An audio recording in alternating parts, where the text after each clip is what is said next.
Welcome to Very Honored Frater BT's Esoterinerd podcast. This is a very special episode because, Mighty Adeptus Major, what is the number of the episode? It is written in the RSS feed. The episode is number 120. Okay, thank you. You may go. Psynock. Sorry about him. He doesn't mean any offense. You see, in the Dune universe, the Zen-Sunni worshippers of Budala, it's a Frank Herbert elaborated on by Brian Herbert thing. Anyway, yes, so in today's episode, I will be interviewing, or at least having conversations with. It's not always like a question-answer thing. In fact, sometimes I ramble on for a long time and don't let the guests speak, as people love for podcast hosts to do. But anyway, today I will be interviewing Mark Williams, Frater RC, Joe Zabinski, Eric V Sisco, Robby Strong, Frater VMP, Frater Mercurio, Soror CMU, Eli Cohen, and Frater RC. And don't worry, that saw won't be going the entire time. But first, the REAL Rosenkreuz Orden. So yes, the REAL Rosenkreuz Orden refers to the Rosicrucian order, not Amorc. And it's a segment I started a long time ago toward the very beginning of the Esoterinerd podcast, in which I would recite portions of the Fama Fraternitatis. And then one day, lo and behold, I finished the Fama Fraternitatis. So I put it all together into one single episode in which I recited the entire Fama Fraternitatis. And I recommend that episode. You can recognize it. I think it's 113. I could be wrong. But anyway, then after a time, I decided to move into phase 2 of the REAL Rosicrucian Order segment and read the Confessio Fraternitatis. And so it's a little bit of a different color on the screen and a little bit of a different tone. And for longtime listeners will know that I chose to play Mozart's Requiem during the recital at the beginning of the Confessio for my own reasons. But Frater Yod Tov, who kindly recited the entire Fama Fraternitatis in the original German, not Old German technically, but older German, 17th century German. And then I recite the old sort of Shakespearean translation of that German. You can hear the English, by the way. Some people get confused and they're like, oh, I don't speak German, so I'm out of here. No, he starts out with the German, and then the German gets quiet and you hear the English. So he had suggested that I play something by Bach, since that would have been something more contemporary with the people who would have been writing and reading things like the Fama and the Confessio. And he made a few suggestions, and one that stood out to me was the Passion of St. John, which, if I'm not mistaken, you may already be hearing in the background. So let us continue. And again, I started the Confessio already in an earlier episode, so we're jumping in where we left off, and we're going to listen to Frater Yod Tov and I recite the Confessio for a little while we listen to Bach's, am I pronouncing that correctly, Passion of St. John. Concerning the alteration and amendment of philosophy, we have, as much as this present is needful, sufficiently declared, to wit, that the same is altogether weak and faulty. Yet we doubt not, although the most part falsely do allege that she, I know not how, is sound and strong. Yet, notwithstanding, she fetches her last breath and is departed. But as commonly, even in the same place or country, where there breaketh forth anew a unaccustomed disease, nature also there discovereth a medicine against the same. So there doth appear, for so manifold infirmities of philosophy, the right means, and unto our patria sufficiently offer, whereby she may become sound again, which is now to be renewed and altogether new. No other philosophy we have than that which is the head and sum, the foundations and contents of all faculties, sciences, and arts, the which, if we will behold our age, containeth much of theology and medicine, but little of the wisdom of law, and doth diligently search both heaven and earth, or, to speak briefly thereof, which doth manifest and declare sufficiently man, whereof all learned who will make themselves known unto us, and come into our brotherhood, shall find more wonderful secrets by us than heretofore they did attain unto, and did know, or are able to believe or utter. Wherefore, to declare briefly our meaning hereof, we ought to labor carefully, that there be not only a wondering at our meeting and adoration, but that likewise everyone may know that although we do not lightly esteem and regard such mysteries and secrets, we nevertheless hold it fit that the knowledge thereof be manifested and revealed to many. For it is to be taught and believed that this our unhoped for willing offer will raise many and diverse thoughts in men, unto whom as yet be unknown Miranda Sexta Aetatis, or those which by reason of the course of the world esteem the things to come like unto the present, and are hindered through all manner of importunities of this our time, so that they live no otherwise in the world than blind fools, who can in the clear sunshine day discern and know nothing, than only by feeling. Now, concerning the first part, we hold this, that the meditations, knowledge, and inventions of our loving Christian Father, of all that which from the beginning of the world man's wisdom, either through God's revelation, or through the service of the angels and spirits, or through the sharpness and depth of understanding, or through long observation, use, and experience, hath found out, invented, brought forth, corrected, and till now hath been propagated and transplanted, are so excellent, worthy, and great, that if all books should perish, and by God's almighty sufferance all writings and learnings should be lost, yet the posterity will be able only thereby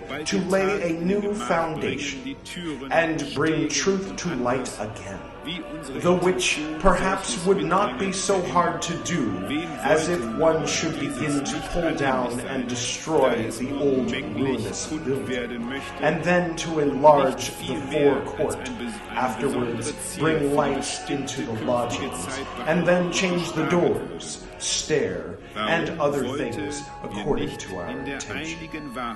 But to whom would not this be acceptable? For to be manifested granted to everyone, rather that to have it kept and spared as an especial ornament for the appointed time to come? Wherefore should we not, with all our hearts, rest and remain in the only truth which men through so many erroneous and crooked ways do seek, if it had only pleased God to lighten unto us the sixth candelabrum? Were it not good that we needed not to care, nor to fear hunger, poverty, sickness, and age? Were it not a precious thing that you could always live so, and if you had lived from the beginning of the world, and moreover, as you should still live to the end thereof? Were it not excellent you dwell in one place, that neither the people which dwell beyond the river Ganges in the Indies could hide anything, nor those which in Peru might be able to keep secret their counsels from thee? Were it not a precious thing that you could so read in one only book, and withal by reading understand and remember all that which in all other books, which heretofore have been, and are now, and hereafter shall come out, hath been, is, and shall be learned and found out of them? All right, well, now that we're all in the mood, I have to bring the mood down a little bit, perhaps. Some of you may know Very Honored Soror B. She passed away. I don't want to, make you wait while I delay saying it. A few weeks ago, and so that broke many of our hearts. And so therefore, I will be dedicating this episode 120 to Very Honored Soror B. Now it's official. She was my hegemon when I was initiated into Neophyte on November 11th of 1994. And then, thank you for the horn. And then in 1998, spring equinox, when I became Carix, she became Hierophant. I think, that was her first time as Hierophant and my first officer role. So we served together for 6 months. And that's just the tip of the iceberg of a very deep relationship. Admittedly, I haven't been in touch with her for the past few years, but I had a dream in which I introduced her to my wife, Priel. And she also made this. She worked with wood, and so the petals are especially impressive as far as Lawmans go. So I only painted it, so you can see the paint is just sort of okay, but the craftsmanship is excellent. And so, yes, in keeping with the tradition, I will ad-lib something to the effect of, what was it from the Requiem? May Very Honored Soror B achieve the great work, the heroism of incarnation on this or any other planet or any star or aught else, become one with her chosen and preferred, or whatever it is that is her heart's desire for her continued journey. And you're welcome to join me in offering light, rose pink or pure white light, to her and for her continued journey. So, okay, that's enough out of me about that. For those of you who that came as a shock, I offer a big hug as much as I can from New Delhi, India, which is where I am right now, which is, so these are authentic New Delhi sound pollutions that you're hearing. So, for the first of these 10 interviews, 10 like the Sephiroth, I will be talking with, and you will be listening, or we will be talking, however you want to look at it, with Mark Williams, which, if you knew Soror B, then surely you knew Mark Williams. So that's a good conversation. Mark shares a lot of, good-natured vibes and experience with and advice about establishing relationships with various kinds of spirits. Let's get to that interview, shall we?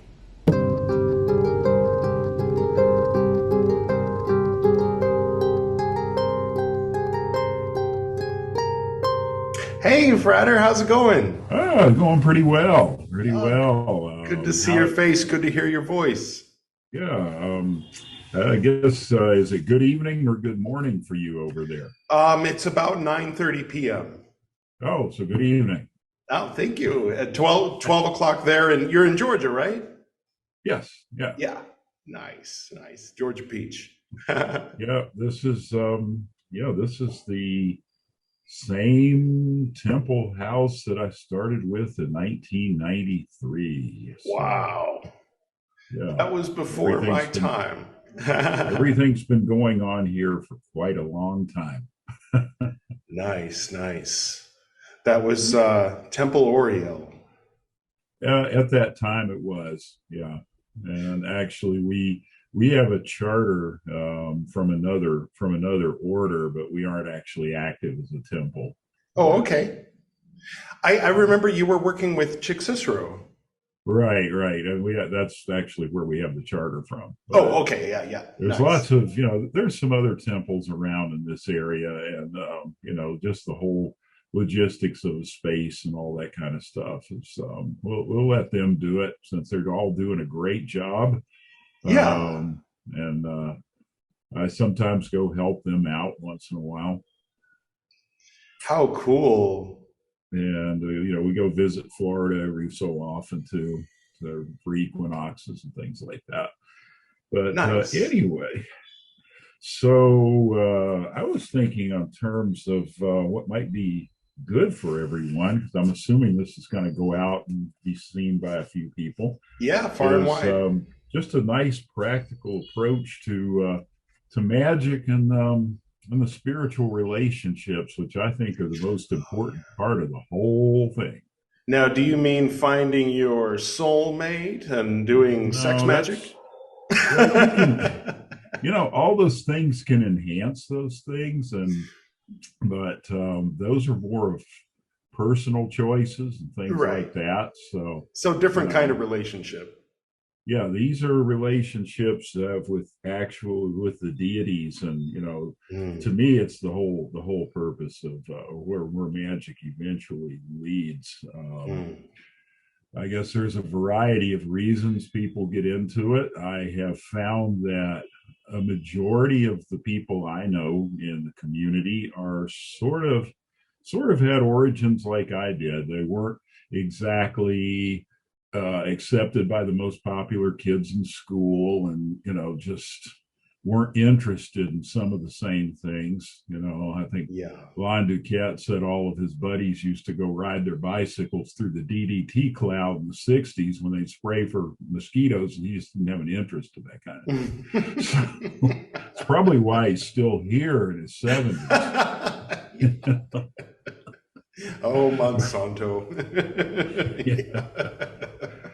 So anyway, I got started because of similar reasons. The regular social processes of high school and all the football and cheerleading and stuff just didn't get it for me, and me and a very small group of other kids were bored with all of this. And interestingly, I had a high school that was in the middle of the Bible Belt in 1974, and it had the most unlikely bunch of books in the back corner of it. And I think they were only there because people didn't know what they were, because especially with some of the things with book censorship and stuff going on these days, hey, they still might not know what these books are. What kind of books?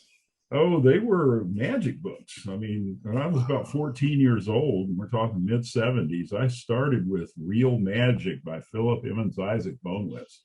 A lot of people have probably heard of that book. And then there was another one written by masters in Houston called Mind Games that actually dealt with, it didn't put it this way, but it dealt with that with astral travel and things, and it used methods of deep meditation. And then there was Henry Cavendish's The Black Arts, which was a fun read, but it didn't really have any useful practical information in it for me. And of course, I'm sure people have heard of The Magic Power of Witchcraft by Gavin and Yvonne Frost. You know, in later years, there was a little controversy over them, but the book's still around. The Modern Witch's Spellbook by Sarah Lynn Morrison. Now that thing had stuff in it that worked. I got in a little trouble with that one. Huh. Gosh, I wonder why they kept it there. Like maybe they were wanting to research the enemy, like Jesuit style or something. Well, I think that Modern Witch's Spellbook I actually bought outside of that library. Oh, okay. Yeah. And the other one that I found in that same bookstore was the Do-It-Yourself Witchcraft Guide by Luva Sevard, which I don't know. Some people in the community may know a Hungan by the name of Moloch. He has Moloch sorcery and some other things. He has a copy of this book, and it's so utterly rare that it's miraculous that he has it. And this one dealt with dealing with a lot of spirits and things, and how to do this and what kind of stuff they like and all that. And it was a good place to start, but that one too could get you in some trouble, because if you're going to do this, it's important to have relationships with these spirits. Right. So anyway, there's one thing where we can say, well, what is magic? And of course, the old saying of the art of, what is it, causing change to occur in conformity with will and all that. Right. That's a great idea, but when you get down to it, whose will, really? Right. Are we talking Geburah? Or are we talking Chesed? Yeah. Or are we, or exactly, some people kind of get misconstrued on what that is. And if we are to be divine reflections of the universe and vice versa, then you have sort of the idea that that your will is not exactly going to be a perfect reflection of the universe's will, right? But somewhere in the world, somewhere in all this, you try to find out what the universe wants and what you want, and you figure out how to come to an agreement with this. And that's sort of how you get the best results in magic, because it's never going to be everything all one way or the other. Oh, Chokmah was what I meant to say earlier. The will of Geburah, the will of Yesod or something. And then there's the Kabbalistic aspects of it. And all of these things are useful tools. There's a variety of ways to get there. But the biggest thing is how is it you agree, how do you reach this kind of sweet spot, this point of agreement between you and the universe, and that's where things kind of happen. That's where the middle pillar of the equality kind of occurs, is when you get to that place. So whose will? Well, that's kind of a combination. And then I'm going to lead from that into a little bit of the whole thing of psychology and magic, because for a long time I subscribed to the idea of Jungian stuff, of symbolism and archetypes and all that, and that's kind of useful. I mean, another famous line Milo-Duquettism is, it's all in your head, you just don't know how big your head is. You've probably heard that one before. But that kind of puts some limitations on everything. I kind of tend to feel that psychology is that thin layer between who you actually are, your personality, your ruach, your kita, and all of that, and your physical body and nervous system. It's sort of like it's sort of the control box between the two. Right. I guess that would make it the nefesh in a sense. It kind of could be, It's a layer of it. Anyways, as time went on, I kind of have largely divorced myself from most of the psychological model, other than showing it as an interconnecting link between our physical body and the non-physical part of ourselves. Yeah. Because these beings out there are not figments of our imagination. They're not part of our big head. They're real. Just because you don't know or can't see something with your five senses or anything doesn't mean that it's not real. And there's an element of us as individuals and people that can't be perceived by the five senses ordinarily either. So in one sense, we're just as much spirits as these other spirits and entities are. So, you know, if you're going to say that they're all figments of your imagination, then I guess we all are too. There are some arguments for that. Yeah. But, you know, most people tend to want to move through life in a more practical way. So, yeah, less solipsistic. Right. So I tend to subscribe to the whole idea that they are real, and a good bit of their effects and what they do, they depend on us to actually have effect in the physical world, just like we depend on them for advice and to help us have effects here. But we ourselves, you know, especially after transitioning into death, don't have the ability to affect things in the physical world directly either. You know, we still have to, if you don't have your own proxy, you got to work through somebody else. Right. Who's receptive enough to do so. Walk-ins. What's that? Walk-ins. Yeah, there you go. Find some drunk. Yeah. So, you know, that's been known to happen. We have some that walk up and down the street here talking to unseens actively. And, you know, yeah, so many things can be dismissed under the category of schizophrenia. Yeah. And they used to call them prophets. Right. But, you know, the two are very, very different, though. Right.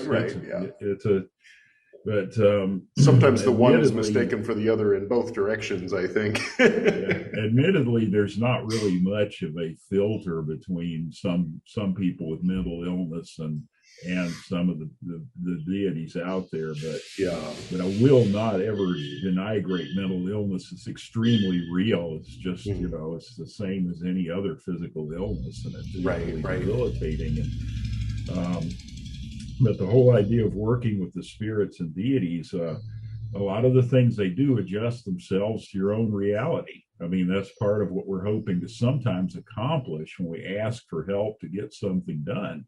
We're looking to change something in our own reality. So, hey, we go and do it. Yeah. And the deities will work with us in that regard. It's kind of, they can become one size fits all for each individual. Because since they're not of the physical plane, they can adapt to yours individually, and they do a pretty good job of it. Now, one of the things that I might want to look at here is, do they choose you or do you choose them? And I think that part of what happens is that we have kind of a call and response relationship with the universe out there. We have, like when I started to get all these magical books and started to go out in the woods as a teenager and do rituals and stuff like that out of these books, I was doing a call. And at first, I didn't get very much response, Sometimes when I did get a response, it was not quite what I was looking for, but most of the time I didn't get any response at all. It took quite a bit of the electric aspect of myself, and then to realize that I had to become receptive and be magnetic in the respect for anything to come along to me. And what I learned early on in an order that I think you might be familiar with because we were both in it at one time. Yeah. is a lot of times I think we all did some good work in spite of some people in there, and that's what made the whole thing work. Is the people did good stuff, and and if somebody wasn't, we just did it around them. So that was kind of what happened here.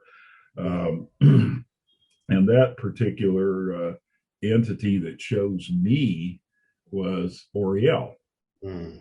And that entity has pretty much, that archangel has pretty much been in a long conversation with me since 1993 or so, and still continues to this day. And I tend to find one of the people that I like, that I work with, that I really enjoy working with, is Mambo Chitatan. She wrote a book called Haitian Voodoo that I highly recommend. And she points out that you don't choose which Loa you're going to work with. They choose you.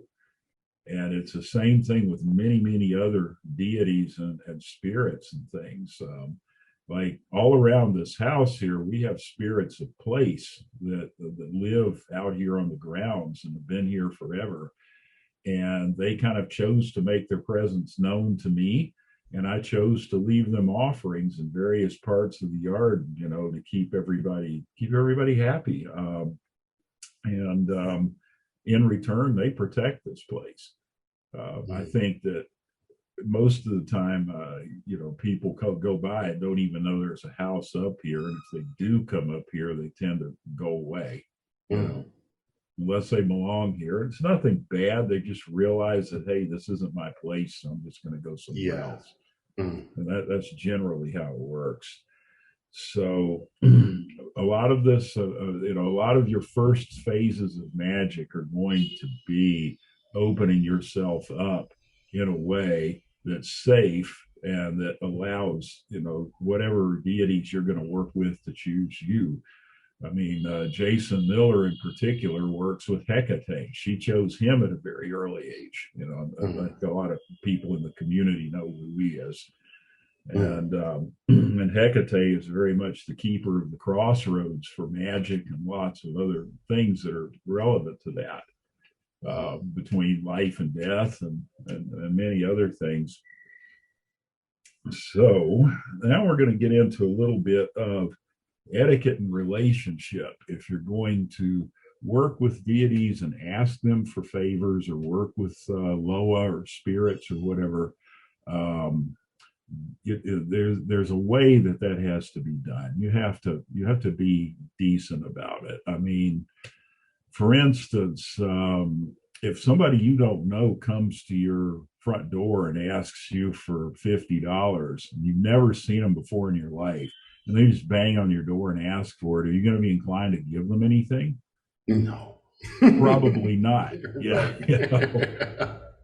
But if it's somebody you've known for a long time and you feel fairly sure they're going to return the favor or do something else, like if I came to your door and said, can I borrow $50? You probably would do it, And that is exactly, case in point, the kind of relationship you have to have with whatever entity makes itself present in your life.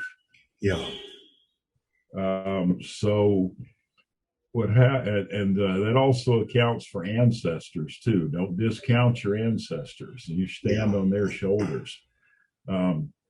So generally what happens is you might want to create a place for the deity to be. That might be an altar or something like that. You may set up a little altar and find out what kind of things this deity likes, and actually spend some time, communicate, say hello. If like a lot of times it's always generally safe to offer anybody cool water and a candle.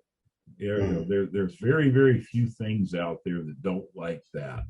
And part of the aspect of the candle is sort of a flame to light the way between you and who you're communicating with. And water has long been known to be a means of transmitting life, of communication in itself, a form of consciousness that you can share, if you will. The old mirror. Yep. So you can start with that. Just putting that out there. and do this regularly, and just kind of acknowledge the deity's presence, and listen when they want to tell you something, and just start a relationship. You start a relationship with a friend because you guys go start seeing each other on a regular basis in some form or another. Or you're going to go out for coffee or something. Maybe you'll buy or they'll buy or something, but still you have an exchange going on.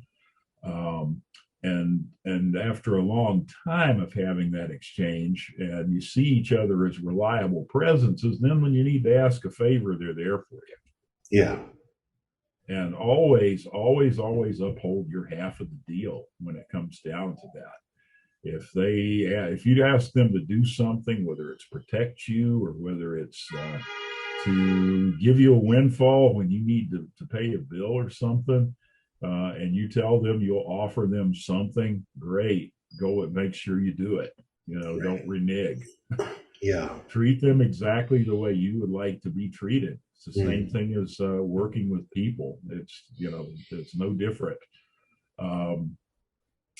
And it doesn't have to be anything fancy. And in fact, one of the things Jason points out in his book is, if you're going to, like, say you're going to leave something on an entity's altar, you can leave a quarter on there, or a little, some little tiny trinket or something, and they like that. That gives them a connection. It's not useful to anybody to take, if you inherited a 50-carat diamond and you're going to stick that on the altar, that's not going to benefit really either you or the entity, because they don't see value the same way we do. And that's going to be something that one day you might hit hard times and decide you want that back. Right. You can't do that. Once you put something on their altar, that's their property. You can't just take it back. So you really want something that means something to you, but not to the point that it would actually pull down your work. Yeah. Where you become obsessed with the object you put on there instead of working with spirit.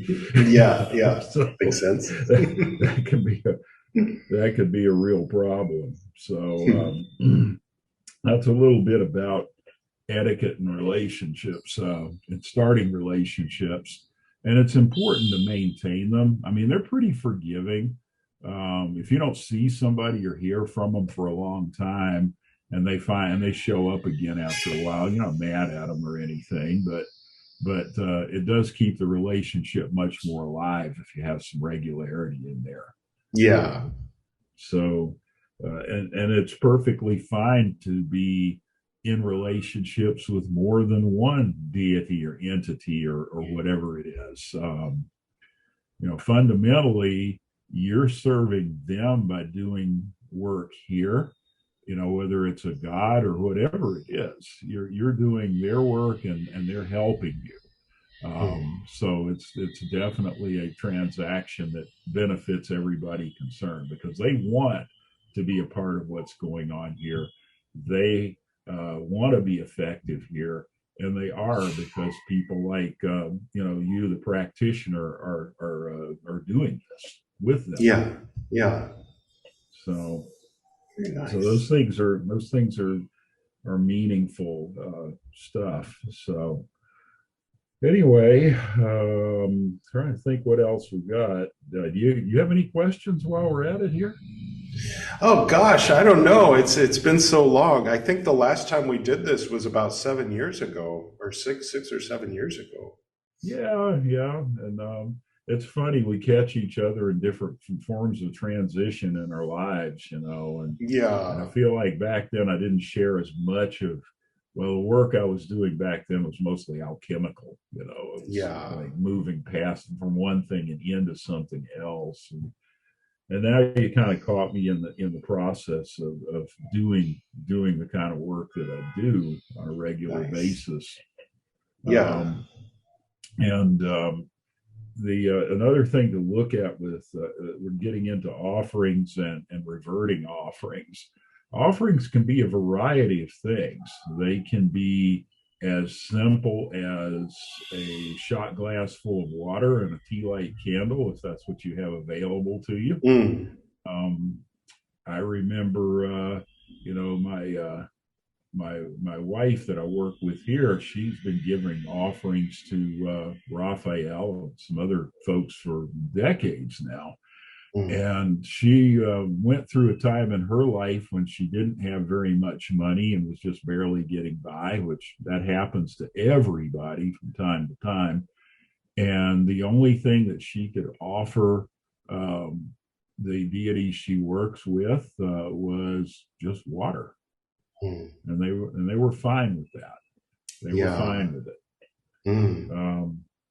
And like, for instance, the way I give offerings to Oriel isn't, I have an altar for Oriel in my temple space that's upstairs here, but I don't necessarily leave Oriel food. He's more than fine with me making regular donations to St. Jude's Children's Hospital. And that one's kind of an interesting one because, basically for me, hitting the PayPal button to send St. Jude's $25 is the same thing as leaving an altar offering on his altar. He sees it exactly the same way. And he has interesting ways of reminding me when it's time to do it, because this is something that benefits everyone, and how Oriel's doing his work through me to other people. If I've been kind of busy, which happens, and kind of slacking or something, I guess you could call it, all of a sudden my email box will start filling up with solicitations from St. Jude's. I'll go on Facebook or somewhere, and ads for St. Jude's will pop up everywhere. And then if that doesn't do it, I start getting stuff in snail mail. And it's just, I start getting inundated with things to do with donations for St. Jude. And I'm like, okay, man, I get it. I'm going to sit down right now and we're going to do this. I remember when I think I was about 15 and just starting to get into magic, Wicca. And I got some Hermes oil and Hermes incense and Hermes this and Hermes that, and I brought it all home, and I anointed myself with the oil, and I was burning the incense, and then I went to sleep, and in that half asleep state, I heard and felt a whisper on my ear say, Hermes. And I woke up and I was terrified because it seemed like a person was just there whispering into my ear. And that was the beginning of a relationship that eventually became a relationship with Thoth. And I was just thinking about that as you were talking, that, I don't directly have any depiction of Hermes or Thoth here in my space. And yet he's always present and always has been present. And I think that my offering and what I receive and what I give, ironically, in the sense of like electricity goes both ways at the same time. Maybe that's not ironic, but when I write and when I'm creative, it's like an offering to the spirit of Mercury, and it's a gift from the spirit of Mercury at the same time. It's what I'm allowing myself to be a conduit for a new story or a new poem or a broadcast or a new project, and always getting these inspirations. And my wife talks about how I get obsessed with whatever project, and I'm starting to kind of like back up and say, okay, yeah, because I think for a long time in the order there was sort of a strictness about you'd better teach, you can't not teach, you can't not respond to your emails, and then of course working in an office, not responding to an email can get you fired depending on the email, and so now a stranger will find me and send me an email, and I'll have just as much anxiety about responding to it as I used to in the old days. And so I've had to kind of like monitor that, and because that's ridiculous to be at the whim of anyone in the world who gets my email address. Or if I get inspired to do some project and then I get stressed out that I can't do it that day, or I wanted to upload this at midnight and the electricity's out and I'm making everybody else miserable because I want to do a thing that I'm doing as a hobby. And so it's been a nice process of, in a way, some of it is letting go, and just realizing, yeah, I can be chill about it. I can mellow out about it. But I mean, all of it, I'm talking a lot, Hermes, Mercury, fourth Hermes. But yeah, that's the thing that comes to mind for me in the topic. And actually, I'm part of a Kemetic Orthodox house, that deals with the Egyptian religion. And part of that is you're given godparents, or you find out who was chosen through divination. And actually, Dehudi is one of mine. So, and that makes perfect sense because I make my living doing computer stuff. I mean, Dehudi works through me with, I deal with, I work for my county I live in now, and I deal with all the 911 emergency services and all that. So if their computers are down, me and Dehudi are on it. Yeah. And I have the rather unique. I'm on call about once a month, 24 hours a day for a week, and during that time, I tell people I have the rather unique position that 911 calls me instead of the other way around. And they will, man. They'll call me at 3:00 in the morning, and Dehudi gives me this nice ability to just literally crawl right in there through the network and find out what's going on. Just it's like I'm in their system. Yeah. And I can't. That's just invaluable to me sometimes. Yeah. And plus, Dehudi sort of. I have lots of little gadgets and stuff around here that I do, and hacking stuff and all that. Yeah, tablets. Loves that. Yeah. Oh yeah. And that was all this is close. Yep. Yeah. I remember when those were new. Yeah. Here's Dehudi on his cell phone. Yeah. Nice. So, so good. So yeah, definitely. And I think part of the problem where some places put all this pressure on teaching and stuff is they have a very limited view of what teaching actually is. Yeah. Teaching can be as simple as just living by example. Yeah. If you hold the door open for somebody at the grocery store when they need it, you're teaching them something. That's At true. least you're teaching them human decency still exists. Yeah, walking down the street sometimes here in India, a lot of people are very, very friendly and welcoming, but every once in a while, depending on which village people are coming in from, because in New Delhi, it's people from all the states come here to look for money usually. But yeah, someone will give me a dirty look, or they'll kind of look at me like, "What are you doing here?" And I'll look back like, "Hello, friend." And then just keep walking, and just forget about it, and hopefully something was communicated. Like, I'm not looking back at them like, what, Right. Yeah. Sometimes, you get somebody who's antagonistic, and you just, you respond in a different way. I don't mean just let somebody make a doormat out of it or anything. Yeah. Best block, don't be there. Yeah. Yeah, but just kind of, say, well, hey, what issue do you have? Yeah. And show a little bit of compassion. Then sometimes their demeanor will completely change. Yeah. In the information technology world, customer service is like 60% of it or more, probably 80%. If you've ever had a gadget that didn't work and you tried to call a support line, the difference between a bad one and a good one makes all the difference in how your whole day's going to be.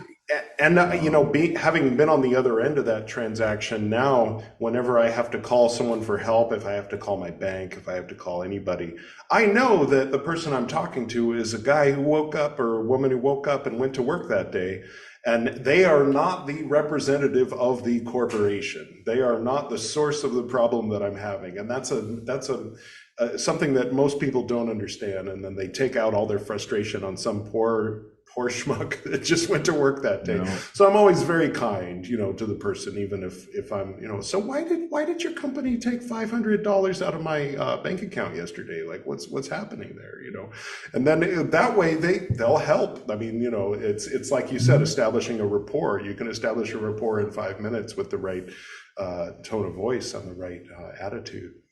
Well, I have clients in the county that have laptops and stuff that they need fixed for various reasons. Some of them, they're the police department here. Mm-hmm. And so, they come up and bring their computer out of their cruiser or something up, and I'm just like, hey man, what can we do you out of? And you just work with them, and pretty soon they leave in a good mood. Their stuff's fixed. You had fun.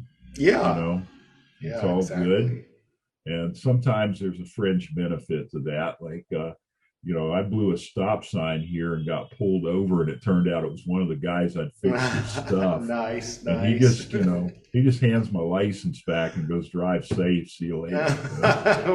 That's good. Good people to have on your side. Yep. So, those are all things that are relevant to all of that. So anyway, when you teach somebody, or because I know you're involved in teaching with what you do here, some of the stuff I see you put out is pretty awesome online. Oh, thank you. And basically, that's a form of teaching. You're giving people a choice of something they might want to check out, a pathway they might want to take, and I do that on a more personal level. I don't get involved in too many magical discussions online because, at least in the Hermetic world, there's too many people out there that'll suck all the oxygen out of the room over an LBRP or something. So, yeah. And then they want to get in arguments with you about the stupidest things that really have nothing to do with anything. So I tend to rarely discuss anything on Facebook or whatever, especially not on there. I think one of the most amusing ones I got recently was, I'm not going to name the specific group it was in or the specific mentor it was. It wasn't anybody we personally ever had anything to do with, and the community knows them, so I'm not going to say anything like that. But there was a whole thing about equinox and solstice ceremonies in the Golden Dawn, and I was like, there's no solstice ceremony in the Golden Dawn. It is not. But there is a Cicero book called Solstice of the Golden Dawn. No, that's not Cicero. That's actually Zabinski. But anyway, in this particular discussion group, it was about something to do with solstice ceremonies and stuff. Yeah. And I was like, the whole principle of that Hermetic tradition is equality between the white pillar and the black pillar, and the middle pillar in between. And equinox is the time of year when day and night are exactly the same length. Yeah. And so there's your middle pillar, which is why you do an equinox, or solstice is either going to be all white pillar or all black pillar. And so I pointed out that, they pointed out that Corpus Christi was the Golden Dawn solstice thing. And I said, well, there's a problem with that, because that is a part of what's called the RRAC, and that's not Golden Dawn. Right. I said that, once you get to that place, you're not in the Golden Dawn anymore. So that is not a Golden Dawn ritual. Right. They get confused because it's in the Rigardi book. Well, it's actually in just about every Golden Dawn book out there. Yeah. So basically, this person insisted that it was Golden Dawn, and it was a Golden Dawn solstice thing. And I forget what all. Okay, that's fine. I disagree with you, but you can do what you want to do. And I got booted out of that group anyway. Well, we can say happy equinox to everyone, because this episode's coming out on the 21st. Hey, awesome. Yeah, we'll be doing ours around then, so yeah. Cool. Nice. Where we were, I think, was talking about offerings and things like that. And of course, we digressed a little bit, but that's fun. Of course. So, anyways, offerings typically you leave them on your altar for however long you feel like you should, because the deities will tell you when it's time for something to go away. Now, of course, obviously, sometimes fruit flies and stuff like that will tell you when it's not time for something to go away too. But, right? Yeah. Depending on what it is you put up there, but sometimes I put a little bit of my dinner up there for various like for Dehudi, he gets yen. He loves yen on his altar. And sometimes I give offerings to fruit, because I have a couple of altars to Loa that I do. And the Loa like fruit, and they like rum and stuff like that. And it's interesting, I put some cheap wine up on Yenapu's altar, because we have an altar for Yenapu, also known as Anubis. And within 12 hours, it had mold growing on the top. And I was like, oh, Yenapu molded this over. He does not like this. Oh, no. We took that away, and we don't give him that kind of wine anymore. Right. Only the good stuff. You generally, something will happen. If they don't like what you gave them, they'll let you know. And usually it's like something will mold over real quick or something. But if you leave something out, you'll be surprised how long it actually stays pretty good. If they like what you left and it's food or something, it'll sometimes stay just like you left it in the fridge for a week. Interesting. And it doesn't get gnarly at all. It just stays good. But anyway, generally what happens is when you're done with an offering, when they're done with it, you take it away, and I let them know I'm reverting this offering. I hope you enjoyed it, and things like that. And then I'm lucky because I live in the middle of the woods out here. Can't even see my house from a road. So I can just go out, front door or back door. I usually do it in the west, and throw everything out in the woods to revert it. And then I just, all the creatures that live out there and stuff like that will come and take care of it. It's always gone the next day. Yeah. So if you don't have that, if you don't have the ability to do that, you could take it and put it in a paper bag or something and take it somewhere else. Like if you live in a concrete jungle apartment complex or something, it's a little harder to revert offerings. But the main thing you don't want to do is just throw them in the trash can in your house. Right. Yeah. And if you live near a running river, you can put things in there. Although I generally use things like rivers and stuff to get rid of something. If it's something malefic, like if somebody tries to send me some kind of not so nice thing or whatever, then I can put all of whatever they sent me in an object and then throw that object in a running stream or river, and it gets rid of it.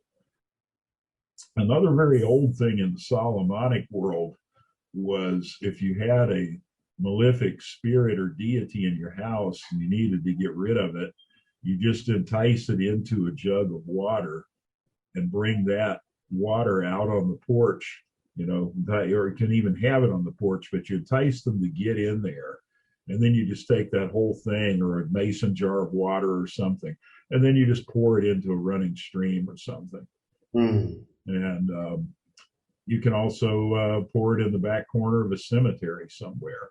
And we could get into a whole nother episode on using graveyard dirt and stuff like that for different things. It's very powerful and very good stuff. But I kind of don't want to digress too much again. Here, that gets into a whole different ball game, because they don't bury people. If you want to do good financial work, you can get some dirt from the yard of a bank.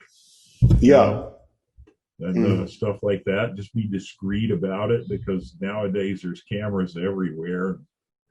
Like, what are you digging in my yard for? The things we magicians get into. But anyway, so that's reverting offerings. So the other thing we'll get into is how do you hear messages from, like, how do I get messages from Oriel? How do you get messages from a deity that you're working with? And it generally shows up as a thought form. And the discernment you get is just that you can kind of feel when something is your own thoughts, especially if you meditate regularly. Because, you know, meditation is really as simple as just learning how to do nothing for a period of time. And, you know, if the thought pulls you away, then you can just kind of motion everything back towards doing nothing again.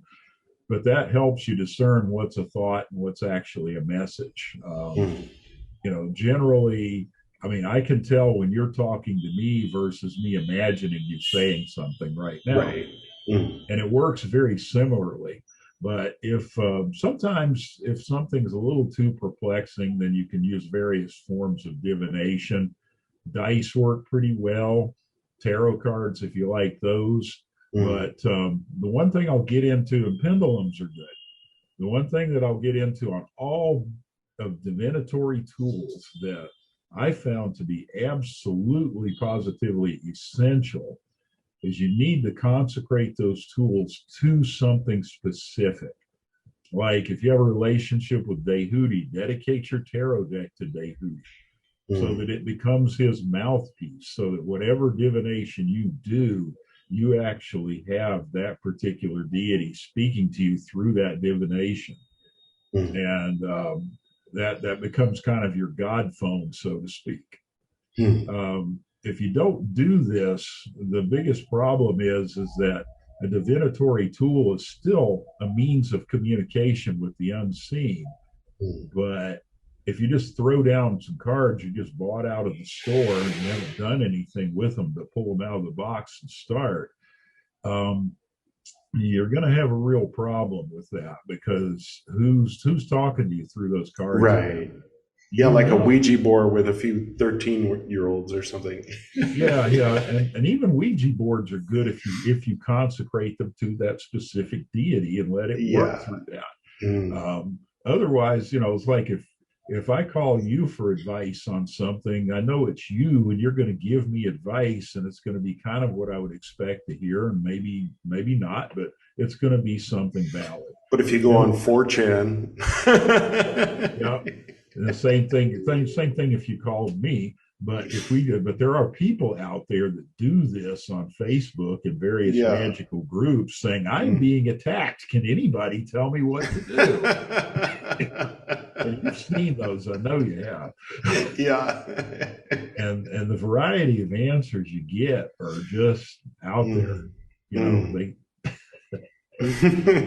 know, so a friend of mine, there's an author, people communicate to her through Llewellyn, and some of the stuff she gets with these letters they send through, you know, snail mail through Llewellyn, she's got a whole folder she calls Weber Nuts.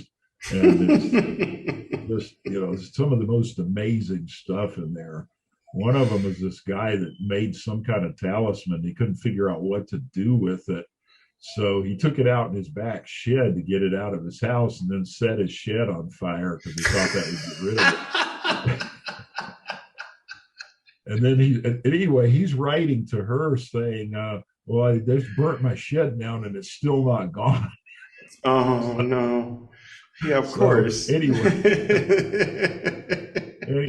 you know, you get that's the kind of responses you'll get when you go out there, and the unseen world is absolutely no different. So if you just, you know, if you just take something that you haven't really worked with and start trying to divine with it, then you'll get answers. You drop it in the volcano on. Yeah, no, never mind. Yeah, Gollum comes. Yeah. That may be a better decision with some of that stuff. So, and I guess we'll go into a couple more things, and then sure. Call it good. Ancestors. I highly recommend working with your ancestors. I mean, you know, and one of the confusion things about ancestors is I hear from people. My grandpa's watch right here. Oh, cool. Yeah, awesome. He and I've been in touch for a long time. yeah, and that's you know, he probably tells you things that you need to know through that too. He winks. He winks in very powerful ways. And you know, and we, you know, you're very fortunate. I got a few members in my family that I got along with, but the majority I did not. So when people say, well, how can I have an ancestor altar if, you know, everybody that preceded me, you know, we didn't get along in life and I can't stand them and stuff. Right. And I'm kind of like, your ancestors are not limited to bloodline. They really aren't. Oh, interesting. Because technically, if you think about it, whether you think about it in biblical terms or you think about it some other way, we're all technically sharing ancestors somehow. You know, we're talking billions of people on this planet. That's true, yeah. And all of them came from somewhere. All of them. And there's a good chance in one way or another that we're all interrelated in some way. I got one of our mutual spiritual ancestors' rings right here. Oh, cool. Awesome. So basically, if you just set up an ancestor altar, this is one thing that you can just kind of have an open door and see who will come and talk to you. And that's the same thing. It can be as simple as a candle and a cup of water. Yeah. I have, for the ancestors in my own family that I did get along with, I have their pictures up there and stuff. And one of them was a Mason, and then I got into Masonry myself, so I put some of my Masonic stuff on the altar with his. My dad's belt buckle. I've just got everything surrounded right here. Masonic belt buckle. I made it as far as Royal Arch, and I said that's about all I need to know. Right. that was good enough. Because the Royal Arch is the other half of the Master Mason degree, basically. It tells you something that Master Mason degree doesn't tell you, so then you have all of it, and that was okay. Nice. But anyway, you know, I have some of his stuff, and then I put some of the things that I got from the whole thing along with it, so it gives a sense of communication, kind of like that watch does. But you'll meet lots of other people that are ancestors that aren't necessarily part of your blood family the way you know it. And build relationships with them because, they give great advice. They can give you stability in some interesting ways. And they oftentimes are good advisors and good helpers just as much as anything else that you may want to invoke and work with. And for all of these, I was going to kind of finish this off with a little bit of altars and some books I would recommend for people that just want a practical standpoint on how to get into this. And altars can consist of just a small table and whatever you want to put on there in relation to the deity you're working with. You looks like you got a small one back there. Over here, I've got. They all have to share one candle. Unfortunately, I hope they don't mind, but they're all in kind of one egregore, and they are all devotees of Lord Buddha. So everybody's kind of on one side. And that's actually a very good thing with an altar is you want everybody that's on there to get along. Like it's a very poor idea to do something like put Raphael and Odin on the same altar together. Even though they both kind of are mercurial and sort of related, they're not. You know? Right. Just, you know, following some common sense on stuff like that. You want everybody on your altar to get along. And usually you want some kind of balance on it. Like in voodoo, you have Rada spirits and Petro spirits. And those, you know, the Petros are hot and the Radas are cool. And if you're going to have both of them on the same altar, you want one of them on one side, one on the other. It's kind of like white pillar, black pillar. It's very similar. Interesting. Some of these things cross a whole lot of different traditions. But basically, if it's ancestors, things your ancestors liked or had, like if you had an ancestor altar specifically, you might put that watch on it as an example. And I have an altar for Dr. John Montanet. You know, he was the New Orleans the person that was Marie Laveau's mentor. Oh, wow. And he's now considered a Loa in New Orleans voodoo, and I worked with him. So one of the biggest things that was a powerful symbol for Dr. John was his signature. He never learned how to write, but he could sign his name. And that became a powerful symbol. So I have his signature at the top of the altar, and then other things related to him. And then he likes to drink cachaça, which is a Brazilian sugarcane liquor. It's actually considered cheap liquor here in the States, but he loves that stuff. Or rum, you know, so I always give him some rum or something. And then I have a petition jar next to him. So if I need something, he would help me with something, then I can write it out on a petition and put it in that jar. It was actually my grandmother's hand-painted candy dish from the Great Depression era. Oh, wow. And it's red. He likes red, so it all fits. Yeah, that works. And so I just write these petitions on Post-it notes and put them in the jar, put the lid on, give him an offering. And usually within a day or two, I'll get an answer. And then, you know, though obviously one thing about all of this is you don't want your old magic that's already fulfilled cluttering your life. So every once in a while, I clean out the petition jar and burn all of it in the wood stove just to release it all, get it to go away. Yeah, makes sense. So a lot of this stuff is just simply common sense. You know, it's like learning to do anything else, like learning to work on your car or something. It's just what makes the most sense. You know, things only go where they fit. That's what I've learned from working on vehicles, you know. Okay, so I guess I'll finish up with just recommending a few of books that I find are really good for people that want to just get into the practical side of stuff. I mean, there's already tons of things out there for mystical experiences and things like that. You know, there's the old staples like Ladder of Lights by William Gray and The Middle Pillar by Israel Regardie and Garden of Pomegranates, and all those are great books. But all they did was kind of lead me to a specific place. But as far as nuts and bolts and getting stuff done, these are books I kind of recommend learning how to do things. One that really, really helped me out a lot was by Jason Miller called The Elements of Spellcrafting. All these are easy to get on Amazon. And Jason basically starts this book off with, you know, if you've ever done a magical ritual and it didn't work or you didn't like the results you got, but most likely nothing happens at all, which in most cases we're really lucky that nothing happens at all. Anyway, he goes into all of these reasons why stuff didn't work. Here's how to correct it. Here's how to really get this to go into a step-by-step thing on results. And if you're interested in money magic, financial sorcery is one of the best books out there, bar none.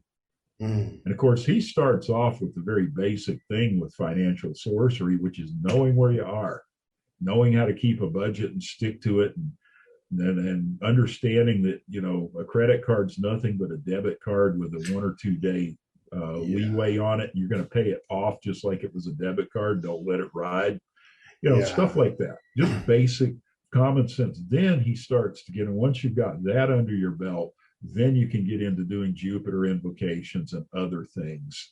Because for anything to work, you have to have a physical means for it to get here. Right. And all the financial sorcery in the world is not going to help you if every piece of money you get, you just burn it as soon as you get it. You know, if you got yourself $100,000 in debt, a magic spell for 1,000 is not going to help you. Right. You know, that it's like you never got it. So that's the practical aspect of that. Sorcerer's Secrets is another one. Yeah, I'm just kind of promoting Jason Miller today, but he's pretty good. Sorcerer's Secrets, another book I highly recommend. And one I'm currently reading that's kind of relevant to what I was talking about today is Consorting with Spirits. That's his latest one, and that one's really, really good. Another one that I would recommend, have you ever heard of Aidan Watchter? I haven't. Yeah, he's got a book called, it's called 6 Ways, Approaches and Entrances to Practical Magic. And he takes this from an elemental standpoint, and it doesn't lean towards any particular religious belief or anything, but it can be adapted to everything.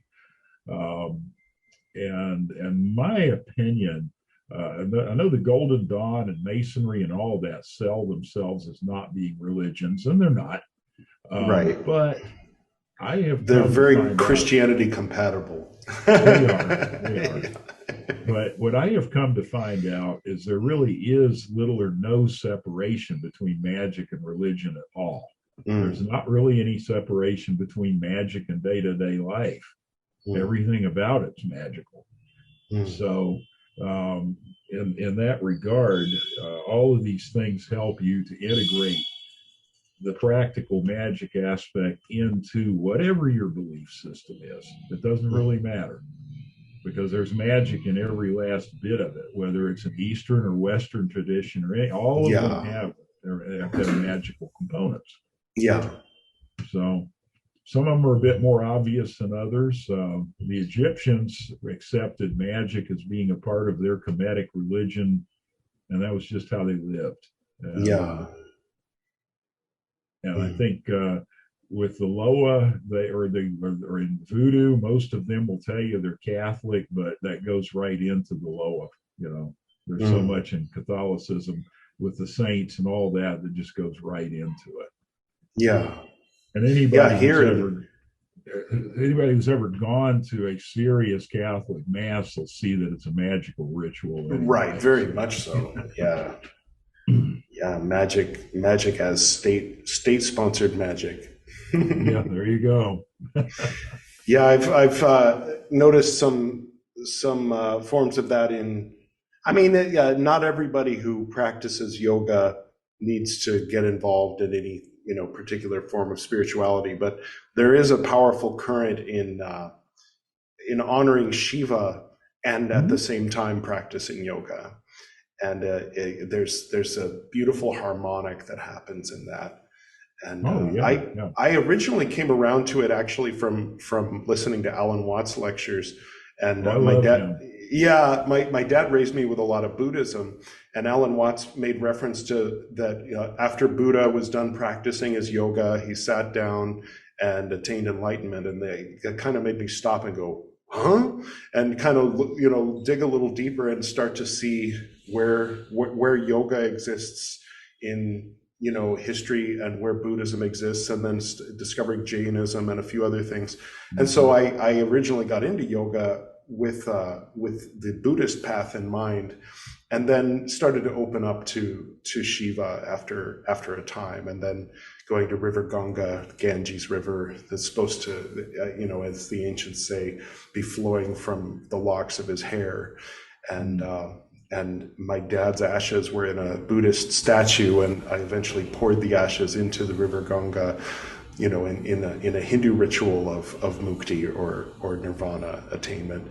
And so it's been I felt like it was, wherever he is now, maybe he's a 20-something-year-old in his new life, and maybe he had a little bit of I feel kind of a little lighter today, I like to think. I'm not carrying around so much baggage from my former life. Well, or perhaps that'll become the bunch of books he finds in his school library. Maybe, yeah. Because, you never know how all this stuff is going to, let's see. Oh. Suspected spam. Oh, good. I get all kinds of those spam calls, man. I had one of them that claimed that fraud had been committed on my social security number and stuff. And I'm like working on computer stuff, and I'm surrounded by 2 or 3 cops that I'm working on their stuff. And so I put him on speakerphone, say, "Here, guys, listen to this." Oh, no. And then so I'm messing with him, and he goes, "Well, I'm going to have you put behind bars. They're on their way to arrest you now." And all these guys just start laughing. And I'm kind of like, and they're like, "Why are you laughing?" I said, "Because all the guys you're going to send are already here." Yeah. He never called back. Yeah. There's a few channels on YouTube where these professional hackers, some of them go after these scam artists and record the whole thing, and then they're like recording them through their own webcam and things like that. It's pretty fun to watch. As a professional hacker, that's one of the things I want to aspire to do. Yeah. And it's not that hard, because what they do is they're trying to get into your computer, and they put an agent in there, and that's a two-way street, man. Yeah, you can use that to see where it's coming from. Upload stuff to them through that. So anyway, that's not part of a spiritual discussion, I guess. Well, that's more Taft-Arthrath, less Hermes. I was going to say, I don't know if Dehudi loves stuff like that. Yeah, it's somewhere on the hierarchy of Mercury. Yeah. You'll probably edit this part out. But no, I'll leave it in. Hey, man, your choice, dude. Your choice. Hey, man, well, anyways, I guess I've got to go back to work. All right. I would, give my regards to. I have my regards go out to anyone who watches this video. Yeah, absolutely. And either it's my really good to regards see you. My regards or my condolences, however you feel about through an hour of me. Oh, no, I know there's a lot of people that are going to be like, "Oh, his voice. I remember his voice. It's so good to hear." Just like I'm feeling right now. So yeah, well, it's good to hear your voice too. Oh, thank you. Anyways, I hope everyone enjoys Equinox or whatever they may choose to be observing or celebrating at this time. Little traditions like that give us grounding in our lives, so that's a good thing. For sure. Well, all right. Thank you very much, and I look forward to. Thank you for having me. Absolutely. Oh, of course. I'm glad you said yes. It wouldn't be complete without you. Episode 120, after all. Yeah, I suppose so. So post CXX something. Yeah, if you ever decide you want to get further into hoodoo work or stuff like working with graveyards and things like that, let me know, and we'll do something on that. All right. Yeah, that sounds good. All right. Well, take care. Okay, you too. Hopefully, we'll talk again soon. See you.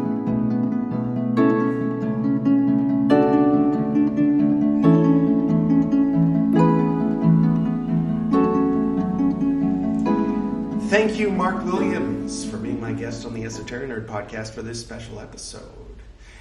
Next up, we have Frater RC, or very honored Frater RC, if you're nasty, who himself is the host of the Hermetic podcast, also known as Magic Without Fears. He's an old friend, a good friend. He and I have a few things in common, like having been initiated into the Golden Dawn way too young.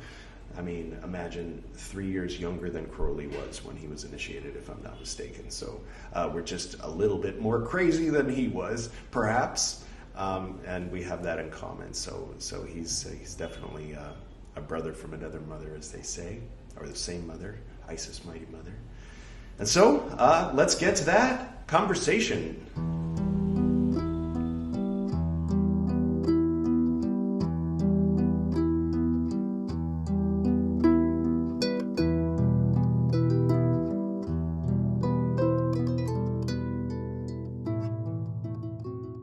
Greetings, Frater. Hey. Hey! Welcome back. Good to see you. Yeah, likewise, man. Nice. I like what's going on here. Oh, you know, why not? Got the monk thing happening. You got to have hair somewhere. Yeah, somewhere visible anyway. Don't tell And that in to our the society, it's not polite to be naked in public. So, yeah, I like your headphones. That's my color, pastels, man. oh, thank you. They Hard were to find hers, but then pastels. mine died, so I adopted these, and she got some that were beige. Very nice. Yeah, so this is a big celebration, isn't it? It is first Because Esoterinerd you can't episode go in a beyond while. 120 episodes. Of course, yeah. Because of the flood. Because of the flood, man hath been limited, and his episodes shall be 120 in length. Well, we'll see what happens. See if we can break beyond that barrier. It is the Aquarian age, after all. Yeah. Yeah. Does it seem like the Aquarian age to you? In some ways. I mean, there's plenty of trappings from the Piscean and even the Aryan. Is that how you say Aries, Aresian age left over? But I mean, the mass communication thing, it's definitely going through, you might say, some awkward growth spurts, here at the beginning of mass communication via internet. But I mean, the people who were just alone in their cabins before are now being heard. That's the difference. They were always there. It's just everybody can hear them now. The noosphere is real. Mm-hmm. Yeah. I mean, if there was a comforter or a democratizer or democratizing effect of the Holy Spirit, right, that emerged as the noosphere, I mean, we're getting into some Teilhard de Chardin territory, of course. Yeah, but yeah. That might make sense. That sort of makes sense, Yeah. Sorry about that. And it's predictable that the dog-faced demons in the form of, things like Facebook and YouTube and all of these powers that be that come into form will try to streamline and, separate out and make sure that the only thing that people see is what they deem okay, and anything else has to go on the dark web. I was thinking about self-censorship a lot today, actually, for some reason. Been doing a lot of writing work for myself and, internal exploration sort of work, especially with some of the prayer and invocational stuff I've been having to write for things. And it actually made me realize that I think more that I probably self-censor more than I even realized. Like, you think, oh no, I say whatever I want. And then I started to unpack that. I was like, damn. Yeah. For me, it was a big, when I came to India, because of course, Southern California is sort of a boiling, that's of all the places where you get societal, self-censoring programming, it's one of the hotbeds of that. And so, anytime I open my mouth, I'm like, am I going to offend people with, and so coming to India, nobody cared, if I like do a mocking gay voice, or if I say someone's fat, or point out their skin tone or whatever, not in a racist way, not in a not that those are things you're looking to do, right? Right, but everybody around me was doing it. I mean, it's basically like the 80s here in a lot of ways, and in some other ways, it's like the 20s. And I mean that only in a positive way. Like there's businesses owned by families, and they are able to send their kids to college, running their little shop on the corner, and they don't get wiped out by the equivalent of Walmart. Touch wood or knock on wood. Here's a question: do you think it coming as you have from LA to India? And not just from LA, let us remind our listeners, but from America. Yeah. From America. Frater. And for those who don't know, he's in Canada. So are there people? Okay. We had this much cultural difference before when I was in LA and you were in Canada. I think it was, sorry to interrupt, hold Well, your that's a thought. West Coast thing, we're both Yeah, West yeah, Coast. So it's its yeah. own culture. When I came up to Vancouver, and I had my ideas about George W. Bush, but it was the first time someone, well, outside of Brazil, in Brazil, people would say, you Americans are like this, and I was kind of used to that from there. But coming into Canada and talking to you, and I was like, hey, I'm not George W. Bush. I'm different. I'm more like you than I am like those Americans. People forget how hostile those times sort of were. There was a lot of Mm. conflation of America with George Bush and his uh, decisions, shall we say. Yeah, yeah. Hey, your country's in trouble when its three leaders are named Bush, Dick, and Colin. Yeah, yep, I remember those days. Good one. So yeah, what I was wondering is, do you think, noticing as you have the culture shift and maybe the downplaying, like the lack of a culture war outside of where you're from, is that so Yeah. much because the culture where you are in India now, the people are different fundamentally, and there's just this swath of people battling it out back home in LA, or is it, how much is it that, and how much do you think it is the messaging and media pervasion of that, of the idea that these two fringe extremes doing this culture war stuff are actually representative of the whole population, which Right. I think I mean, I can say, I mean, this will be revealing in itself, is the fact that I have to self-censor when I talk about the culture war that goes on in India. But the culture war that goes on in India has nothing to do with me. So it's basically between people who feel that, India is one flag under Hinduism. That's what I'll say. And, we'll allow some of the other minor religions that developed and are solely Indian in identity. And then the outside people should get the fuck out, basically.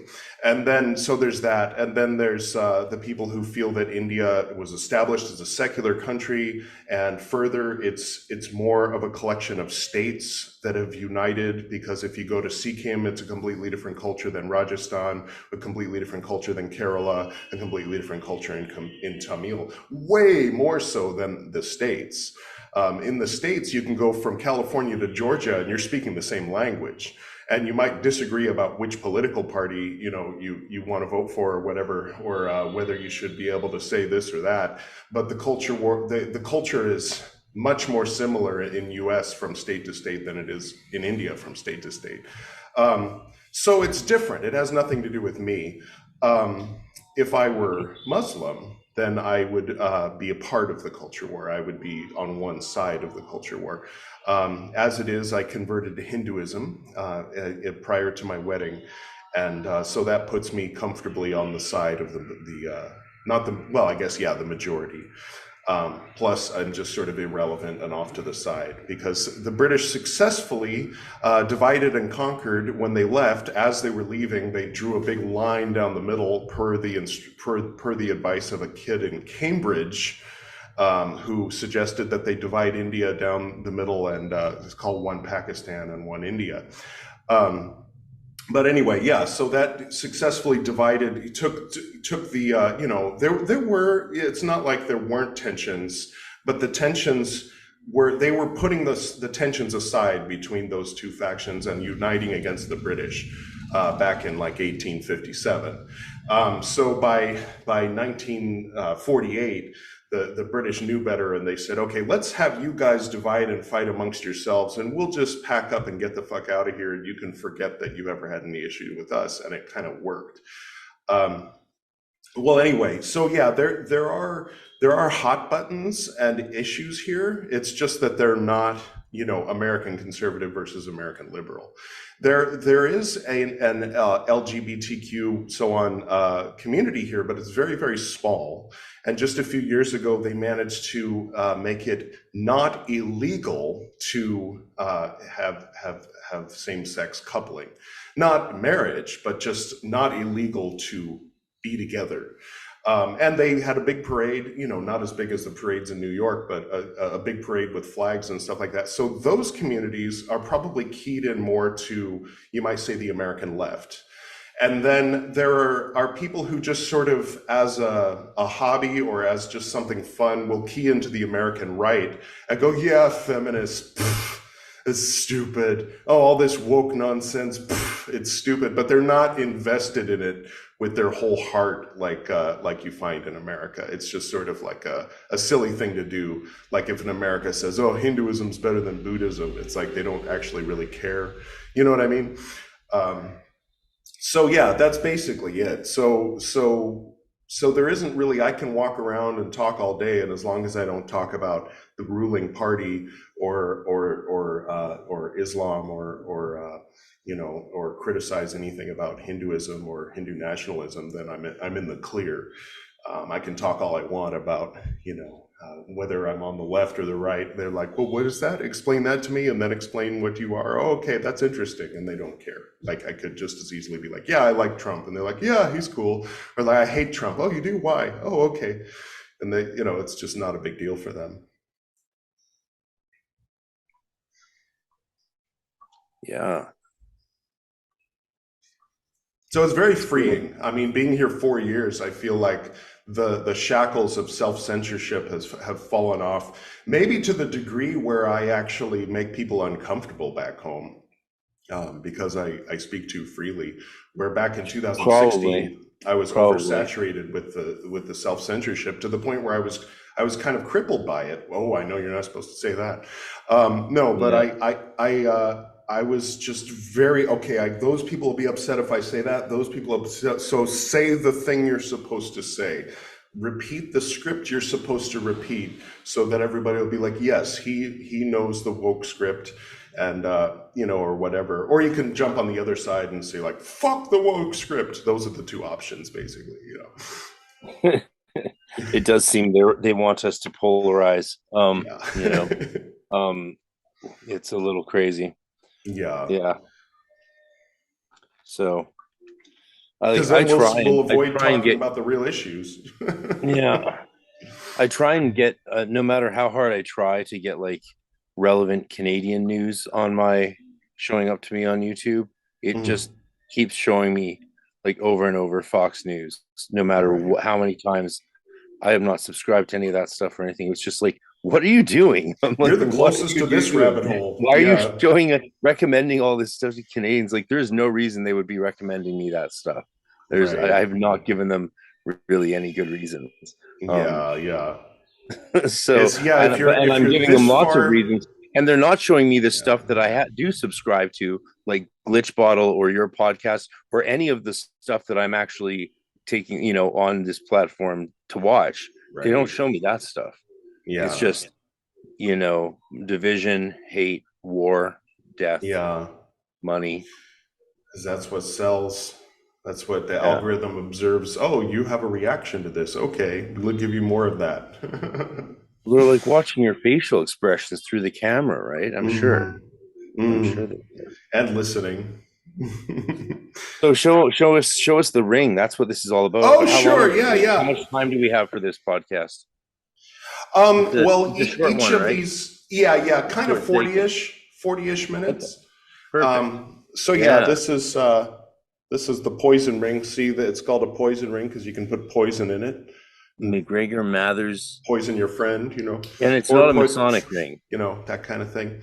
Well, it's got the skull and crossbones, which I think is, in my mind, a clever double entendre, because that means poison, but it also means Templar. So, and pirate. It's a ring to put your poison for when you're at the stake, about to be burned as a Templar. Right. Yeah, that's true. Or I was thinking, because in reference to something you had posted, that you could put your DMT in here. Oh, now we're flagged. And then it'd be the Philosopher's Stone. It'd be kind of both a poison and the Philosopher's Stone, and it'd be the ideal thing to put in here, I think. Yeah, yeah. I mean, if is it a tight, secure thing? I mean, I wouldn't put anything Well, valuable not to go in a through the ring, airport or anything. but They'll just be no, like, but open does it? No, that. just I'm just curious about the construction because, that's an expensive piece of jewelry that you got there. Yeah, I mean, it's What was pretty the tight. It process doesn't have like? a. And how do you know what's the certificate of authenticity look like and all that stuff? Yeah, I can That's the show it really to cool you. stuff. I'll probably blur out how much it is appraised for, but here. Oh, I think I've already mentioned it online. Oh, right on. Yeah. I couldn't see that at all. Oh, well, let's see. It says Victorian memento, Mori skull and bones, occultus ornate 9K solid gold enamel and diamonds, chest-shaped poison ring, circa 1891. This ring belonged to the British occultist Samuel Little McGregor Mathers. Yeah, far out. Yeah. So that's fun. Now the question is, what did he put in there? Yeah, yeah. And of course, some people are speculating online already. You know, they're like, you can see the cocaine, and other people saying cocaine would have evaporated in 120 years, you know, whatever. But, yeah, plus, what, yeah. Yeah, I don't. It's probably some kind of, there's a little white thing on it. I haven't scrubbed it off or anything. Someone probably tried to polish it at one point, and then the polish got inside of it or whatever. But I mean, I'm guessing that, I mean, when he passed away, maybe it went to Moina, and then it ended up in the States as a result. And then some collector must have had it, and then probably another collector had it, and then that collector died, and then the bank had a auction or something, and then someone got a hold of it, and then it got to your buddy. So people ask, oh, well, how did you get this? Oh, I got it through Frater RC. For me, I guess, yeah. Well, I was offered it first, but no, I needed to buy a new laptop. Yeah. Well, anyway. Yeah, I'm glad it ended up with someone I know. That's nice. Yeah, yeah. Who else do you have coming on this episode? Let's see. Mark Williams, I interviewed yesterday. He talked about building a rapport and a relationship with the gods, or with ancestors, whoever it is. That if using the example that if a stranger knocks on your door and says, I need $50, you just kind of close the door in their face. But if your good friend who you've known for years is like, hey man, I need $50, you'll probably give it to him, or at least loan it to him. And so same goes with the gods, that if you treat him as a stranger. That kind of reminds me of The Godfather. It's like, you never visit me, and you show up at my daughter's wedding. No, I'm doing an Italian stereotype. No. And then Joe Zabinski, I'll be talking to him tonight. He's just developed an app called DigiTalisman, which people can subscribe to, and members will be able to, key in exactly which mansion of the moon and or which star they want to do a talisman for, star magic, constellation magic, astrological, and everything, and then it'll do stuff. I don't know. He's much more of a talisman nerd than I am. But and then Robbie Strong. He's my apprentice, so I figure it's appropriate to have him in episode 120. And then, oh gosh, what does he go by? I might beep this. He goes by something else these days. He's from Chicago. And also from that community. And then Lord John Jackfield, of course. In London. Eric V Sisco. Yeah, all our friends. And hopefully VH Soar CMU. We'll see about that. She was the one, I've talked about her before, when there was a point where the order was about to break apart in spring equinox 2013, I think, or no, 2011. And so the agreement was, as long as Voldemort stays the F out, like he can still be somewhat affiliated, but don't come in the temple, don't interact with anybody in the outer, because he's shown himself to be a creep, in many ways. And then there was this small conspiracy and people like acting as bodyguards to allow him to push his way in and sit down in the imperator's chair. And the moment his butt hit the imperator's chair, Soror CMU stood up and began shouting. And she didn't mean to, but she did 3 reverse circumambulation concentric circles in the temple while she was telling everybody, what was going on and what just happened and what's going to happen now as a result. And then she walked out, and half the members stood up and walked out. And when news got out, all of the other temples left. So it was half of California, and then the whole rest of the order went. But she was it wasn't like she was the leader of the rebellion. It was already very well established. She just happened to be the person marching first, and everybody followed. So I thought that was incredibly heroic. That was very inspiring to me. So that was the beginning of the Collegium Spiritum Sanctum, which still exists, but I think they actually reconciled with the remnants of Temple Isis. So now there's one order minus Voldemort, and they're doing their thing. And I think at least one of our guests is part of that. Yeah. No, I have a good idea of what's going on in that neck of the woods, and it's sounds good. My main thing is, I think if you're part of these groups, or if you're part of a magical group like that, keep the rituals going, especially if you're initiating people. That should be the main thing you're serving. Right. So, and all the other drama, when the other drama prevents or impacts that, then you have a real problem. So if people are trying to get back to, putting on these initiations well for folks, that's the main thing. And teaching comes after that, I suppose. I hope, that they continue to develop, into the multiverse, I guess, because inevitably we're going to have classrooms in Goggle Land and do rituals there, and you may as well sort of be prepared for it, I guess, if you're looking at being part of these initiatory orders. Yeah. Otherwise, you're just going to lose people, because that's going to become a part of their lives. Yeah.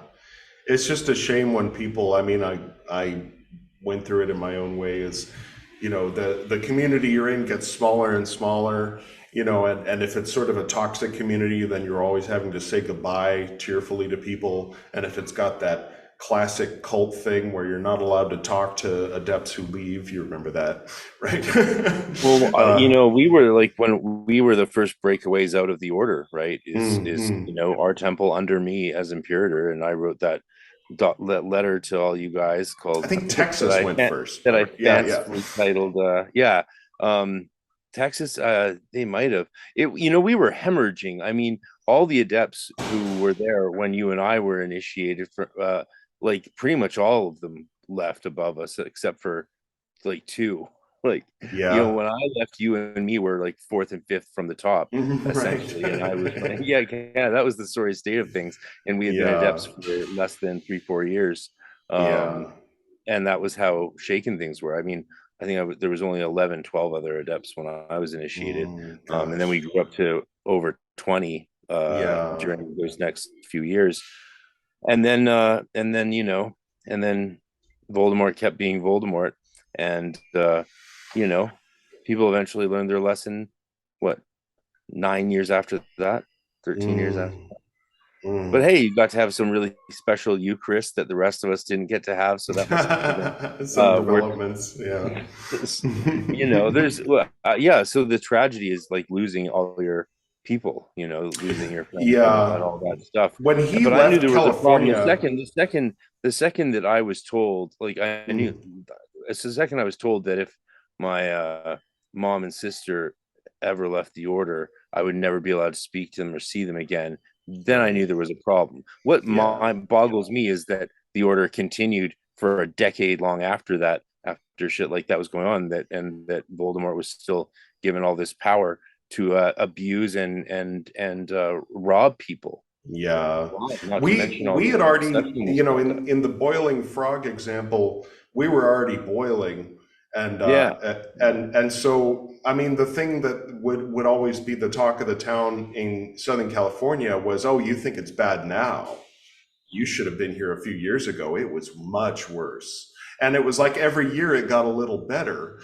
But in a place like Canada, or later in a place like Chicago, the local community was able to create something that resembled a very positive community, and shield people from the reality of this boiling frog water outside. But then once it started to trickle in, like I remember in particular one yelling event that happened, I think in 1999 at the Power Week up in Vancouver, where someone was saying, well, isn't David Griffin just a person? Why are we talking so much crap about him and Cicero?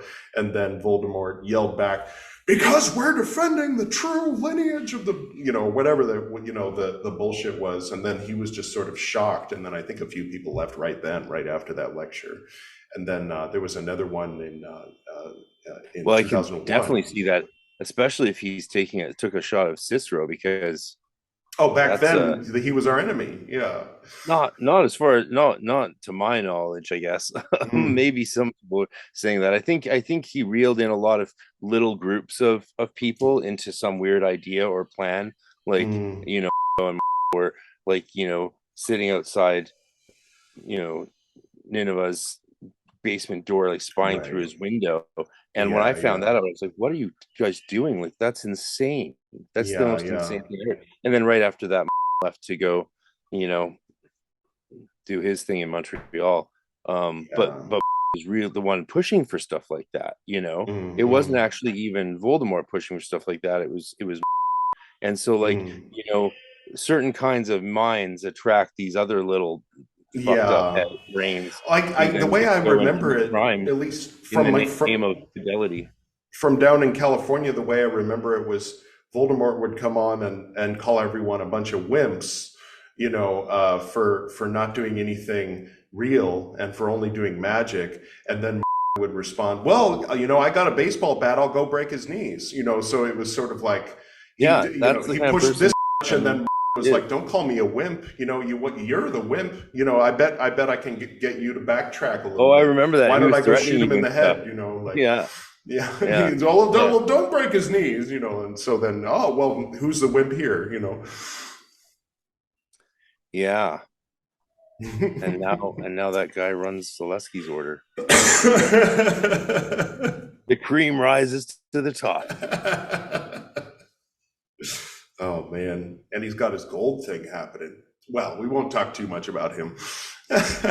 I guarantee you the people join magical orders is to get gold. Just maybe not in a multi-level marketing strategy. Maybe looking for more alchemical gold or DMT. Yeah. But hey, more power to you. Everyone, I hope he's happy, I guess. Yeah. I mean, I seem to have good vibes with the guy these days, but I don't know. I believe people can change. Sure. Yeah. Sure. I didn't buy in. And if someone does something bad or was a douche in the past, but they're doing good things now, you don't want to stop them from doing good things, right? Yeah, it's true. Like, if someone's a lazy ass and then they start working hard, you don't want to stop them from working hard. That's one thing that's been interesting for me. Ditch.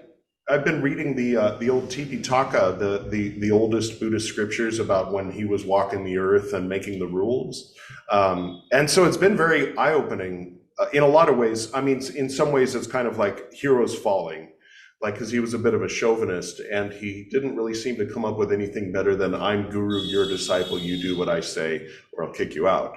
But it was an improvement over old school Jainism, I think.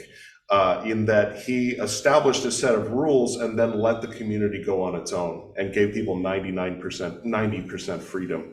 And the only things you could actually get kicked out for were murder, stealing, having sex, which is kind of like, oh, well, that sucks. And then the other one was pretending to have supernatural powers when you don't.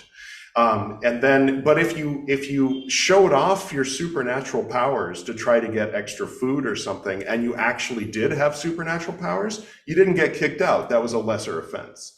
And if you touch a woman inappropriately or sexually harass her or this kind of thing, you don't get kicked out. It's a lesser offense. And so it kind of gives me pause about like, okay, the things that these days, I mean, not to use buzzwords, but these days people will write someone off entirely. Like if Bill Cosby rapes 40 women, okay, yeah, let's write him off entirely. Let's put him in jail. But then someone else like expresses an opinion that isn't popular right now in the left.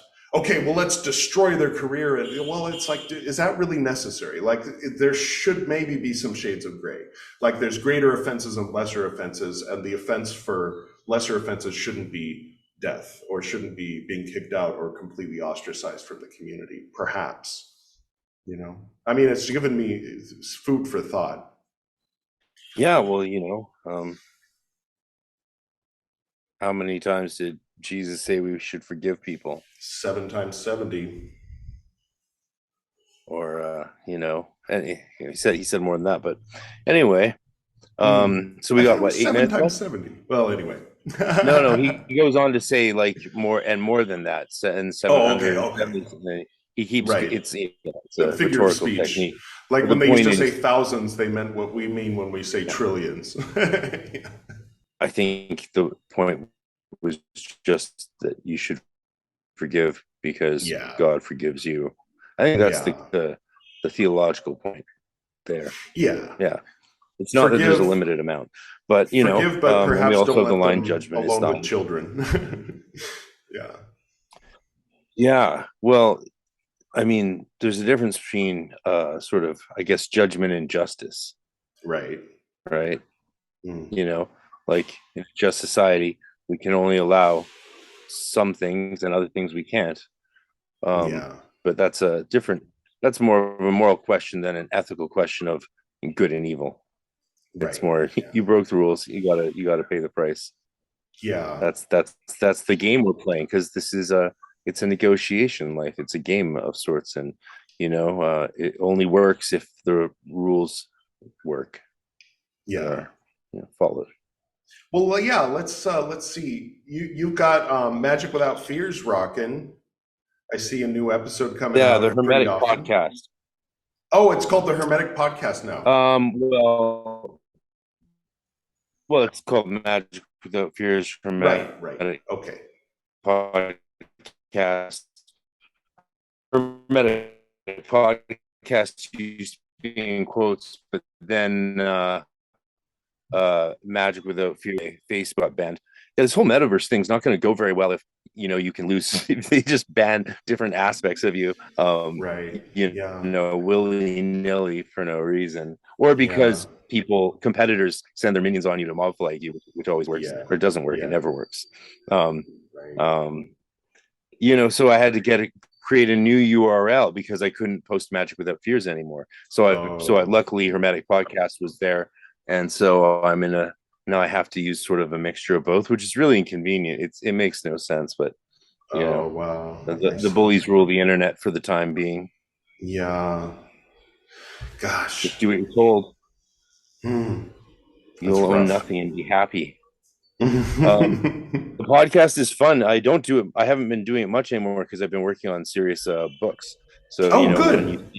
When you see in the future 2 mega books come out for me, don't be like, where did these come from? Came from the fact that I've only been podcasting here and there. Also, mainly it's not that I don't have time to podcast either. It's that it's the time of finding someone and arranging a time and all that. It's hunting people down that can take a long time. The podcast itself only takes like 10-15 hours all in.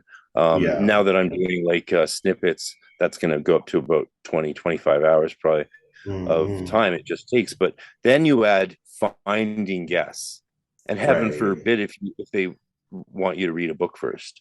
Oh God. There's been a few books I've read for guests who then didn't come on the podcast. So there's like 60 hours gone. Gone. And it's a letdown because I was really looking forward to it. Otherwise, I wouldn't have read the fucking book, right? Right. That's a drag. Pardon my French. So that's frustrating. So I'm not reading books anymore. It's like, if you can convince, if I don't want to read your book by the end of a podcast, I shouldn't be reading it beforehand. Right. Yeah. So if, after a podcast, if someone I want to read their book and I read it, then we can do another. Have you read any of my books? Yeah, I got Taco right here. I got Taco nice. Here, and I pull it out, and I've got a couple of yours right there and a couple over there, and your cool. stuff's far out. It's great. Oh, thank you. Great for I like writing that isn't standard and that shocks me and surprises me, and that's what you get from independent creators like us. Stuff that hasn't gone through the fodder mill. Yeah. Mm-hmm. Yeah, you skipped one of the 8 steps on the hero's journey. Like, fuck you. You can't have a story without conflict. Watch me. Yeah, indeed. I've got an Enochian course that I'm gonna launch soon. There's like a pre-sale that's been up for a while, but that just gives people enough to know how to do it.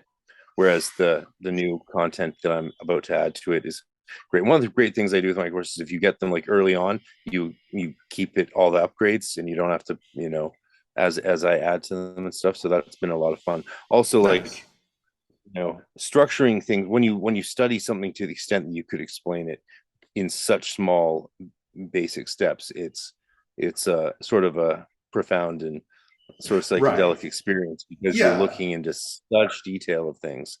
Well, like being able to say, just do LBRP, BRH, middle pillar. Like, if somebody's brand new, then you have to say, first do ta. Like, you don't have to explain all the steps. Oh yeah, right. Not to mention, like, maybe sweep or vacuum the space first. Right. That's always a good idea. Yeah. The fun thing about the Enochian course actually is there's no Golden Dawn magic or anything like that. It's deep purism. So it's essentially prayers, and invocations, and then some other elements. Nice. Yeah. Sweet. How do people get in touch with you if they want to be a part of that? It's on my website, hermeticmysteryschool.com. Okay, cool. And we also have you can also just join the site for free through this, join the little cyber guild, and then you get the Zoom link invites for free lectures. And like, there's an upcoming one on the Shemha Mefresh with me and Paul Rana, who's the head of a Martinist order and used to do the Golden Dawn thing too. And we have different guest lectures from different other people. You've done one. That's you true. should do one again. You've been requested by multiple people to come back and do another cyber guild chat. It's a nice way it's open to anyone, and it doesn't cost anything. So it's just a great way to to share stuff behind a veil a little bit. Right. That's not out there in the profane world. Yeah. Well, after 120 years, I shall open. Yeah. 1 times 2 times 3 times 4. Do you think that was a reference to D? Because there is a theory on that one because of the death date, right? Oh, I didn't know about that. Yeah, it's an interesting one. I can't recall the details, but I think it's something to with one of the things was published 120 years after D's death. Okay. I think that's that. You can tell how much stock I put in it based on my if I probably would have memorized it if I thought it was earth shattering, but it's just it's just another data point. It's just another data point. It's a sort of like the whole rager that I guess is caused by the DMT Philosopher's Stone debate that P.D. Newman's new book is stirred up, or maybe I stirred it up or helped him stir it. I don't know. I just sort of mentioned the research to a bunch of people. I think this is one of those books that we all need to read and have a conversation about. And a lot of people freaked out. They freaked out. Don't touch that's just Philosopher's Stone. It's like, doesn't matter doesn't matter if for 300 years, certain schools of alchemists, including like perhaps Cagliostro's Masonic rites and the Russian rite, were giving essentially ayahuasca to candidates in a coffin. It doesn't matter to a lot of people that these data points have come along. They're just so angry that you would reduce the philosopher's stone down to some drug, to some substance that could be extracted from the acacia plants out of which the Ark of the Covenant was made. I mean, that is so petty and enclosed-minded. I mean, the acacia was just a common wood, and that's why it appears in the Bible so often. That's why the high priest would burn it in cannabis and stick his head in the smoke and talk to God. Let's be real. Let's be real. Wow. So, just because there's data points, it doesn't mean something's true. But research is research, and if you don't look at it, it's hard to have a conversation about it. And a lot of people are telling me I'm wrong, but refuse to look at the data. And if that happens with anything else in life, you would just think they're. That's very interesting. What was the exact quote that you post, or the exact words that you said were something to the effect of I've gotten to the point where rather than that I'd rather teach magic to psychonauts rather than try to convince magicians that DMT is the philosopher's stone. People got so upset. I know. I tweeted that. I never tweet much, but I checked it out. I made some tweets sometimes. So what was the name of that book?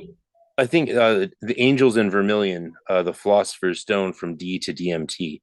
Okay. It certainly does look like the red powder, red substance or stone that Kelly had was definitely probably that. So, but you have to look at the data around it to see why that's likely. I mean, if, it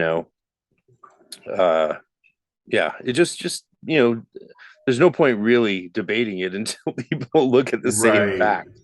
Now, I interviewed a guy. The presentation of the facts, but the facts are still the facts. Like those things are still the facts. You can argue with how it's interpreted. That's fine, but it's really interesting stuff. Yeah, especially and just if there's people who've never done it who think that smoking DMT, for instance, will just open up all of the truth.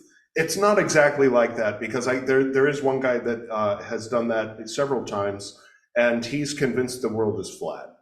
And there might be people going, well, it is flat, but okay. Aside from those folks, to everyone else, it opens your mind, but you got to direct where you're going. There's still. See, wouldn't that explain? See, now that aspect of it to me. Now we're in pure speculation land here for all you sticklers out there. I love you. But as an experience on an experiential basis, that to me is an argument for it, because if you were one of these alchemists or holy people in whether 500 years, 300 years, or 2,500 years ago, or 6,000 years ago, and this was extracting this from acacia roots was a secret that we know they had. That's not a debate, because we know about ayahuasca, right? Yeah, they had these things, and I had experienced it, right? I would definitely feel like this is something to be kept secret and sacred, and not to be squandered, and have people using it in the brothel houses, or or to escape the realities of their lives, right? Yeah, I think I would. Because no one who's done DMT really, as far as I can tell, or most mystics or spiritual people like us who approach it in a entheogenic way, none of us walk away being like, oh, this is a great recreational thing, I should go party on this. Right. That's not our experience of it, because we don't approach it in that way. I can see some kids microdose vaping it who might just think of it that way. But, there's a lot of people who think that the whole point of it is to keep your eyes open as well, whereas all that means is you haven't taken enough to lose limbic function and Right, just because go out we of your develop body. it in here. We're supposed to be able to generate it on our own, but that takes practice and discipline and meditation and clearing out BS and Kundalini and all this other stuff in order to consciously activate the pineal gland and produce your own dream substance without being asleep. And having done meditation, like, you know, I grew up doing yoga, and you are a yogi now. Like having that, knowing what I having done that amount of meditative work, for me it was instantly the first time when I experienced DMT, I felt it on a continuance. yeah, Like it was yeah, an me experience too, coming me to me too. on the continuance of other experiences, and Right, that was never my experience on anything, and on anything any of like else? the anything else. Yeah. I Psilocybin mean, even, yeah. psilocybin a bit, It's though. its own thing. It's its own, it's definitely related, and they Yeah, cross over in yeah, some a very large cousin for way. sure, but not a Yeah. direct. Yeah, I had a direct link where, oh, this was exactly what I was experiencing that time when my dad and I were meditating, and I was 8 years old, and we had just finished all the chanting, and I was looking at the incense smoke, and I felt like the incense smoke was at once moving and still and alive and not alive, and it was me and I was it, and it was separate, but we were one, and all of that was happening at once, and I couldn't put it into words. And I just kind of went through the rest of the day feeling like I'd seen something that nobody else was aware of. Like then I did DMT. I'm like, that's what it is. And then I started obsessively researching and reading Spirit Molecule and kind of Wikipedia, and I got into back into the DNA alphabet, and I wanted to know. And I learned, I mean, for whatever it's worth, I learned about the process of which enzyme does what to what in order to produce it. And you know, so to learn the name of that enzyme and what other roles it has and all of this good stuff, you know, it was very interesting. Yeah. Yeah, I don't know much about enzymes, but It's a trip. I mean, in a real quick nutshell, and it's been a few years since I looked at it, in the number 7 chromosome of every human on the planet, there are instructions to create tryptophan decarboxylase, which is also known by other names, but it looks like a little crab, and it's made of about 460 amino acids, which are just those little, you know, the instructions in the DNA, every 3 nucleotides tell you this amino acid, that amino acid, that amino acid. So it's basically like writing. So there's a 460 letter long sentence, or a 460 letter long word, for instance, that when it hits water, it turns into this like crab-like shape, and it will go around, and one of its functions is it will grab on to a tryptophan, which is one of the letters, one of the 20 letters that all life is written in, including viruses and cactus and humans and you name it, and it'll knock off the carbon dioxide and turn that tryptophan into tryptamine, because that's what happens when you knock carbon dioxide off to tryptamine, and then we exhale the carbon dioxide, which I think most people are familiar with that process. And then I don't know what you're talking about. Then another enzyme comes along and methylates it twice, which means it sticks a carbon with 3 hydrogens on it, on one little node and then another little node. And so then you have dimethyltryptamine, and that's a process that happens, and the little critters that create it are written in our number 7 chromosome, and then along comes the MOA. Along comes the MOA enzyme, which of course people familiar with ayahuasca know as the thing you inhibit in order to keep the DMT in your system, because its job is to say, uh-oh, there's DMT, let's destroy it. Because people need to be able to focus and have fear of leopards and things like that, and be in present time and know where they are. So it's not a good idea to have a whole bunch of DMT in your brain if you're trying to survive. And so the MOA is a friend in that regard. But the shamans know that, you know, you make that go to sleep, or you inhibit the activity of that. It's in antidepressants as well, certain ones, MOA blockers. And then that allows for the DMT to just do its thing. But otherwise, it's a cycle. It's a little game between 3 enzymes, where one makes tryptamine, one methylates it twice, and then one destroys it. And depending on how much of what you have in your system, then that will determine whether you're schizophrenic or not, how much of a psychedelic state you're in, basically. Yeah. Another interesting thing in Newman's research in that book, it looks like there's a good chance when the Masons went in the coffin in these rites in like Cagliostro's, the white stone was the MAOI. So they had that was the red and the white there is the DMT, and then which they were drinking, so you would need an MAOI. The fact that it makes sense that people were doing that, and it would make sense to me that if they would always say that some alchemists knew the secret of the Philosopher's Stone and some didn't. Like that was something that was known. They did believe that a lot for very lengthy periods of time, but so therefore the Philosopher's Stone was something alchemists were making, or said a different way, there was something the alchemists were making that they considered the Philosopher's Stone, and some knew how to make it and knew its secrets. Right. Some did not. That couldn't have been, and anyone who thinks that that is actually what they're talking about in this instance was how to turn lead into gold using a couple Bunsen burners and beakers, that's insane. No, they were talking about something that was actually being made. Not because there wasn't alchemists running around making gold everywhere.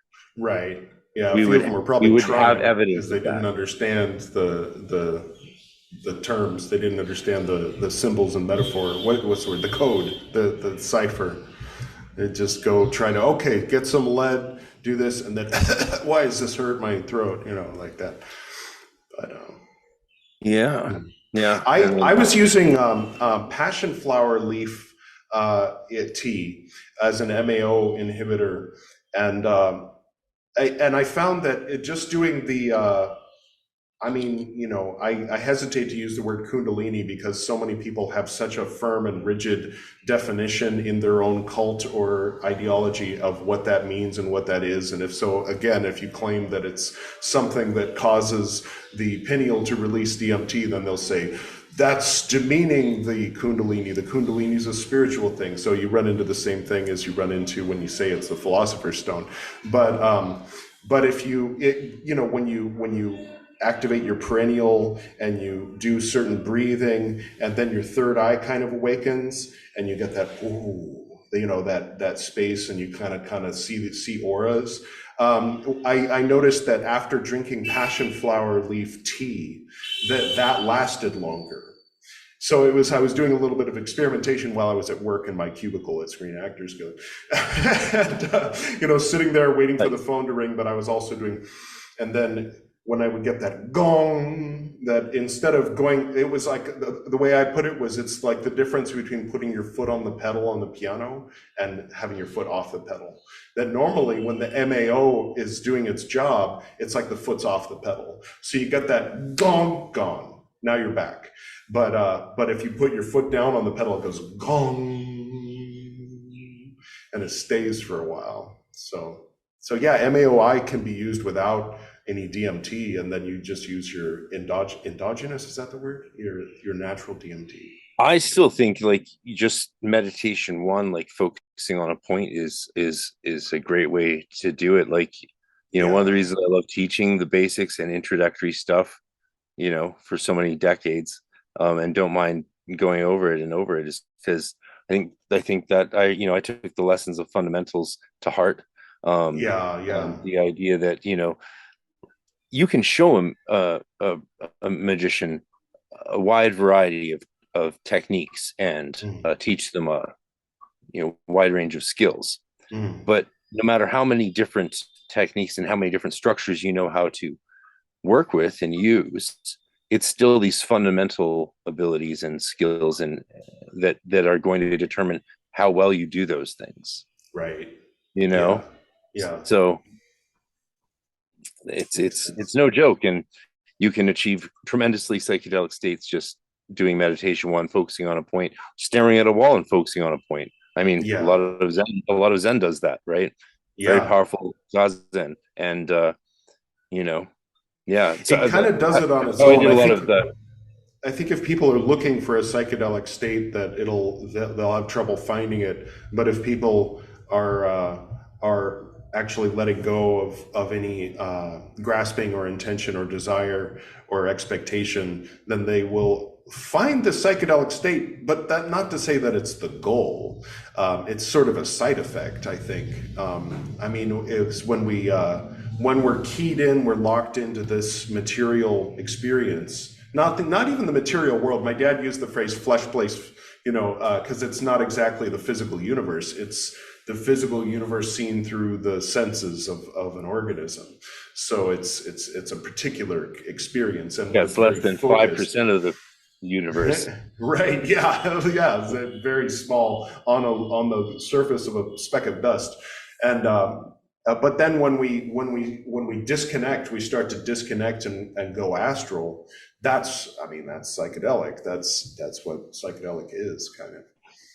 Yeah, I don't think most people see the connection between the word psychedelic and, say, a controlled, sober astral state. I think a lot of people have a problem seeing why we're connecting those things there, and that's okay. Maybe that's not a problem, but I could see how it could be misleading to people, especially if they think that I can see that it's definitely, there's more than XYZ. There's XYZ, ABC on that, there's 6 dimensions. So it's like you can be on the astral and be clearly, lucidly focused on what you're looking at. And you can be in a tent on mushrooms, not knowing which way up is, or whether the vomit on your face is from yourself or your partner. And so I can understand why people would why people would be confused. Like, well, I did that, and that was nothing like this. And well, of course, waking up this morning was nothing like waking up yesterday morning. But everything is different. Everything is the same.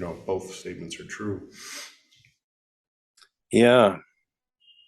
So I don't know, maybe sometimes I do wonder, given it was the backlash that caused that tweet from the Golden Dawn community about, I was presenting research, as you saw it happen.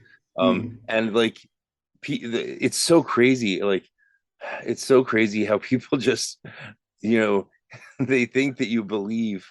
Like, if you post an article to some research, they assume that you agree with everything in it. It's like, right. It's like, bitch, I didn't even read it. I just think you're so fucking stupid. You should. Yeah, God, I get so hot-headed on no, that. But that's it. I'm joking, of course, and it wouldn't be a podcast with me if I didn't try and get away with some shit. But like, here there is actually a point to it. It's actually quite interesting now that I think about it, which is hopefully I won't forget it. Oh, I remember. Yeah. Here's a good point. Often, like, and some people have been confused about this. Often, like, when we share information, or when I share information, or recommend books, I'm often not recommending what I consider to be the most important book or the best book. Right? Yeah, often it is. I'm suggesting something that I think people could start out with. I don't recommend Moshe Adele's Absorbing Perfections to someone who's like, what's the tree of life? Right. We'll buy this $200, 7,000 page book by the leading scholar that talks about deconstruction and the effects of postmodernism on Kabbalistic development and the understanding of intertextuality. Right? Like, no. Oh, interesting. So, so like when I'm recommending P.D. Newman's new book, it's not because I don't need to read that book. I lived it. It's not because I just read my first book on DMT and Masonry, and I'm like, this is the truth. No, like, like, I've been studying this for a long time with a lot of people, and a lot of the most interesting stuff is the archaeological research. That's what's most interesting, and that's what people should be reading. But I've tried posting links to archaeological papers. No one's interested. So like, read P.D. Newman, read some sensationalist articles. And if you notice the facts, you might pursue them to their sources and see where they appear in other places. If you're not able to notice the facts, well, then I did the right thing by recommending a popular paper to you instead of an academic source. Wow. Yeah, yeah. And then there's the people that'll believe it and think that's why it's the devil, and then they'll believe it and think that's why masonry is cool, and then the people who won't believe it, and they, I mean, it's like there's four different, there's a whole elaborate fractal of cognitive bias that the world will bring to the table depending on where. This is why I think it's so important, the work that some academics are now doing to communicate with the occult community and in the spiritual community in a very broad general sense. Like, obviously in our field in esoterica, it's got Justin Sledge, and I talked to Dr. Puka and just posted the video of our interview, and she's great. And there's a bunch of other academics, Religion for Breakfast, just a bunch of them coming along. And they're from the sort of same wave that I was in when I started out in the ASE and doing grad school, and wanting to be a part of this wave. Of course, I sort of focused more on being a Celtic band after that, but that wave continued just fine without me, as I knew it would, and now we get to reap the benefits of that. And they are coming along and helping us get a bit more critical and knowledgeable in not just what we should study and think about, how to think about it. Religion for Breakfast channel.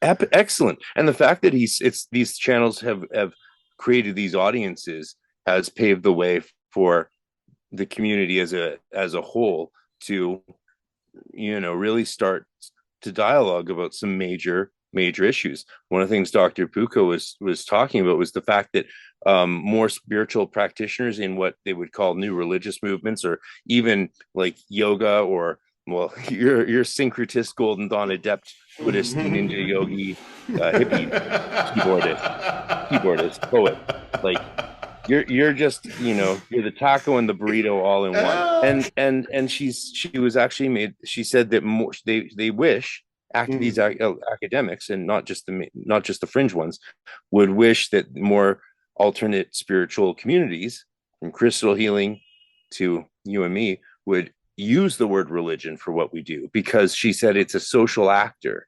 That's her phrase, and that's a way of saying, like, there's power in that word that allows us to do things, us to write things and say things, and for things to be created that otherwise couldn't be if you're not using this word. If you use this word, it's almost like, power. I mean, in a way, that's why. But it's a hard sell, because a lot of people get into alternative spirituality because they've been so burned by quote unquote, the religious hegemony. That's true. But so she was saying, like, religious studies now they're very, very, very aware that of the fact that most religiosity and spirituality doesn't conform to the standard structures of Western monotheisms and just the big Eastern faiths, Buddhism, Taoism. Right. Most spiritualities don't. Most people's religions don't, and their religions and spirituality in academic terms are very much the same thing, though some people, you can disagree, this is a thing. But read Wouter Hanegraaff's article on religion. He basically sums up the problem quite well, and it's an interesting thing that I don't know. Do you think that alternative spiritual practices and beliefs could be because it's hard, especially being from the Golden Dawn world, like you or I. It's not a religion, but it functions like a de facto religion. Even though it's a group that accepts all religions, so by default, how can it be a religion? But it very much does act like one for people that it can replace religion, or be compatible with many different kinds of religions. I don't know about all, but certainly many different kinds fit on that tree of life model and can be applied to it. Or people can just do them separately if they don't want to try to stick their gods on the tree of life, which is kind of like people have called that kind of a colonialist mentality. It's like, let's take the British version of the Christian version of Kabbalah and then stick, Hindu gods on it, and because everything fits with it because it's the truth. That's odd. Where does that bias come from? But who knows? Yeah. Who knows? I had a number of thoughts, but I think you and I could solve colonialism. I think, you know, we've got the right qualifications and skin color. We just right, yeah, on colonialism. Yeah, I hear my job is just to kind of like stay quiet and hello, thank you for letting me stay here. You know, I'm American, by the way, not British. Happy August 15th, you know, Independence Day. Yeah, the Queen is dead. We're having a national holiday on Monday, along with the King. Yeah. Kudos declared a special holiday. Yeah, I find it annoying. I find it annoying that King Charles is king, because the protagonist in most of my stories is Charles. And now from here on out, they're going to think that I'm naming him after the king.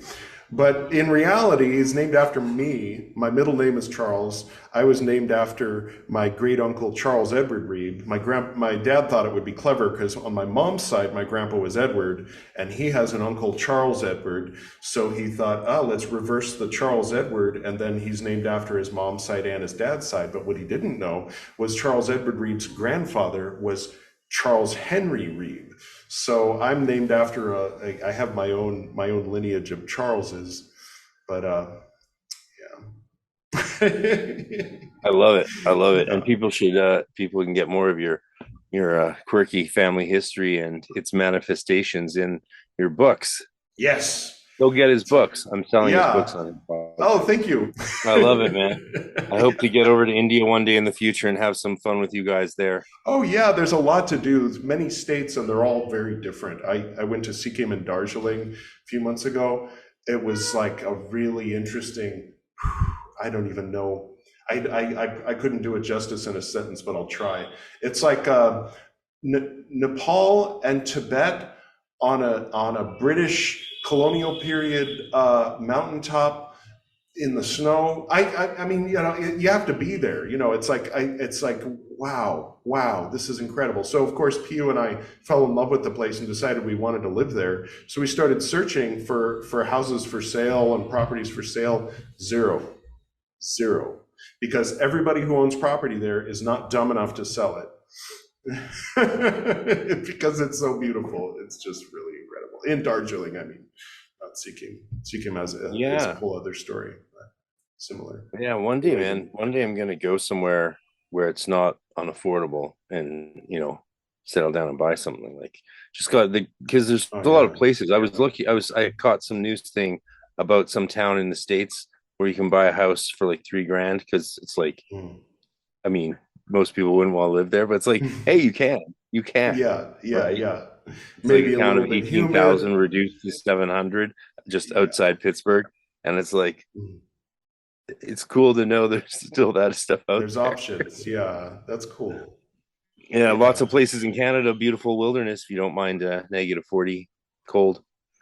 And bears. That's and true. All those other for now, things in 100 years, it might be tropical. Who knows? 100 years? 100 years? I don't maybe know. 10,000. I think the thing about this, the millenarianism and thinking in these apocalyptic eschatological terms, man, is that people have always done this, and historically, that's true. They're mostly wrong. Like, most of the time, a meteor could come and hit our planet and destroy it at any time. But how long has this planet been here? Like, we know based on one ellipsis, right, or something like that we will all be dead due to a distance from the sun in something like 20,000-30,000 years, something like that. I don't know, maybe 60. There's a period in which, like, I think it's a couple million, but yeah, it might be millions. Yeah, I think, right. So like the chances that like the rapture is about to happen is it's crazy. It's crazy that people are thinking, and like, it is the end of times. No, I really. Well, people can migrate. We've never been more divided. It's like, there was a time when it was tropical on the poles. I mean, the Earth does that at times when the whole thing is desert, except for it's really nice on the poles and the water on the equator is boiling. Like, we already did. We've been through that. The dinosaurs put up with that. Like, we can grow some thick skin and get through it, but it's a gradual thing, I mean, how long it was 25,000 years ago was ice So, I mean, our ancestors were dealing with that. So it's the best of times and it's the worst of times. yeah. People got spoiled. It's like we're in the air conditioning period of the Earth's natural cycles, its climate cycles. And we're like, I don't want to leave the air conditioning period. It'll be too hot. We're all ascending to the fourth and fifth dimensions. If we're lucky. Yeah. That always makes me, when people talk about rising to the higher dimensions, I always think of like that movie with Sean Connery, my favorite Sean Connery movie, Zardoz, where the women within the veils all around him waving their arms, saying, "We're going to the second level. We're going to the second level." And I was just like, this is amazing. I seeing it as a kid, I'm like, this is out of this world. Zardoz is a great movie. Yeah, it's so good. I mean, it was a bomb, right? It was like considered a cinematic catastrophe. Right. Like, it's one of the. It might have started so bad it's good. Yeah. Well, in order to be a successful movie, you have to appeal to the lowest common denominator, and so Marvel movies forever. But there's some good. I like Golden Child, but that was apparently what destroyed Eddie Murphy's. Yeah, I remember hearing that. Period. Yeah. All right, brother. Let's wrap up before this episode ends up being 2 hours long. Yeah, you got to come on my podcast. Yeah, come back on the Hermetic podcast. And if people want to subscribe to hermeticpodcast.com on Apple and Apple and Spotify, or go to the website, go to the mailing list, and sign I finally got Esoterinerd on Spotify as well. So yeah, you want my like bonus content with Damien Eccles, you can go find that by signing up to shit. Thank you. Sweet. All right. Thank you very much, brother. And I look forward to talking to you next time. Looking good, my friend. You too. All right. Okay. Cheerio. Peace. Take care.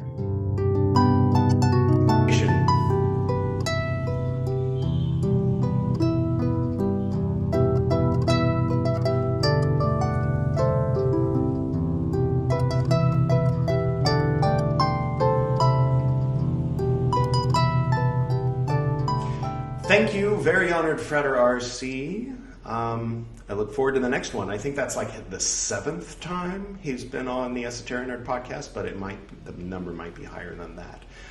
Joe Zabinski, who's up next, has been on many times and has co-hosted a few times so far, and hopefully more in the future. He is here talking to us about DigiTalisman, which will be coming out very soon if you're watching this the day it comes out, or it already came out if you're watching it a few days later or a week later, that kind of thing, or a year later, 100 years later.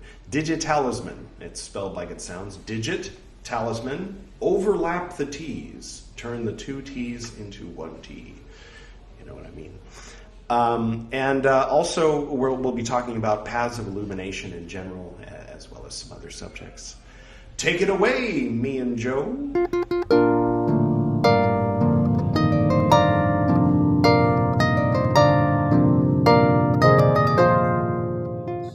Greetings, Frater. Welcome back. Thanks. How are you doing? I'm good. I never know how long it's been when we talk. It seems like it was forever and it was yesterday at the same time. I know, yeah, because we kind of keep in constant communication, right? It's just it's just, when do we actually talk together? Right. It's true. Yeah. Gosh, I really don't know when it was, but it's okay.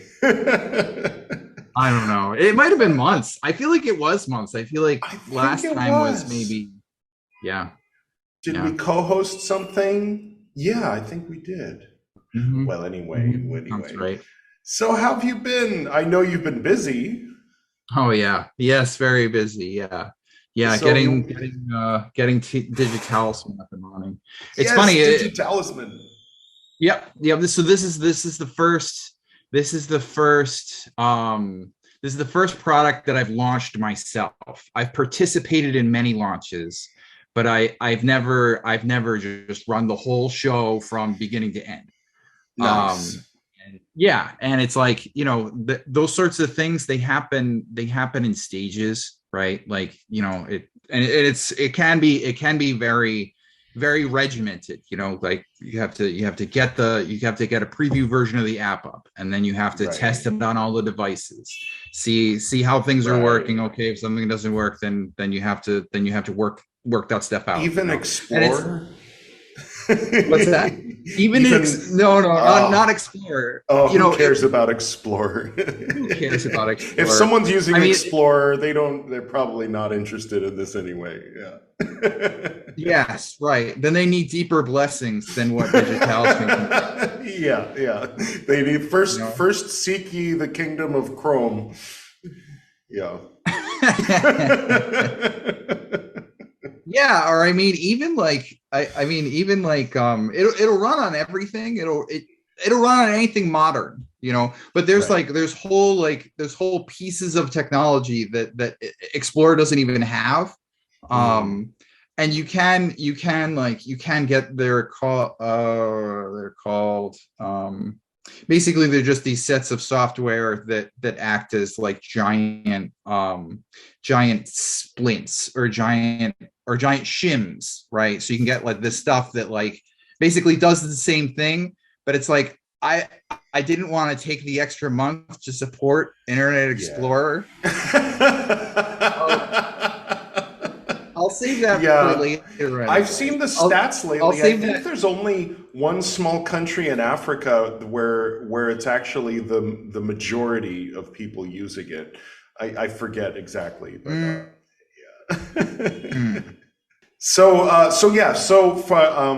we will go deeper into this in the next episode 121. But briefly, can you give the people who are here for Frater RC or Mark Williams and just kind of kept watching, and just give them a real quick, the 5-minute elevator pitch for DigiTalisman. Why should I subscribe to DigiTalisman? Real quick. Sure. Okay. So if you're interested in things like the Picatrix, and you're interested in things like the 3 books of occult philosophy, then you know that there's vast sections in both of those texts that call for very precise timing. If you read 3 books closely, you'll know that book 2 is essentially just about talismans that can be made using timing, right?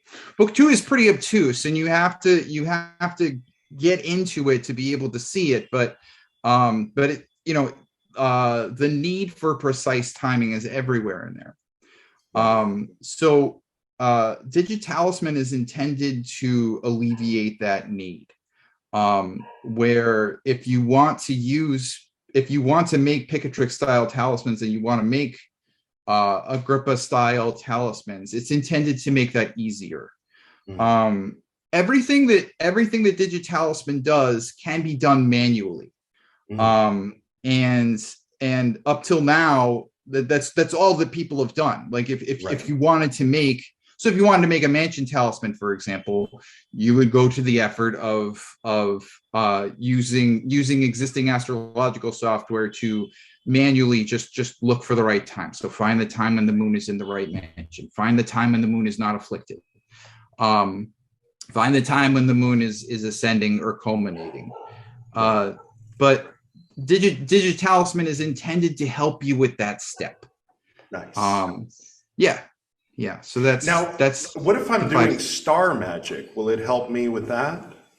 Yes, it will help you. It will help you with star magic. Basically, anything that's in Agrippa and a little bit beyond is pretty much supported in there. I'm working in phases, and one person that I've been working with one person whose work I've been working with closely for version 1 is Christopher Warnock. He essentially distilled a lot of the stuff that medieval and Renaissance texts call for, and he's filled in. He's done a minimal job of filling things in so that it makes sense. And so for version 1, it supports Christopher Warnock's methods. Okay, that's cool. That's the basic idea. Nice. With with a few small adjustments, I could make it hardcore Agrippa. You know. Now, is there a website URL that people can go to? Yes, there is. Yes, DigiTalisman.app will. That's the current version of it. All right, which is now on the screen. And I expect to have that. I expect to officially launch on September 23rd. So if you go there prior to September 23rd, you're going to see various things, because that's a sort of right. It's still being developed, but as of September 23rd, you'll see version 1. Okay, so this episode should air, if people are watching it the moment it comes out, it'll be sometime September 20th, probably in US. For me, it's September 21st at midnight, which is my birthday. And hey. So my birthday present to myself is I'm finished working on this. But yeah, so we'll the episode 121 will air after September 23rd. I'm not sure the exact day. But for people who maybe check it out and they're like hesitant and they're like, oh, no, keep an eye on Esoterinerd, and episode 121 will go in depth and we'll talk you into it. But I wanted to shift gears, and because we were having an interesting conversation yesterday about illumination versus modern. I mean, when I say modern, I mean kind of like not modern magic as in Don Michael Craig, but modern magic as in, I don't know, the past 10 years especially, or maybe the past 15 years. There's been a shift away from, I mean, maybe it's just from our point of view, maybe the shift happened a lot earlier for other communities, but a shift away from magic with the intention of illumination of the self, or enlightenment, osirification, known by many other names, and toward just, okay, how do I get money? How do I do this? Much more practical, to the point of completely disregarding the any efforts toward illumination. What are your thoughts on that, brother? Well, I mean, it's really interesting, because it's sort of what can I say? The end result has been sort of a mixed bag, I feel. I've been so, I mean, I guess my own journey has sort of followed the general consensus in occultism, right? So in the mid and late 90s, that's when you and I were working together a lot, and even and into the aughties, we were. Yep, the early aughts. we were working together a lot, and then slowly over time, it was like I worked with. I remember there was an Enochian period, or Enochian period. There was an intense inner alchemy period. And then there was just spirits, right? So just working with spirits. And I think that nowadays there's been a lot of push towards working with spirits, right? Because it's so core to not only the it's core, like, not only to the Western mythos, but just sort of what it is to be a human being in the world. It's a kind of distillation of the poetic sense. So much so that we can, that we can communicate. We can communicate with invisible things. That we can ask them to do things, and we can ask them to help us, and they'll help us. We can have a relationship with the unseen, and that relationship at its core is a relationship with spirits, right? Right. I think so. Lately I've been going back a lot to. I do this all the time. I'll go back to basics, the way that I understand them, right?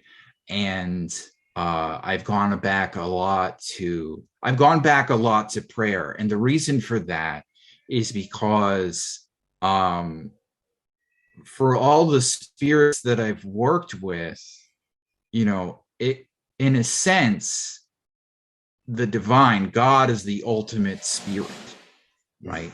And the relationship techniques that you have with the relationship techniques that you use with other spirits, with celestial spirits, with basically nature spirits, basically any spirit, the things that you learn when working with them, you can apply in a sense to your relationship with God. It's different. It's fundamentally different, but at the same time, the headspace that you're in, the way that you communicate, even the things that you see happening around you as the result of communicating with God, it is similar to communicating with spirits. But there's a difference. There's an important difference. The difference is that with spirits, you'll know that they're present and they'll do work, as they're doing work, or just as they're hanging out, you can sense that they're there, right? But the difference is that if you change it all because of the presence of a spirit, you're only changing a little, right?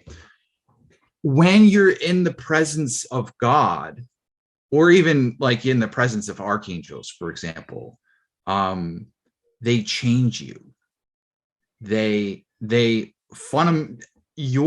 As you're striving to perceive them, they are changing you so that they can be perceived, right? And with the divine, you're being changed in such a way that you're being sort of fundamentally altered, right? A lot of people who do the Abramelin work talk about this a lot, about how they're being changed to accommodate more grace, to accommodate more spirit, right? I remember seeing even people talk about how the structure, if you can believe it, they can sense the structure of their skull changing. Like they start to get headaches, and then they notice like this part of their skull has expanded for some reason. Interesting. Yeah, but their capacity for grace is being transformed. And when you work with God, like intensely, that capacity for grace changes, right? And I remember, and a lot of this stuff, it's so fundamental to the Golden Dawn. It's so fundamental to the Rosicrucian spirit. And we've walked, and like, it's not necessarily that we've walked away from it, but we haven't focused much on it. Yeah. We haven't focused much on this. It's not very clickbaity. Exactly. Yeah. I mean, like the truth of it is that the really deep changing stuff is not exciting. It's like you show up and you do the same thing for some amount of time, right? Like for me, it's I'm showing up for a half an hour to an hour in the morning. Then I show up for a half an hour to an hour in the evening. And you just do it over and over again. The prayers that you're saying aren't interesting. The changes that are happening are only really interesting. The drama is an inner one, right? And so the things that are happening, like you said, it's not clickbaity. It's not it's not interesting, and yet when you go through those sorts of changes 6 months later, a year later, you're fundamentally different. Yeah. Yeah. And so I feel like maybe it would be more clickbaity if we if we did like before and afters, you know, like this is this is what this person was like, you know, 6 months to a year before doing this transformative work, and then here they are now, you know? But I think that probably the problem that you would run into is that like sometimes you would see these people and you'd be like, wow, like they're so much calmer. I want whatever juice this person's been drinking, right? But sometimes you're going to get like people who are calm, cool, collected at the beginning, and then at the end they're going to be a wreck. And you know, and you're like, I want to stay so far away from that poison. Yeah, that makes sense. Like people who've got a lot buried under the surface, and then they've got a nice 1.5 inches of, you know, maintaining up on top of all this chaos. And then the prayer cracks that, and then it starts to churn and bubble, and then it's circulating, and you meet them 6 months later, and they're like, oh! That happens. Yeah. I feel like another thing that we've been talking about recently is like the goods and bads of spiritual teachers.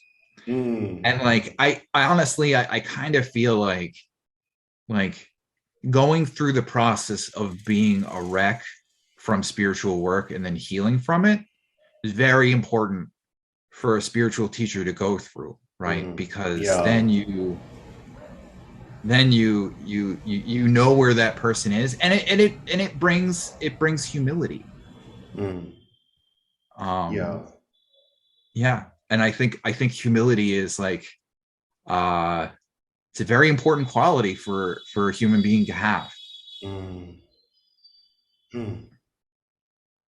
Yeah, I remember, I mean, for me, I started teaching way too young, and I don't think I had really been through, I mean, I had been through my share. I had lost both my parents at a young age, you know, as a teenager and stuff. So it's not like I hadn't been through anything, but I was 19, you know, I mean, I was like 20 years old when I started teaching.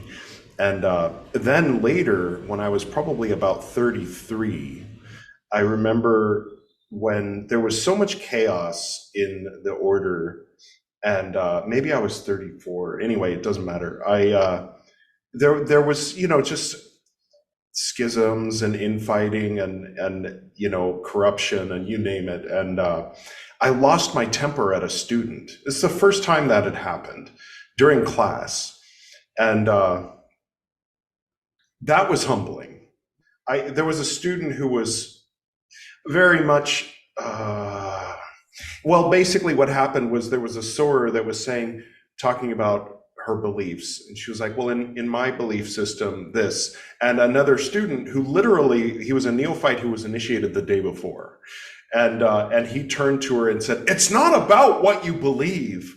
And so I stopped him and reprimanded him. And I was too severe. I mean, maybe I wasn't too severe. Maybe it was appropriate, but I felt really gross. And that was the point where, for me, you know, if people hear me often say I'm not a teacher, you know, especially I'm not a teacher of Buddhism. I don't want to be regarded as a teacher. I don't want to be regarded as anybody's guru or anybody's proctor or anything like that. And kind of, it all goes back to that moment, actually, because I was made a teacher when I was too young, and then I taught for some 14, 15 years, and then I had this moment where I was like, I'm not a good teacher. Or, you know, I mean, and philosophically, I think that it's better for us all to be teachers and students, rather than for there to be an appointed guru with disciples. Like we were talking about, that your students can be your teachers. And, you know, of course, for structurally, like I mean, I teach yoga. In that sense, I'm a teacher. But as far as being a spiritual, you know, guide, you know, I mean, a guide can be, you know, the word guide with a capital G, you know, can have problems. Like, for example, the third order in some, in a context you and I are both familiar with, they were said to be guides, and yet what they said was law, and to something that was against their advice was considered, like a cardinal sin of some kind. And so even calling it guide, even saying I'm not a guru, I'm a guide, it's like it doesn't help, and I mean, a teacher isn't even supposed to be, I don't know, I'm just talking here. In India, there's a deeply rooted tradition of reverence toward the guru, reverence toward the teacher. You're not supposed to point your feet toward the teacher when you're sitting down. You're supposed to bow, and you're supposed to, all these different things. And in the West, of course, that has become very unpopular, I think. And there's the association with, a lot of bad figures who've been in spiritual positions of authority, whether it be in cults or mainstream religions. And so yeah, I don't know. You and I were talking the other day, and I don't know if I'm leading toward a point, but or just kind of like diving into a bunch of chaos of not knowing, I wear this more or less ironically, guys. I mean, I attained to a certain grade, and then I said, when I started this podcast, very honored Frater VT, I put on this air of like, yes, what authority I have. But it's a joke. The joke is that I am not authority. You are as much as me.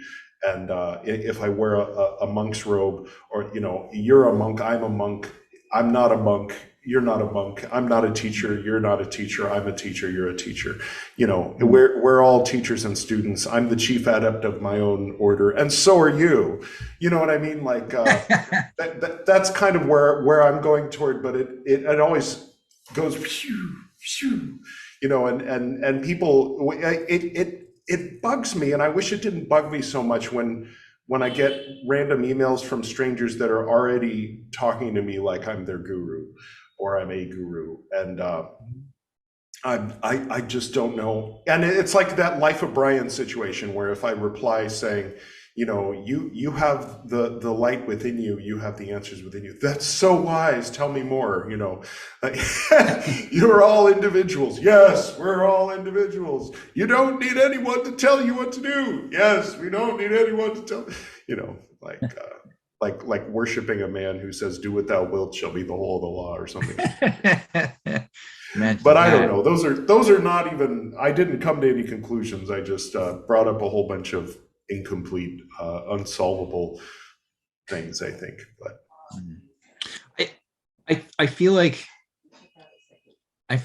your wearing of the Rosicrucian symbol, it's a beautiful focus first off for your journey, right? Because it's, I mean, on the surface it's meaningful, but also as you change, it's a focus for your change, right?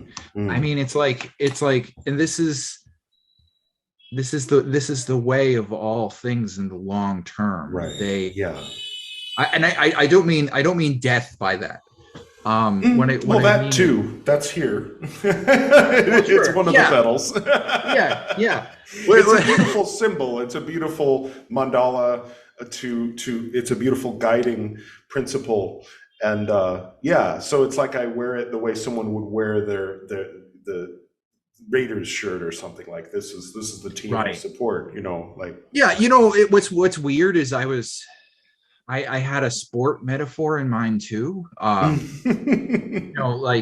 It's like the baseball player who keeps the bat that he used to hit his first homer in the major leagues, right? They'll keep it. They'll keep the bat, and then maybe they have the bat around all the time, right? And then slowly over time, it's like the bat decays. The bat changes. The bat. The bat kind of like falls apart after a while, and this has a scar on it on the water side, because when I brought it to India, see, on the water part, you can see the damage. This broke in transit to India. And of course, I thought very deeply about that. Like, why did the water break, you know, and it was like, well, of course, I mean, shifting, it was a big deal, you know. It was when I took everything that was important to me and sent it to India, and then everything that was less important to me I gave away or sold, and then I myself physically moved and said, this is where I am, this is where I shall stay. Thank you, Duke Leto Atreides. But anyway, Caladan to Duke, never mind. And, you know, so of course, then after some time and contemplation, I got some wood glue and I repaired it, but I didn't sand it and repaint it. And I might do that at some point in the future, but it wasn't laziness. It was a reminder, you know, because sometimes scars are like a remembrance, you know. That a remembrance of everything that led to me shifting, which included all of that Golden Dawn stuff, and you know, kind of my inner processes and everything. That it did break a part of me, but then I put it back together. This is my body, which I destroy in order that it may be renewed. Right. You know. Right. Yeah. But yeah, and it's also it is a symbol of your culture as well. That's right? true. And it's the other people who have been involved in your culture, like I mean, I don't know about everybody else, but like I am the Rosicrucian cross is just as much a part of me as it is anybody, right? And to see it transform, you know, obviously it's a really simple like transference, I guess, because like to see it transform on you, it's also a symbol of the transformations for me, you know. And so which is sort of unfair for you because it's like, you know, now it's like the boundary of personal meaning is crossed. And it's like, and it has this cultural meaning, but oh no, it's fine. I mean, a few other reasons. I mean, for one thing, I don't, you know, I've mentioned it once or twice before, but there was one point where, you know, I mean, I didn't go through, just full disclosure for everyone, I've never been through Zalewski's 6=5 ritual. But there was a point where, because Voldemort, as we call him on here, it was, at that time, you know, people were saying, look, you need to either get out or we're going to schism, or you're just too fucked up. You did so many bad things. And he said, okay, I'm not the chief anymore. What we're going to do is we're going to have 5 chiefs. And he made us all lay down on our forehead with our arms stretched out to our sides and take an oath that I don't know if he ad-libbed or what. And then bopped us on the head and said, you're all chiefs now. And I was one of them. And so in that, you know, it's not, there's arguments for and against saying, okay, well, now I'm giving myself permission. No, you're supposed to get permission from the chiefs, not just from yourself, asshole. It would be the other point of view. But I chose I opted, after a few years after leaving the order, first I took my curtains down. And you know, after years and years and years of doing things secretly in the temple room of my house, I took the curtains down so my neighbors could see me in my full regalia doing rituals, and I, you know, that made me feel like, oh God, like a whole bunch of chemicals going on, you know, the first few times I did that, and then I got used to it. Then I took my phone, and a lot of people remember this, and you know, I started live streaming. I just hit live stream on Facebook and stuck the phone up in the Victorian picture rail and just did all my rituals in front of everyone on Facebook, and I did that for about a year. And, you know, then with Esoterinerd, I exposed the symbol that, you know, that a lot of people say, well, he chooses to, you know, people don't give me too much trouble about it. But they say, well, I choose to honor my vows. And I'm like, yeah, so do I. I vowed never to expose this except by the permission of a chief of the second order. And since I am one, then there you go. I give myself permission. But anyway, so there's that level. But then on the other hand, a lot of people saw, maybe their chief adept who wasn't maybe the greatest person, because we all know there's a few GHs out there that maybe aren't the greatest people, and then that interweaves the transference with Christ by way of Christian Rosenkreuz, by way of the merciful exempt adept role in the 5=6 initiation, and it interweaves that with the human persona of somebody who maybe was a piece of shit, So I like to provide an alternative, not saying, okay, shift that transference over to me, but fuck, okay, well, if that's what has to be done, go ahead and do that if you need to clean out that archetype for yourself. But don't forget afterward to take it off of me too, because that's not what it's about. I'm not trying to claim that for myself, but I'm trying to help purify that for others and for myself. Seeing myself wearing this, more times than I saw Voldemort wear it, has helped to clean out the image of the Golden Dawn for me. And then further, the only place most people, when they see this, they're like, oh, it's Crowley's. Oh, you're wearing Crowley's lawman. Oh, it's a Crowley thing. Crowley, he had that thing. What was it called? The Golden Dawn? That's that surface level awareness of somebody who just read the first paragraph of the first book of that has anything to do with Western occultism, is their level of understanding of it. So I figure, if he's going to do it, then not to say that I want to be like Crowley, but to say, let's have more than one person sporting it. You know what I mean? Yeah. It's just him and a whole bunch of people that are like, no, I will never share it. And it's like, okay, well, I'll take the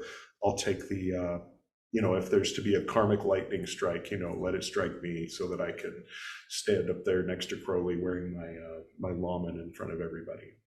Yeah, I think that's a really important observation about the dynamics between public and private disclosure, right? If you only the more perspectives can be provided to people, the more that they're going to understand. Yeah. And you give things up by moving from private to public, right? There's all sorts of things that you lose. Yeah, but there's probably a lot of jobs I wouldn't be able to get if I were out looking, Google my name and be like, yeah, why don't you not, we're just not going to call you back, that kind of thing. There's also this deep, it's hard to describe. There's this deep specialness that is installed with something that is kept secret, something that is private, right? Because that goes back to the fundamental definition of sacredness, right? This idea that, okay, well, we're going to, the best example, the most obvious example I can think of is churches and priests. Right. So with churches, we have a separate building that is set aside just for religious worship. Right. And you see it in all kinds of different religions. And that, we tend to take I'm pretty sure that if you look into, I'm going to have to look this up later because I'm not 100% sure of this, but I'm pretty sure that if you look into the etymology of the word sacred, you'll start to see that it leads to words describing separateness. I think so too. I've heard that before. Things that are kept apart. Yeah. And secrecy is a psychological form of separateness. Right. Yeah. It is, and so things that are only privately disclosed are given a special aura, are given the same sort of sacred aura that we give to that we give to things that we otherwise separate for religious reasons. I want to tie it back in because I feel like I took the topic in a different direction than I meant to. The idea of teachers and students itself. When someone wants to become a mechanic, the analogy we were talking about is that if they just guess and check, you give them a car and they're just unscrewing things. What does this do? And burning themselves and all this, that it might take them a lifetime to figure out how to become a mechanic. Where if they spend a good solid 2 weeks with a mechanic, with a professional mechanic, then they can be a mechanic. But is the same true of spirituality, enlightenment, relationship with God? And can the situation of the guru-disciple ego dynamic, hierarchy dynamic, abuse dynamic be avoided? These are important questions, I think. Is it even possible for there to be spirituality without students and teachers? Mm-hmm. Yes. Mm-hmm. I think it is possible, and I think that it depends on it. It depends on it depends on both parties, right? Mm. But something that I don't think that a lot of people recognize or talk about is that a lot of that falls to the student, right? Because the student, because the student has to decide what boundaries they have, and the student has to decide what sort of attachment style they have. It's always people going through a divorce, people who just lost everything, people whose parents just died. Those are the usual, they say targets for a cult, but those are the people that gravitate to cults. And Priel and I have talked about how we're both unusual in our worlds. That's kind of why we fit so well together. But we don't relate as much. Like, I have cousins, they go to church, they see me, I see them. There's sort of an understanding, but there's a distance. They don't you know what I mean? They keep kind of a distance, generally speaking. There's a couple of them that became yoga teachers that, there's less distance there, but same with her. She's got cousins. They're all very traditional Hindu. They see her, you know what I mean? They think, whatever they think. She, even before meeting me, was interested in things that are not traditional. The other day she was saying, kind of joking, I want to join a cult. I'd like to feel that feeling, that cozy feeling of being with a bunch of like-minded people. And I'm like, yeah, that's how they get you. It's because when you don't have, when you've lost one or both parents, and when you don't have a people really, when you don't have, you can't look at, this person, we're all basically the same with, just slight variations. When you're alone in the world, then you start looking for groups of people wearing the same color robe, and how do I become a part of that? And so I don't know what I'm even saying. Am I saying anything useful? With Lord Buddha, when he was in his day, 2,600 years ago, there's things to criticize about the order that he put together. But from our today point of view, for example, nuns and monks were on two different levels, and there wasn't equality between them. But it was pre-1962, it was like that, especially 2,600 years ago. But there was a lot of autonomy. There was a system of, these are the rules and regulations if you want to be part of this community. This is what we're striving toward, and this is the way. This is how I did it. Now go, do it. Under that tree, under wherever you want, wander, go to that city, go to this city. But he wasn't telling people, you will be here, at 9 a.m. tomorrow. You need to go here now. Hey, you come here, shine my shoes. Hey, you mow my lawn. He wasn't doing any of that. He wasn't micromanaging anybody's path. If somebody came and said, hey, that monk over there killed somebody, he'd say, come here. Did you kill somebody? Yes. And he'd say, get out. I don't ever want to see you around here again. Stop wearing that robe. But then, if somebody, he tried to kill somebody, and he'd come over here. Did you try to kill somebody? Yeah. Did it work? No. Why did you do that? Well, I hated him. And it's like, don't ever do that again. You're back to neophyte, buddy. Now, off with you. Feel free to do whatever you'd like, but don't, there was 4 big rules, but then there were like hundreds of lesser rules, but they weren't like, you'll get kicked out. And there was a fairness, a kind of fairness, aside from, like I said, the gender inequality. And so, I like that. I'm not interested in joining a Buddhist Sangha, but I'm reading about it, and it's very interesting, as far as kind of a possible suggestions toward an answer to the questions I'm posing right now is, do we need cults? And if we do, is it possible to have them without a guru, or are they even useful without a guru?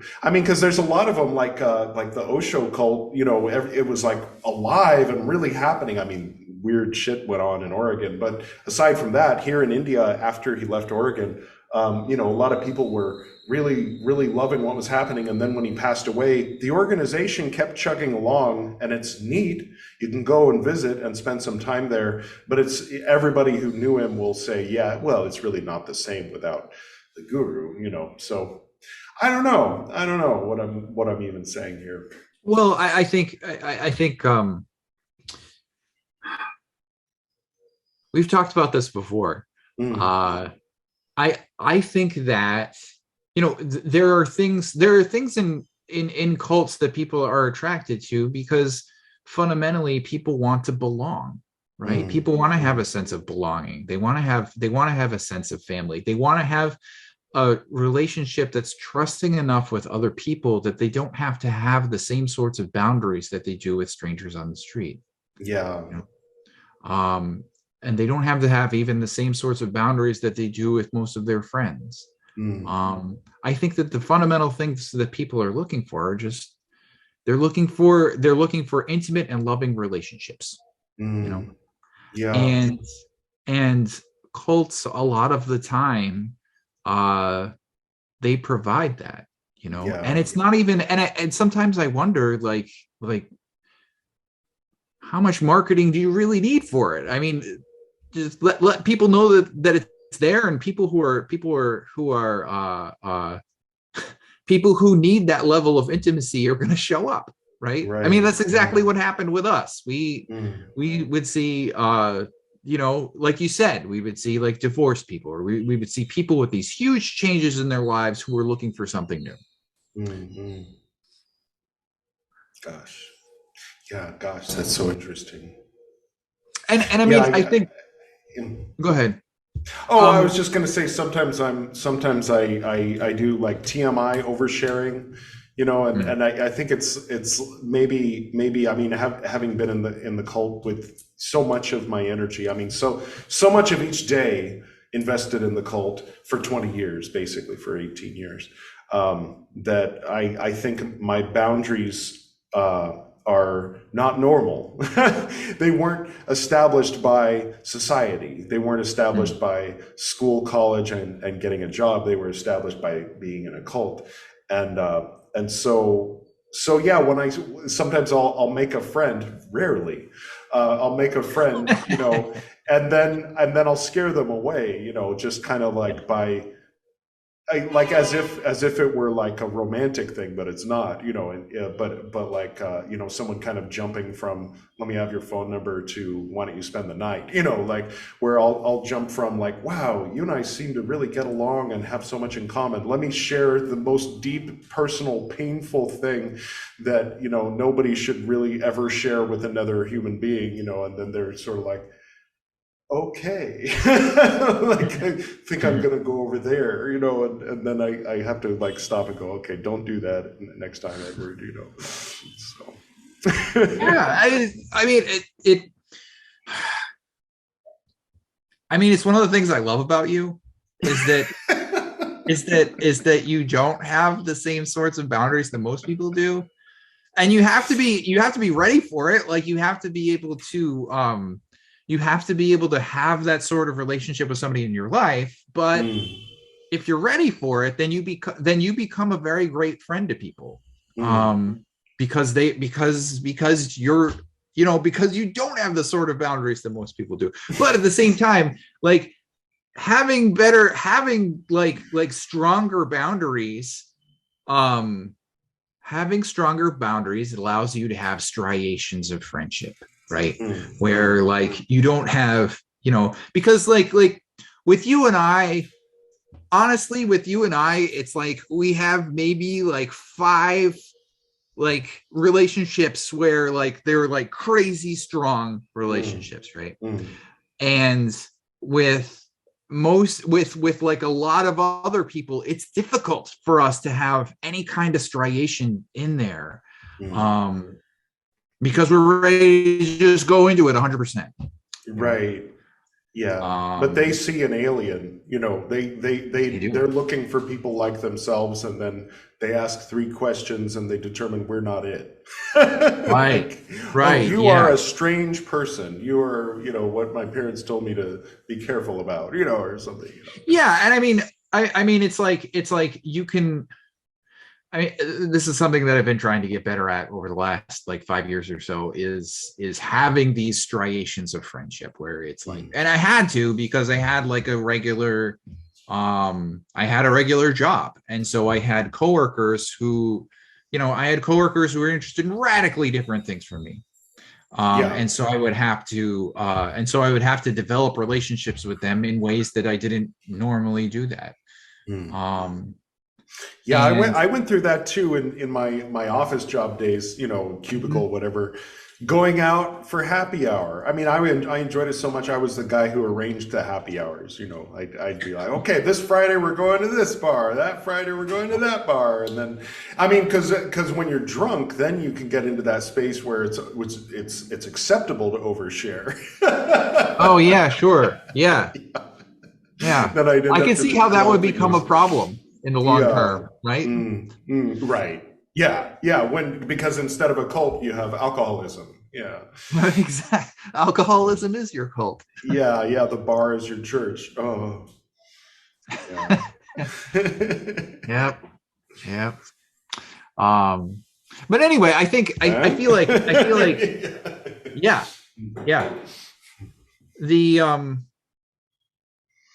I still feel like there's a sort of intimacy to cults that people are hungry for, but I also think that like, honestly, I mean, I think that there are a lot of cults out there that are largely, unless they have a really strong mission statement, there's a lot of them out there that are largely empty.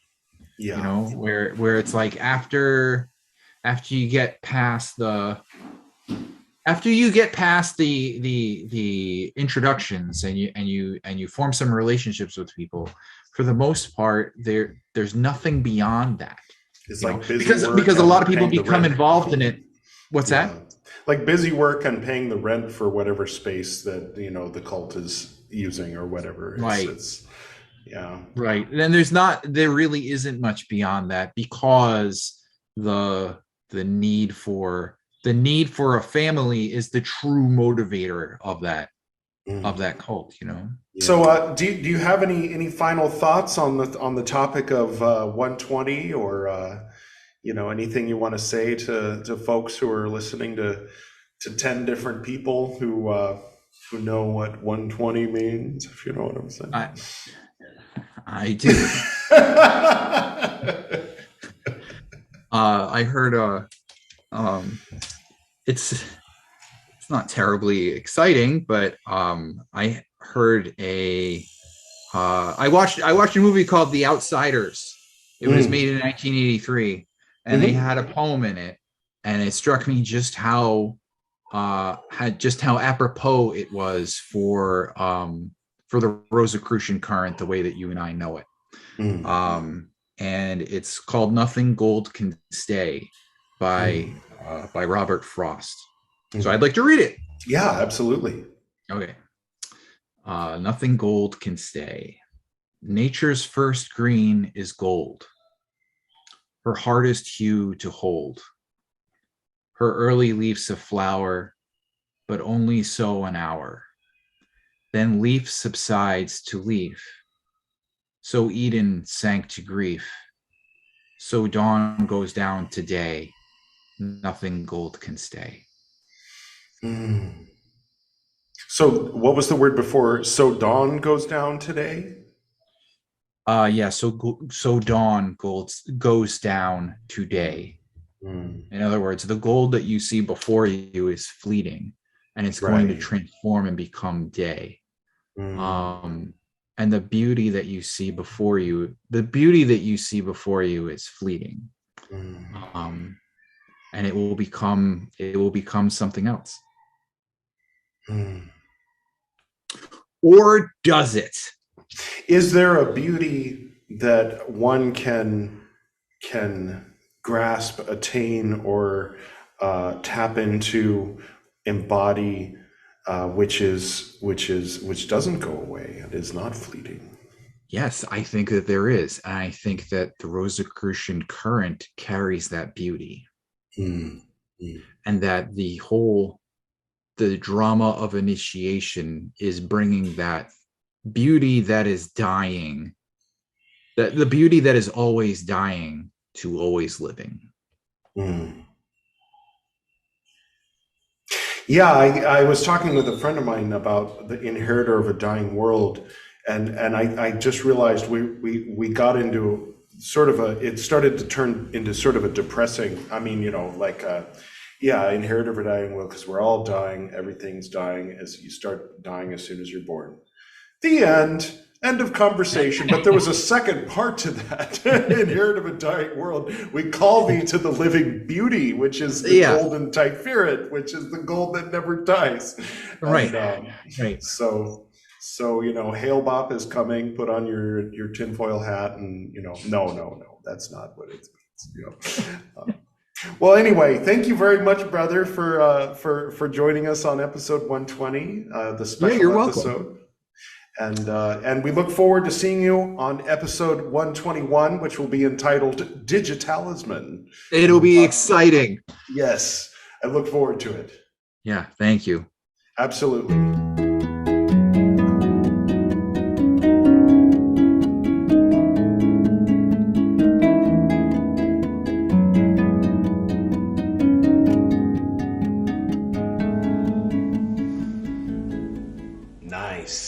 Nice. Always good to hear from Joe. Let's see. Up next, we have Eric V Sisco.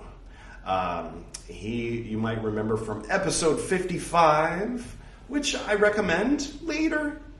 No need to go find that episode right now, but you can listen to that later. We spill a lot of the beans as far as some of the corruption that Voldemort was up to.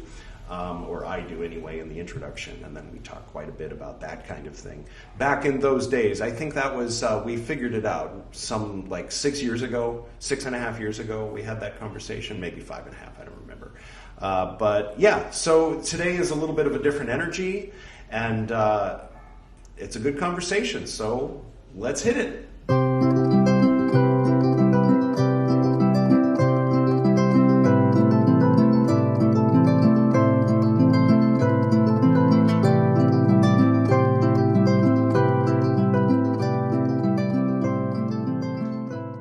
Greetings, Frater.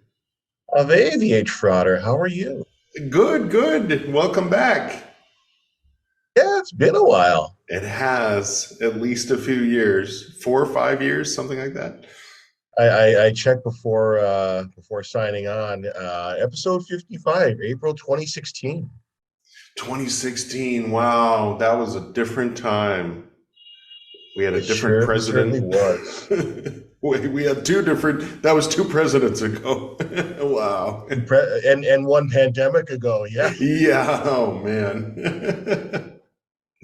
Wow. Hey, I like what's happening here. Is that the McGregor plaid by chance? No, it's actually my It's my family tartan. Oh, cool. My wife Mary got it for me a few years ago. I absolutely love it. Oh, that's great. I hail from the McNichol. Very nice. So you're a net. Oh, sorry. You were saying? I said a couple other new things. First set of progressive lenses. Nice. You know, got some of the facial hair going on. Yeah. Getting old, man. Looking good. Thanks. The first time I ever had a look, so that got that going for me. Nice. So you got Equinox coming up. Yeah. Mm-hmm. Very cool. Yeah. So you got a temple happening? I do. We've been running now. We will be celebrating our 13th anniversary in November. Oh, cool. And that's under the Cicero banner, right?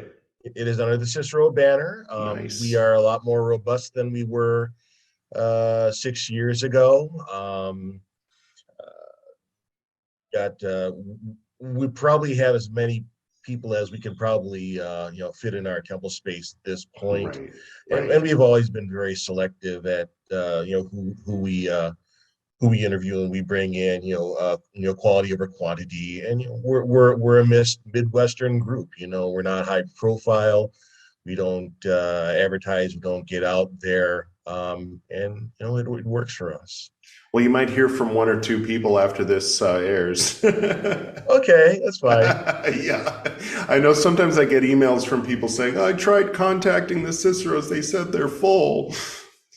Yeah. A lot of our temples are full up. Hopefully we'll be able to spin off some daughter temples here in the next few years. We're starting to get a few folks in the right grades and with the right experience. Nice. Yeah, because people ask me, what temples do you know that are good? I'm like, I don't know. I've been out of the loop for too long. Someone says, I'm in New York. Where can I join? And I'm like, the Cicero's already said no. I'm like, I really don't know New York. Right. No, we serve quite a bit of an area because there's not a whole lot between we're basically the mid coast. We're right in the middle of the upper Midwest. So you got your New York on the East Coast. You got you got your folks on the West Coast, and then there's us in the middle, and we're trying to gather up people best we can. You got people flying and driving in long distance? Yeah. Several states away. Got one in Canada. Oh, wow. And that's mostly because the person has some Midwest connections, so it just kind of happened that way. Yeah, even some of the Mountain West, we're starting to help some folks get their feet on their feet there too. So how cool. Well, that's good. So what else you got going on?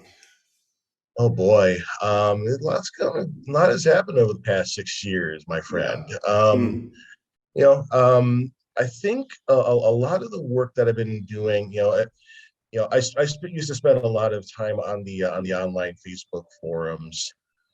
That's kind of that I've been kind of pulling back from that to a varying degree. Half of the reason is because Facebook can't decide on what kind of format they want to have, and it's really kind of hard to chase that down. The other one has just been a lot of internal work that I've been doing lately. It's been a very interesting past couple of years. Yeah, I went through I think it was 2001. I was out there. I think I was the only person, it seemed like at times, maybe me and Mark Williams were the only people that were openly from what I lovingly call the Procrustean Order of the Limited Value International Trademark, that were out there, usually, being apologists and defending from the many well-deserved arrows that were being flung usually toward the direction of the head guy, but we were taking it upon ourselves to go, well, you're slinging mud. I mean, I resist even till today chiming in when people talk about, why is there so much fighting between orders? How come this order hates that order? There's that, the conspiracy guy saying, which order hates who? And people saying, can't we all just get along? And it's not as simple as can't we all just get along when there's actual megalomaniac, narcissists, psychopaths, sociopaths, out there kind of ruining it for everybody. And, when you want to let people know, hey, this is what's going on over here, people say, you're slinging mud, it just kind of works in the favor of the abusers to just say, it was like in the old days, toward the end, Voldemort was talking about light unites, darkness divides. And so when you talk about leaving and starting a new order, remember that's the darkness. And when you talk about everybody staying together in one family under me, that's the light, and it's like, no, these, making it sound as simple as possible doesn't mean it's true. And it's usually not. Yeah. And it also goes to show, the lack of knowledge and experience. I mean, we are veterans of the last Golden Dawn wars. We know what it was like to sling mud. We knew what it was like to catch javelins. Yeah. The Golden Dawn community has come a long way since. Yeah. And it's not without its challenging and toxic people. But by and large, those people have kind of been swept off to the side, and I've said it before, I'll say it again. For every loudmouth like me that's on the internet, there are 10 good adepts doing the work in silence. Yeah, that's true. Yeah, not a lot of people sporting this publicly, except for me and Crowley.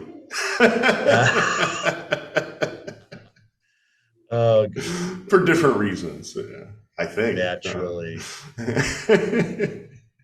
Nice. Well, I like the Hierophant red. It's unfortunate when people see red, they think, oh, Republican? No. Different red. No. We got this guy too, that's also red, But there's more than one red. Alchemical gold, man. Right. Well, there's the Hierophant's red, and there's the red of Gagura, and that's true. Which are in itself different, unless you look at that one diagram. Yeah. Iron and Typhoid. Yeah. Right. It's kind of interesting. I've spent some time musing about Gagura as of late. We as Golden Dawners, we're always hearing about the folks who they've made the big time by becoming an Adeptus Major. They've been vaulted. They got their 5-6, and that's a big deal. Or they're the ones that have loftier claims, whether it be 7-4, the Adeptus Exemptus, which is the traditional highest grade you can get to without, while still being in your meat suit. Right. But, then you got the folks that are, crossing the abyss to the higher grade. Yeah. We don't have enough time for me to rant on that. So, but no one ever talks about the Adeptus Major. No one ever talks about the 6-5. And I think it's partly because of that it's just not on the spotlight. It's not the sexy grade. Right. And you hear about the traditional title of the person who's an Adeptus Major, Doulos Silentia, servant of silence, my name, and that among the published version of the ceremony. Right. And but that's kind of the nature of the grade too. The more I think about it, With the 5-6, you have the allegory of the crucifixion, but and then 7-4 is kind of the ascension. Well, what do you have between there? Well, if you follow along the story of the Christos, he descended into hell for three days and went into the harrowing. One of the things that I've done over the past 6 years, I wrote a ritual in the traditional Golden Dawn Z2 format for a crucifix consecration, but it literally followed the pattern and script of the Gospel of Nicodemus, which is all about Christ's time spent harrowing hell. That's one of my favorites. I love that one. Yeah. Just the imagery of, I mean, it's been a while since but the way I remember it is he shattered the gates of Hades, the iron gates of Hades, like they were glass. Right. Like Yep. And Hades became so upset that his world was empty that he turned fiery. It's like, guys, what are you doing? Let's just move from Greek to modern Christian. Yeah, it's sweet. Yeah, and I completely follow that. Thou canst not enter the gates of perdition unless thou canst do this, that, and the other thing, as per the gospel. Yeah. That was one of my favorite rituals that I've written in the past several years. How nice! Yeah, I made a snide comment in this episode where I said, yeah, I'm 5 = 6. I haven't been through Zaluski's 6 = 5 ritual, but that's the published one. That's what I was referring to. So there is an unpublished one. I mean, I've always wondered, kind of. That'll kind of telling, but. Yeah, there is there's the Stella Matutina version, which Zaleski has published.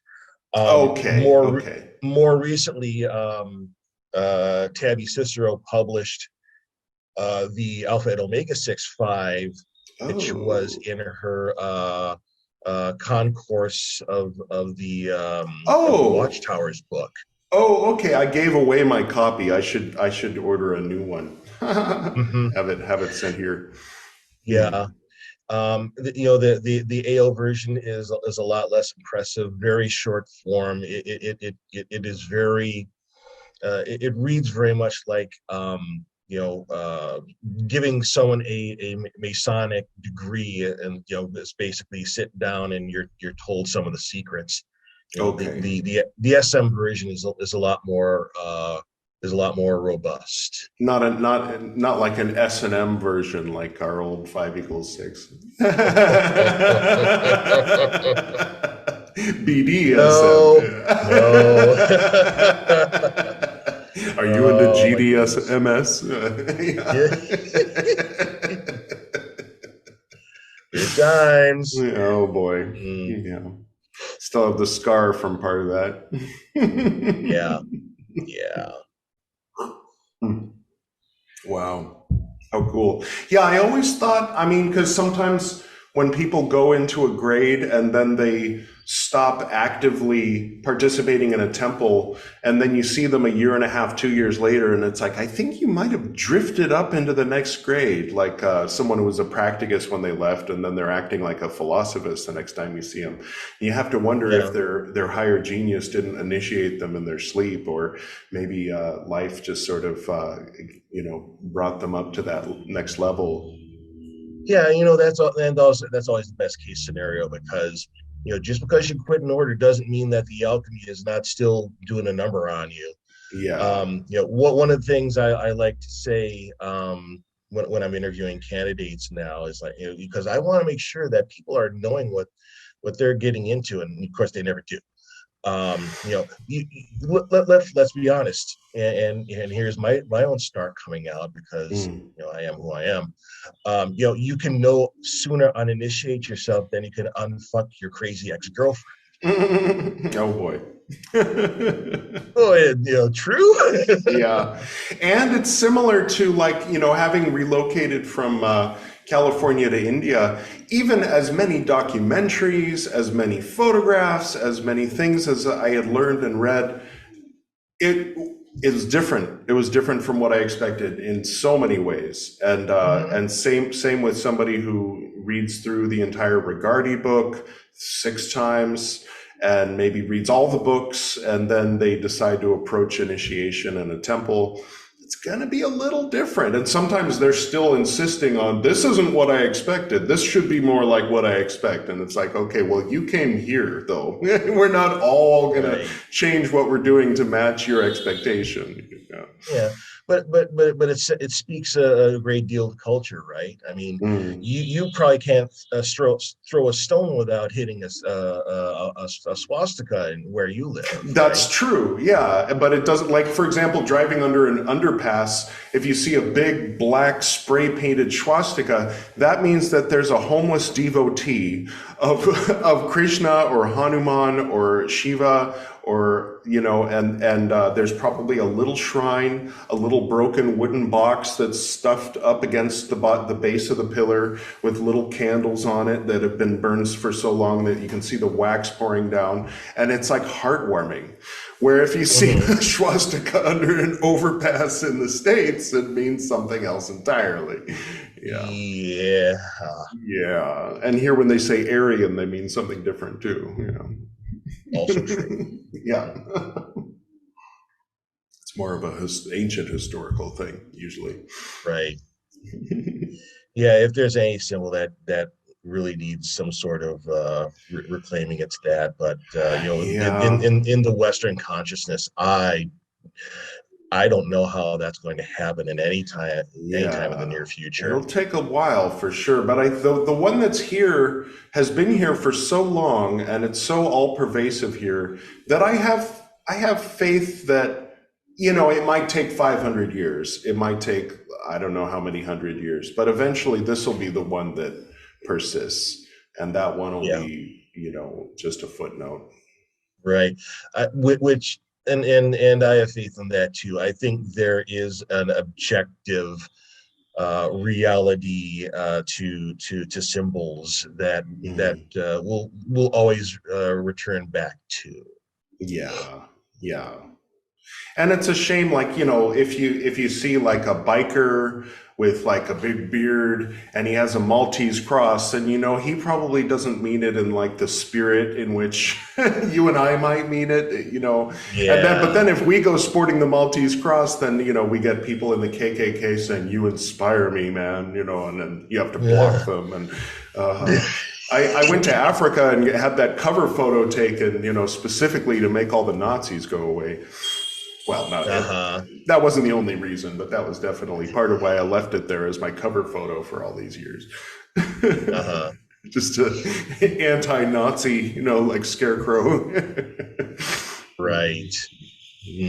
But yeah, I was seriously in 2016, especially when things were heating up with toward Trump's election, was getting people. I got a guy wearing his grandfather's gray Civil War uniform, and standing next to a Michael altar, you know, saying, you inspire me so much. Thank you just for being you. I'm like, what, because of my hair? Because of, you know, you see a white robe and blonde hair, you think I'm on your side? Like, no, dude. Yeah, so we have a candidate for governor in Pennsylvania that was recently shown wearing a Confederate uniform, you know, same kind of thing. Yeah. I mean, if it's for those little games, the Society of Creative Anachronism, that's one thing. But if you're like doing it in your profile photo and, you know, looking a little too proud, then it's like, dude. Yeah. You know, rendezvous are good. You know, just wearing it for political reasons, maybe you might want to make better life choices. Yeah, but you got to have someone to play the bad guy when you're playing dress up and, you know, going out of the field, I guess. I've never done it myself, but I could see, like, if somebody's into that, then all right, whatever. But right, yeah, absolutely. keep it in the game, you know. Right. Leave it on the field. Context is pretty damn important. Exactly. Yeah, like in an Indiana Jones movie, I wouldn't fault somebody for playing a bad guy in that movie. Just leave your costume in the in the wardrobe room. Don't go walking around 7-Eleven with it. You stay in character where it counts, right? Yeah. Don't go too far with the method acting. Yeah. Oh boy. Oh. Well, it's good to see you. It's really good to see you too. Yeah. I hope that your paths will cross again someday on this on this material realm. Certainly. That having been said, and I don't have a glass to raise, but a toast. I do. A toast. To those to toast. No. To the loved ones who passed beyond the veil. Joe's chance. The world is not as bright with him out of it. But I haven't mentioned it before in the other interviews, but I heard recently that Soror B passed a few weeks ago. So I'll be dedicating this episode to her. Okay. And you'll give me a few moments to process that, of course. Yeah, because I mean, so many fond memories of her. She was so good in our order.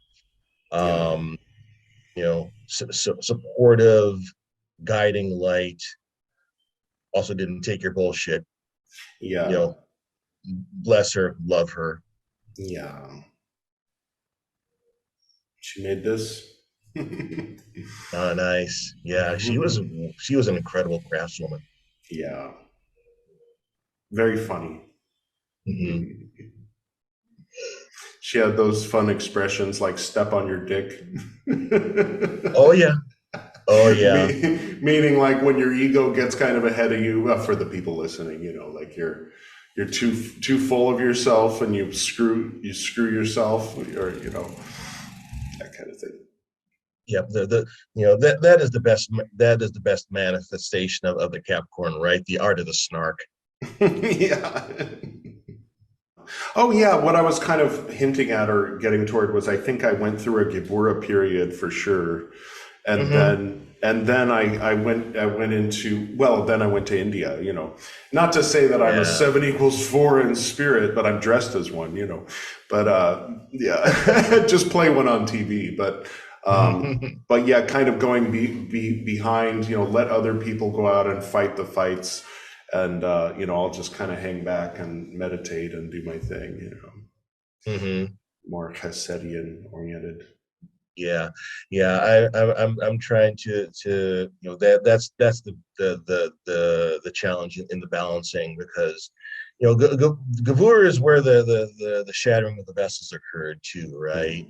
Mm-hmm. So, you got this combination of things where, not only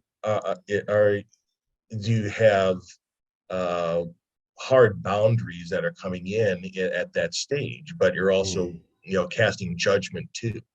And if things don't pass muster, well, you destroy them.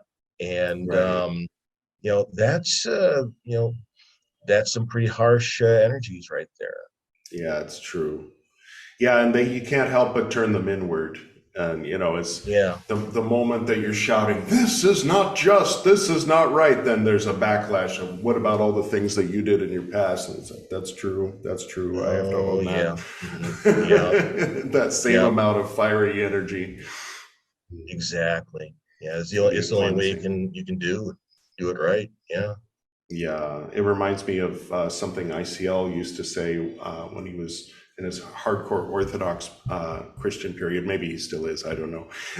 But talking about when the Holy Spirit comes, because you feel disgusted by every bad thing you've ever done, that it doesn't come and then you feel, "Oh, I am a God." It comes and you feel like, "Oh, what have I done?" Yeah. not unlike your interactions with your holy guardian angel, right? It's like, you do things, and you just know that your angel is either face palming or ready to backhand you one, because you could have done that so much better. Yeah. A lot of the work that I've been doing recently has been of a planetary nature, more so with planetary spirits, and make no mistake, these are spirits of the demonic flavor. They are raw planetary forces. That's why you go down the hierarchy, and that's why you have the intelligences put a leash on them. But in my earlier workings, I was not as careful as I should have been with the entities like Tartarat and Barzabel, and they're pretty bitey. So there's one time where I got done with one, and my angel pulled me aside and says, "Don't you do any more of these unless you have me riding shotgun with you, because you're not careful enough. You need to do these right, and you need that extra protection from yourself, basically." How interesting! Yeah. That makes me think of like even just that a person can mouth the words, but if you're thinking, okay, and we keep using his name, instead of calling him by his proper name, I'll call him just Joe Bob for now. Let's say we're going to invoke the spirit of Mercury, Joe Bob, right?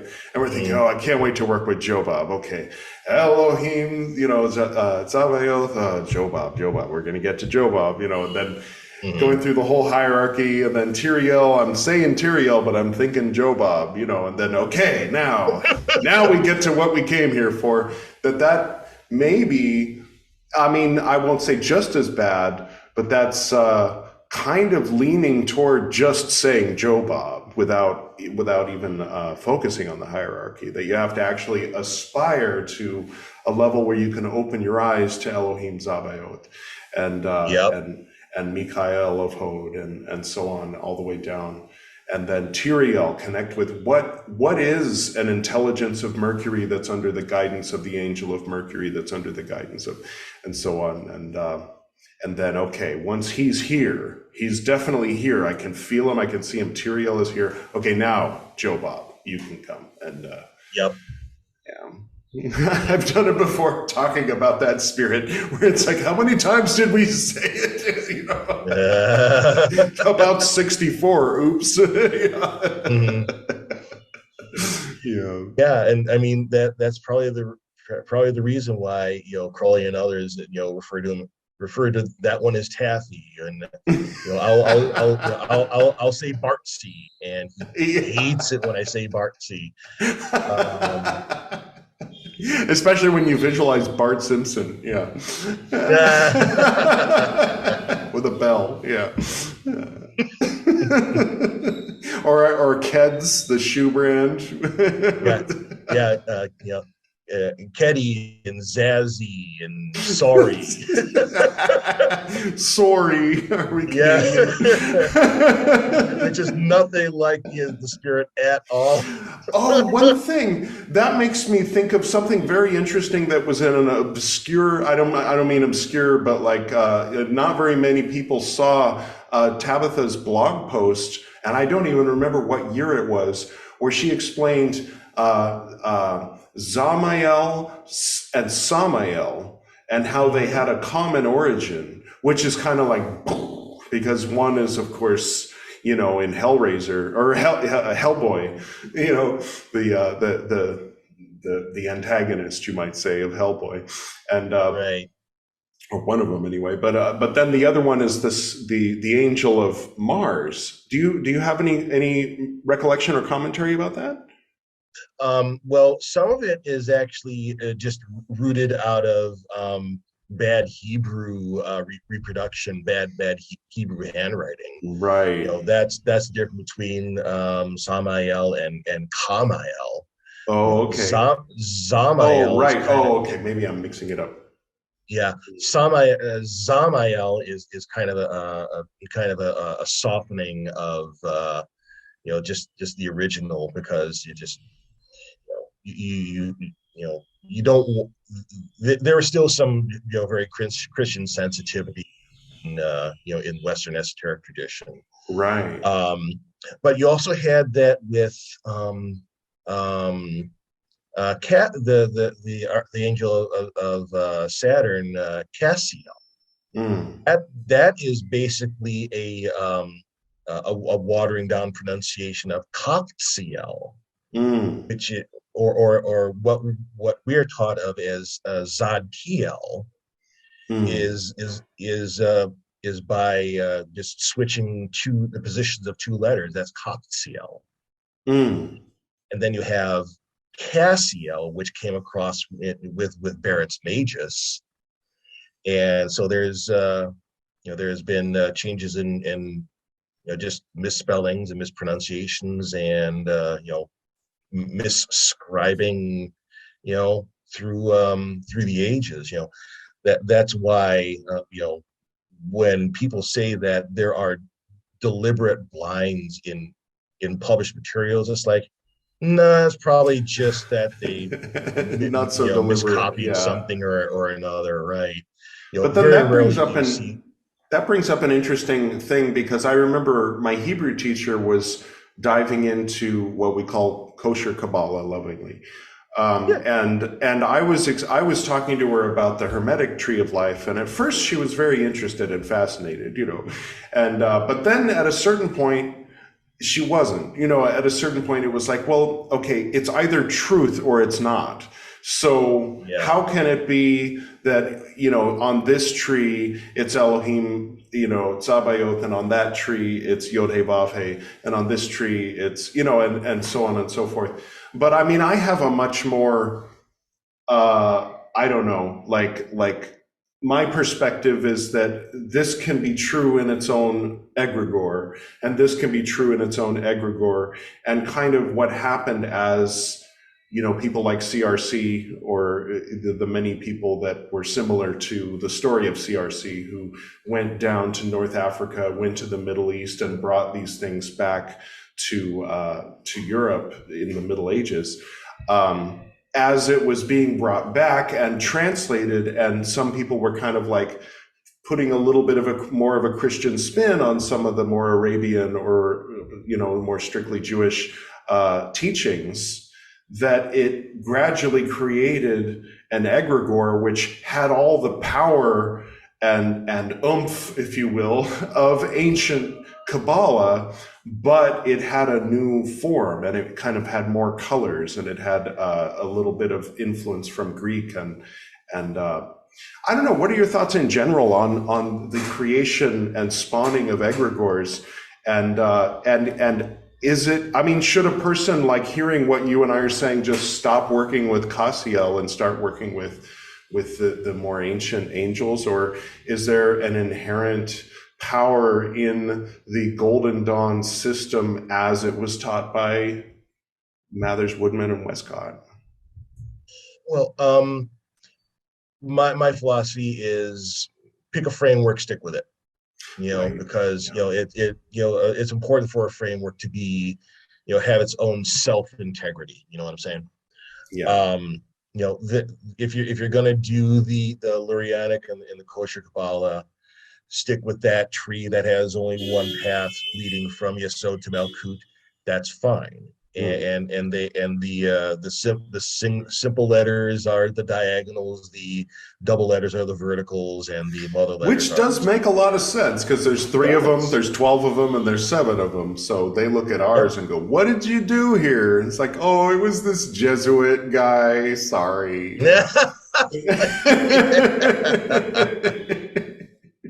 Mr. Crick. But yeah, it's important to stay with one framework. What what I've been thinking about lately is, whatever you put out, you're going, whatever request you send out in whatever format you do it, you're going to get some sort of response back. Yeah. But you want to have a well-formed request. You want to have it in a particular form, in a particular format, asking for a particular function. Because you can put anything out there. You can just leave everything up to belief. And you're going to get a response. But as people in my mundane profession say, garbage in, garbage out. You're going to get as much back, as much results and as much integrity and as much consistency as you put into it. Right. Another thought that just popped into my head is languages. That if you're in an egregore, or let's say a country or a place that's speaking modern English, that old Germanic isn't more correct than modern English is for that community, for that world, for that egregore. So I don't know. Right. Yeah. One possible way of looking at it. Yeah. But it might be interesting to learn Old Germanic because it'll help you understand more of the nuances of why modern English is the way it is. Absolutely. Yeah. Past is prologue. History is important. Yeah. Have you ever heard that podcast, the History of English podcast? No, I haven't. Oh, it's pretty good. I recommend, especially the first few episodes. It gets really in depth later, in the later episodes. There's 3 digits episodes, but bear, I think, is the oldest word that's existing in the English language. Then 9,000 years ago, the Proto-Indo-European language speakers in present day steppes would call bears. And another one is stay or sta, which is interesting because dogs were domesticated back then. So people were probably saying something equivalent to stay to their dogs 10,000 years ago. That's interesting, right? Yeah, love language geekery. Oh, yeah. And horse came from the braided pot people, and it's not from the Indo-European, which is why equus and horse sound so different. Yeah. Right. Fun stuff. Any closing thoughts? Let's do this again. Definitely. I miss this. I miss talking with you and a lot of the old guard. This is good for the soul, and it's good to share our experience and our light with others. Thanks to your podcast. Oh, thank you. Yeah, I'm glad to hear that. Cool, and thank you for coming on. Always good to see you, and I look forward to next time. And happy equinox. You too, and happy equinox to you, and continue to prosper, you and your lady. All right. Thank you so much. You too. All right. God bless. God bless you.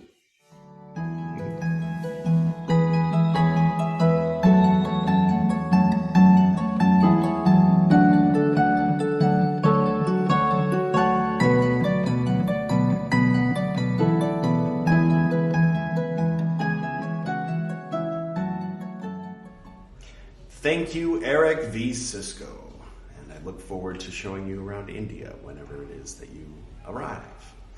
And next up is someone you might remember from one of the early episodes called Silence the Aquarian, as well as a later episode called Silence and Gnosis. He was co-host on the interview with Jin Aquarian from Yahoah 13 of the Source family. And the other left-hand path, more recently, and he's been in other episodes. He's been on many times. So Robbie Strong is a dear friend of mine, and a friend of mine, and someone who I've helped to facilitate the journey of outside of a temple. So sort of AA style, not Alcoholics Anonymous, the other AA. But before you ask, no, I'm not taking on other students, just Robbie. So sorry. There's other people out there teaching, from Golden Dawn, and even Golden Dawn with Vajrayana spins. So they're out there. But I'm retired, alas. With the exception of this podcast. Subscribe, listen to it. Everything I have to say is in this podcast. But Robbie's the lucky one. So I'm looking forward to that. And I always love talking to Robbie. And let's take it away, me and Robbie.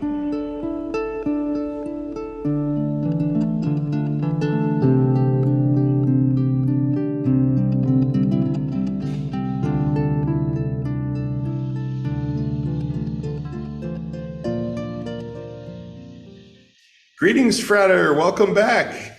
It is so good to see your face, man. Likewise. Oh my gosh. So, do you have the ring? Oh yeah. See, are you able to see it there? Oh, hello, little ring. Hello, and then little ring. See how it opens, so you can poison your friends. Nice. Or keep your DMT in there or whatever. Yes, that by poison, I think the word DMT is the translation. Yeah. I think in the 1500s it was literal poison in case they were being tortured or whatnot. But yeah, but you know what? That's actually not a bad thing to have these days, especially when you roll with the crowds I do. Have you read Angels in Vermilion? No, tell me.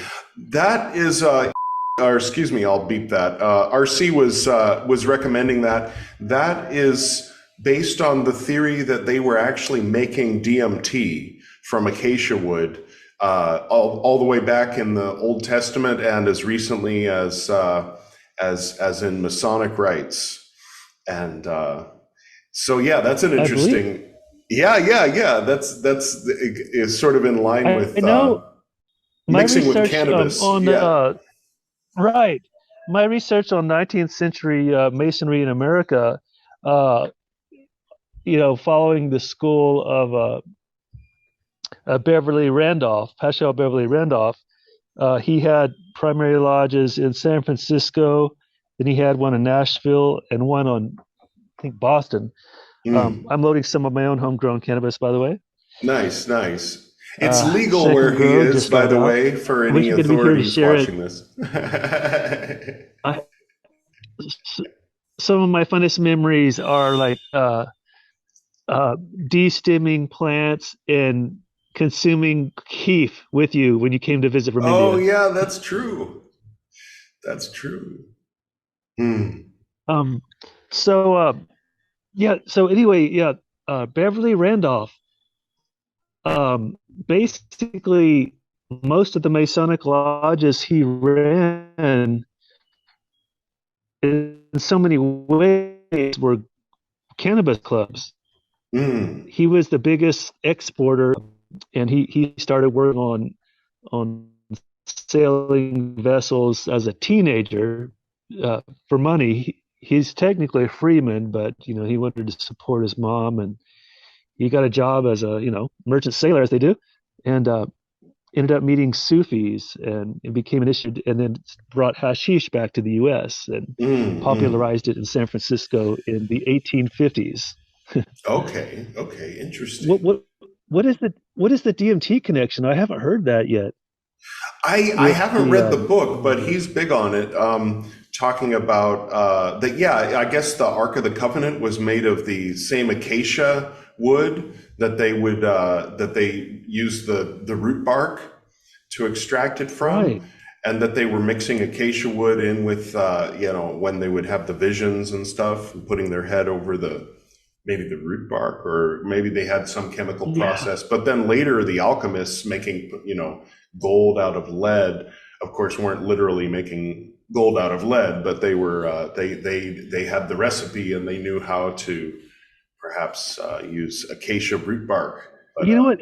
As coded as the alchemical scripts were, I wouldn't be surprised if Philosopher's Stone was DMT, the spirit molecule, as Terence McKenna calls it.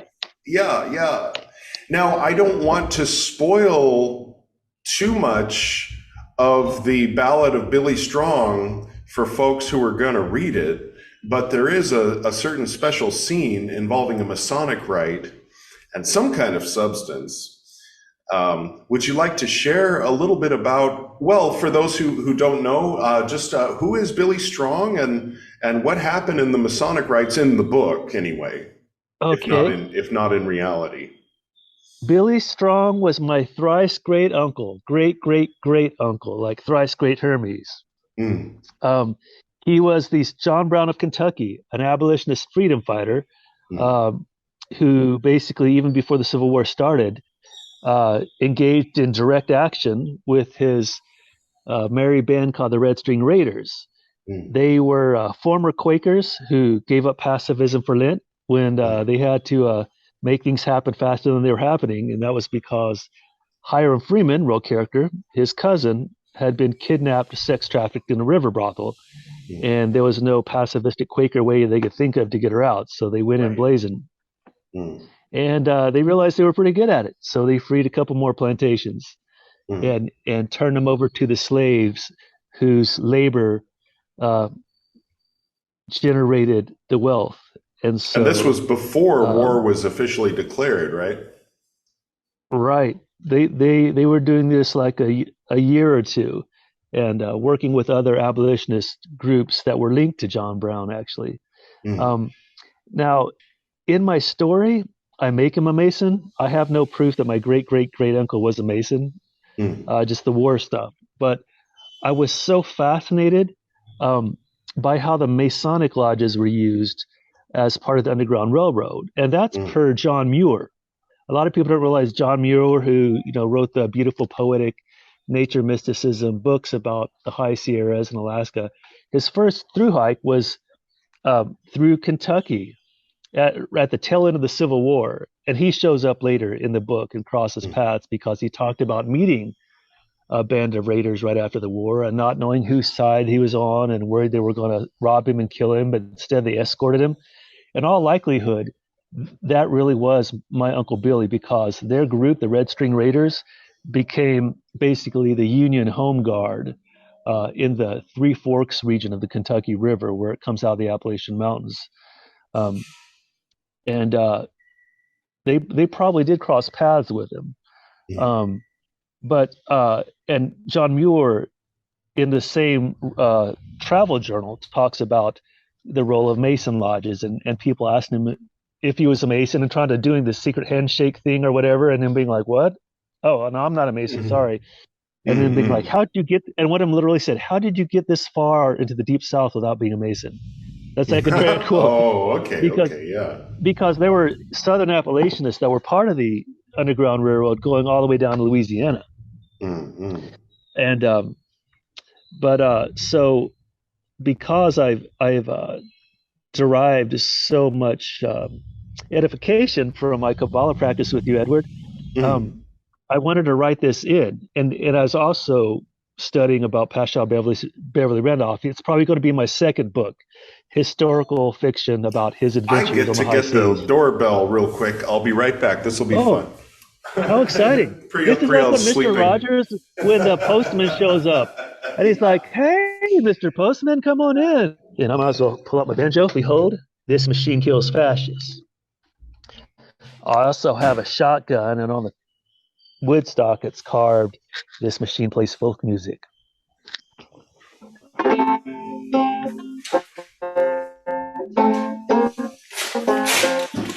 This is no grave.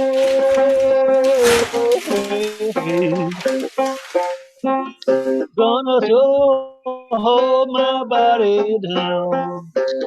Gonna hold my body down. Well, nice. Anyway. I just figured I'd pull that out while you were out there answering the door. I was hoping you'd bring in like a side character, like, oh, sweet. That's my dad's Masonic belt buckle. The Masonic cowboy. I would wear, dude, you should wear the hell out of that. Get you some boots. Yeah. Dude, that would be so rad. People would be like, "Hey, it's the cowboy." Now, again, I don't want to spoil too much, but but there's a certain character from history that in the story, your great uncle, thrice great, he ends up in a Masonic rite that resembles something some of the listeners of this podcast might know as Ritual 5. But anyway, at the end of it, the order basically splits apart. Their local Masonic order splits apart, and it's all kind of revolving around a sort of a fisticuffs that happens between your ancestor and a certain Nathan Bedford Forrest. Yeah, Nathan Bedford Forrest was one of the leaders in the Masonic group that splintered off into the Knights of the Ku Klux Klan. Right, so that's historical. Actually, just at the beginning of the war. And the Red String Raiders were literally their counterpart. And so I have no proof that they were Masons, but in the newspapers, it was like them and the KKK, just like you hear about Antifa and the Proud Boys these days. Interesting. But so earlier in the book, we start when he's young and hasn't taken a lot. His best friend, he was a young black man, college educated. He was the only college educated one of the lot, actually. Went to college, and so him, their buddy Kilburn was like the real guns. If you can picture Jesse James, that was Henderson Kilburn, and they all know had the highest body count or whatever. But it was Henderson, Hiram, and then my relative Billy Strong. Interesting too. Hiram had the name Hiram, so I wouldn't be surprised if his dad was part of the big Black Masonic group, which plays a role in this first scene. Is based on the Prince Hall Lodge Masons, and they had some overlap with famous Black occultist Paschal Beverly Randolph, who was the first major hack dealer in America. But so in this scene at the beginning, it's part of Billy's initiation, and he has a vision of his death. He has this experience of being atemporal, so he can see backward down the rungs of time and up the rungs of the ladder of time. But he wakes up and startled awake, and he's greeted by friends in robes, and they bring that in.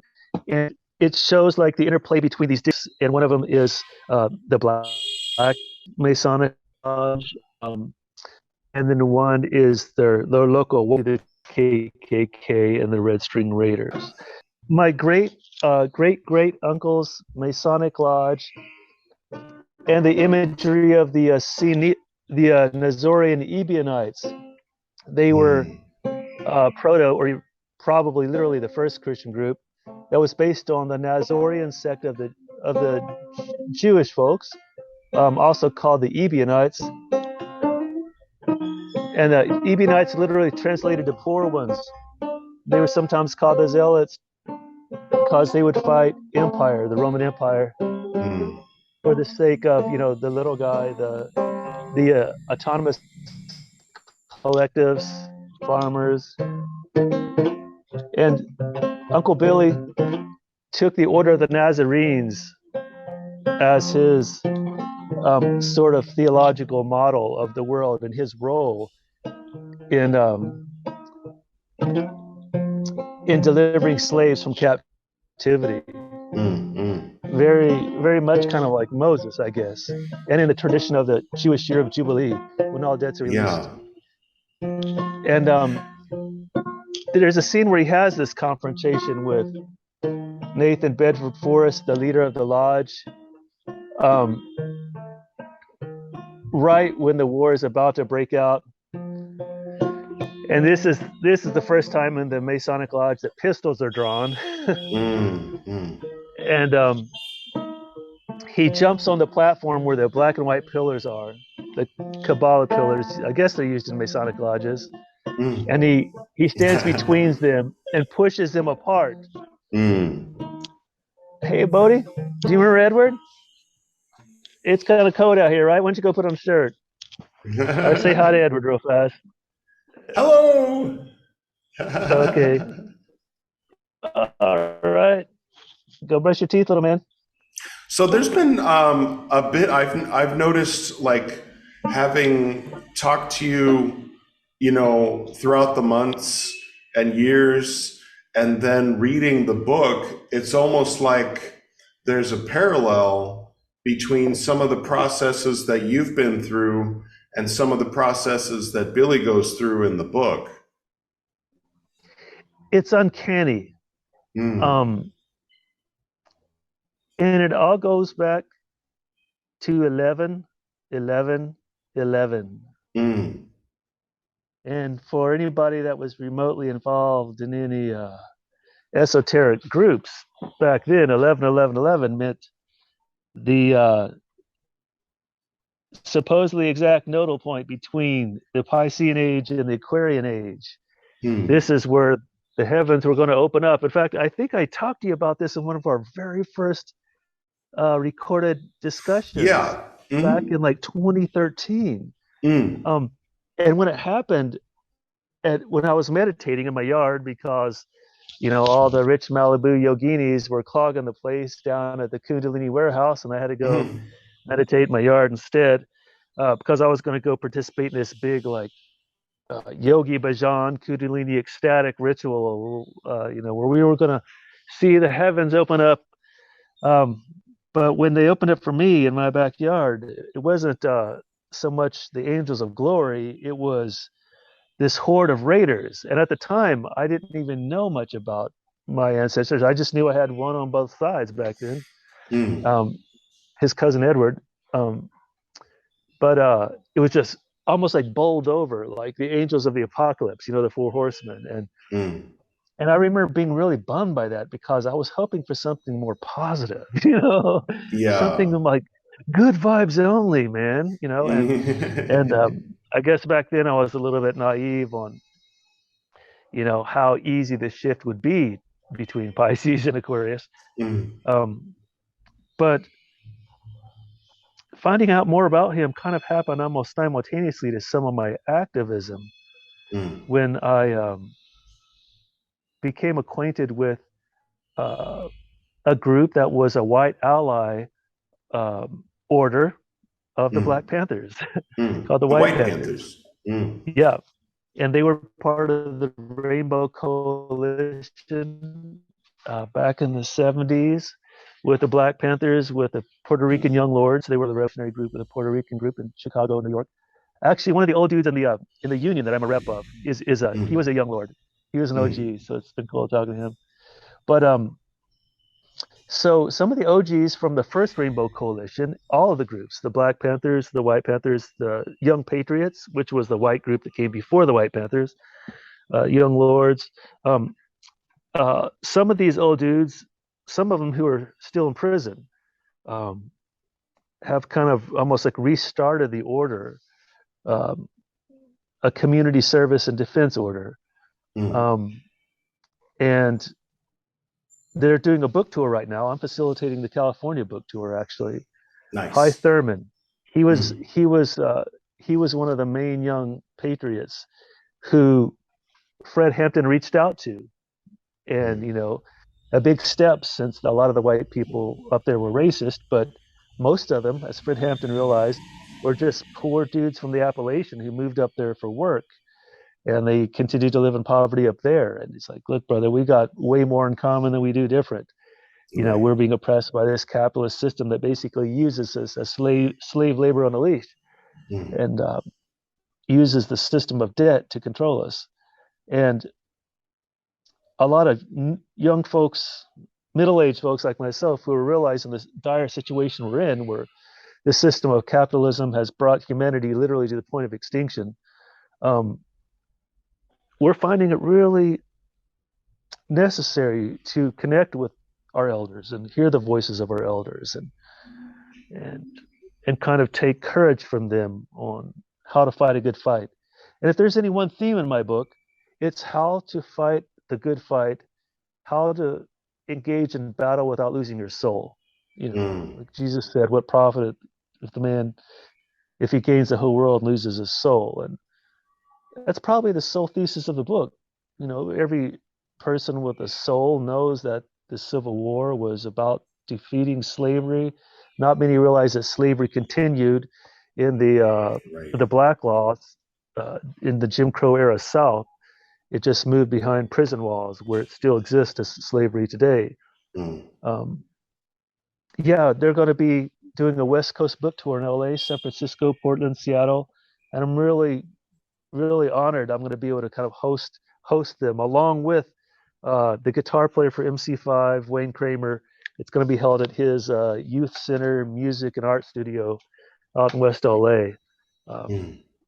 And it's going to be glorious. And I'm going to connect with some of those cats in Chicago next week.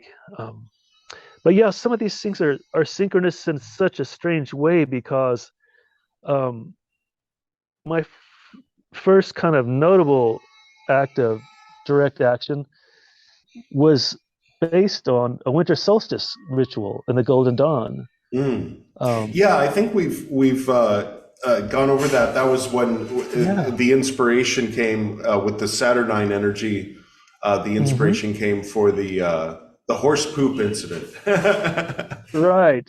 You can look that up. Look up if you type in seminarian, manure, and Mnuchin, you'll see the story. Right, or Robbie Strong manure, either one. That'll get it. A man personally delivered horse shit in a gift-wrapped package to Stephen Mnuchin's house this year as a Christmas gift to repay the Treasury Secretary for the new tax law. Now, he enclosed a nice little letter to him saying, "Hey, Stevie, we're returning the gift of the Christmas tax bill. It's bullshit." And this came from Robbie Strong, and then he wrote, "Warmest wishes, the American people."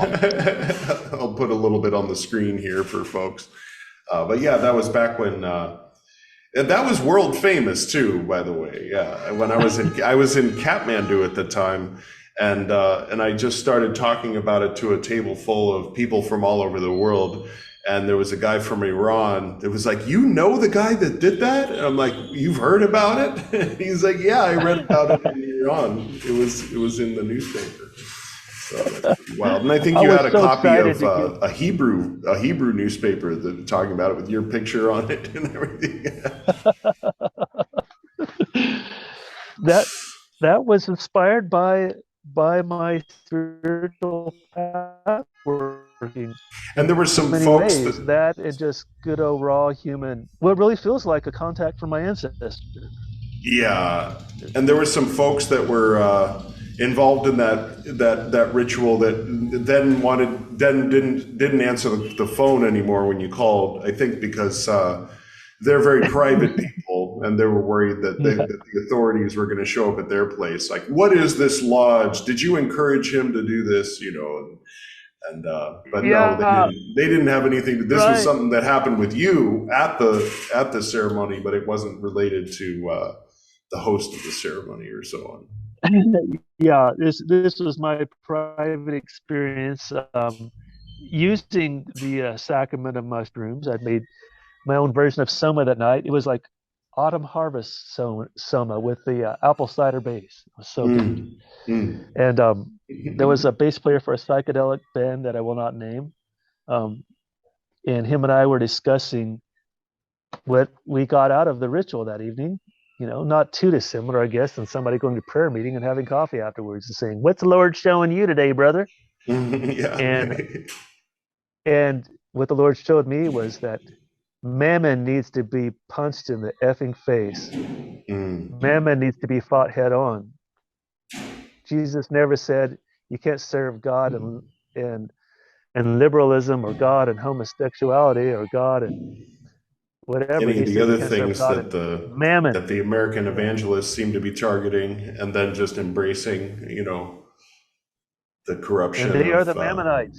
Yeah.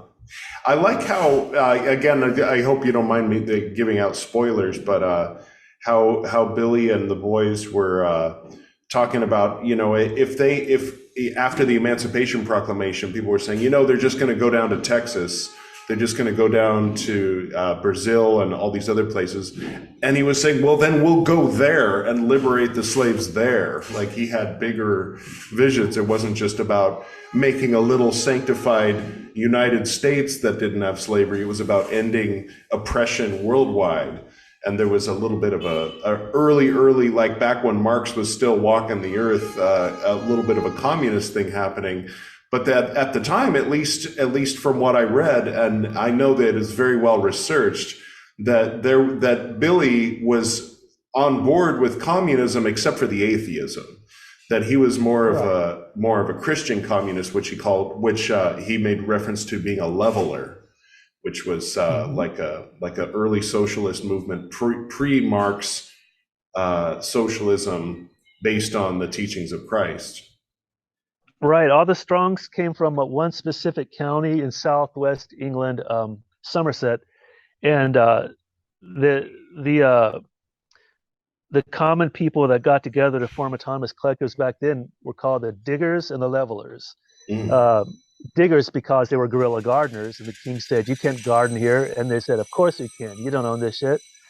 And and levelers, and some of the levelers actually were behind, the English Civil War and creating a people's house and not just that's when it shifted from monarchy to a quasi-representative. Right. Yeah, something similar goes on here. I'm not an expert in Indian politics, but I know that, and I've mentioned it before, and I'll mention it again because a lot of people don't realize that it's normal for one of your country's political parties to be the Communist Party. It's only because of McCarthyism and all of that this dynamic has been created where there's communism and there's representative democracy, and these are two separate things. Yes, there is Red China. Yes, there is that PC? Am I supposed to say Red China? It doesn't matter. There's North Korea and so on and so forth, where it's gotten kind of out of hand. But there was also a communist party in the United States, just like there was in every other fucking representative democracy, and as there still is in India, and they do a lot of good work. There was a socialist party in America for quite a while. Yeah, and they were helping to organize the labor movements and get weekends and breaks and all that good stuff. And the International Workers of the World came out of that. Yeah. And what I didn't realize until I started this book is that, which is a mind blower, an American General Willech, most badass general of the Union Army in the Civil War, was a card-carrying communist who not only was a contemporary of Marx and Engels and was part of the London Youth Communist League, but Engels was his aide-de-camp. Like Engels fought under him in the Prussian revolutions. And then when he immigrated to the U.S. and kind of started this kind of this sort of almost like, I don't know, militant socialist youth group, they were the anti-fascists of their day. They fought on the side of the North. Yeah, and they all went battle ready into the Army of the Cumberland, which incorporated all the regiments that my Uncle Billy fought with. And so they fought in Shiloh together, in Chattanooga, some of the worst fighting of those battles, and some of the most heroic, like when they took Missionary Ridge in Chattanooga. But in addition to finding out, wow, there is some radical leftist history in American history that you just can't ignore anymore. There's also radically fascist history that connects directly with the corporatocracy ruling America today. You mentioned that the slavery just moved further south after the Civil War. Even before the war started, the group that assassinated Lincoln, actually, they were an order of Knights of the Golden Circle. And they were actually before the KKK. The KKK come from the Knights of the Golden Circle. And the Golden Circle was literally the southern coast of the U.S., the Caribbean, Central America, and Mexico. And they wanted to keep that circulating as their imperial domain. And they knew that slavery would eventually be outlawed in the U.S. Like it was almost a matter of time. And they started, even before the war started, moving their operations into the Dominican Republic, into Brazil, into Mexico. In fact, the whole counter-revolutionary war that France was fighting based on this really scam debt collection scheme that was like what the WTO does to third world countries. That whole Mexican Revolution, which we're celebrating next week, was happening simultaneously with the Civil War. And a lot of journalists thought that would be the First World War. They thought the war in Mexico, where the counter-revolutionary Napoleon III was trying to install a puppet government, and they were working with the Confederates so they could continue to get that cotton and ship it to Paris. It looked like there was going to be a world war between counter-revolutionary France and the U.S. Confederacy on one side, and the Union Army and the Northern European Socialists on the other side.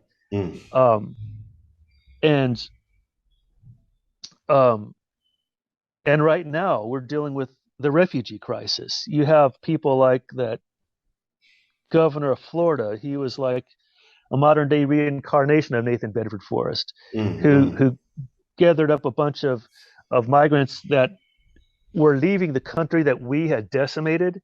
And where else are they going to go?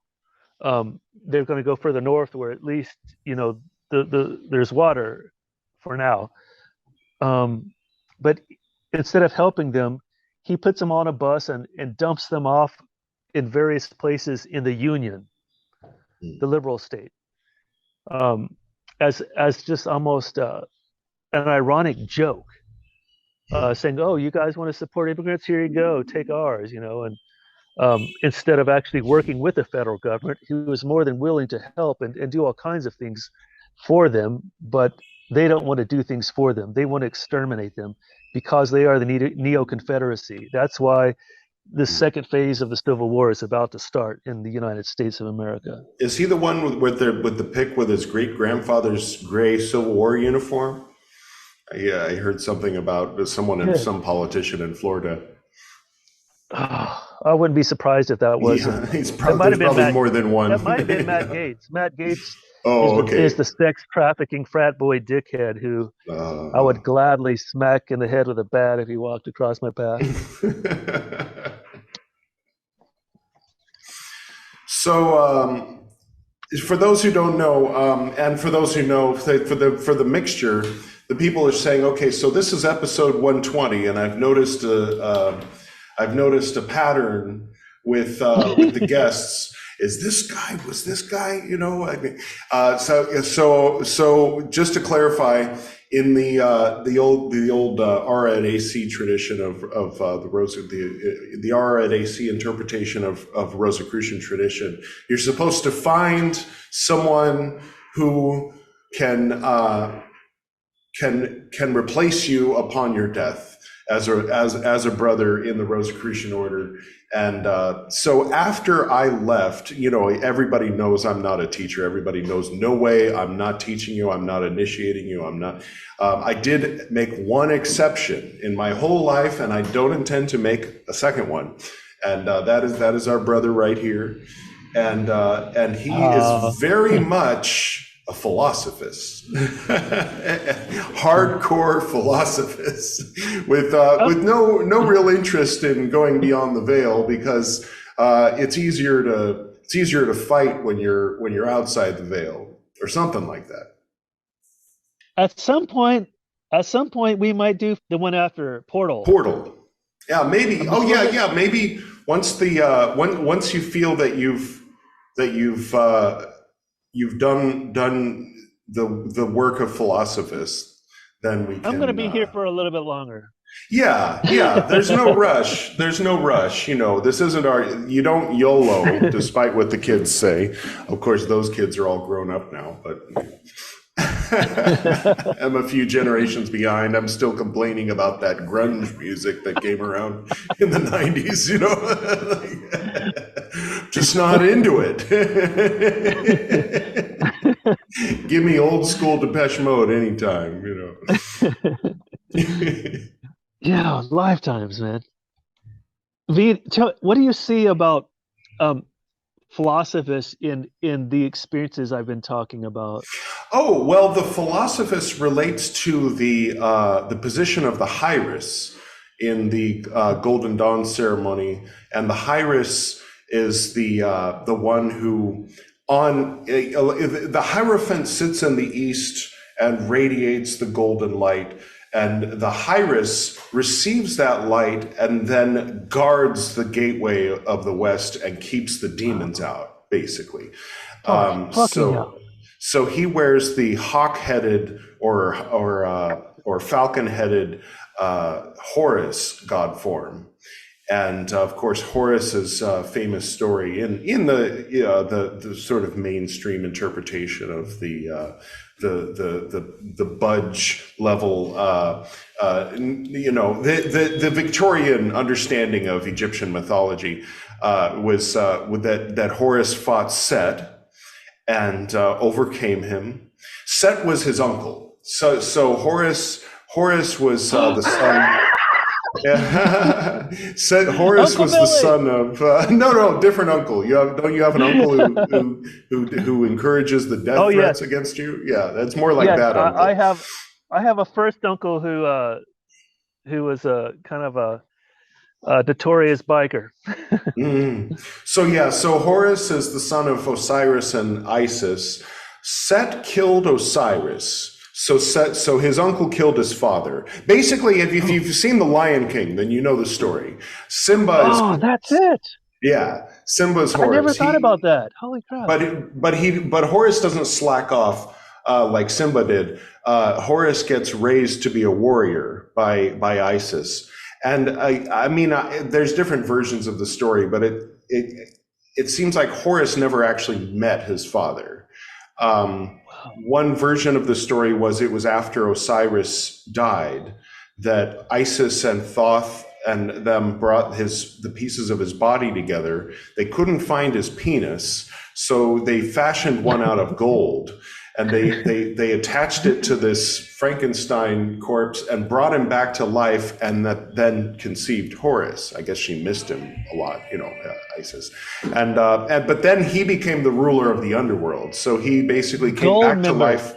Yes, he came back to life, but then he became the ruler of the afterlife, which they called the underworld, which, from a Christian perspective would be like heaven.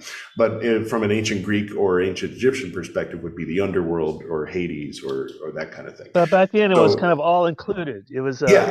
Yeah. And so he became the ruler of the gods. And so his son grew up to be a warrior so that he could avenge his father's death. And so Isis trained him in the arts of war, the arts of magic, and he grew up. And when he was at that adolescent stage, or maybe I don't know what age, 20, something like that, and he went out and fought Set, his uncle. And the battle lasted for years, in some tellings of the story, and then in the end, Horus triumphed. So when you're out there and you're the only one wearing black, and with your flag that looks a little like this one, and there's a bunch of Trumpers and all that, and you're the lone voice. That's not the sort of thing a portal does. That's more of a philosophist thing. And you know what? Here's another really weird synchronicity. You mentioned the Hierus has a hawk head? Yeah, or a falcon head, yeah.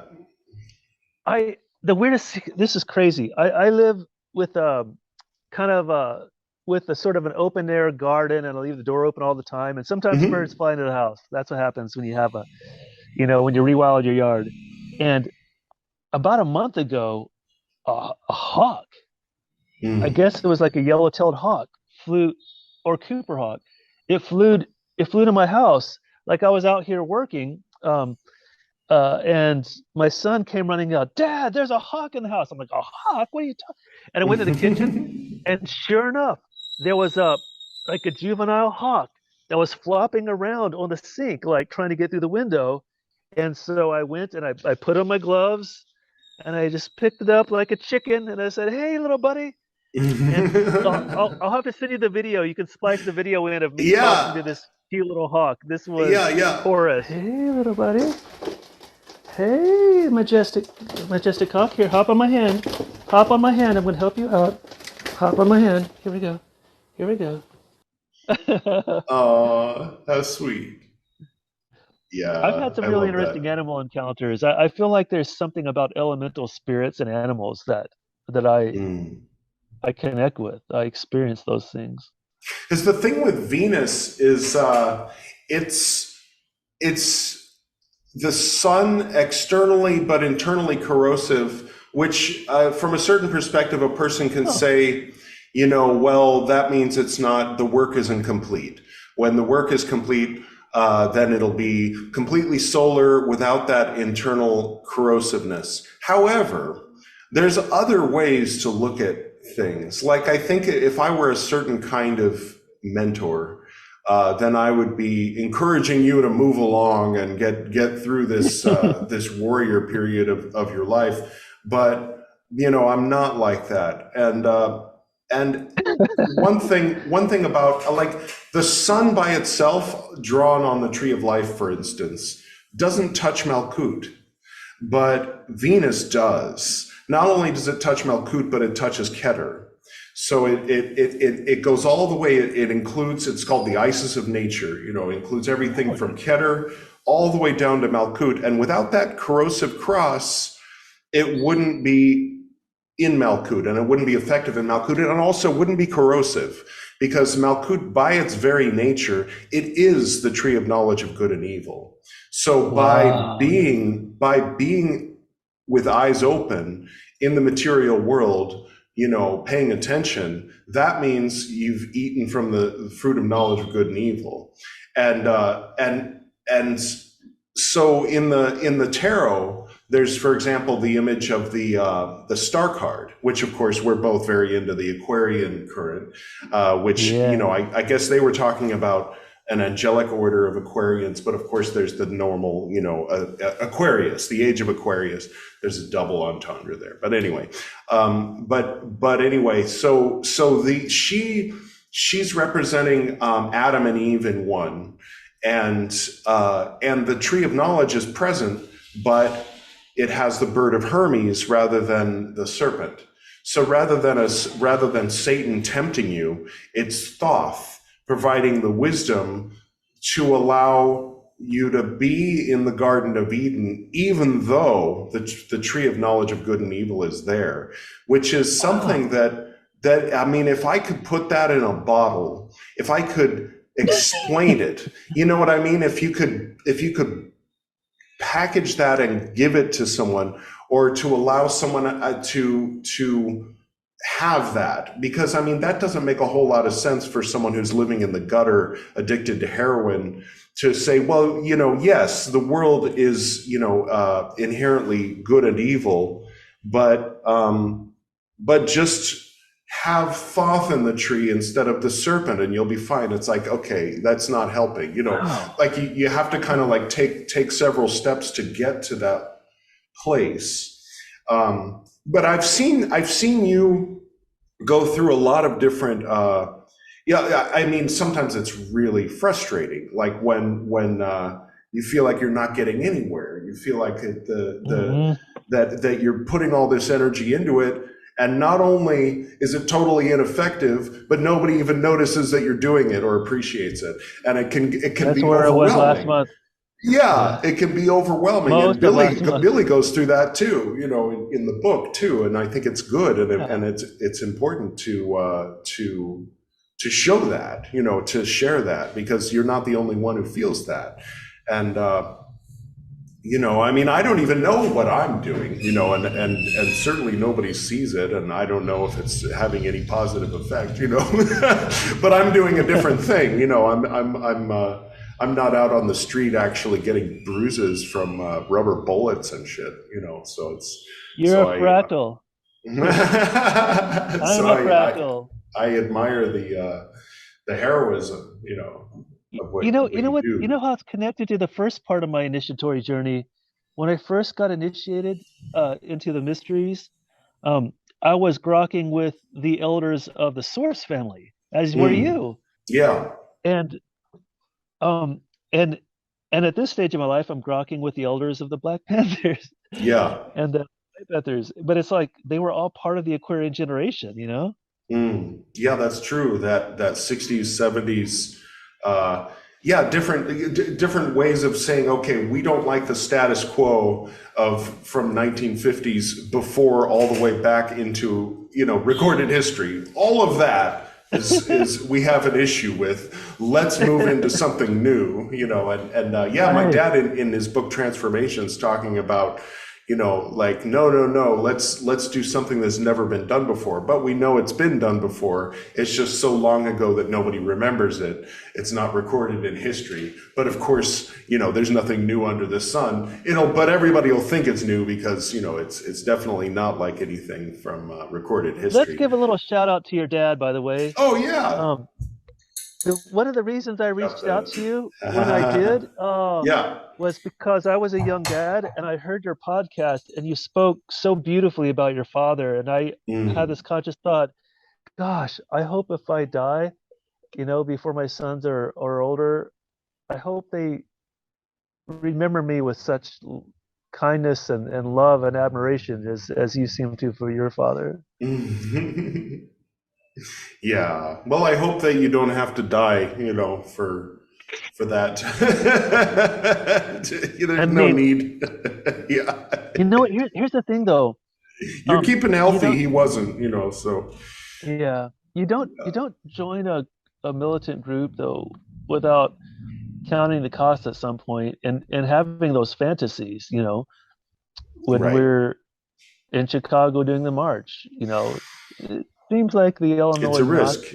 There's a non-zero chance of survival or death or something like that. Yes. I mean, I think that the Illinois Nazis are going to show up though at this march, and so it could become a bit of a melee,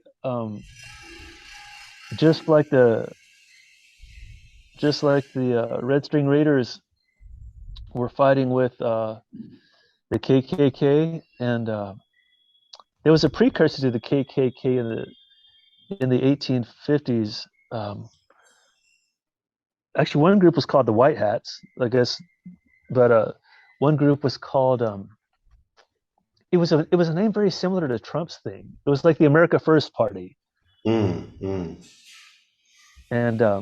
they were like militant fascists and militant racists who literally would just attack non-white people and try to chase them out of town. And if people escaped to the north that had been slaves, those are the people that would turn them in and for the bounty, Right. So they were part of the slave system as well. But Huey Newton, California chairman of the Black Panthers in California, he wrote a book called Revolutionary Suicide, and it's kind of all about the idea of if you really want to do something to make a radical difference in the world, you kind of have to have this initiatory rite with your creator, with God, that if I'm going to take a high risk thing, it's going to be for something that really fucking matters, and it's going to be for something that's bigger than myself. And so you kind of sign on to the fact that, okay, I would be willing to die for that. Right. And you don't just go into the kind of activism that I do without having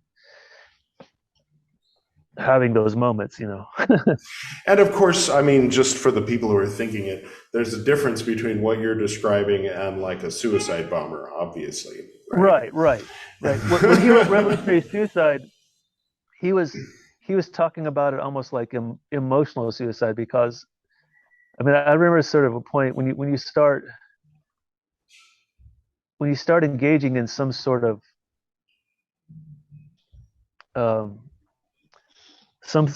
battle, with an enemy that's as lethal as the American right Christo-fascists.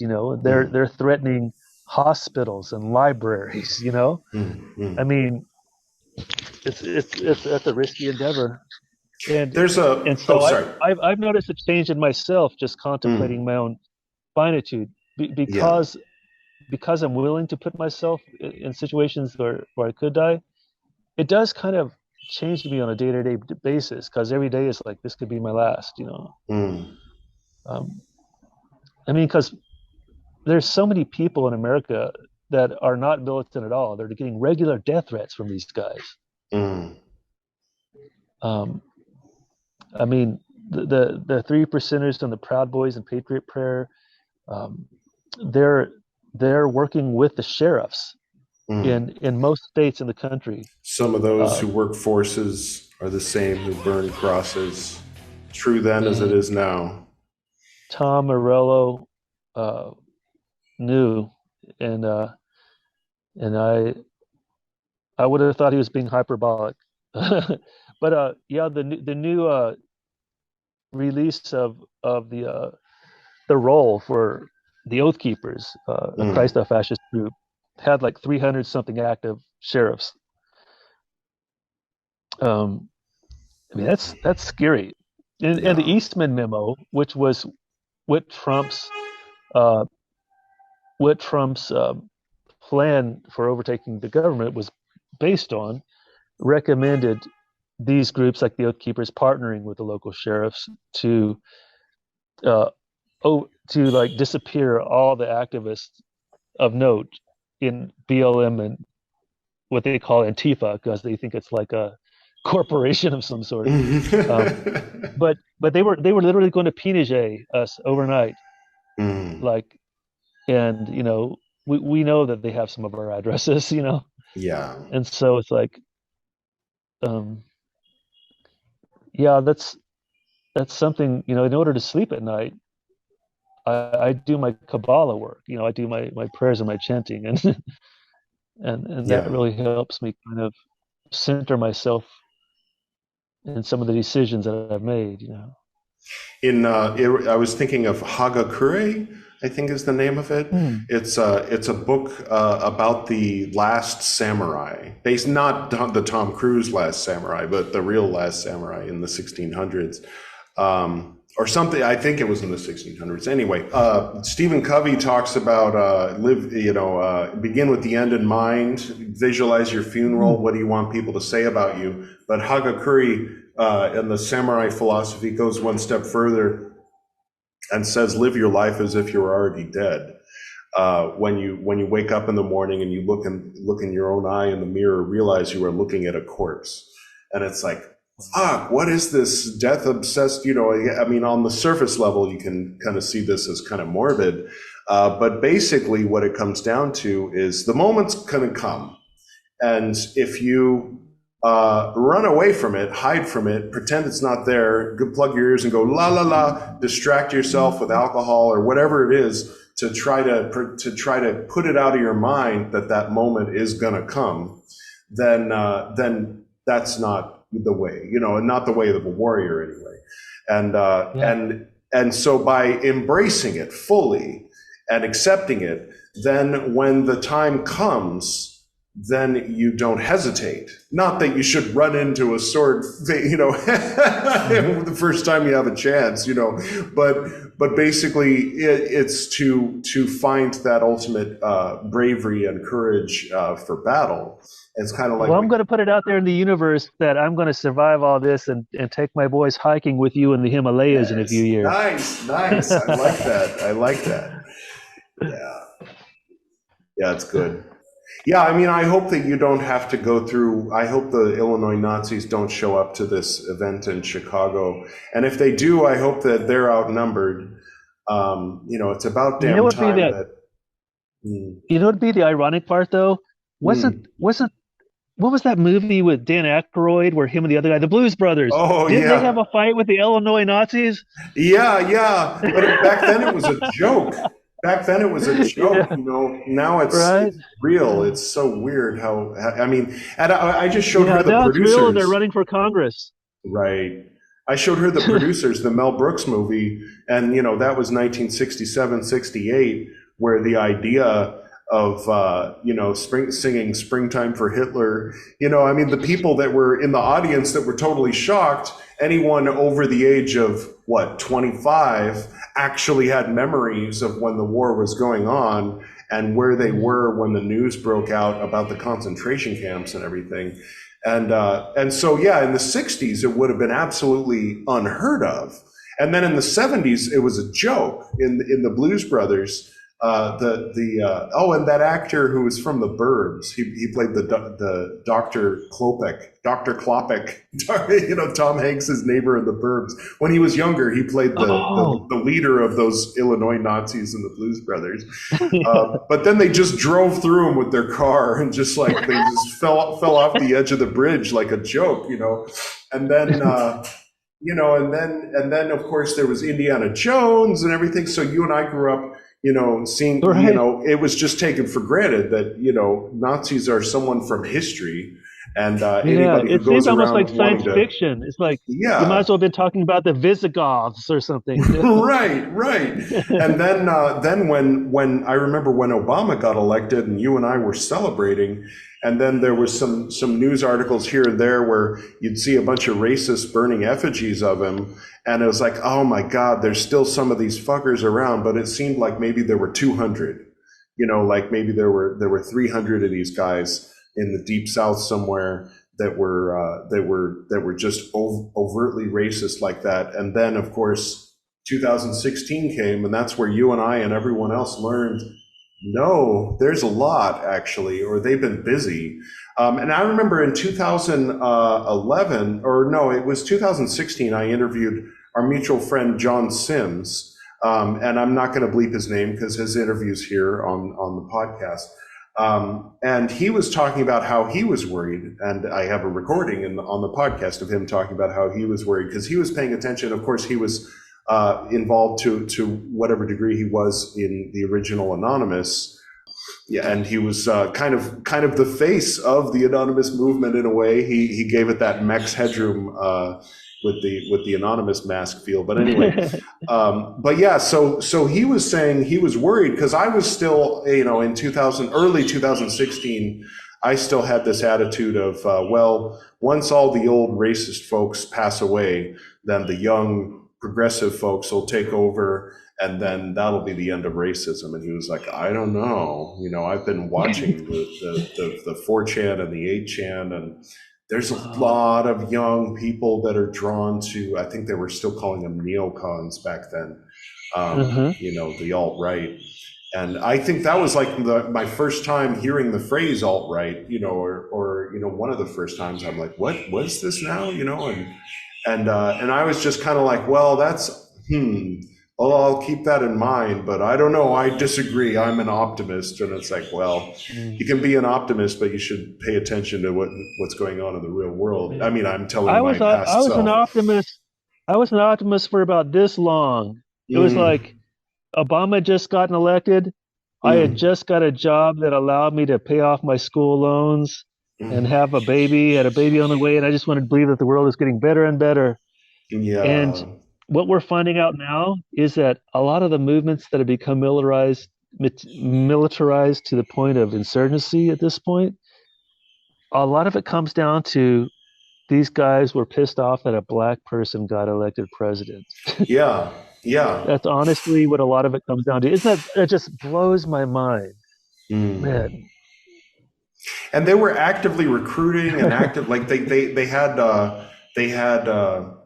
it's intentional. Like when there's like the liberal rabbit holes on YouTube, but then there's the ultra conservative rabbit holes. The difference is one is intentional. Let's find people who are feeling uncomfortable and dissatisfied. Okay, now let's see if we can bring them over into angry and feeling like they're a victim of, okay, do you feel guilty when people talk about the things that your ancestors did? Okay, now let's bring you over here and, anti-woke, and then that leads to here, that leads to here, that leads to here, and then you're a fucking Nazi, but they've been doing it actively, and there's no equivalent to that on the other side, or I'm looking at it, like there's not very many militant leftists, as much as they would like people to think that there are. you know. Yeah, because let me tell you, man, the DNC in America has gotten rolled by these guys. Yeah. These guys have proven that they don't give a fuck. They were going to go in there and kill him in the Capitol on January 6th. Yeah. Yeah. The DNC has no capacity to manage a threat this large with any seriousness. Although the DA of Georgia, whose father was a Black Panther, ironically enough, seems like she has the best shot at indicting Trump right now. Oh, have you heard the news about it? I haven't been paying too much attention. They have their evidence lined up now. They said they are going to indict. Oh, and okay. In fact, it's there's almost so much certainty to it that Trump actually had a conversation with some pundit that if he's in prison, he could still run for president. Oh my God.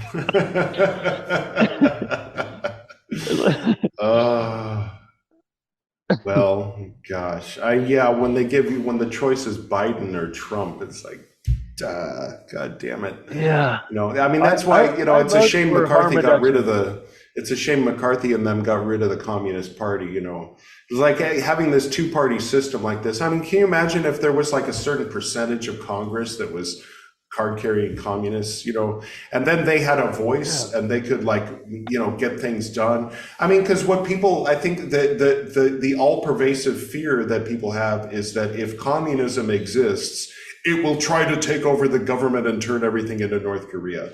And that's the whole thing with if socialism is allowed, then it'll turn everything into Venezuela. And if,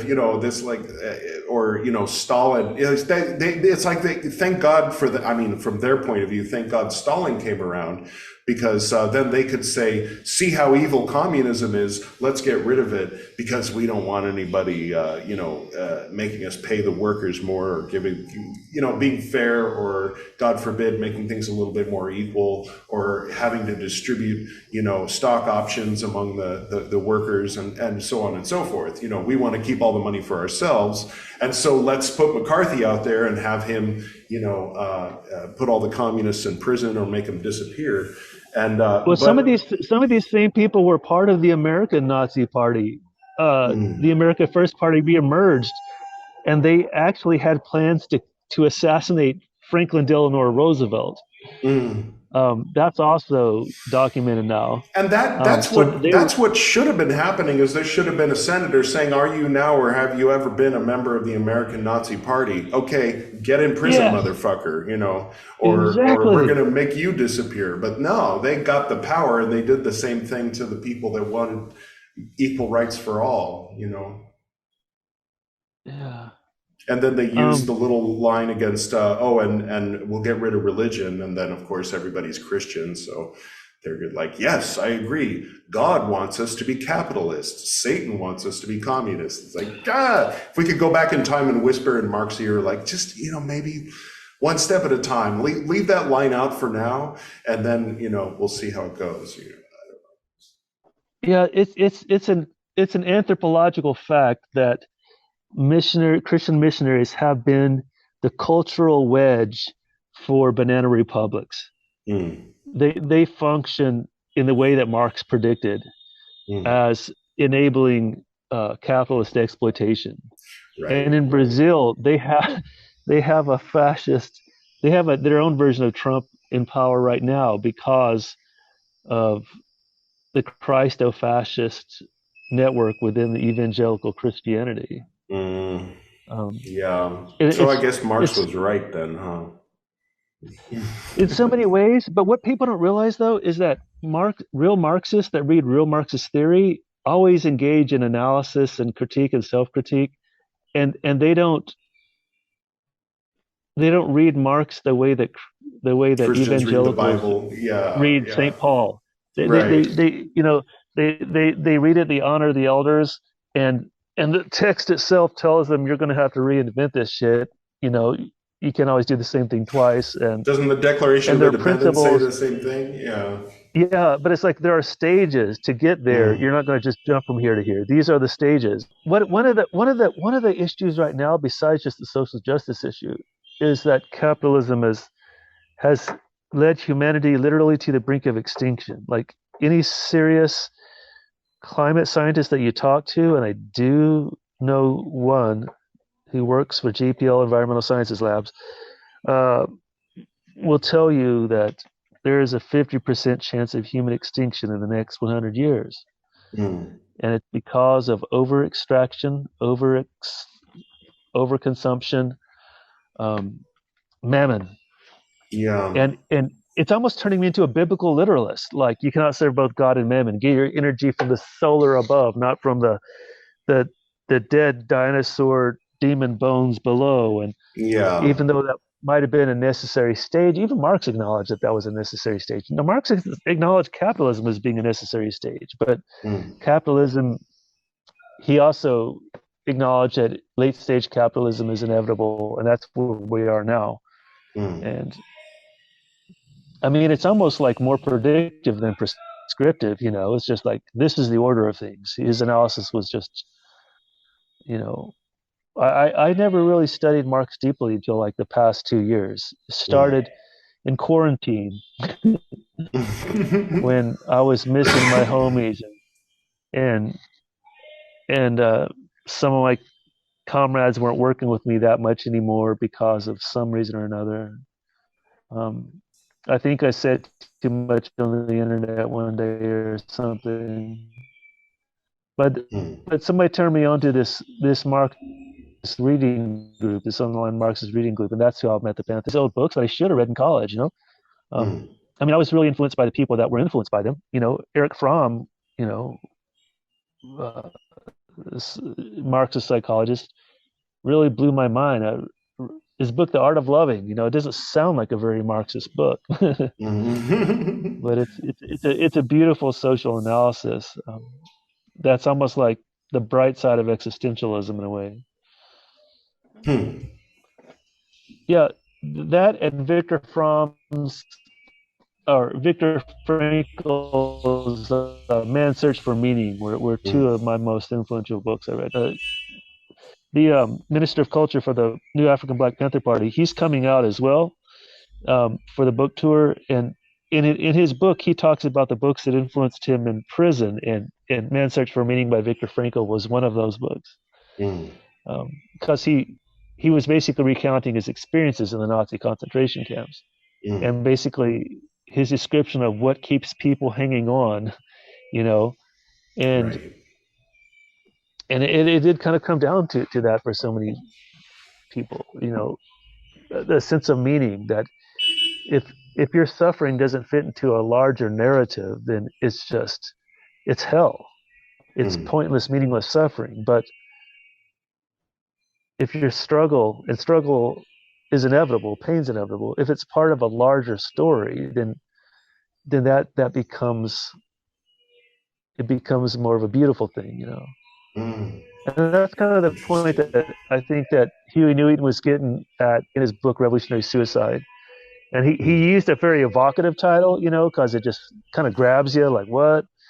But that's kind of what he was talking about in a lot of ways, you know. And he used the word love a lot, you know, and people wouldn't guess that from a militant. But hey, what am I hearing in the background there? Someone like selling vegetables. Oh, okay. Yeah, earlier people walk around the street, and they each has a particular sound. There's one guy, we used to call him the meep guy, because he meep. But then I was walking, and I got right up next to him, and I kind of like looked over out of the corner of my eye, and I saw that he's saying "vreen." But from a distance, it sounds like meep, meep. I mean, I don't know what he's doing. It's like some kind of advanced vocal thing, but I don't know. He learned it from his father, and you know, it passed down to the generations. What did Pew say about it? Who knows? Oh, it's did just Pew recognize it? People make sounds. It's their sound. So like if they're selling, you know, if they're collecting this or they're selling that, they've got plastic buckets and you know, things like that, then people remember it's like, oh, it's that guy, you know, and then they come out. It's like his jiggle.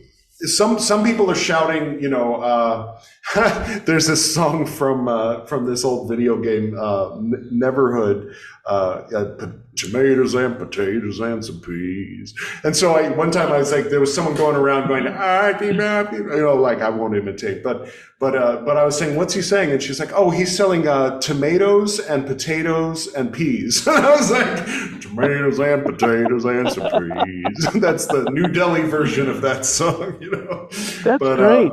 But other times it's just a sound. Every what? Do you guys ever buy the vegetables out there? Oh, sometimes. I mean, I like to, have bananas in the morning and stuff like that. So, sometimes I'll pay attention to where that guy is. But yeah. and I'll miss when the meat guy was missing for like 2 weeks. I got really worried, and I was like, well, "Where is he?" And then one day I heard, meep. I'm like, "Oh, he's okay. He must have gone back to the village to see his folks or whatever, see his family." It almost makes me think of that puppet Beaker. Remember Beaker? Yeah. He's like,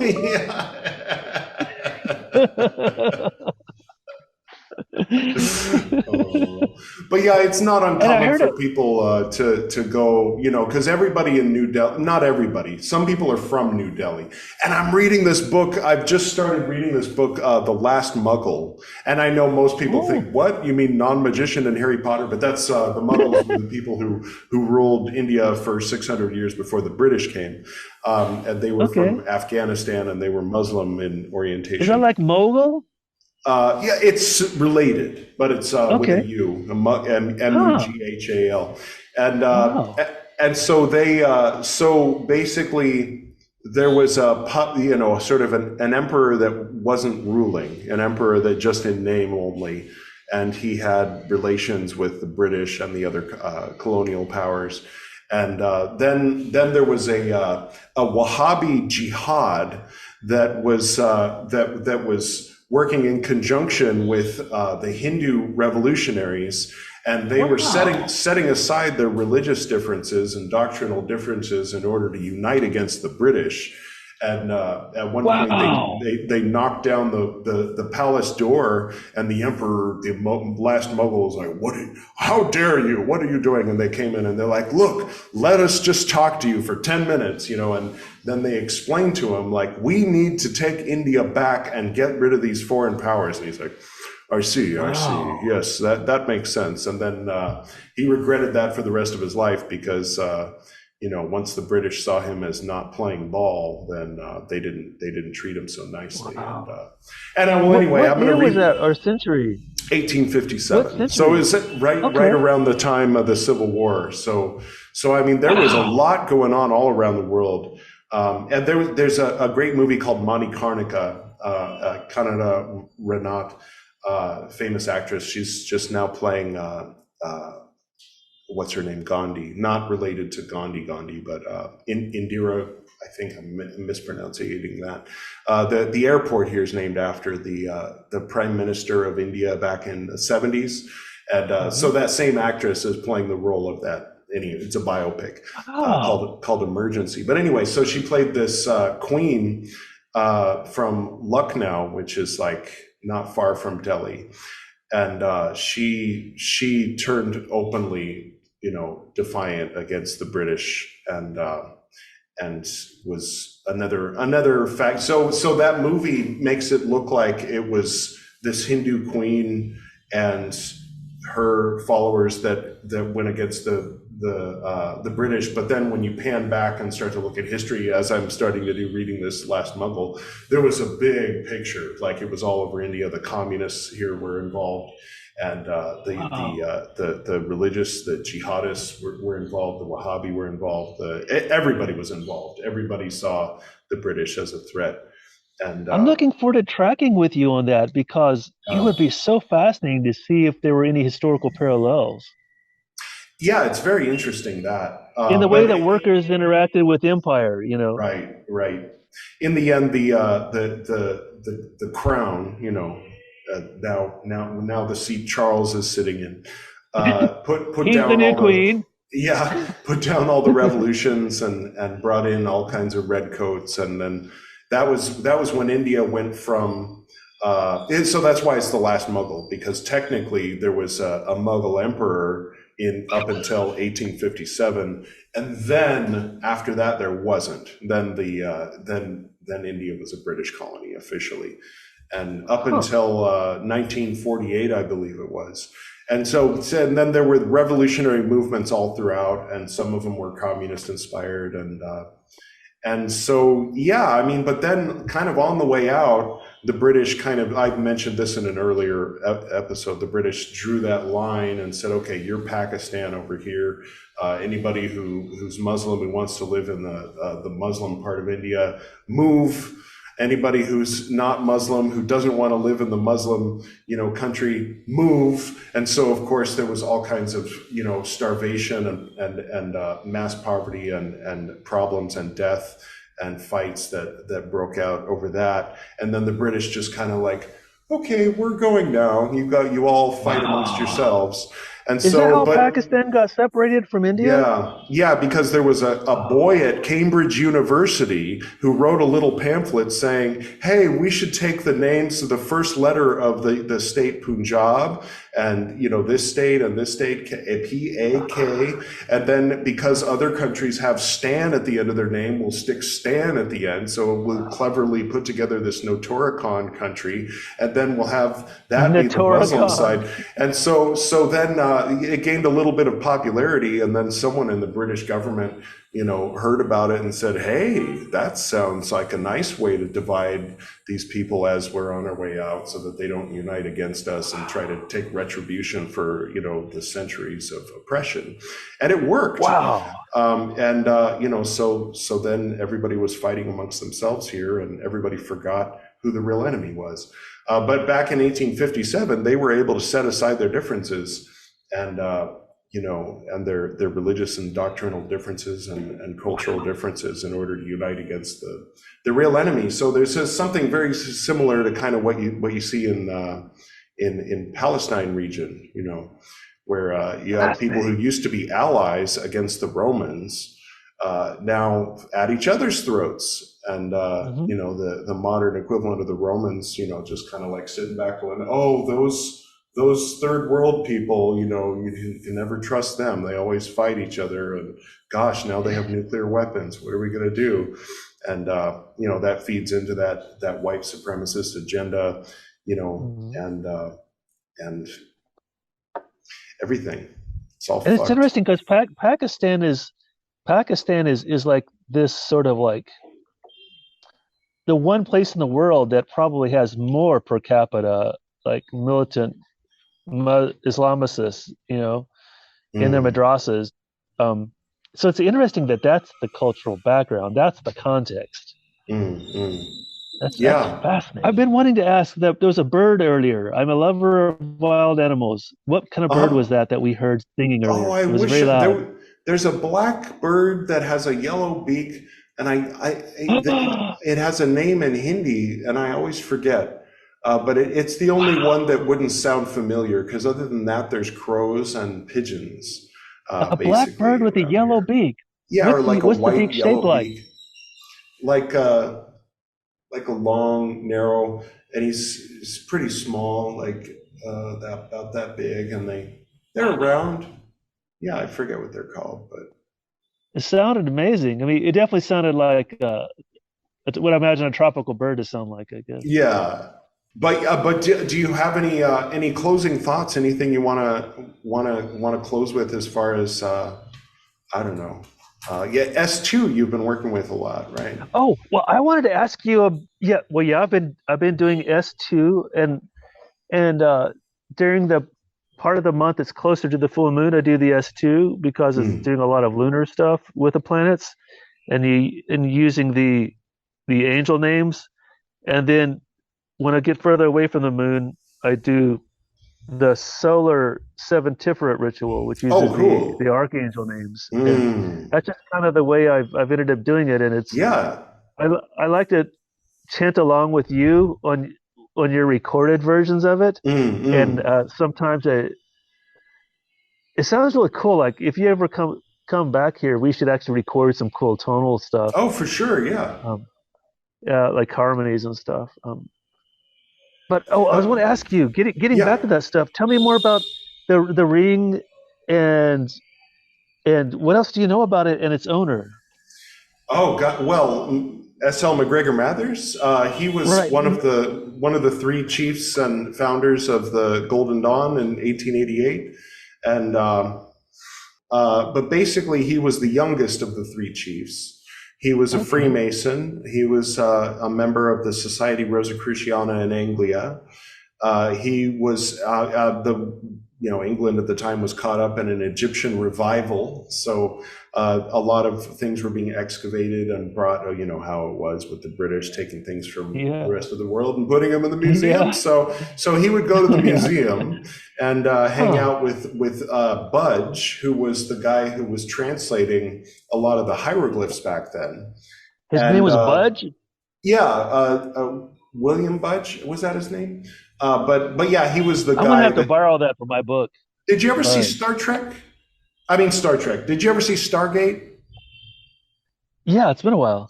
Yeah, so the guy, the main character in the movie anyway, not the show, but in the original movie, the guy with the glasses, I forget his name, the main character, he's an Egyptologist, and he's like a hieroglyphs master or expert, and he comes in and he sees that someone has translated some hieroglyphs as Stairway to Heaven, and he's like, oh, you guys are using Budge. This school is still teaching Budge, and he's like, he erases it and he writes Stargate. And so that was kind of like, in reference to the same Budge. To Budge? Well, it was about Budge, because he was the guy who was translating all the hieroglyphs. Oh.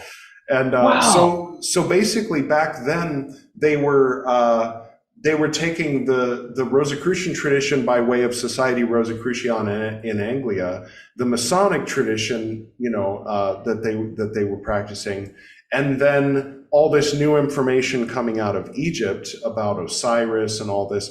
And Budge was noticing things like, the way, people have to weigh their heart with a feather, and if their heart weighs more or less than the feather, then they get eaten by the alligator thing, unless Osiris steps in and weighs his own heart in place of your heart.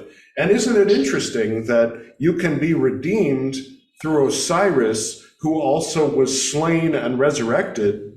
It's almost like there's some shades of Christianity in this, but of course they're all just a bunch of he sort of like would go almost all the way with it. And so what Mathers and the boys did was they went all the way with it. They said, yes, Osiris is the proto-Christ. And therefore he should be the central figure in our Egyptian-based, Christian inner mysteries, And so there it is. So basically that and these mysterious cipher manuscripts, of course, that came from somewhere, maybe Germany. That's where it gets fun when I read your accounting of Billy Strong, is because there's a lot of elements that are Golden Dawn reminiscent, which I know is because you're familiar with Golden Dawn because of our our workings, but it's not out of the realm of possibility that Willick would have been familiar with the Hermanubis Lodge or the Lieberlicht und Leben Lodge that predated the London Isis Urania. So it could very well be that there were Golden Dawn style teachings that would have been known by Rosicrucian practitioners of Germany in the 1860s. So that's where it gets interesting, because it's like, it's not disprovable, which is a really beautiful that's realm important for historical fiction. Exactly. Yeah. And this is like a it's sort of like because there's Swiss cheese, and this is something I've got to keep in mind for later when I write the bio of my grandpa, because I only have a lot of Swiss cheese.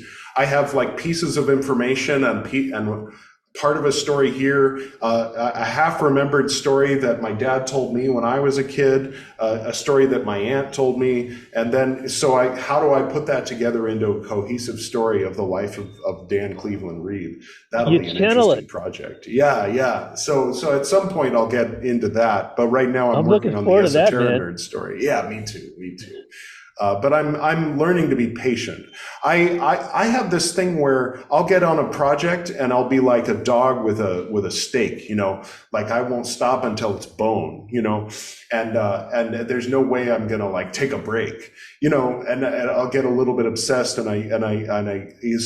for me it's either on or off. I think because I have a habit throughout my life of starting projects and not finishing them. So when I really have my heart in something, I want to make sure I finish it, and so I don't give myself a break. But I'm learning in my old age, turning 44 the day this episode comes out. That's right. That's Virgo territory. So I'm learning to find that patience. Even this episode itself, because usually when I make a podcast episode, it's recorded, edited, and uploaded all within a few hours. And so just by the very fact that I'm spending a week doing these interviews, and I shot the ending at the beginning, and I shot the recital of the Confessio before that, and then I'm going to be shooting the beginning at the end, and I have it all in mind. I can't wait to see it. It's going to be fun. It's going to be about 10 hours. But that's a great birthday project, man. That's here I am, my Virgo gift to the world. Yeah, and also making myself spend a week working on it, not continuously, not 8 hours a day. That'd drive her nuts if I was doing something 8 hours a day. But like 2 hours in the morning and 2 hours at night, and then I'm free during the rest of the day. And so I'm learning. That's a good use of time, man. Yeah, I'm learning to do that rather than 11 a.m. record something, 1 p.m. edit it until 5 and then upload it and then do the HTML coding so that by 9 I have it up on YouTube. Like that's how I usually approach, my projects. But hey, here's a historical question I think you might be able to find some answers on that I've been dying to ask you. Yeah. The Rosicrucian stuff, I'm wondering, I know the earlier Rosicrucians, they were very kind of a paradox because a lot of them were like princes and dukes, dudes who had castles and access to books, I guess.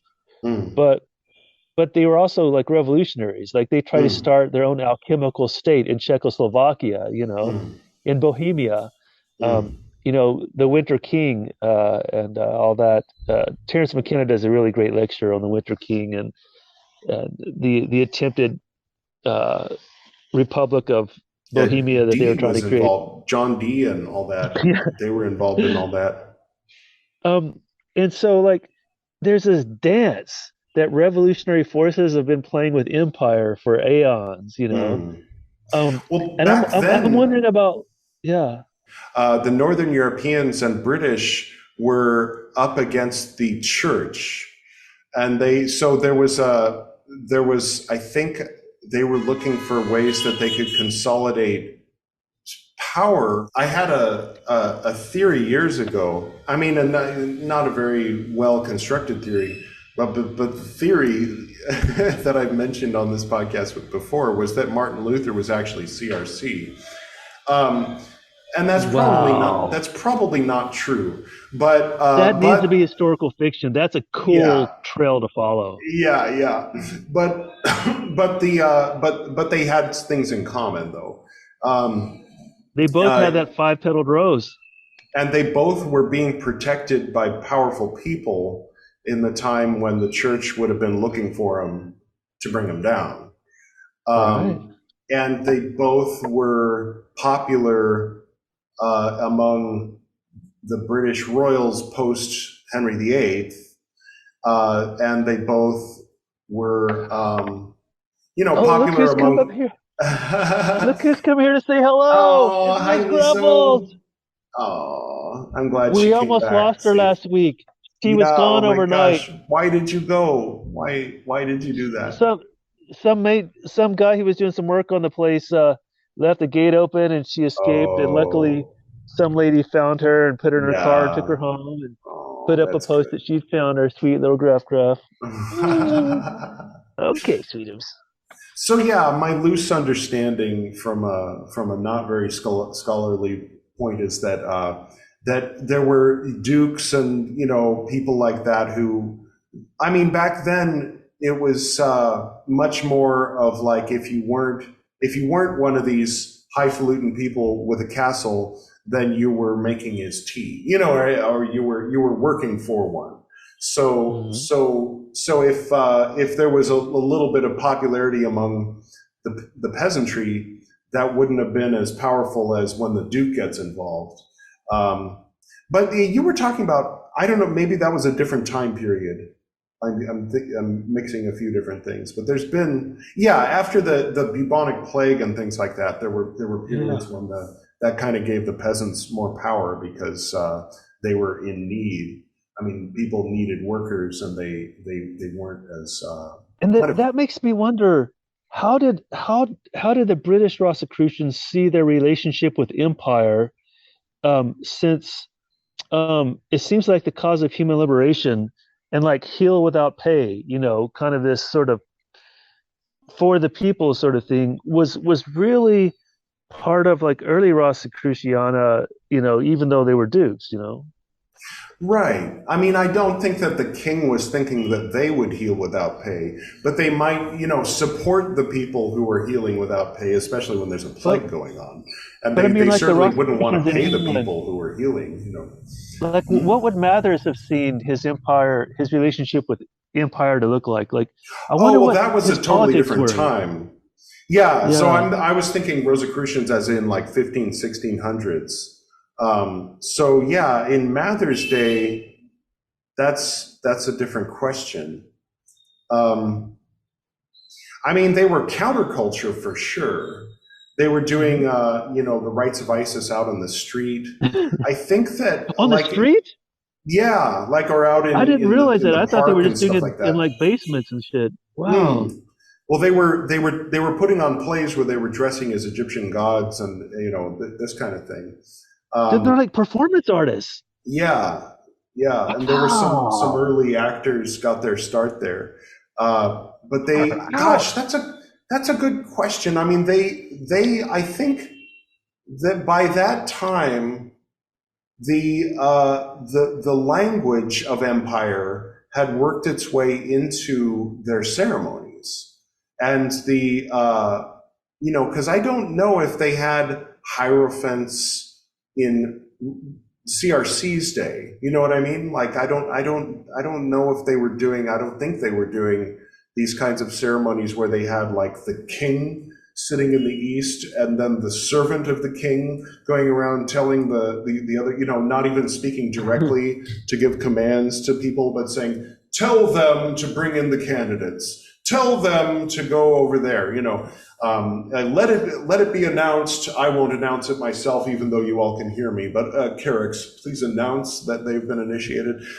This kind of thing, I don't think was going on under CRC, but it was going on under Mathers, Woodman, and Westcott in the form of the Golden Dawn, and then further in the equinox ceremony, there's a point where the outer order leaves, and so it's just the order at AC, and that's where they actually do let's make you Hierophant. So they install all the outer officers in front of everybody, but then the Hierophant they do alone in this like 10-minute, 15-minute period where everybody's waiting outside, and that's where they talk about bringing the Zion, which is in heaven, and bringing it down to earth. And they were singing, hymns about let us build Jerusalem on Britain's shores. And then, as much as like India was the crown, it was the jewel in the crown of the queen. So Britain really thought of itself as like the world emperor, the world empire. They were kind of back then. I mean, more than any other world empire has been. I think, they were the biggest empire in the world ever in all of history. So of course they were very full of themselves, right? Yeah, but America's doing it in a different. Literally put a military base in every country of the world. Yeah. But Britain was going around building railroads and making everybody build. That's why we can't afford medical care. In British style, that's true. But yeah, so they had this idea that they were the king of the world, and if you look at the equinox ceremony, it seems like the Golden Dawn, that they were not in opposition to that. They kind of seem to be riding that same wave, you know. Wow. Right, but on a spiritual level, not overtly, but the Queen was the head of the British Masons. So when that was the whole thing. King George was the head of the American Masons up until the American Revolution, which was why the American Masons had to become the American Masons. So all the Freemasons in America, the head of the Masonic order was King George, because it was kind of like the deal that was struck.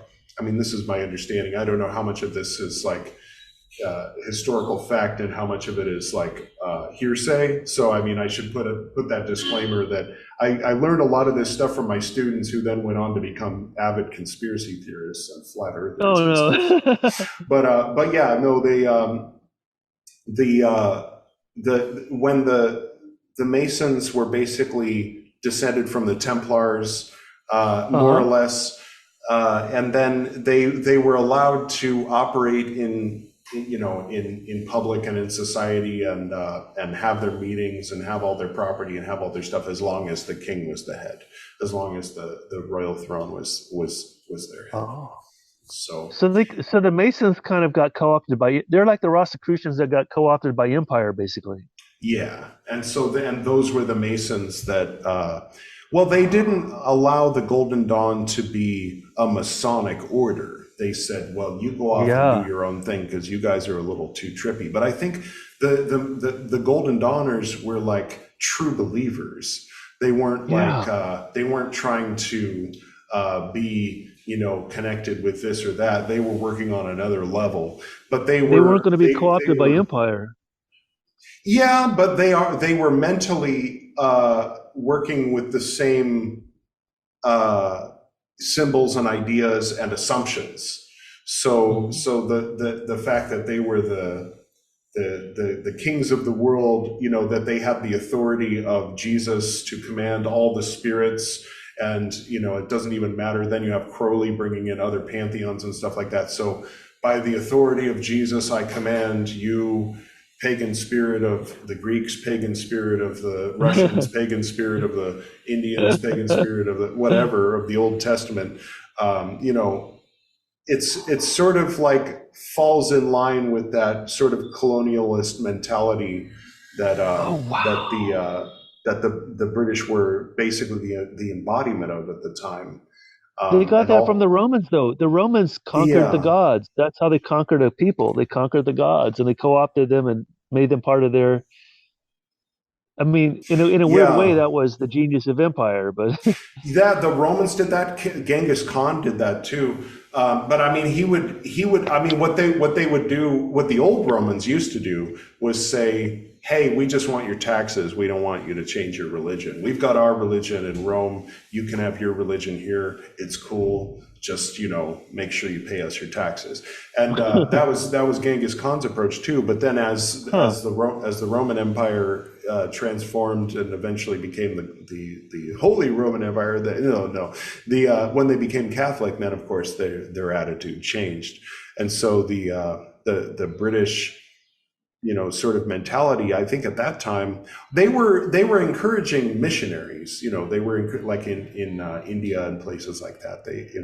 That was one of the big issues that the people of India had with the British. There were Muslims, for instance, that were Anglophiles, that they loved British culture. They were working for the British. But then when they saw all these Christian missionaries coming in and the British kind of encouraging and letting them in, then they turned revolutionary.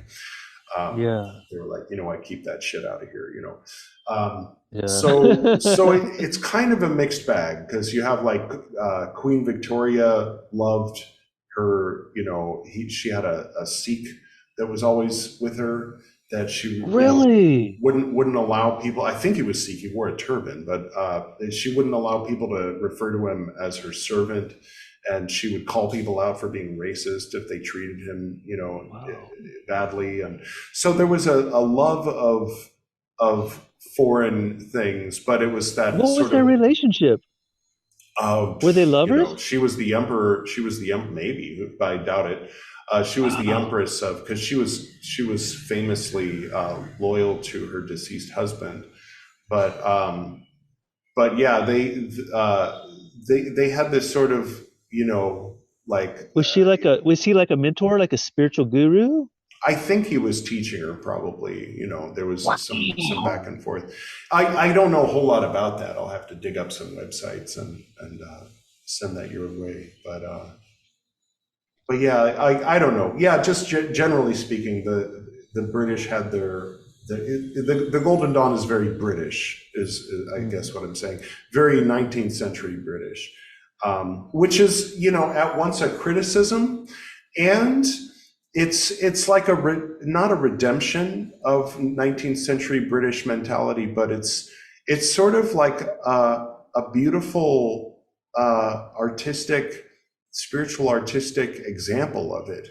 And I mean, it's like one of those things where it's beautiful in its place, but when people become, this is the one true way, then it's like, oh man, why did you have to shit on it? It's that way with anything. Like if people say LSD is the one true way or something, it's like, well, it's a part of the whole thing. Like, but or whatever it is the one true way. Like, no, it's not. The world is complex. Like, like that bird, the black bird with the yellow beak is the one true way. Kill all the other birds, or all other birds are of a lesser, it's no, bad. Stop doing that, So when someone kind of takes on the Golden Dawn as their paradigm, it can be used as a lens through which to see things, like a language, but it's also it's important to understand that there are other languages, and they have their own word for you, and right. And what do I look like from their point of view? These are important things, to keep in mind, rather than thinking. I think the cool thing that it does, though, the precedent that it sets, is it kind of shows the fluid nature of human spirituality. There's this thing that is beyond words, that was part of this earliest recorded ritual, and that thing moved through the aeons, and we still kind of talk about that thing, that force, that Dylan Thomas calls the force, the green fuse through which the force drives the flower, and the fact that it kind of connects those dots anthropologically, I find really doesn't diminish it spiritually for me as much as like, wow, there's this dynamic teleos, that's moving us perhaps towards the omega point, that Taylor Chardin talked about. Yeah, that's interesting. I mean, that's something that in one of the overall projects for me of reading, so starting with the Tipitaka and then going through the Mahayana and eventually the Vajrayana and the Shingon and the Zen, is to see how, because I think there's certain universal things that happen when empire interacts with spirituality and mysticism and things like that. And so there's probably similar things that happened in China, in Thailand, in Japan, with Buddhist paradigm, like the Shingon coming from the Shinto and the Vajrayana, and then that's where Shingon comes from. Wow. Yeah, well, basically it was Vajrayana, but Shinto friendly. So they when he started teaching Vajrayana, his students would ask him, so should we stop honoring the Shinto spirits? Because, and he's like, no, keep honoring the Shinto spirits. And he, if I'm not mistaken, he said that Amaterasu is an incarnation or a manifestation of Vairochana. He might have said Amitabha. Either Amitabha or Vairochana, but anyway, one of the primordial Buddhas of Vajrayana. He said that the sun goddess of Shinto the Shinto sun goddess was an incarnation of that primordial Buddha, And out. And then later, when you had the Jesuits, I didn't know Shinto had a sun goddess. Wow. Yeah, and they have a Shinto temple next to the Buddhist temple on Mount Koyasan. You know, so they honor Shinto the same way. I mean, in Tibet it went down differently, where the Bon were sort of overpowered and kind of put into a position of like, okay, you can continue to exist, but this is your role now within our Buddhism.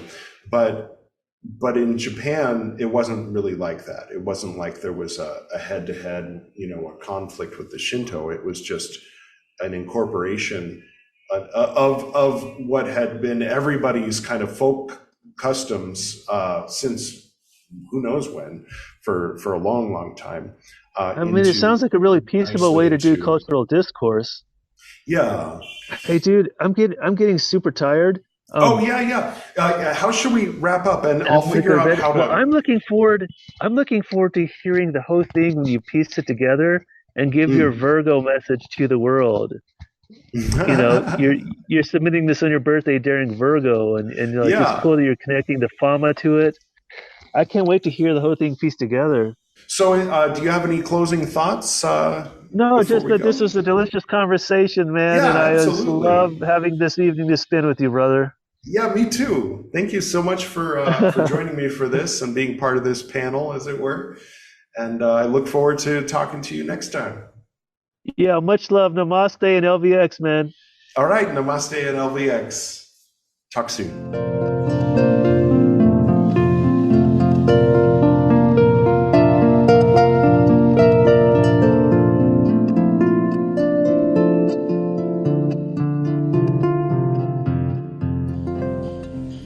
Trust me, friend, you do not want to mess with the Lady Jessica. Oh, hi. The chief's in the Pastos, so I feel again he's taking a nap or astral projecting or recharging or whatever chiefs do in Pastos is. Do you like weird shit? Don't front, as the kids say. I'm very hip. Of course you do. Why are you watching a podcast like this one if you don't? Well, let me tell you about something. My books. I've written a lot of books. This one is Smaller Mouse, which is one of the more popular ones. It's a pretty short read. You can probably get through it in an afternoon. And then I've got, of course, my poetry books. I started writing poetry in 1992. The earliest poems in this series are from 1992. The most recent are from a few months ago. So basically you have 30 years of my poetry here. This one was published in England, so if you're ordering from US, then the pages will be recycled, but in UK they don't recycle. So what can you do? At least not in this context. So taco comes first, then burrito, of course, obviously, right? Goes without saying. This was my first published work, and it's very short. You can probably get through it in under 2 hours. It's called Thomas and the Wolf. And then, of course, there's The Small Gray Mouse, which actually, this is a compilation of short stories, though some of the stories have a common thread. And it goes together with Smaller Mouse, but full disclosure, Smaller Mouse is a little bit better, I think. This was the one I published first, and I kind of learned and revised some of my ways of doing things before Smaller Mouse came out. But you can see it's the same image, but one on a slightly stronger dose of something. Small Mouse and Smaller Mouse, I do recommend Thomas and the Wolf, Taco, and burrito. And ta-da! Sonnet 1. Now, Sonnet 1 was a computer program that I wrote in BASIC. Old school, 80s. Anybody? Nobody. Well, anyway, one person. Okay, that's good. So Sonnet 1 writes sonnets, kind of, and they're very funny, sometimes insightful, usually gibberish. So in the spirit of that apomorphine and silence that Burroughs is always recommending. He uses the cut-up method. I use GW Basic to accomplish something very similar.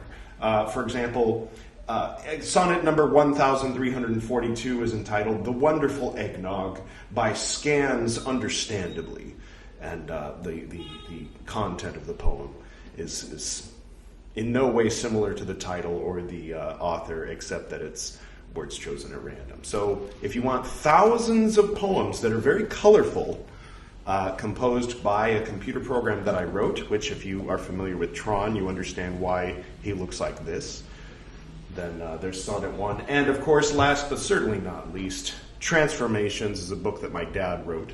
There's he and I together a long time ago.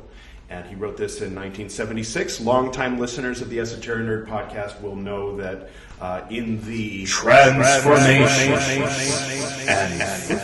segment, I recite from this book verse by verse, because naturally he divided it into chapters and verses. So if you are interested in getting the paperbacks, then please do. If you're interested in reading it on Kindle, please do. If you're a little interested in the content of these books but not ready to buy, then I would recommend going to edwardreed.com. And once you're there, just click on author, and you'll see the covers of all of these books, and you can click on them, and they'll take you to a page that'll give you a lot more information. And if you scroll down to the bottom, for example here, if you scroll down to the bottom of Thomas and the Wolf, you'll see a link to a video in which I recite chapter 1, one in which I recite chapter 2, and then an interview with Amandeep in which I give a lot of spoilers and kind of explain Thomas and the Wolf, basically. Whereas if you go to Small Mouse, or The Small Gray Mouse and Other Short Stories, technically is the title, and scroll down and click on the little gray mouse image at the bottom, then you'll get to hear me recite the titular short story, which is the opening, the beginning of that book. It's a story called The Small Gray Mouse. Similarly, if you click on Smaller Mouse and scroll down to the bottom and click that bottom image, then you'll get to hear the first chapter of Smaller Mouse, which is entitled Mickey. Now, if you click on the image of the taco book and scroll down to the bottom and click that image, then you will see a playlist of many recitals by me of poems from Taco. And it starts out with the titular poem, which is a poem called Taco, for which the book is named. And then similarly with E Burrito, there are fewer recitals from E Burrito, but they're there. I think there's 6 or 7. And it's starting with a poem called E Burrito, which is a poem named after the book. Book named after a poem, poem named after a book. And then, of course, Sonnet 1. If you click the image at the bottom, you'll get several recitals by Sonnet 1 himself of his own poetry. And by the way, this is published not by Edward Reed. It's published by Sonnet 1, and I had to go to elaborate lengths with Amazon. They were saying, is this a pen name? And I suppose it would have been very simple for me to say, yes, it's a pen name, but I said, no, it's not a pen name, and I'm not the author of this book. This book was written by a computer program. However, I wrote the computer program, and since that episode of Star Trek Voyager is fiction, as far as I know, computer programs have no rights to ownership of their creations. And so, therefore, I am the author of Sonnet 1. So maybe a little bit nerdy. They finally caved and let me have it. And then, of course, last but not least, Transformations. There's no links to recitals from there, but if you scroll down to the bottom of that page, you'll get to see Poke Runyon's review. Spoilers, he liked it. So, that all being said, thank you very much, Robbie, for that beautiful conversation. Next up on the agenda, we have Frater VMP, longtime friend and brother who I haven't talked to in a very long time, and he will be talking a little bit about many things, but noted in the description, of course, is Marian apparitions and healing work. Without further ado, let's hit it.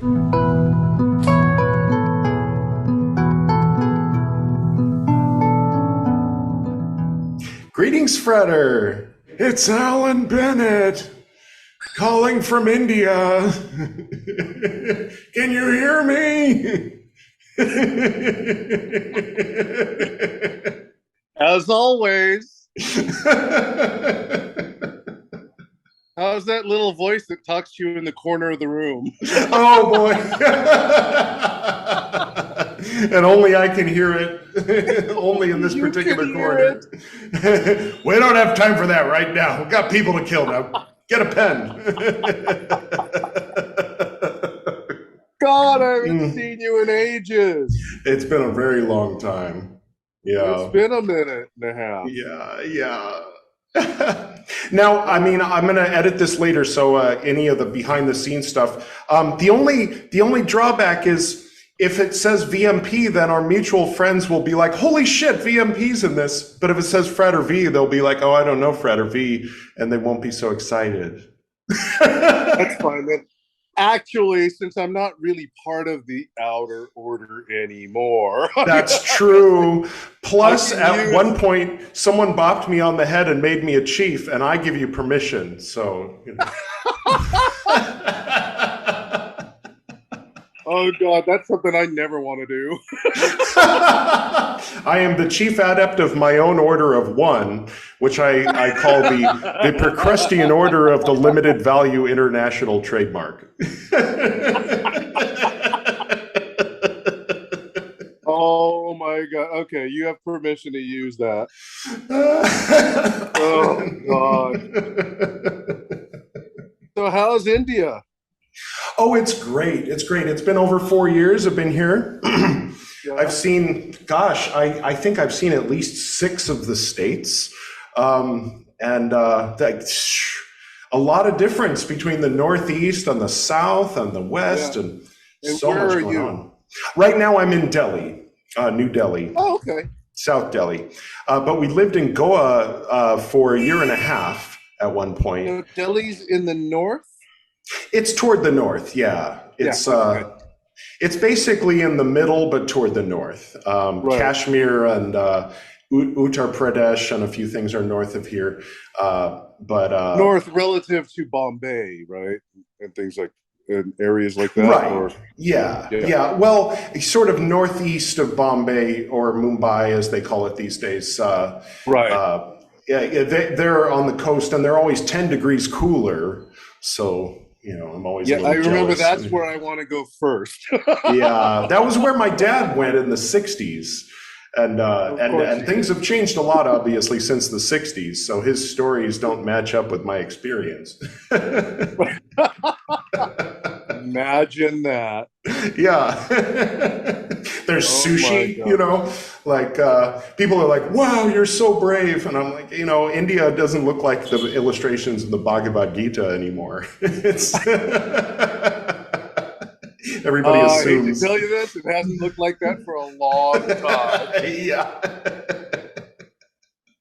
If that's your last reference. I got a whole lot of stuff for you to catch up on, just in popular culture alone. People hear about hippies coming and, you know, experiences they have, and it's like, well, it's also changed a lot since then. Yeah, so. Right? Oh my God. Even just in the past, 15 years, the tech boom, I think, really got going in early aughts, and so a lot of upward mobility, a lot of people moving up into that middle class and all of that. Yeah. So a lot of the tourists, when you go to Goa, people are like, oh, that's where all the foreigners are, where all the white people are. And it's like, actually, it's mostly Indians. It's people from Hyderabad and Bangalore and, everywhere, all the major cities. And I always thought there were more expats in Mumbai. I haven't been to Mumbai yet. But there, what I know about Mumbai is that the people who own most of the property are rich people from Delhi. So there's a lot of empty houses there, like, the problem. Vacation homes. Yeah, and Airbnbs and stuff like that. Yeah. And the people who are actually from Mumbai generally live in the slums, or they've gone elsewhere to seek better situations. But yeah, we went up to Darjeeling and Sikkim recently. Oh, so beautiful. It's like a mountaintop Tibet. It's hard to describe. Yeah. I've always wanted to visit, but I've just, it's on the list. Yeah, well, now you know someone here, True story. Yeah, that helps, knowing someone. I didn't know anyone. I was in Nepal for 4 months. And I even got a job. I don't know what I was doing. I left it all behind and went to Nepal, and I got a job. Just for fun. I didn't need a job. I wasn't making money at the job, but I was teaching 2 yoga classes a day. I think it was just sort of, it was fun. It was also an excuse to meet people, and I was going out to lunch a lot with various people, and I probably wouldn't have been doing that if I had just been like bumming around sitting in my hotel. So there was that. But after 4 months in Nepal, I felt like I knew so many people in Nepal, and I'm like, gosh, now I'm going to India where I know 0 people. And the first day here, I met this awesome guy named Yash, and he invited me to stay at his house with his parents and his brother and his sister-in-law, and smoke a little of this. And it was fucking fun for about 3 weeks. And after 6 days, lot better since the 60s as well. Yeah. In Delhi it's not very good, but in Goa it's good. But anyway, enough about these illegal things. But yeah, so I met Priyal. I arrived in India, I think the last day of April, and we met on the last day of March. And so at the end of March, and then on April 4th, she and I met for the first time. This is your wife? Yeah, but we were Facebook friends for 4 years before that. Wow. So I kind of saw, from a distance, she went through some stuff. She saw I went through some stuff. She saw that I had a divorce party. And she remembers talking to her friends about that and showing her friends, like, look at this American having a divorce party. He's like smiling and joking about getting divorced. What the fuck? And so we were aware of each other before we met. And then I said, you want to have a cup of coffee? She came to the coffee place and said, okay, come with me. I was like, where are we going? She took me to ISKCON, which is like the big Hare Krishna cult, internationally famous. Where the Hare Krishnas, the people that used to hang around the airports, Yeah. And so I saw we were taking selfies with pictures of Krishna and Radha, and we had just met 45 minutes earlier, and it was really magical, and by the end of it, I was like, I love this woman. I'm going to marry her and move to India, and I did. So, I used to go to the Hare Krishna temple in Laguna Beach because I would do laundry. And then they would serve lunch, so I was having lunch there all the time. Nice, yeah. Because Laguna has a Hare Krishna temple and a Kali temple. So. Oh, cool. Yeah, I guess the only finding out the nuances. The only odd thing about ISKCON is they very how there's certain strict Catholics that believe in the resurrection of the body. The corpses will come out of the graves, and if you believe anything short of that, then you're not the real thing. Well, they believe that Krishna will return, that he will be here incarnate, and we're looking for him, we're ready for him, we're waiting for him, and that's the whole thing. So if you're there and you're just sort of worshiping the abstract idea of Krishna, they'll call you out, they'll find out eventually. Well, I still know people who are still waiting for Elijah, so. Yeah, that's true. Everyone, always leaving a glass of wine. Somebody's having a party and everybody's late. So they're all attending the after party right now. Or the purple adept, yeah. They're hanging out with Saint Germain. Oh boy. Yeah. What was the one that ended up in Harry Potter? Nicholas Flamel. Nicholas Flamel, that's right. Yeah. And the Philosopher's Stone. Oh boy. Or Sorcerer's Stone for the dumb Americans. I know, right? I'm like, you had to change the title in America? Right. Yeah, they won't understand the Philosopher's Stone. But only in America. Right. Oh my God. So silly. Oh man. And then JK getting herself half canceled, of course. Oh God. That's a whole mess. She's too rich to be completely canceled, so what can you do? Well, you know, she's given away a lot of it, but yeah. Oh gosh. Well, I'm sure she thinks her heart's in the right place.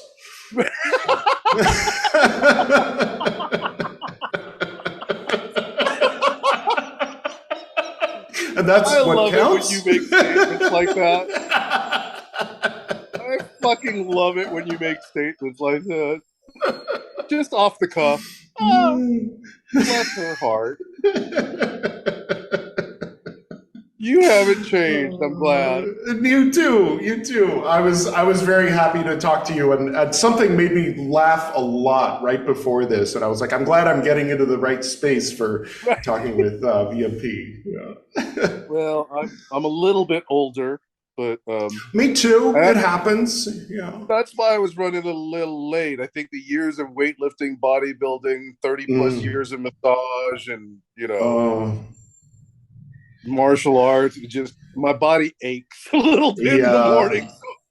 I'm still putting that off. I was doing crunches, but then my back hurt, so I stopped doing crunches. Now I'm just back to doing yoga stretches and this kind of thing. But yeah, we're going to move down to Mysore eventually, and all the best that I can get into some Ashtanga or that kind of thing everywhere. Find me some cheap sandalwood.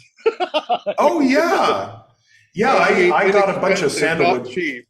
I read a quote. Sandalwood oil is so expensive because it's gotten so rare. I went to Mysore and I asked about sandalwood, and they brought out the expensive stuff, and I pointed because I saw that there's some sandalwood right there, and they're like, oh, well, yeah, that's 200 rupees. I'm like, yeah, give me that stuff. Like, what? They see a foreigner, they automatically bring out the expensive stuff. When I'm with her, then I get charged regular price. When I'm alone, right. I get charged 5 times regular price by anybody. And oh, yeah, that's like when I go to Hawaii, they throw the Kama'aina discounts at me, and I don't complain. I don't bother correcting them. Yeah. They assume that I am a local. I don't bother correcting them. Yeah. It's all good. When I was in Spain, when I was in Nepal, I had a friend from Spain, and he managed to look Nepali. If he just put on like a hoodie and just kind of walked like this, people let him in, all the places where you have to pay if you're foreign, and he just got away with it. So. Well, in the 80s, I had a bit of Nepalese hash. Oh, cool. Nice. Yeah, I've had different varieties of Nepalese hash, some better, actually. One of my most profound, I don't know if profound is the right word. I'll just say that on my way back from Bodhanath Stupa, where the people lived, I was in the taxi, and I was kind of like holding my eyes half open, and there was the people, the cops at the the intersections blowing the whistles in lieu of stoplights, and, right. And dogs barking, and I swear they were making this abstract symphony, like they were doing it on purpose, but I couldn't quite explain how it was all in sync, but it was, and it was like I knew when the whistle was coming and when the bark was coming, because it was like it was a call and response thing, and that was incredible. That was wow. It was a special command performance just for you. Yeah. Oh, but that was the only time. The rest of the time, the hash was just okay. But I learned, don't get your hash in Tamil. But where the hell else are you going to get it? But anyway, they don't have it on Freak Street anymore. Maybe, but they used to apparently have like the big sign that said hash on Freak Street in down by Durbar Square back in the 80s and 70s when the Stones were hanging out there and everything. And but everything's moved up to Tamil now, and that's become like a protected area. And China's put billions of dollars into rebuilding after the. But anyway, enough about that. And they had that big earthquake, sadly, and a lot of their old stuff got destroyed. Yeah. So, that's a tragedy. Lots of crazy stuff going on, natural disasters. Yeah. You know, but there are still 2 horsemen that need to be introduced, so we're good. So which two are did we get? Well, I mean, pestilence and war are having a field day right now. That's true. That's true. So death and what's the other one? Famine. Well, and the thing is, where there's drought, famine ain't far behind. Right. Yeah. Oh, Jesus. And California was out of a drought, and now we're back in it. So yeah, I like the yugas. The yuga idea that after the apocalypse, there's a new golden age. It's like, that's optimistic. Oh, I'm ready for the world to crash and burn and start from scratch. I'm done. Like, I'm so tired of Messiah. I'm like, okay, can we move on? Yeah. And all these, all the Marian apparitions are ramping up, and all the visionaries are handing out warnings, and I'm like, bring it on, bitch. Like, let's burn. Hey, would you mind indulging me a bit and telling me about the time where everything got quiet and there was Mary? Where was that? When that was in Europe somewhere. Was it you or? It was Medjugorje. Yeah. You're right, Medjugorje. Yeah, I was in Croatia. Okay. It was the first time I went with some family, and it was a pilgrimage. So we did like Medjugorje, Lourdes, Fatima, we went to Rome, Pisa, all of that stuff. But the first time I went, we couldn't get into the church. And it was like 1990, I think. Okay. And it was still a lot of pilgrims at the time going. It had just started like in 81. And we couldn't get in the church. And so we were outside during the time of the apparition. And I'm standing next to my mom, and we're just looking out at, over the hillside. The sun's up. And all of a sudden the sun like changes color when the apparition started. Wow. It turned it was bright, blazing bright. And all of a sudden it darkened to an orange color. And my mom and I were standing there staring at it because it didn't bother our eyes, right? And all of a sudden, my mom's like, "Do you see that?" I was like, "You mean the woman holding the child in the sun?" Yes. Wow. It's like, okay, how cool. And so when I went back, I went and volunteered at a refugee camp in Chitla during the war in 93. Wow. And we were up there. We actually got into the church, and we're, everybody's praying the rosary during the apparition. All of a sudden, it's noisy. Fans are blowing. Babies are crying. All of a sudden, at the time of the apparition, everything just comes to a screeching halt. Like the babies didn't die down, the crying. They just stopped. Wow. Like everything just suddenly got silent, and you could hear the hum of the electricity in the air.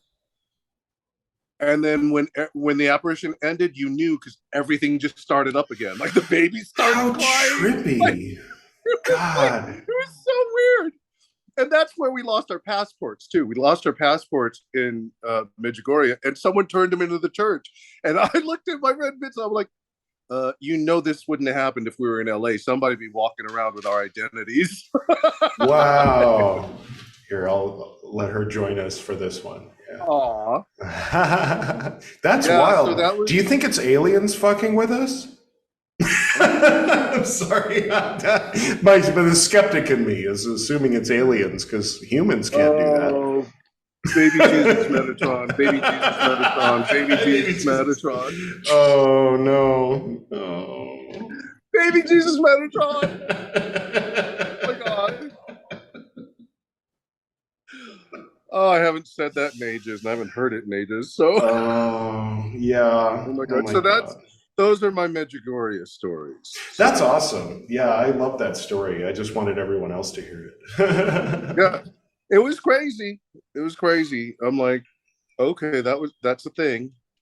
Wow. And it was like when we arrived that trip, because we were staying in a host family's house, and they, like, the night that we arrived, we were all like kind of in our rooms, and we're unpacking stuff, and all of a sudden we hear this and feel this rumble, and we're like, okay, I don't think that was an earthquake. So we all walk to the front door, and we open the door, and we look out, and we can see gunfire in the distance. I'm like, oh no, okay, there's still a war going on. It's real. Wow. So, oh no. But it went off without a hitch. I mean, we went to we brought some supplies to the refugees, and then we went and helped out some nuns at the orphanage in Zagreb. So I think they're Carmelites, but yeah, that's my Medjugorje experience. That's wild. Huh. Too many thoughts all at once. Well, that's you all the time, isn't it?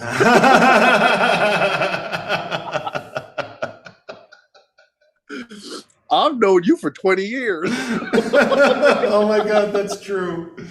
Wow. I remember going flyering with you a couple times. That we were pretty damn hilarious times. And when my car was impounded, and I was like, everywhere we went, they were about to lock the door. Everywhere. And we were like, please just let me in. This is the last day. If I won't be able to afford to get my car out if you make me wait till Monday. Oh no. I mean, like, either Thoth was pushing us around and getting us there. And we were invoking Thoth. All of that. And then at the last destination, the office was already closed, and they were like, completely no. But the gate, the parking lot gate, they were closing, and we just walked in. I remember. They're like, "That's my car. Take my money. I'm driving out of here." Oh man! Oh my God! Good times. Yeah. Oh, you heard that passed away, right? I was hesitating to tell you. When you said baby Jesus Metatron, I started to get sad, like, should I tell him? Okay, how is he? He's okay. It's been a couple of weeks since I've spoken to him, though, but and I live in San Diego now, so it's hard for me to get up to Victorville, but I do want to get up there and see him. And but God, how old is he now? I'm gonna bleep their names. William is 17. Holy shit! I am old. Is 17. The baby, the baby that hasn't been born yet, is 17 years old. How is he doing? Well, said that he doesn't really understand everything that's going on, but he's dealing. Wow, he's dealing. I should write to. I think we're Facebook friends, but I've been out of touch with for a long time. But when's the last time you spoke to? When I was in Nepal. So it was 2018. He's had some issues since then. Really? Oh. Yeah. Has been in contact with him, but I don't know how recently. Right. But he had some issues back in Texas, and he was trying to get over here, but something about not being able to cross state lines. Oh boy. Okay. So poor kid. He must be what, 30? Okay, I should be back now. Am I back? Can you hear me? Yeah, I can hear you. Okay, I'll edit that madness out. My headphones just randomly turned off. I don't know why. Well, it's a Mercury retrograde, and you're a damn Virgo. So. You remember Joe Zabinski? Yeah, of course I remember Frater Smiley. He's created an app called DigiTalisman that allows people to customize, say, you know, I want to work with this mansion of the moon, but only when all the aspects are good, and only this particular I'm going to make this type of talisman. When's the next time I can make it? And it'll say October 3rd, 6 p.m., you know, and so it's pretty cool. He got that idea from you with that voice in the corner of the room, but only when I'm in the corner of the room I can hear you. Yeah. You should get royalties off of that. I'm the first member. I signed up. And okay, by the then way, I'm gonna have to check it out.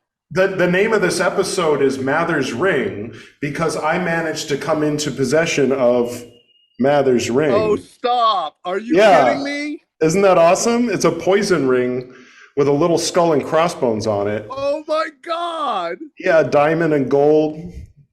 And it figures that you would end up with it. Yeah, of course, yeah. Remember when we had like the reincarnation of Moina Mathers in the Oh temple? my God. Oh boy.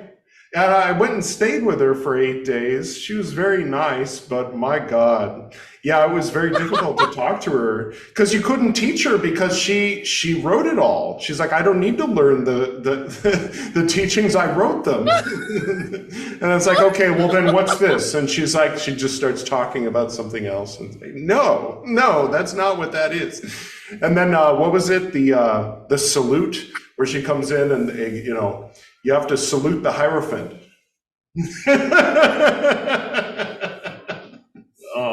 And then she would come in and then project with all of her might. Oh, no. Oh, and then I think she was speaking on behalf of the Third Order once she was talking. Something happened where she got kicked out, but and then you can't kick me out of the Golden Dawn. I am the Golden Dawn. Right? Oh my God.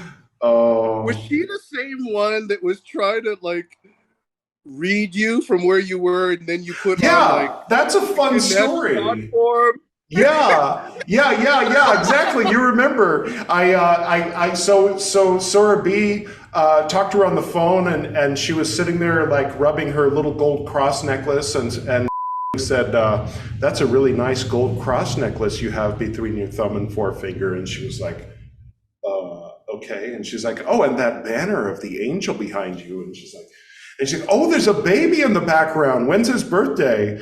And she says Cinco de Mayo, because she didn't want to reveal, you know, the astrological chart to this crazy psychic woman that she was talking to. So then she gives her to me as a student and calls and tells me about that. And so my solution was I went into my temple and I turned off the lights, lit all the candles. I love this story. I did the LBRP, a BRH, opening by Watchtower, and then I did Ritual 14, where I brought in all the 14 brethren, never mind what that means, and with all the different colored rays. And Which then brethren were these? And I took on Ganesh God form, and then and so I'm dancing in between the pillars, singing Asiel Flugdrikni Pafalaplo Ganesh. You remember? We all remember. Then I'm there, and I'm still dancing on the astral, but I pick up my phone with my eyes closed and everything moving, and then I hit the number and hello.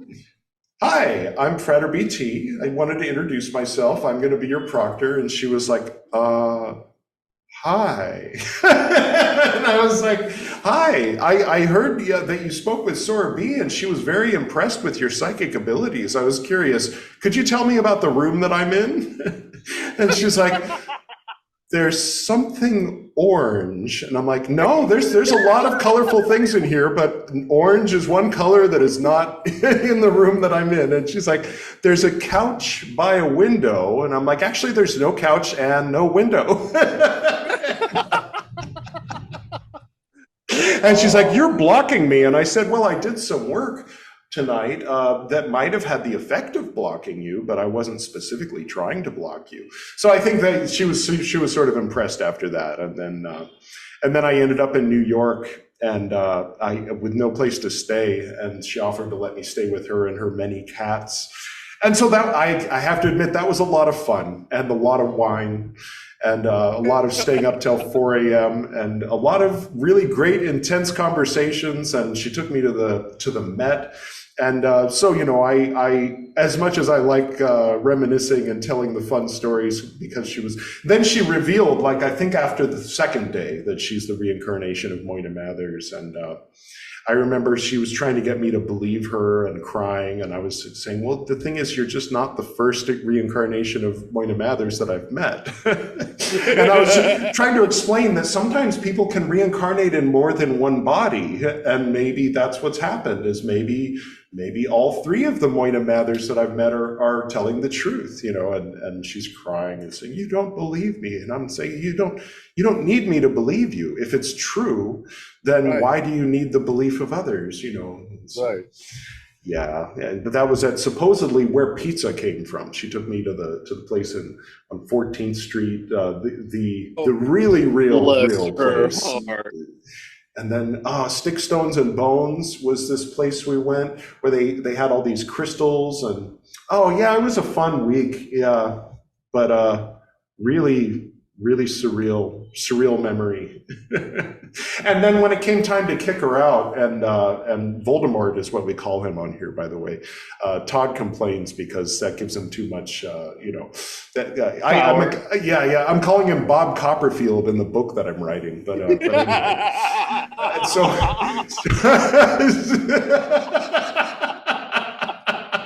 Bob Copperfield, Mercurius. Yeah. Frater Mercurius, you can probably guess who that is. And who else is there? There's Gargoyle, who runs one of the other orders. And then Caesar, of course, who runs, you know, publishes all the books. And but never once do I say Golden Dawn in the book, because I'm just, and then Power Meet every August. All caps. That's like me when I say one of my clients was, I can't say her name, but it rhymes with Whitney Spears. Right. Yeah. Should I cut that out? Could you get in trouble for that? No. It's been a while. It was years ago. Yeah. I'm glad she's doing better. Yeah.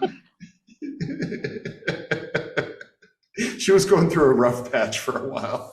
But she's going through another one. Oh, really? Oh, well, but at least she has her money now. Yeah. Last I heard. It's not as bad. She's living her life. She's happy. Yeah, she's always going to have haters. So. Oh, yeah. Bless her heart. Yeah. Oh, boy. Oh, man. Well, it's good to see it even. Absolutely good to see you. Oh, God. It's been 8. I don't remember the last time I saw you. I think neither do I. Yeah. I mean, when was your last day at ISIS, or last year? Equinox, when what's his name was on that throne. Oh, okay. So March of 2011. Yeah. I think I saw you in a selfie in Chicago that someone probably sent me. Yeah, because I went to that one. I think there was 1 or 2 events when I went. Maybe that was a Corpus. And then I was on sabbatical, and I'm like, okay, I'm done for a while. I just need to take a break. Yeah. I was on sabbatical for like 10 years. Is it okay if it says here VH Frater VMP, is that all right if I leave that in there? I mean, it's no big secret. It's episode 120, so everybody's VH except for Robbie. Oh, God. If the others are doing it, you can use mine. Okay. Soar CMU is going by Soar CMU, but she never got that lecture about how VH isn't something that, you know, is like a source of pride. So I forget how the lecture goes, but it's something you have to be VH if you've been VH. It's something put upon you, and you have to wear it because it's your responsibility to have people look up to you. I forget. It's a bunch of horse shit. And I never did that. I always like my email for years was just Frater VMP. Yeah. He made me come out of the veil, you know, like there was, you know, are you still behind the veil? Yeah. Okay, well, let everyone know. And I was like, okay. So I changed my email address and I went out on the GDMS forum, or no, on the private forum, and said, just so everyone knows, my AOL Instant Messenger handle is no longer HFraterBT, it is now VHFraterBT. And people were like, congratulations on the V. And then I remember people were they changed the way their relation with me, it shifted. And I was like, you know, I'm the same. I was initiated like 5 months ago, you know, like I'm literally the same person I was a week ago. And you're being all like I'm a cop or something. What the hell, you know? Like I used to be their older brother friend that they could talk crap about the Second Order with, and now I'm one of them, you know.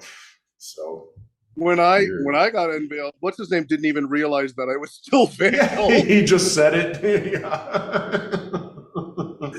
Because he was like, "Are you gonna unveil VMP?" He's like, "He's still veiled."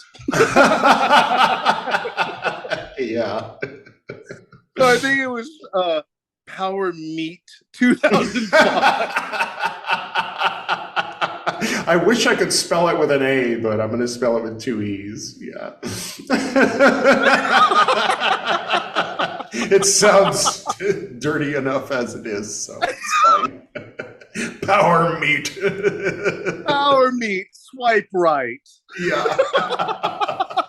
I'm just going out of my way to avoid giving anybody any excuse to, you know, and I mean, I'm also representing things fairly. It's not a hit piece. I'm literally remembering conversations that I had with Voldemort and writing them down and just saying, this is it, even if it makes me look like a fool, and it often does, you know, and admitting the silly and shady things that I did too. But see, you've always been able to embrace the silliness and ridiculousness of everything. Yeah, yeah. And then make fun of it. That's true. But like there was that time where I bought Krispy Kremes for him when his wife said he wasn't allowed to have Krispy Kremes, and so everybody refused to get him Krispy Kremes, and so I took him to get Krispy Kremes, and everybody was like, she's gonna kill you, you know. And then on the way to get Krispy Kremes, I'm like, you know how you're not supposed to have relationships with people in practicus? And he's like, yeah.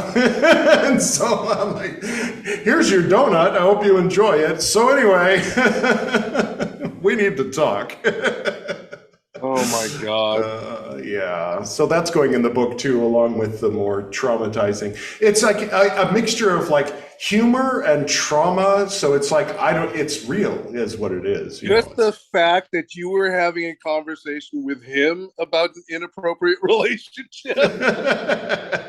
Yeah. Well, I was just like heading it off at the pass, you know, just so like when it came up, I could be like, oh no, he knows about it. I have special permission because I gave him a fucking donut, you know, like Homer Simpson, you know, selling his soul for a donut. You've heard of the Twinkie defense. This is the Krispy Kreme. Yeah. Oh my God. No.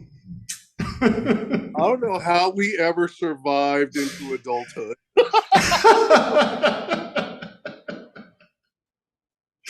Oh man, is that what this is? It's supposedly, you know, I know I'm 2 months younger than and 2 months older than Ramses. Oh wow, that's a trip. I knew it was going to go over 20 or 30 minutes. Of course, yeah. They're all going over 20 or 30 minutes. Well, it's been ages since I've seen it's you. It's true, so, yeah, you know, yeah. I mean, I'm happy for whatever time, but it's just it's good to see it. Yeah, I mean, it's good to see you too. I mean, the same, except you had shorter hair when I saw you. Yeah. Oh, yeah. Well, I hope you come to India. And I can show you all the cool spots that I know of. She knows of more. I'd love to. I mean, I've always wanted to. It's been on my list forever. Yeah. But it's just that most of the people that I know who have gone to India have gotten sick their first time. That's true. Ed, that is true. I've been here 4 years. It happened to me twice in my first year. So that's true. It does happen. It's but gotta be you careful. can avoid it. You can avoid it with bottled water, basically, and cooked food. That's basically it. I will treat it like how I went when I studied in China. So Oh, right. How long were you in China? It was an intensive course, so it was about a month. What city? I was at the Beijing Massage Hospital. Oh, and cool. then studied there, and then we took a trip to Xi'an and saw the Forgotten Warriors. And then we ended up in Shanghai. Nice. I had to go to Shanghai I had to because my dad was born there. My grandpa worked there back in the 20s and 30s. And so I went on a pilgrimage, ancestral pilgrimage, and spent 2 weeks in Shanghai. It reminded me of a New York plopped down in Asia.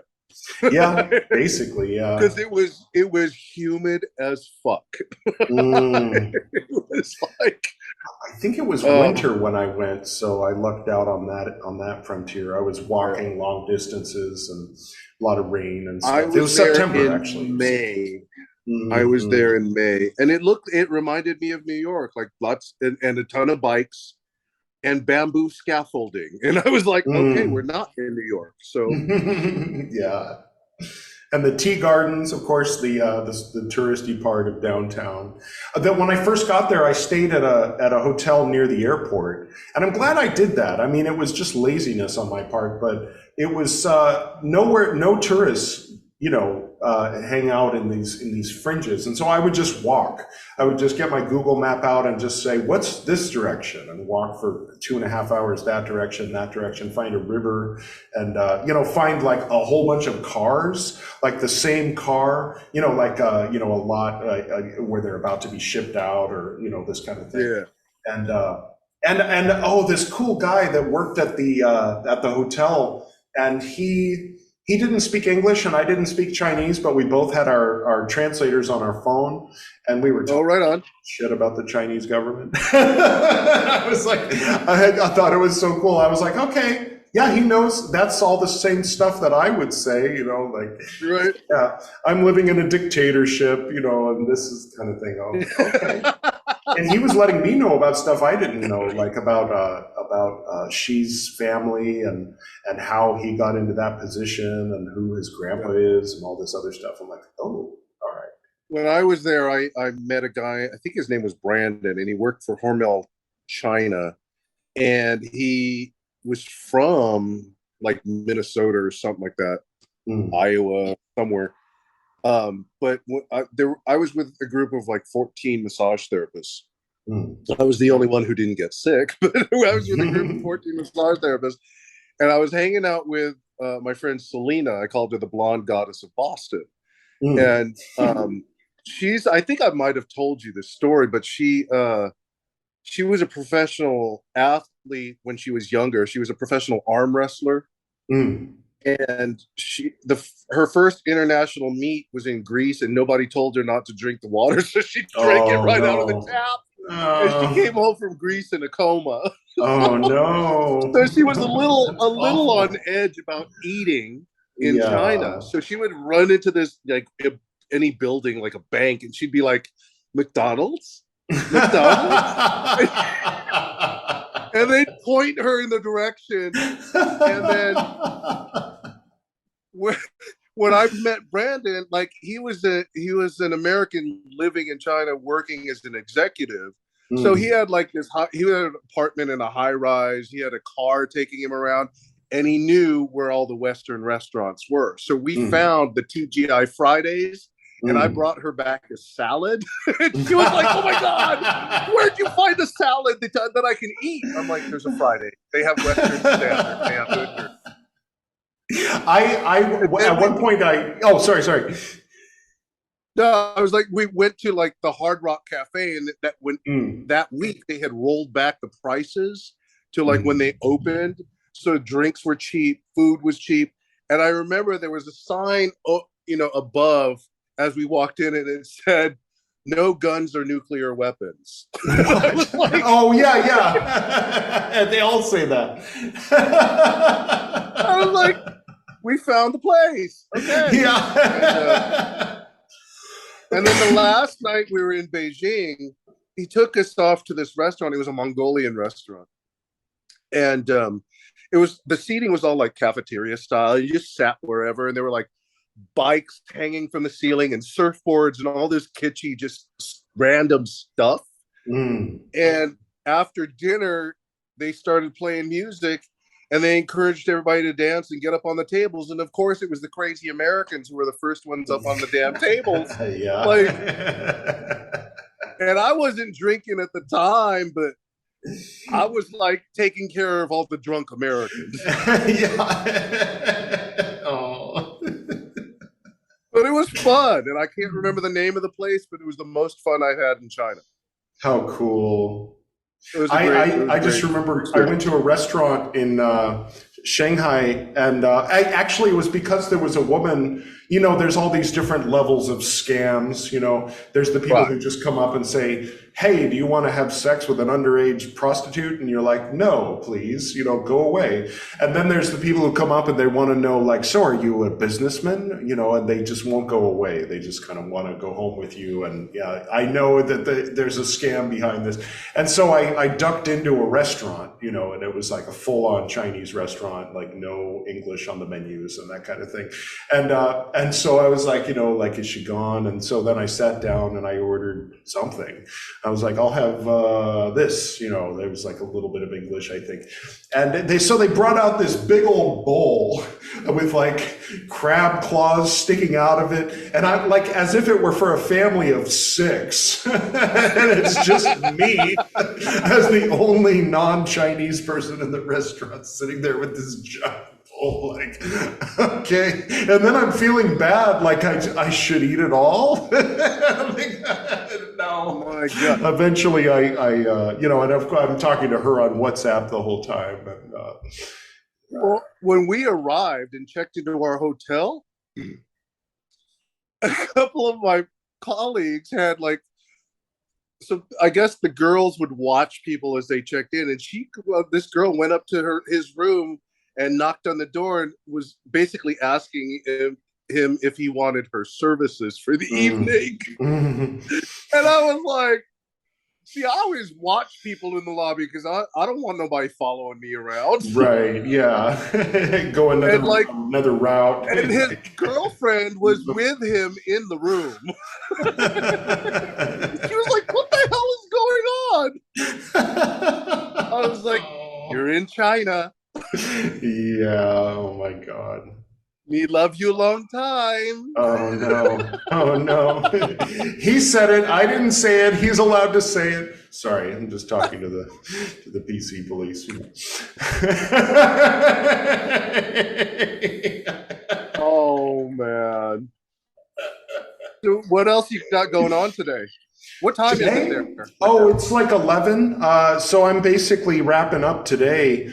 I'm basically just doing this. My birthday's coming up on Wednesday, so my present to myself is, well, you know, to finish this. This is interview number 6. I've got 4 more after this. Tomorrow night I have 2, and so here, let me look at it. Dropping things here. So you're basically 12 hours ahead of me. Basically 12 and a half hours. So okay, tomorrow, it's 11 now here. Yeah, so tomorrow I'm interviewing Lord John in London in the afternoon, and Soar CMU. You know he's moving to Australia, right? That's what I heard. Yeah. Yeah. Then we won't have a frater in London anymore, that I know of. So and then CMU at night, and then the last day I'll bleep this and. Got it. And that's it. Then the day after that, I'm gonna shoot the opening and the transitions in between the episodes. I already shot the ending, and there's a recital from the Confessio that's already done. So I'm basically almost done. So are you going to send all of us links to that, or? Oh yeah, oh of course, yeah, and it'll be up on YouTube and Spotify and Apple Podcasts and all the podcasting apps. But the video will be up on YouTube. Okay. The audio only version will be on the podcasting apps. Okay, cool. Yeah, awesome. Right but you got a client coming up, don't you? Yeah, shortly. So I got to prepare for that. But, yeah. Well, thank you so much for coming on here. It was so good to see you. It's so good to see you. I'm really glad thought that about we got you to a talk. lot. Me too. Thought about me. I'm glad you're doing well. You tell your wife congratulations, number one, and I look forward to meeting her at some point. Yeah, for sure. Yeah, good stuff. Love you, brother. Oh, are we frozen? I think we froze. Well, oh, there we are. I think, yeah, yeah. You froze for a minute. I was like, is he thinking, or you look like you were lost in thought for a minute, and I'm like, are we frozen? Nice.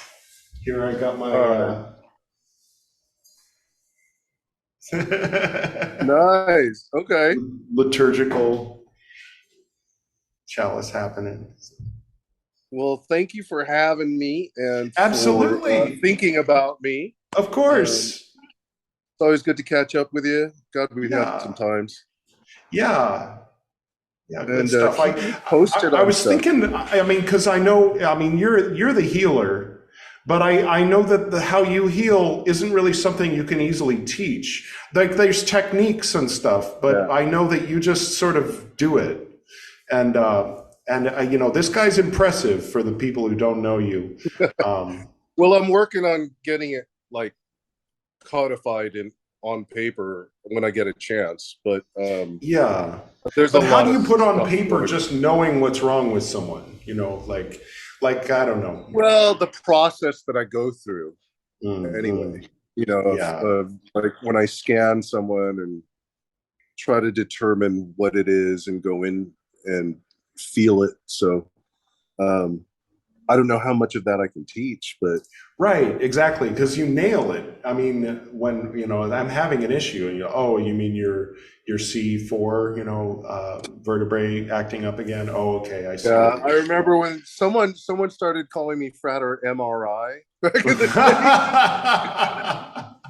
I've met Ayurvedic doctors that do it with the wrist. They put their thumb right here, and then they know what's wrong with your kidney. I'm like, how are you doing that? And they're just like, you just do it. I'm like, well, that doesn't help. In Chinese medicine, they can tell a lot from the different pulses that come out. I mean, they'll read your tongue, they'll read your face, and then they'll take like 3 different pulses. And I'm like, okay, that's a lot. Yeah, that's interesting. But I don't know. I just feel something in my body when I scan someone, and then I find a weakness, or when I pinpoint where it is in the spine, for example, or whatever, I feel it in my own body, and that tells me, okay, we need to look at this. Yeah, but then the sending the energy and having it just be gone, like, so it's two, like being able to know what's wrong and then being able to solve it with being on the other side of the table, like being on the other side of the room, not even coming close, and then it's just, okay, thank you, Frater, or on the phone, it's like pretty wild, pretty intense. I aspire to that level of healing. And I've done massage for over 30 years, so I probably that's true for another 30. So I might go into hypnotherapy. So interesting. Okay. Yeah. Cool. So we'll see. I pointed someone else in that direction, and I'm like, wait a minute, I've been thinking about this on and off for 15 years, so maybe I should look at it myself. Yeah, nice. Because it's getting to that point where I'm like, I know I could still do it for at least another 15 years, but it's kind of hard on the body. So right, yeah. At this point, it's like, oof. Yeah. So. Well, I know that you'd be good at that. I mean, as far as helping people with their issues and helping people to heal from mental, emotional, physical issues. You know, the hypnosis would just be the excuse to have them in the room for, you know, half an hour, and then you'd be just doing it. And well, I've been working a lot more with people's like emotional issues and like PTSD triggers, and I've been a lot of that has been on the phone. So people out of state. So they, you know, I know it can be done. But I've noticed that, and this is something that's been showing up for me. So I'm like taking a look at it, because like after 3 or 4 people with similar emotional issues show up for me, I'm like, okay, something's going on. I need to look at this. That's interesting. Because why are they all showing up to me, and why is this all happening now? Right. So I'm going with the flow. Nice. Like my dad used to say, go with the flow, end up in the sewer. Your parents said a lot of stuff,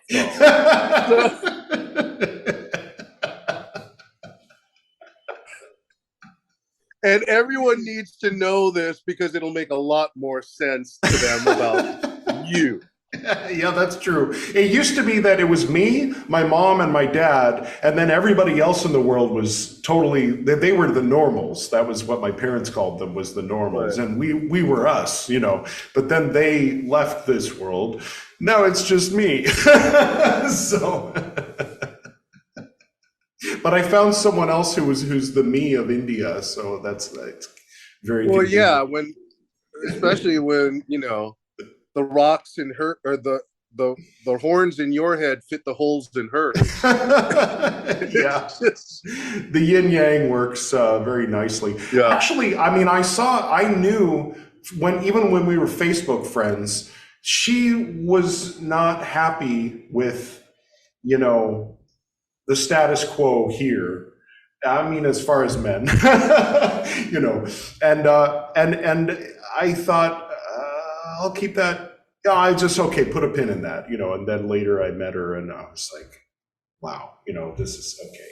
Like she was exactly what I was missing, and I was what she was missing. And it was just a perfect, you know, I mean, she for me, it was like, I was already like ready to marry her, and she was like, what's this guy? He's looking at me weird. You know? I think he might like me. And I'm like already making plans. I'm like, okay, first we'll live in Delhi, and then we'll, you know. At least you weren't like a pet bringing her dead animals. You know what I mean? That's true. Yeah. That's true. I think he likes me. He brought me a bird.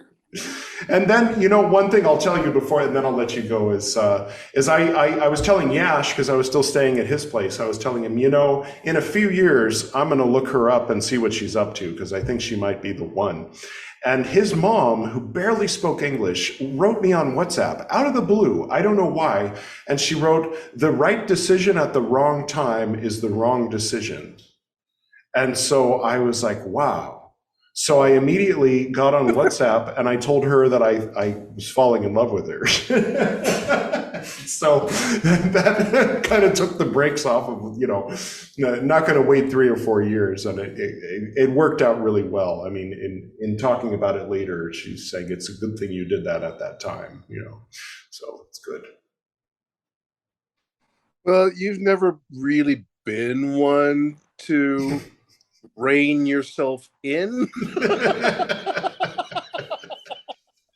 That was the old me, Frater. That was years ago. Different millennium. No, yeah, same millennium, literally. But long time ago. Yeah. Right. All right. Well, good luck with the rest of the interviews. Tell them I said hello. Oh yeah, I will. And have a blast doing it. I can't wait to see the finished product. Yeah, me neither. You've got a hell of a lot of editing to do. A bit. Yeah. It's gonna look nothing like what's been going on today. So just so you know. Yeah. All right, brother. Have a wonderful day, and I look forward to the next time we talk. All right. I love you. I love you too. Have a great day. You too. And if I don't talk to you, have a happy birthday. Okay. Thank you very much. Happy equinox. Right. Yeah, you too. All right. Sweet. Namaste. Namaste.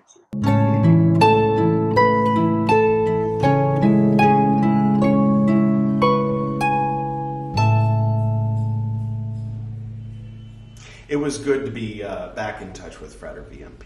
Always good to see and talk to Frater VMP. As you heard, a lot of fond memories, hanging out, a lot of laughs, crazy adventures, and what have you. The Alan Bennett thing, don't worry about that. It was sort of an inside joke, but with another layer now that I'm in India. I used to leave that voicemail. Instead of saying, hey, it's BT, call me back.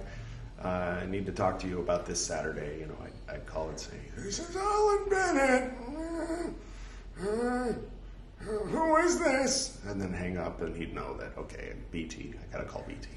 Anyway, so next up, we're moving from California all the way across the states and all the way across the Atlantic Ocean back to London, England, where we will be checking in with an imperator of the Fellowship of the Golden Dawn Universum.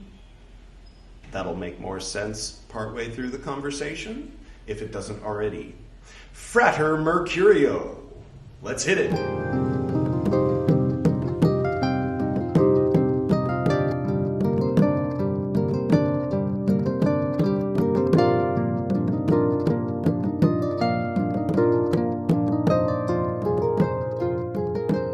Greetings, Frater. Greetings, Frater. How are you? I'm good. Would you mind going horizontal? Nice. How's looking good. Yeah, man. You too. Yeah. Wow. How's India? It's great. I got to get one of those. I left mine with my student Robbie, and he's been using it. But you know, this kind of works. Before I was wearing that with this. But yeah, you know, this works by itself, I think, with the light blue underneath and everything. So it's a pretty cool look, yeah. At least I've got this. So wow, yeah, I have something like that too. Nice. Cheers. Cheers. Yeah, absolutely. Speaking of Catholicism, I thought it'd be nice to have Maitreya here with us. Oh, fantastic. Yeah, since we had talked about Maitreya before. I like Maitreya. Yeah, he's one of my favorites, absolutely. Yeah. What can you tell me about Maitreya? Because I'm just learning when it comes to a lot of aspects of Buddhism. Well, my understanding of Maitreya is that he's like the Buddha to come. He's like the second coming, I suppose. Something like that, yeah. Right. I don't know a lot about him. I'm not really an expert in all of the details of Buddhism, but I know he's like the Lord that's due to come, or the new avatar or something. So, very cool. Amazing. But a lot of people in the New Age movement like him, don't they? Yeah, I've heard a theory that some people think that Jesus was Maitreya. And yeah, that'd be interesting. And then one interesting thing about Maitreya is here. This will be fun. I'll bring in my little icons from. You won't see them, but they will. Okay. I usually talk about the 5 kinds of Buddhism: early Buddhism, Theravada, Mahayana, Vajrayana, and Zen. And then, of course, there's Shingon, but that's something else. But so in early Buddhism, when Lord Buddha was walking the earth, they didn't really have the concept of bodhisattvas. But later, after King Ashoka converted to Buddhism, and it became very popular in India, but Mahayana had not yet developed, that became what we now know as Theravada. So Theravada post-Ashoka is a little different from what they call early Buddhism or early Theravada. So in Theravada, Maitreya is the only bodhisattva that is recognized. So they don't have Amitabha, they don't have Chenrezig or Avalokiteshvara in Theravada, but they do have Maitreya. So that's interesting. So for them, it really is the second coming. But in Mahayana or Vajrayana terms, there's been many Buddhas and there'll be many more to come. But he's the one that's due to come next. And it makes me wonder. I've been reading a lot. I don't mean to dominate the conversation. I'll turn it over to you in a minute. But not at all. No, it's cool. It's very interesting. Yeah, I don't know if you've seen, I've been reading the Tipitaka. Right now I'm in the really boring part. So it's a lot of fun reading the boring part and making it fun. There was a guy who commented, "What are you on and can I have some?" And I thought that was hilarious because I rewatched the video from the perspective of somebody thinking that I'm on some kind of LSD or something. And I just laughed through the entire thing because it is a little bizarre how I deliver it. But yeah, I just watched that one. I haven't had a chance yet. Yeah, I'll send you a link after this. But yeah, it's interesting to kind of get to know the character of Lord Buddha through the oldest scriptures of the Tipitaka. Yeah. You kind of get to know his personality. And so it makes me wonder what Maitreya will be like. I think traditionally he's due to come 4,000 years after Lord Buddha came. So that'd be 3600s after our time, presumably. Even if we live to be 120. Well, right. Or we might be back again in another. That's true. That's true. Hopefully it won't be the worst case scenario that the climate scientists talk about, but we'll see. Or the Terminator writers or so on and so forth. Well, it might be after that, it could be after that. That's true. Maybe the new golden age. Yeah. Although Kali Yuga isn't due to end for another 395,000 years. That's one thing when people talk, I think what happens is people are raised Christian thinking the apocalypse is coming any minute. Then they reject it and go Eastern and start practicing yoga. They hear about Kali Yuga and they just copy paste apocalypse for Kali Yuga. But what they don't realize is Kali Yuga started 30,000 years ago and it ends another, I think, 470,000 years from now. So we're like toward the beginning of a very long Kali Yuga.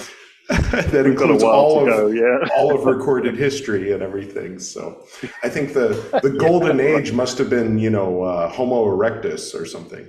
That sounds funny. But, right. Yeah, absolutely. That always sounds funny to me, that one. But, So you're in London.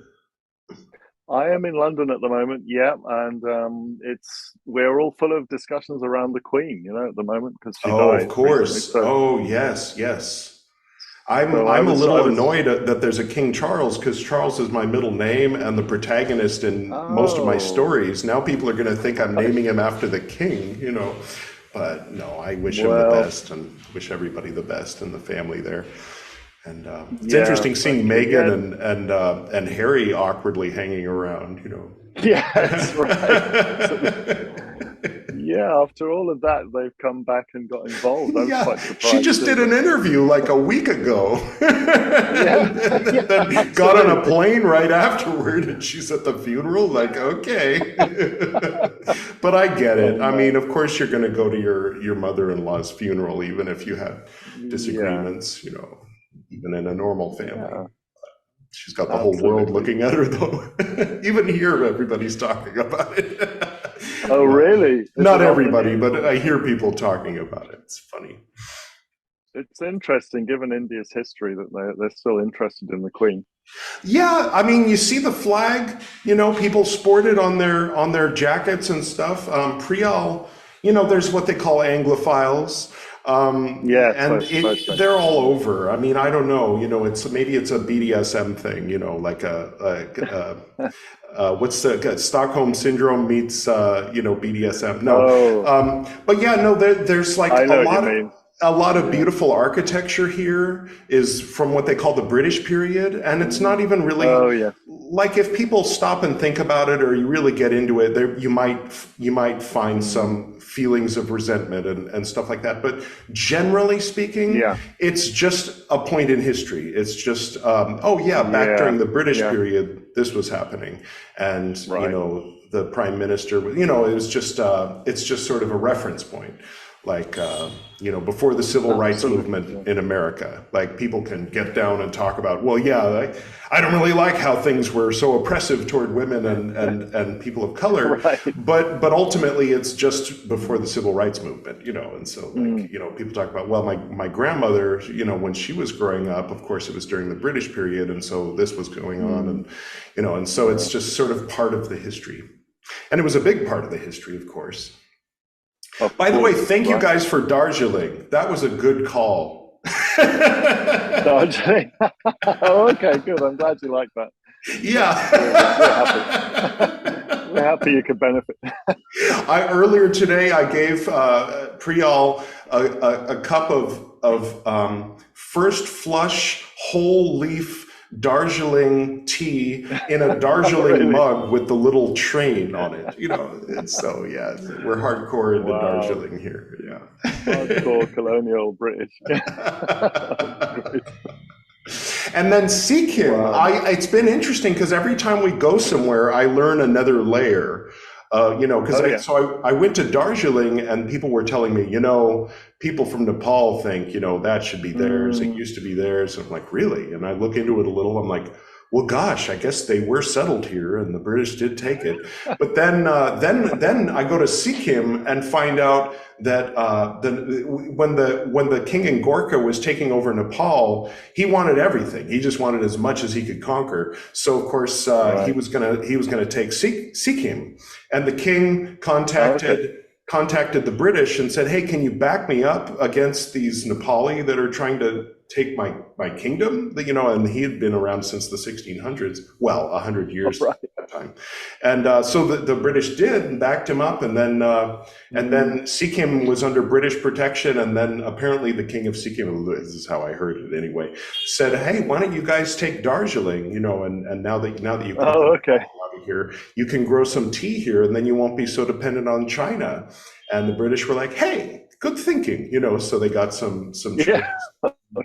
Made Darjeeling tea, and the community, and it's so sweet. I mean, they have what they call hill stations here, which they love. The Indian tourists love it. Like when they go on vacation, they go to hill stations, and everybody knows the hill stations were from the British period. And there's always an old Methodist church or an old Anglican church in the middle of it, and an old clock tower. But there isn't like that shouldn't be here. It's more of a, hey, that's different. It's that's a quaint little hill station. Yeah. So it's interesting to find all these layers, but it does help being American, because I can say, well, we had a revolution too. We have our independence. Yeah, absolutely. I'm sure. It sounds like you're having a really great time out there and really kind of enjoying the whole experience. I look forward to showing you around when you make it out here. Oh, I can't wait, man. I mean, I really wanted to before I was planning to come in 2020, but I mean, the pandemic hit, so it just of course closed everything. But I do want to come over. But you're in the home. You're back in 1891. This ring was in the town that you're in. Yeah. I don't know a lot about that one, but neither do I. I don't know if there's much documentation about it. I'd be curious if there's anything written about it. But apparently it has its inscription and everything inside, and it's been appraised and verified and all that, So good stuff. I mean, somebody out there, somebody listening might know, so maybe they can write some history for us. I mean, some people have been asking me to tell them the history of it. All I can do is tell them the history of McGregor Mathers, because all that matters to me is it was his. Yeah. And it's a poison ring, it opens up, like as the popular. Oh, it does. And it has a skull and crossbones on it, which seems like a double entendre, poison and Templars, so. Usually when you see a skull on jewelry, it's silver, so it's unusual to see a gold skull with diamonds. So that's fun. Interesting point. Yeah, absolutely. Yeah. Didn't he also, I thought he also had a color change ring. With a precious stone that changes color. I forget. A mood ring. I suppose a Victorian mood ring. But he was ahead of his time for sure. Yeah, absolutely. He could have been in California easily,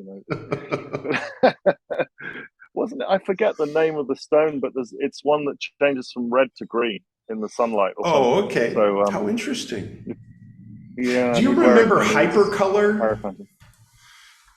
Back in the 90s, very briefly, there were shirts that would change color with the temperature.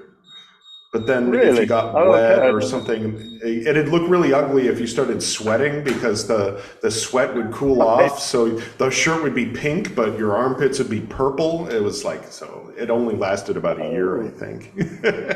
I wonder why, right? Yeah, I never really got into that.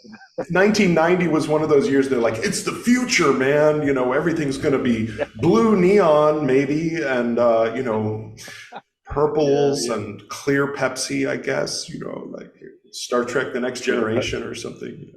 Absolutely. Yeah, no, definitely. That's for sure. So you were just teaching a neophyte class?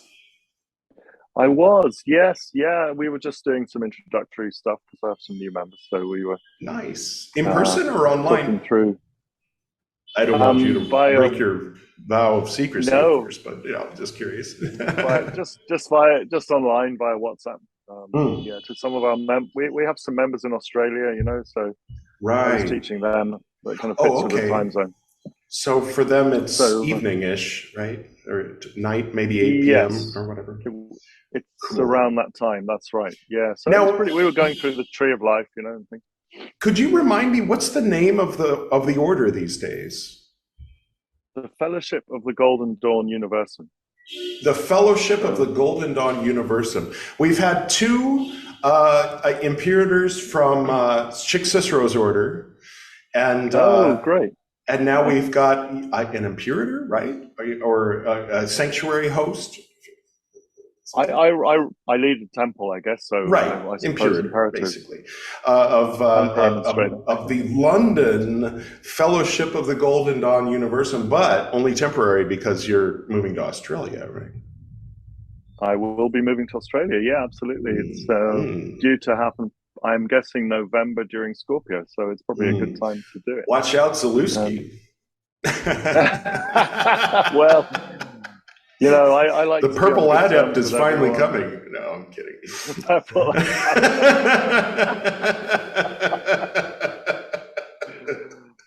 No, I think we'll just start with a small group and do some teaching if people want it. You know, I think there's plenty of room for GD. I think so, and he's in New Zealand. That's a whole different place, right?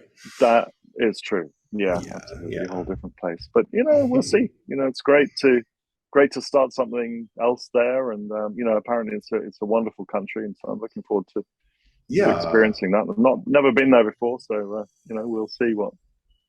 My mom, toward the end of her life, went to London and visited all the hot Golden Dawn spots. Did she? Oh, right. Picture in front of Mather's door, the door on the ground floor underneath where the first temple was, and I think back then they had Dee's things in the British Museum. I don't know if they still have them on display, but his sigillium was there, and they have John Dee's stuff. Yes, it's still there. The sigillium and the crystal ball. Yeah, crystal ball that famously somebody said had been manifested in there. Was it? Said he got hold of the crystal ball. By the way, if you get your hands on that giant. Is it a diamond that came from India? Oh, yeah. I'd be willing to trade. That's all I'm saying. Is this might belong where you are, but that most certainly belongs here in New Delhi. So you know. Oh yeah, you never something know. Out. Give it back. I would legitimately trade this for that on behalf of India, but yeah. Wow, that's ever so nice of you. You know, I think it'd be a steal. Actually, I think that's worth far more than this. You know, unless you're a huge nerd. I think it might be. And you might have the Indian government coming to visit you, maybe. You know? Well, I would turn it over, of course, to Kanada Renata, and she could do what she wants to do with it. But you know, she'd probably give it to the government or use it in her next movie. I don't know, whatever she wants to do with it. Yeah, I'm a fan. Yeah, but. Yeah, the king doesn't need that. Yeah. But that's quite the king. What a weird thing to say. Oh my God, it's been a queen for so long. A king. Absolutely. The King of England. That's something from history books, not from. So is Charles, for that matter. Yeah. Yes, King So Charles strange. III. You know? People probably felt that way when Queen Elizabeth was crowned, though. They're like, "What is this, Shakespeare times?" Yes, yeah. Absolutely. Well, it still is, really. Anyway. Yeah. Shakespeare drama. But, you know, it's interesting. They have these three symbols, don't they? They have the crown, they have the scepter, and then they have this orb that symbolizes the world. Them, I suppose.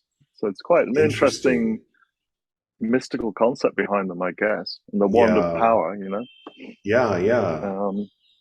So it's probably, you know, it's all symbolic, isn't it? It all comes from some original symbolism that's mystical. Sure. Yeah. And it's embedded in our royal family, you know, and they're all members of things like the Freemasons or other types of order. Some we probably don't even know of. But, you know, I had heard that the crown was meant to be the head of the British Masons. Is that true, or am I way off with that? There is, well, one of the Queen's sons is, you know, head of the Freemasons in England. Oh, okay.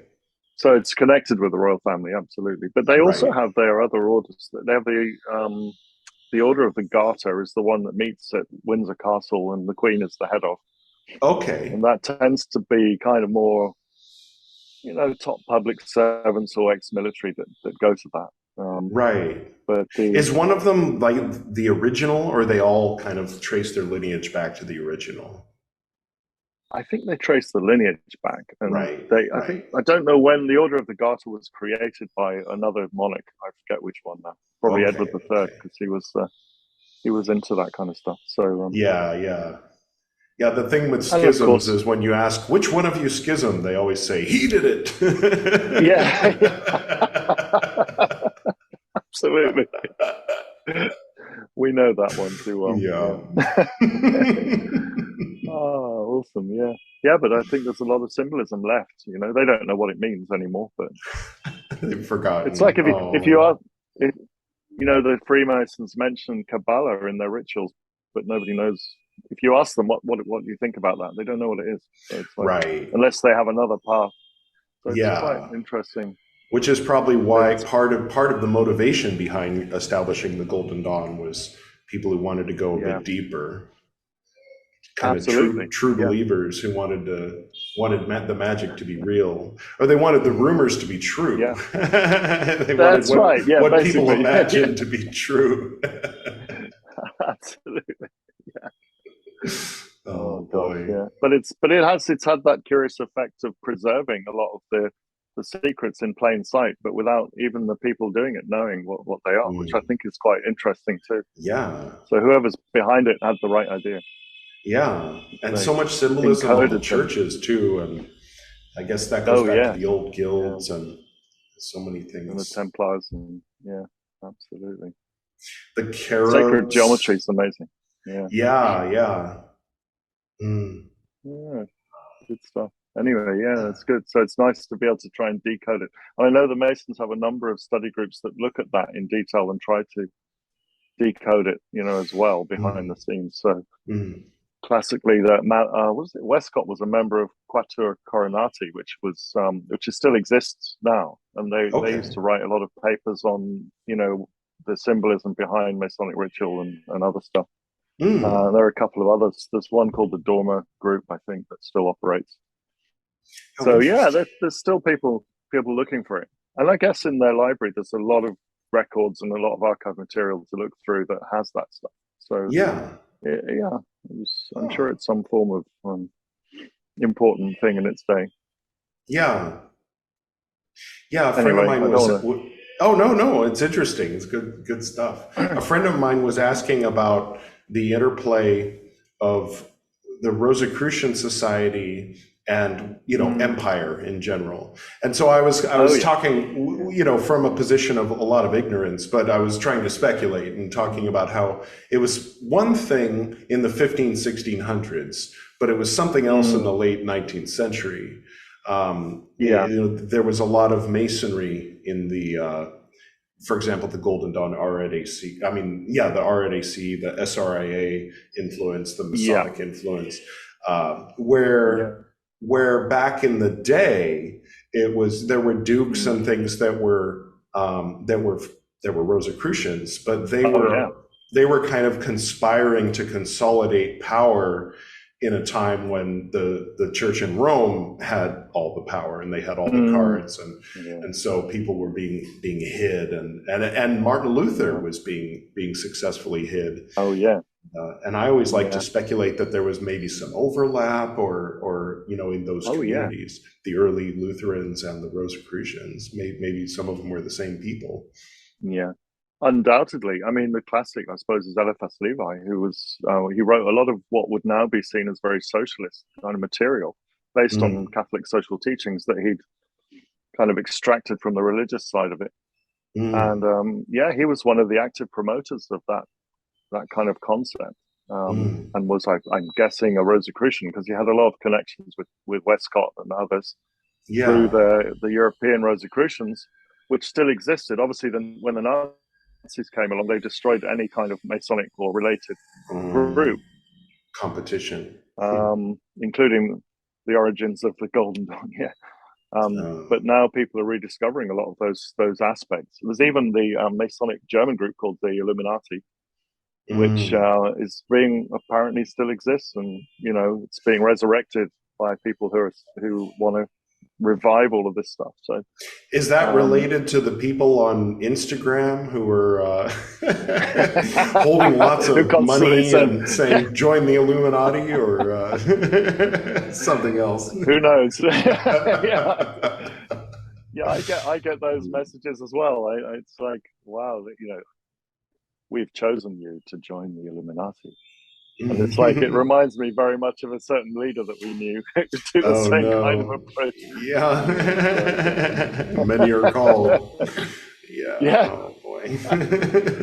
But anyway, so it's interesting. But I think there's still also the French side and the Italian side still have their Rosicrucian fraternities who still connect and everything, don't they? And I mean, that's how Mathers and Westcott got all of their materials. It's through that network, undoubtedly, because I've been reading up a lot on the German Golden Rosenkreuz order that existed then, and it seems that Mathers and Westcott had genuine contacts there. They really did, and Anna Sprengel was real. The more trippy. But there was a woman that tricked Mathers, at least in the Sword of Wisdom, and said that she was. Did he think she was Anna Sprengel or someone else? I think she was someone else. He may have thought for a while, but she definitely wasn't. This was the Soros scandal, wasn't it? The Soros scandal. So. Yeah. There was a lot of silliness in the newspapers. And Mathers trying to defend himself by talking about the oath and just kind of making it all look a little crazy from the outside. Absolutely. No, I think the key to it was Westcott, really, because he had those connections through the Masonic circles. So I think he's the one that managed to contact Sprengel and the German Rosicrucians, who then gave him the cipher manuscripts and all of that. That was definitely real. So apparently, so it's it was definitely a time when there was this great network across Europe. There weren't so many barriers as there are today. To kind of communicating with mystical groups. So Westcott I've been reading a book called The English. Sorry, what you're saying? I was just saying, I've just been reading this book called The English Illuminati, which contains a lot of Westcott's materials and the information about his contact with the European Rosicrucian groups. Definitely worth buying. It's some fascinating stuff.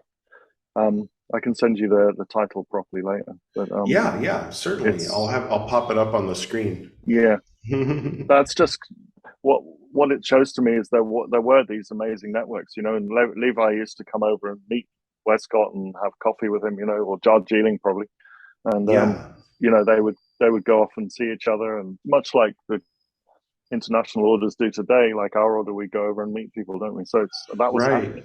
Yeah. The Masonic Masonic circles were much more supportive of each other, more fluid, and sharing materials. And there was a lot of, I'll initiate you into my lodge if you initiate me into yours, and then and that's how like the Illuminati, Westcott got himself through all of the grades there, and that's apparently how he could claim that he was at the senior grade he was in the Golden Dawn, because he had all of those initiations. So it's quite interesting. The whole thing's really interesting. I like I like when there's unknowns. I mean, where there's clues, but then you have to kind of guess or fill in the gaps. Like reading the Fama, I had read the Fama before, but it wasn't until I edited together. Oh gosh, I forget what episode number it was, but it was the one where I read the whole Fama from beginning to end when I was still in Goa. Yeah. And with Zelda playing in the background and all that. And then it was like on the fourth or fifth time listening to it that it finally, the picture gelled. And I thought that I understood it before. And one thing I got to realize is that as it's told in the 5-6 initiation is definitely a Cliff Notes. And there's one or two things added that I assumed were in the Fama, but I haven't heard them in the Fama yet. But or maybe they're in the Confessio. I'm just starting out with the Confessio. You saw the 8 minutes from the one that everybody watching, if they've didn't skip ahead, have already heard.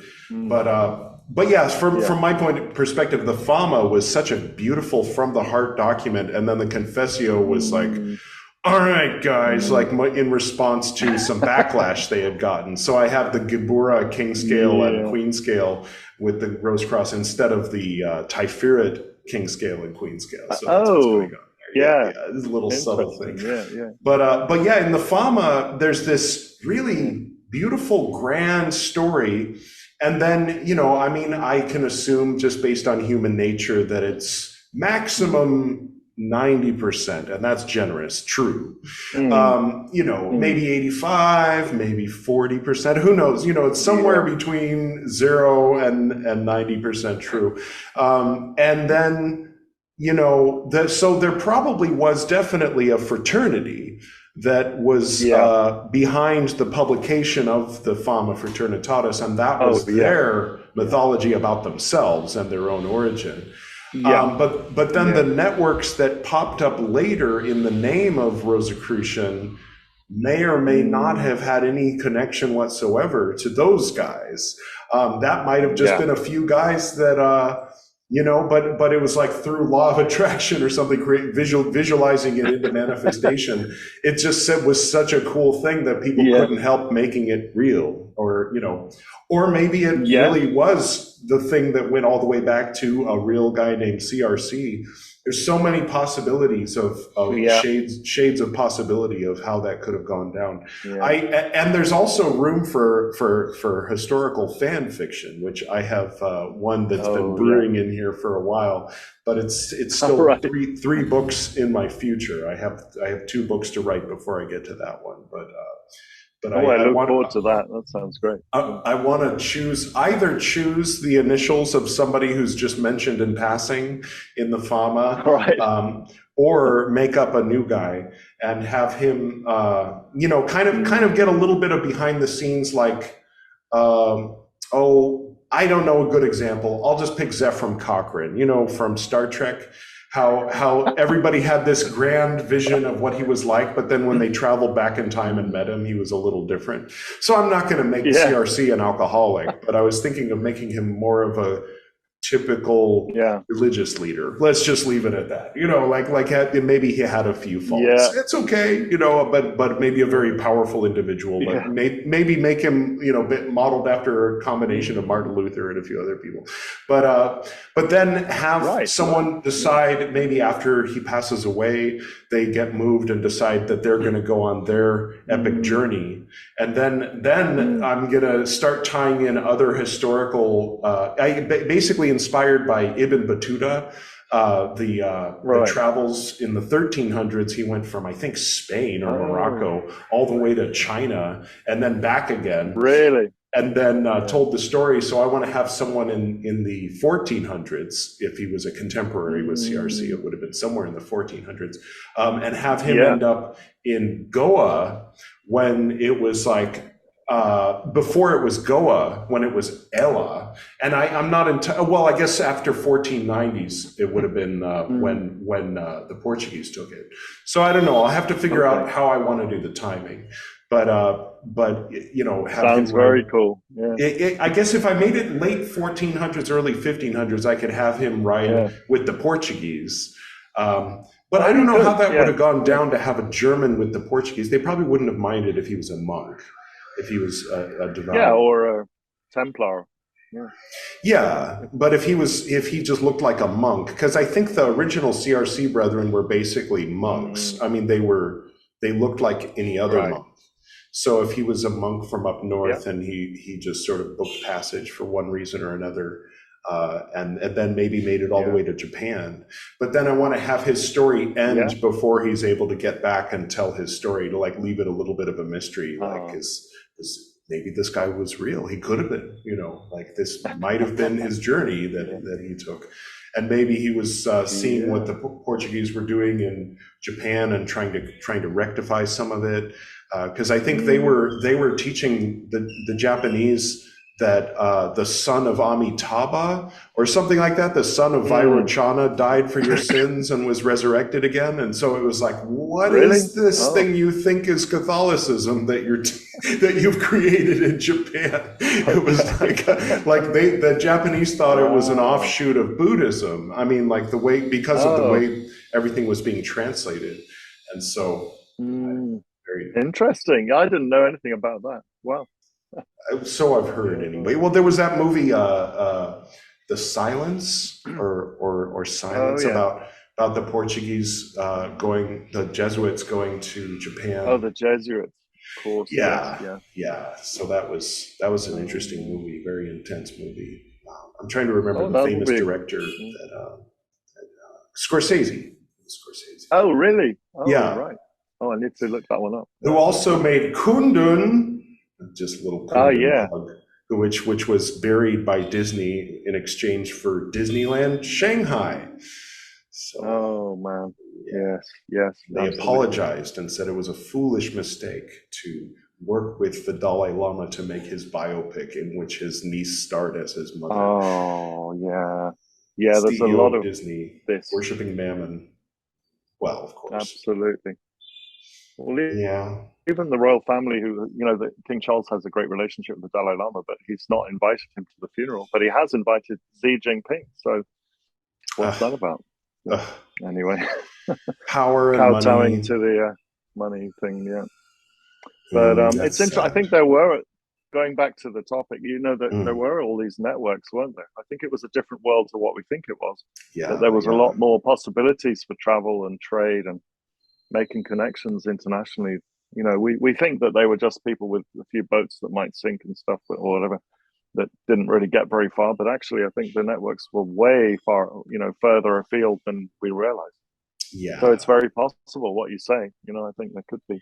Yeah, there's a lot of possibilities for, things that may have actually happened, and for plausible historical fiction. That's what I like. Is something that takes you into a world where you're like, this could have been this could have been something, you know.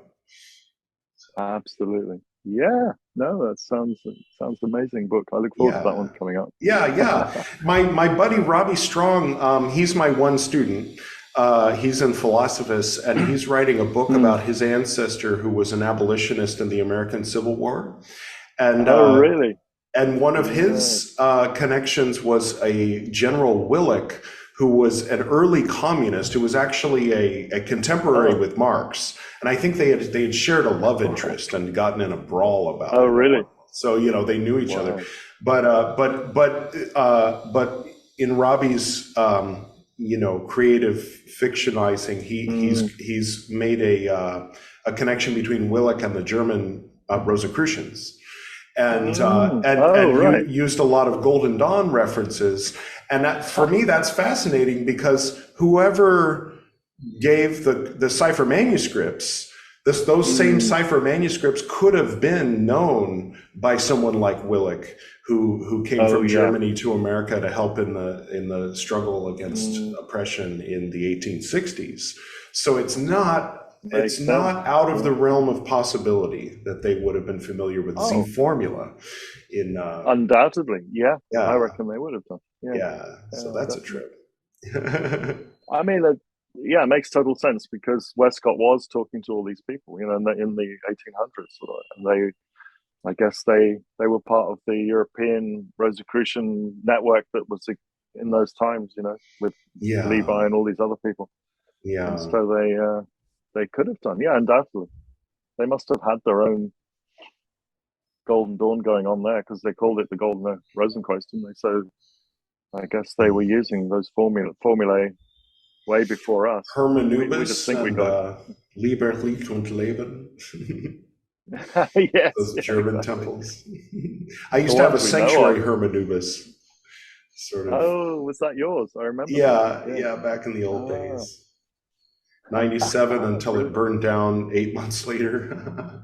My mom established it, but then, well, the temple caught on fire. I still have a scar on my right shoulder. Oh, wow. It's all right. It's one of my two main Golden Dawn scars. The other one most of us have in common. Oh, yeah. So the Temple Isis was using taper candles and leaving them on 24/7. And at that time, the Eastern curtain was white. It was something they were doing at Corpus. I was in Philosophus at the time. So I was hosting a sanctuary, and so I wanted the sanctuary to be kind of in the same alternate dimension as Isis. So we had the tile, and I had the curtain in the east was white, and I had taper candles burning 24 hours. Oh. And so some people came and used the temple early in the morning during Power Week. And how's that happening? Okay, there we go. I don't know if I brought this along. I don't. Oh, good. If you wanted to edit it in, sorry, just sure. This is the book I was talking about by Alistair Lees. Oh, sweet. Which talks about Mathers and everything, and there's a reprint of a Rosicrucian ritual in the back, or in some of it. He has a lot of kind of interesting documents in there that are scanned in, and talks about Theodore Royce. There's a connection there, and other stuff. But the Illuminati had this ritual called the Ritual der Synoden. Of one of the degrees was a rose cross degree, which is the Rosenkreuz grade. Okay, how interesting. Apparently, those were kind of linked to what Westcott claimed as his kind of valid initiations in order to be at the senior end of the Golden Dawn. So there's a lot of there's a lot of quite interesting stuff, and they had an outer and an inner order and everything. And weirdly, it was based in Bavaria, which is where Hitler was from. Right. I don't know if there's some kind of connection there with. I always but kind of abstractly. The other group. I sort of abstractly viewed the obsession with the occult in conjunction with the hatred of Judaism as a kind of like dark side of the current, like an insecurity, like this is our identity, and it came from that, and that's their identity, but it's thousands of years old, and they look down on us when we mispronounce their words. You know what I mean? So it's like the little brother kind of like getting revenge on the older brother who thinks he knows him. And I mean, that's a weird way to put it, but I mean, well, anyway, that's a sad topic, but yeah. Sorry. I was just going to say it was anti-Semitism was used by the church across the board in Europe, especially the Protestant church. You know, even Luther was very anti-Semitic, so it was like a scapegoat thing too. But Anyway, Well, yes, back to a certain nicer parts topic. of the New Testament are hard to interpret any other way. You know, I mean, Yeah, absolutely. Yeah, it's sad, really, but yeah, it's been the way it's been written or translated or whatever. yeah, like I Does mean, there indicate were that. things where, yeah, the Pharisees that were in power at that particular time were corrupt. But the way that it Yes. gets written is, and then the Jews, you know, said this, Yeah. or the, you know, yeah, there's neoconservatives and alt-right people in the United States, but if you write the Americans, you know what I mean, that people get the idea that I'm one of them, you know, and Right. so A is B, but B isn't necessarily A, you know, like that. Right. Absolutely. And the earliest Christians were Jewish. And it wasn't until hundreds of years later that they started to, you know, put a wedge there and say, okay, this, you live here and you live there. No coupling between you, this kind of thing. But right, you don't need to be circumcised, you know, it's okay. Right, yeah. All of that. But yeah, so back to there was a candle by a curtain, and early one morning after 3 fraters had used the temple, I was asleep, and the curtain blew a little bit and caught on fire, and by the time I got in there, the whole temple, all 4 walls were on fire, and I was standing there naked. Wow. in the middle of a burning temple. My goodness. Trying to put the fire out, and then I realized what I was breathing wasn't breathable air, you know. So I ran to the door, which was on the other side of some burning curtain, you know, and opened it. And of course, that rush of oxygen made all the flames get twice. Oh no. And then they took me to the hospital in an ambulance, and so then the guy I remember the guy in the ambulance was asking me, he said, they said that there were 2 pillars, a black and white pillar and black and white tile. What was the room? Was that like a meditation room? And I'm like half conscious. I'm like, yeah, a meditation room. And he's like, I also meditate. I'm Taoist, you know, and it was nice, pleasant. Oh.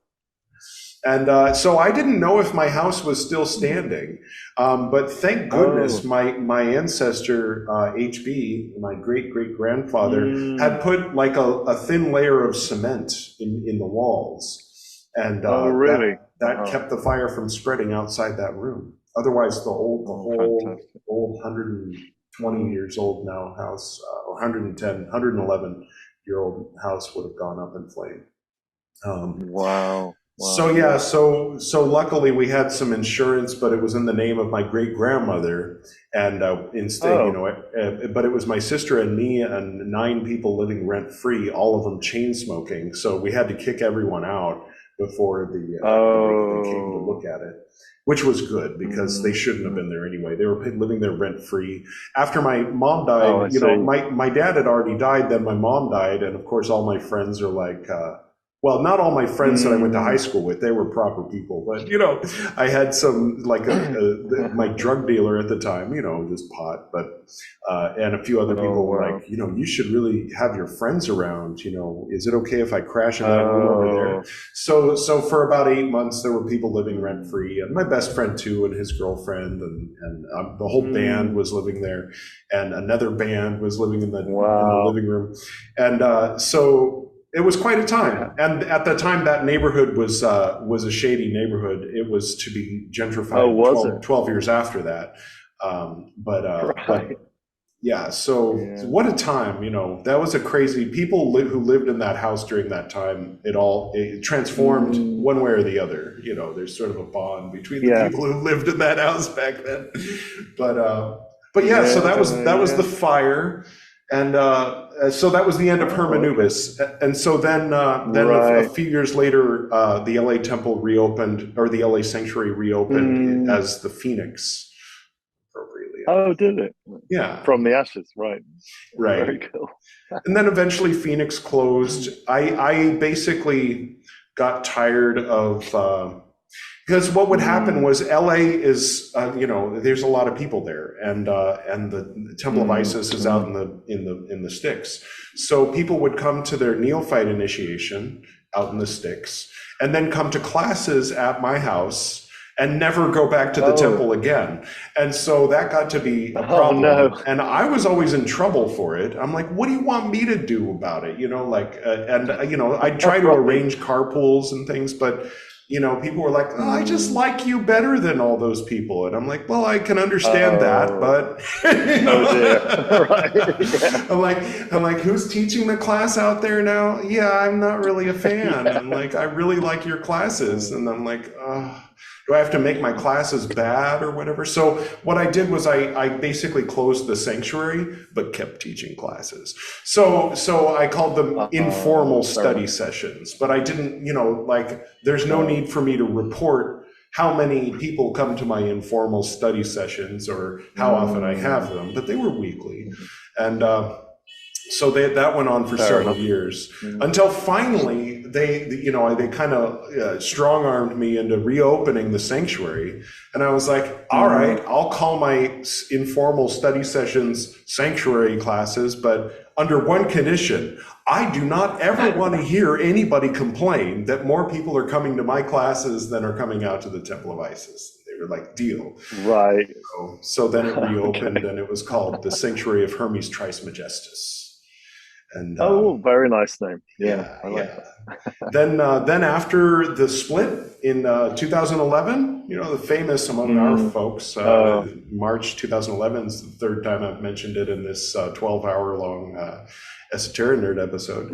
I insisted, they had made me a chief at that time, and 3 of the chiefs went one way, and I was one of the 2 that stayed behind at ISIS in California. So I began to claim the authority that eventually would result in my doing things like wearing this publicly. But I started to say, you know what, I'm going to do what I feel is right, and what I feel is right is for both sides of the schism to be welcome at my classes at the Sanctuary Trismegistus. Right. And so nobody came. Because everybody didn't want to see the people from the other side because there was so much bad blood there. And so eventually I started inviting people who were not members. I started having, special classes open to non-members every week. And so that was when I started to have my own mini cult. No, not really. But there was people who were regular students that came along. And that was when Robbie, who later I would do the initiations with, but that was when he got started, was coming weekly to my classes during that period. Yes. Yeah, so there you go. That's the history of, I don't know why I ended up telling that story, but. It's good to have a bit of the background, because I'd moved to Temple Patah in Chicago by then, and it was a different story, really. So and that was great. Really good people there. I really love those guys. Brilliant. So. Yeah. Tomorrow I'm going to be interviewing. I'll bleep this. And I don't know if they were both there. Oh, fantastic! Yeah. Oh, right. Yeah. And CMU. Yeah, he did that in a few hours. Oh, awesome! Oh, that so we got representation.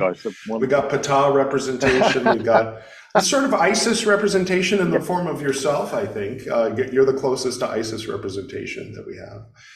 By that meaning the California. I suppose, even though geographically I'm in a different place, but right. But they mended basically for people who are confused. The CSS and the Temple of Isis ended up coming together into the is that accurate? Into the Fellowship of the Golden Dawn Universe.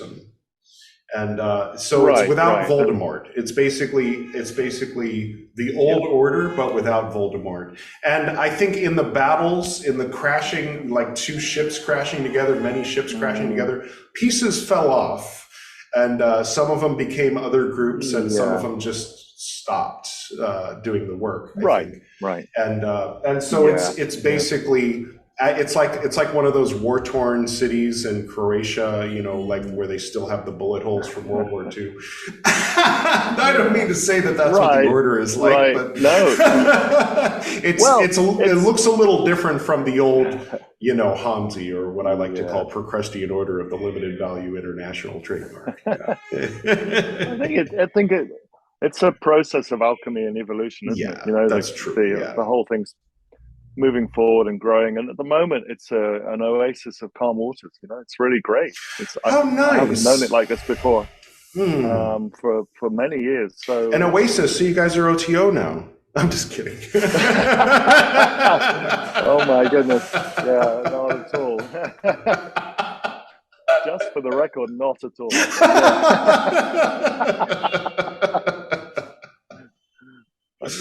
Yeah, well, you know, they have their place, but it's not really our scene. But introductory. That's for people who are still rebelling and not quite ready for the Golden Dawn. No, I'm kidding. But yeah, it'd be nice to have a temple in Zurich, you know, like we used to. But well, it would be good. Yeah, I don't know how quickly that would happen, but there are definitely burgeoning temples in Europe, and you know, so England has 2 places. You know, we have a couple in Europe, so it's getting there. And I think, you know, what I've really learned from all that process is how important the people are. Yeah. It doesn't really matter what the building is. You know, the building is great. You can always get a building, but the people are what make it. And if you have the right group where people are in harmony, then you know, any order is going to work way better. And, you resolve your differences. There's not sort of like this intense hierarchy or having one person who's chief telling everyone what to do. You know, we have 3 chiefs now, and there's a great balance between them. And it's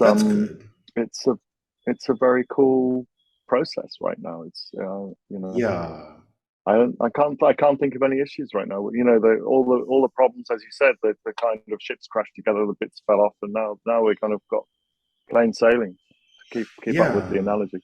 Yeah, that's nice. That's good. Good to hear that. So I never thought this day would come, but it actually seems to be. So and people just want to do the work, you know. People just want to do the work, which is finally it's happening. So I'm really pleased with that. Yeah. And the people, a lot of the people who've been around the longest remember what it was like in the so-called Golden Dawn Wars, and you know, have how, like, when a baby doesn't know not to touch the stove when it's red hot, but after you've touched it a few times, you know, like 7 or 8 times, you know, then you learn. You go, hey, don't touch that. It's red. That red means don't touch it, you know, and so you know, people who are just kind of starting out, you know, might sort of automatically go into that football team mentality of, well, this is my order. Every other order sucks. You know, it's like, well, maybe they're different, you know. Some of them do suck. I mean, don't get me wrong. Some of them are terrible, but I mean, you know, like going out and saying so publicly isn't very constructive, you know. Right. It usually just kind of reflects badly back on the person talking these days. You know? Yeah, absolutely. I mean, I think what is great is this is the first time Golden Dawn temples have actually reconciled and come together. Probably since the original order, I think. How interesting! And, you know, recently. Oh, wow, that's a good point. I never thought about that. Yeah, and also we've been talking to another order in Europe, which is, you know, become friends with them. Not that we're going to merge or anything, but it's like, you know, we've become close to them and talking to them. And I think that's the way forward for me. You know, it's about making good relationships with groups as well as individuals, and well, that's very nice. It keeps, we can learn from each other. You know, my ultimate dream would be to have a conference where, you know, there are people that represented from all the actual Golden Dawn orders that are legitimate and real, you know, or serious about what they're doing. Come together and discuss.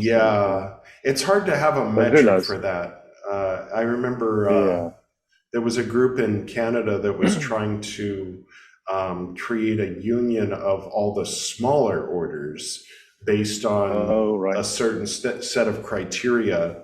But when it came to, I mean, for me, you know, to be a traditional Golden Dawn order, you have to have a third order. And I mean, that I think should have some qualifiers, you know, and little footnotes and, you know, like learning from and avoiding some of the pitfalls that Regardi talks about in What You Should Know About the Golden Dawn, rather than emulating them like our order did. and you know, just making it a little bit more hedonic and feel, you know, and yeah, because that was odd. I mean, I'm looking forward to those weird elements of the book I'm writing, you know, the Esoterinerd. Oh yeah. I only write it every once in a while because it kind of, some of it, you know, it'll put me in a weird mood for a couple days at times after writing a chapter. Oh right. Yeah. And it's like weird, the balance between, it's like funny and like horrible, like funny and traumatizing, you know, like mixed together and sometimes at the same time, you know, and so it's I think if people read it as fiction, they'll enjoy it and think it's very creative. But if if they know that it's just a straight telling of actual events, they'll be like, what? Why? Absolutely. No, it doesn't compute. This Bob Copperfield character is really, you know, quite an interesting villain. And I was like, well, yes, he is. Bob Copperfield, I love that. Oh, and then there's Gargoyle. David Gargoyle, of course, runs one of the other orders. Yeah, Gargoyle instead of a different type of statue popular on churches. And then, of course, there's Caesar, who publishes all the books. You know. with a old Roman name, and Oh, fantastic. Oh, that's really good. I really can't wait to see that one. Me too.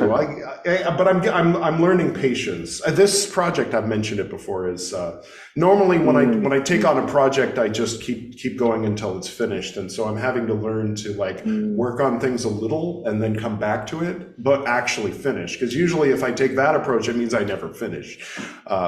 Which is why when I actually want to do something, I just don't do anything else until it's finished, like I did for a couple of the books I wrote. Thomas and the Wolf, I mean, she'll tell you that, you know, I'd be sitting talking, I'd be like, oh, it was like diarrhea. It was like, we'd be in the middle of a conversation and I'd just stop. I have to go write a chapter, I'll be right back, you know, or you know, I just thought of something, I have to go write it down. And so it just. Amazing, yeah, it got itself written that way. Well, I've been dipping into them, and I love what I've read so far in Taco and stuff. So oh, cool! Yeah, mainly started off with that for some reason, but yeah. Well, it's easy to approach poetry rather than investing in you know. But the short story, I think Smaller Mouses seems to be the most popular one.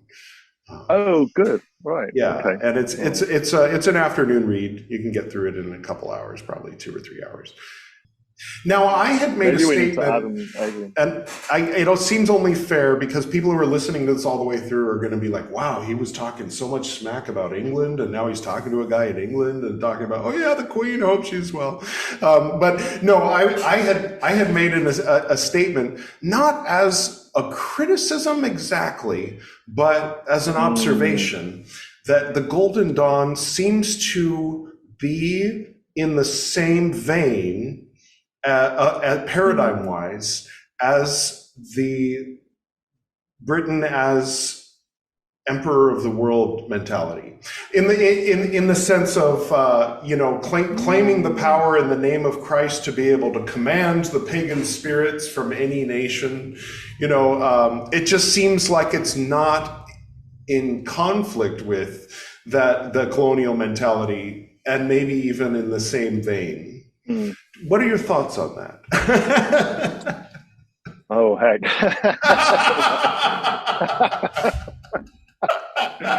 You put me on the spot now. I suppose it's difficult because I'm obviously a white cisgender male, I suppose. I don't know if I can comment. But I suppose the issue with the Golden Dawn is that the roots are in Victorian England at the height of the empire. So I guess you're never going to kind of lose that totally in a way. And also, people are so obsessed with the historical documents and information that they unfortunately, they reinforce that because that's the era they're from.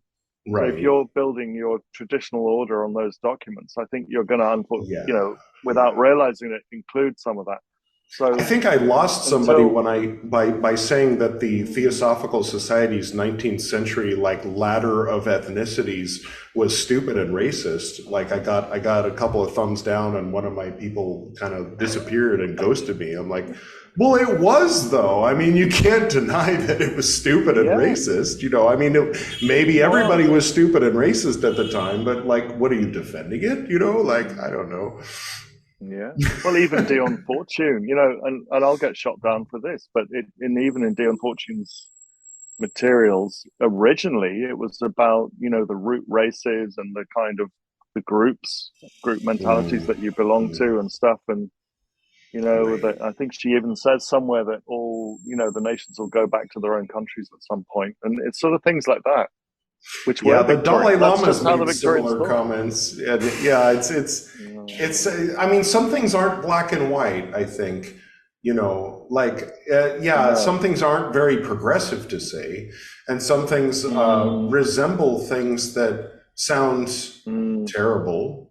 But I mean, there's times and places, and of course, the Dalai Lama is going to want to go back to Tibet, and so he's saying things like, well, the Serbians should be let in to Sweden and places like that. But then when things settle down in Serbia, they should go back, And it's like, what are you talking about, Mr. Dalai Lama? I mean, His Holiness,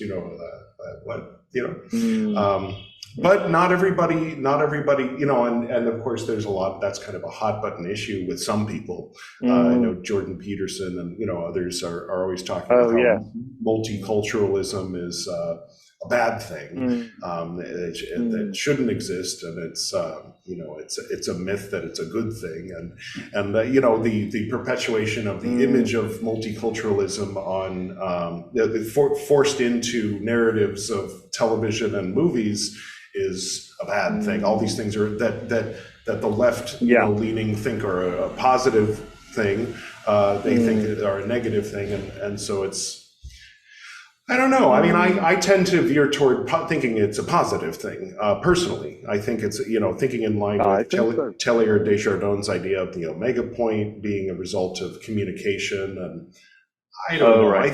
There's aspects of tradition and culture that don't need to necessarily continue to exist, and I don't just mean in European-based culture, but the tradition here in India. I don't think anybody in India would deny.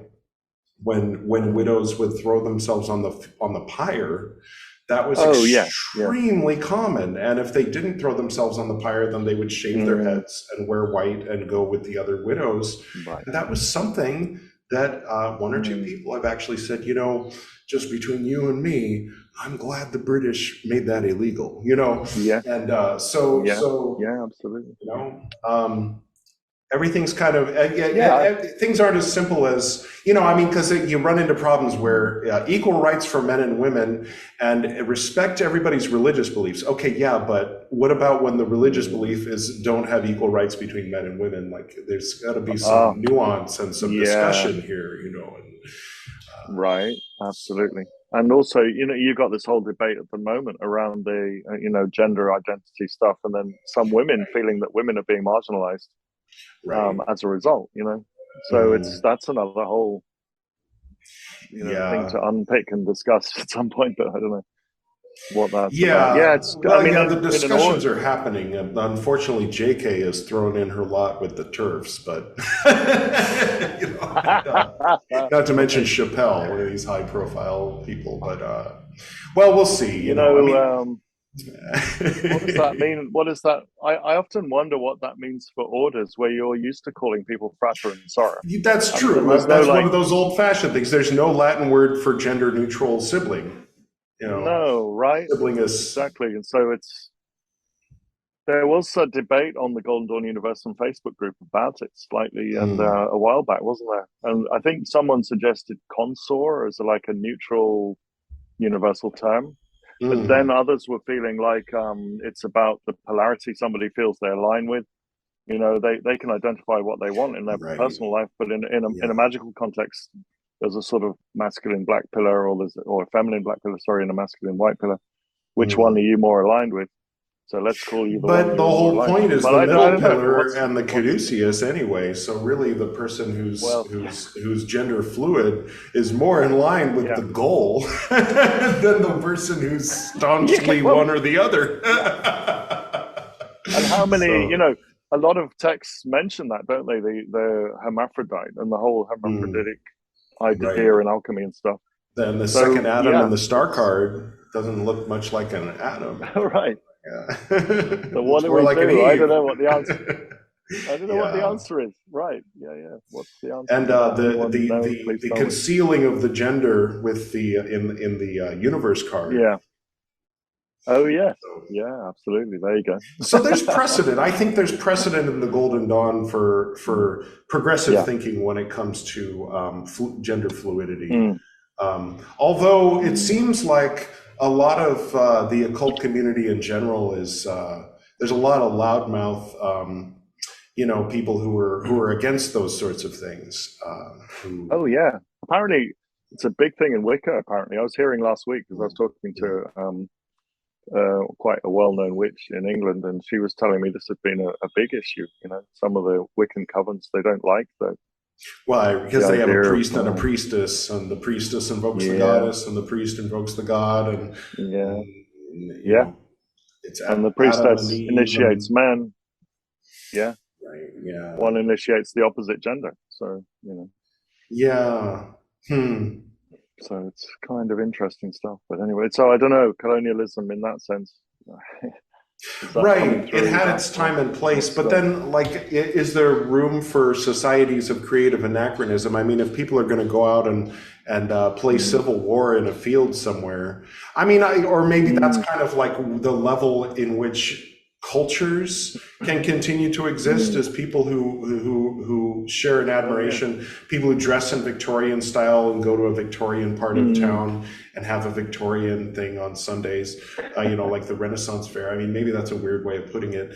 And then people can, but then they'll complain when they demand that, people who don't look like the role that they're supposed to be, when they have an African-American Queen Elizabeth at the Renaissance Fair, then people, you know what I mean? Like they'll Right. They'll you get that as well. Yeah. I mean, they're rioting over Lord of the Rings, this new Rings of Power. Yeah. It's drawing us back into the whole duality matrix thing, really, isn't it? If we're constantly worrying about the different shades of light and the reflections of light, there's room for every light from the rose, isn't there? But the rose is inside us, and so if we're constantly being drawn into the duality of the world, then we will become extremely stressed and probably not be able to find any answers to these things.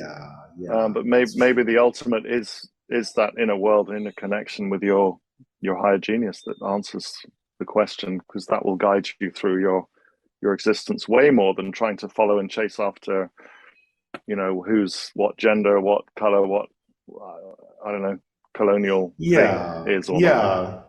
I mean, I think it's important to for everyone to kind of be welcome at the table of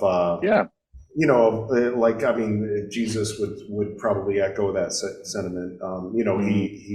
He made room for people that society looked down upon in his day, and said that they should be welcome at the table, maybe even more so than some of the people who think that they're so righteous and that they're the ones judging those people.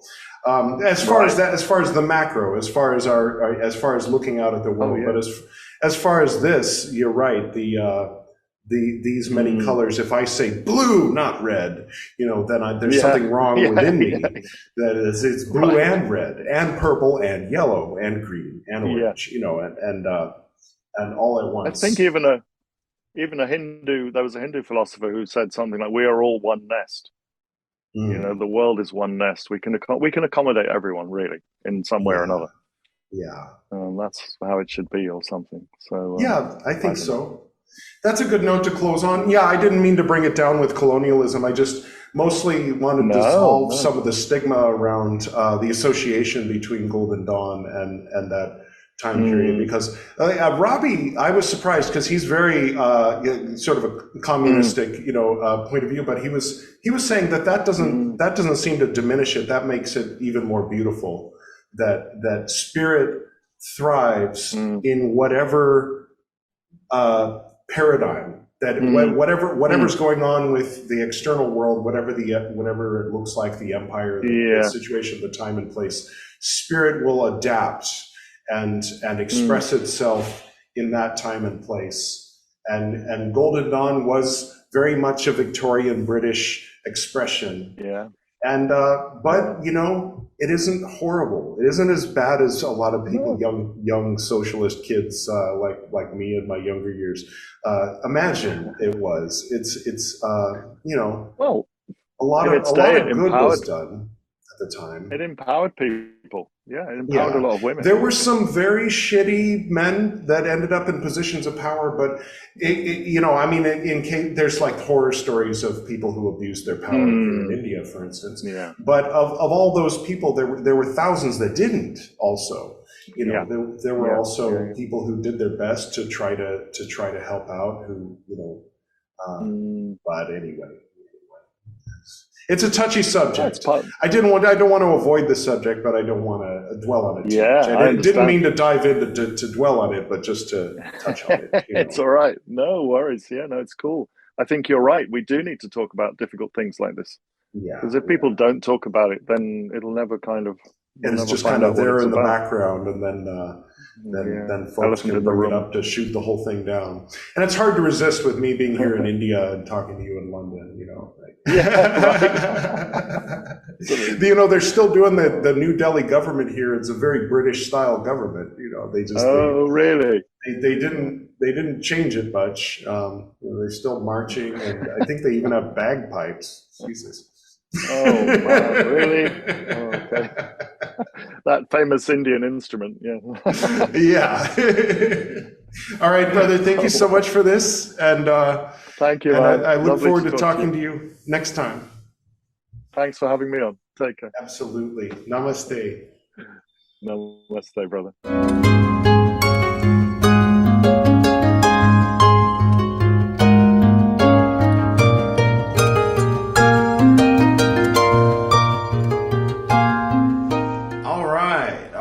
Good stuff.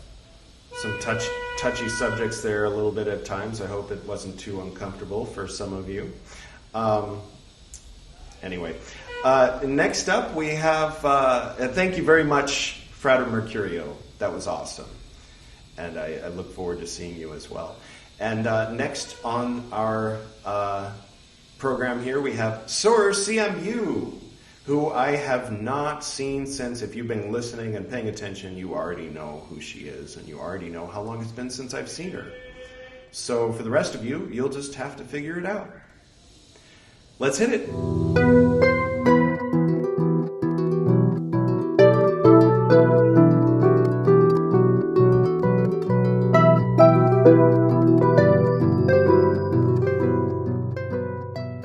Greetings, Soar. Welcome to the Esoterinerd podcast. Hi, thank you. Glad to be here. Cool. Good to see you. It's been a really long time. In fact, it's been 11 years and 5 months and 29 days since spring equinox of 2011. Quite a historical equinox for us. Yes, it was. Yes, that was one of those benchmark events. So, what's the adventure been like since that time? Wow, since 2011. Oh boy.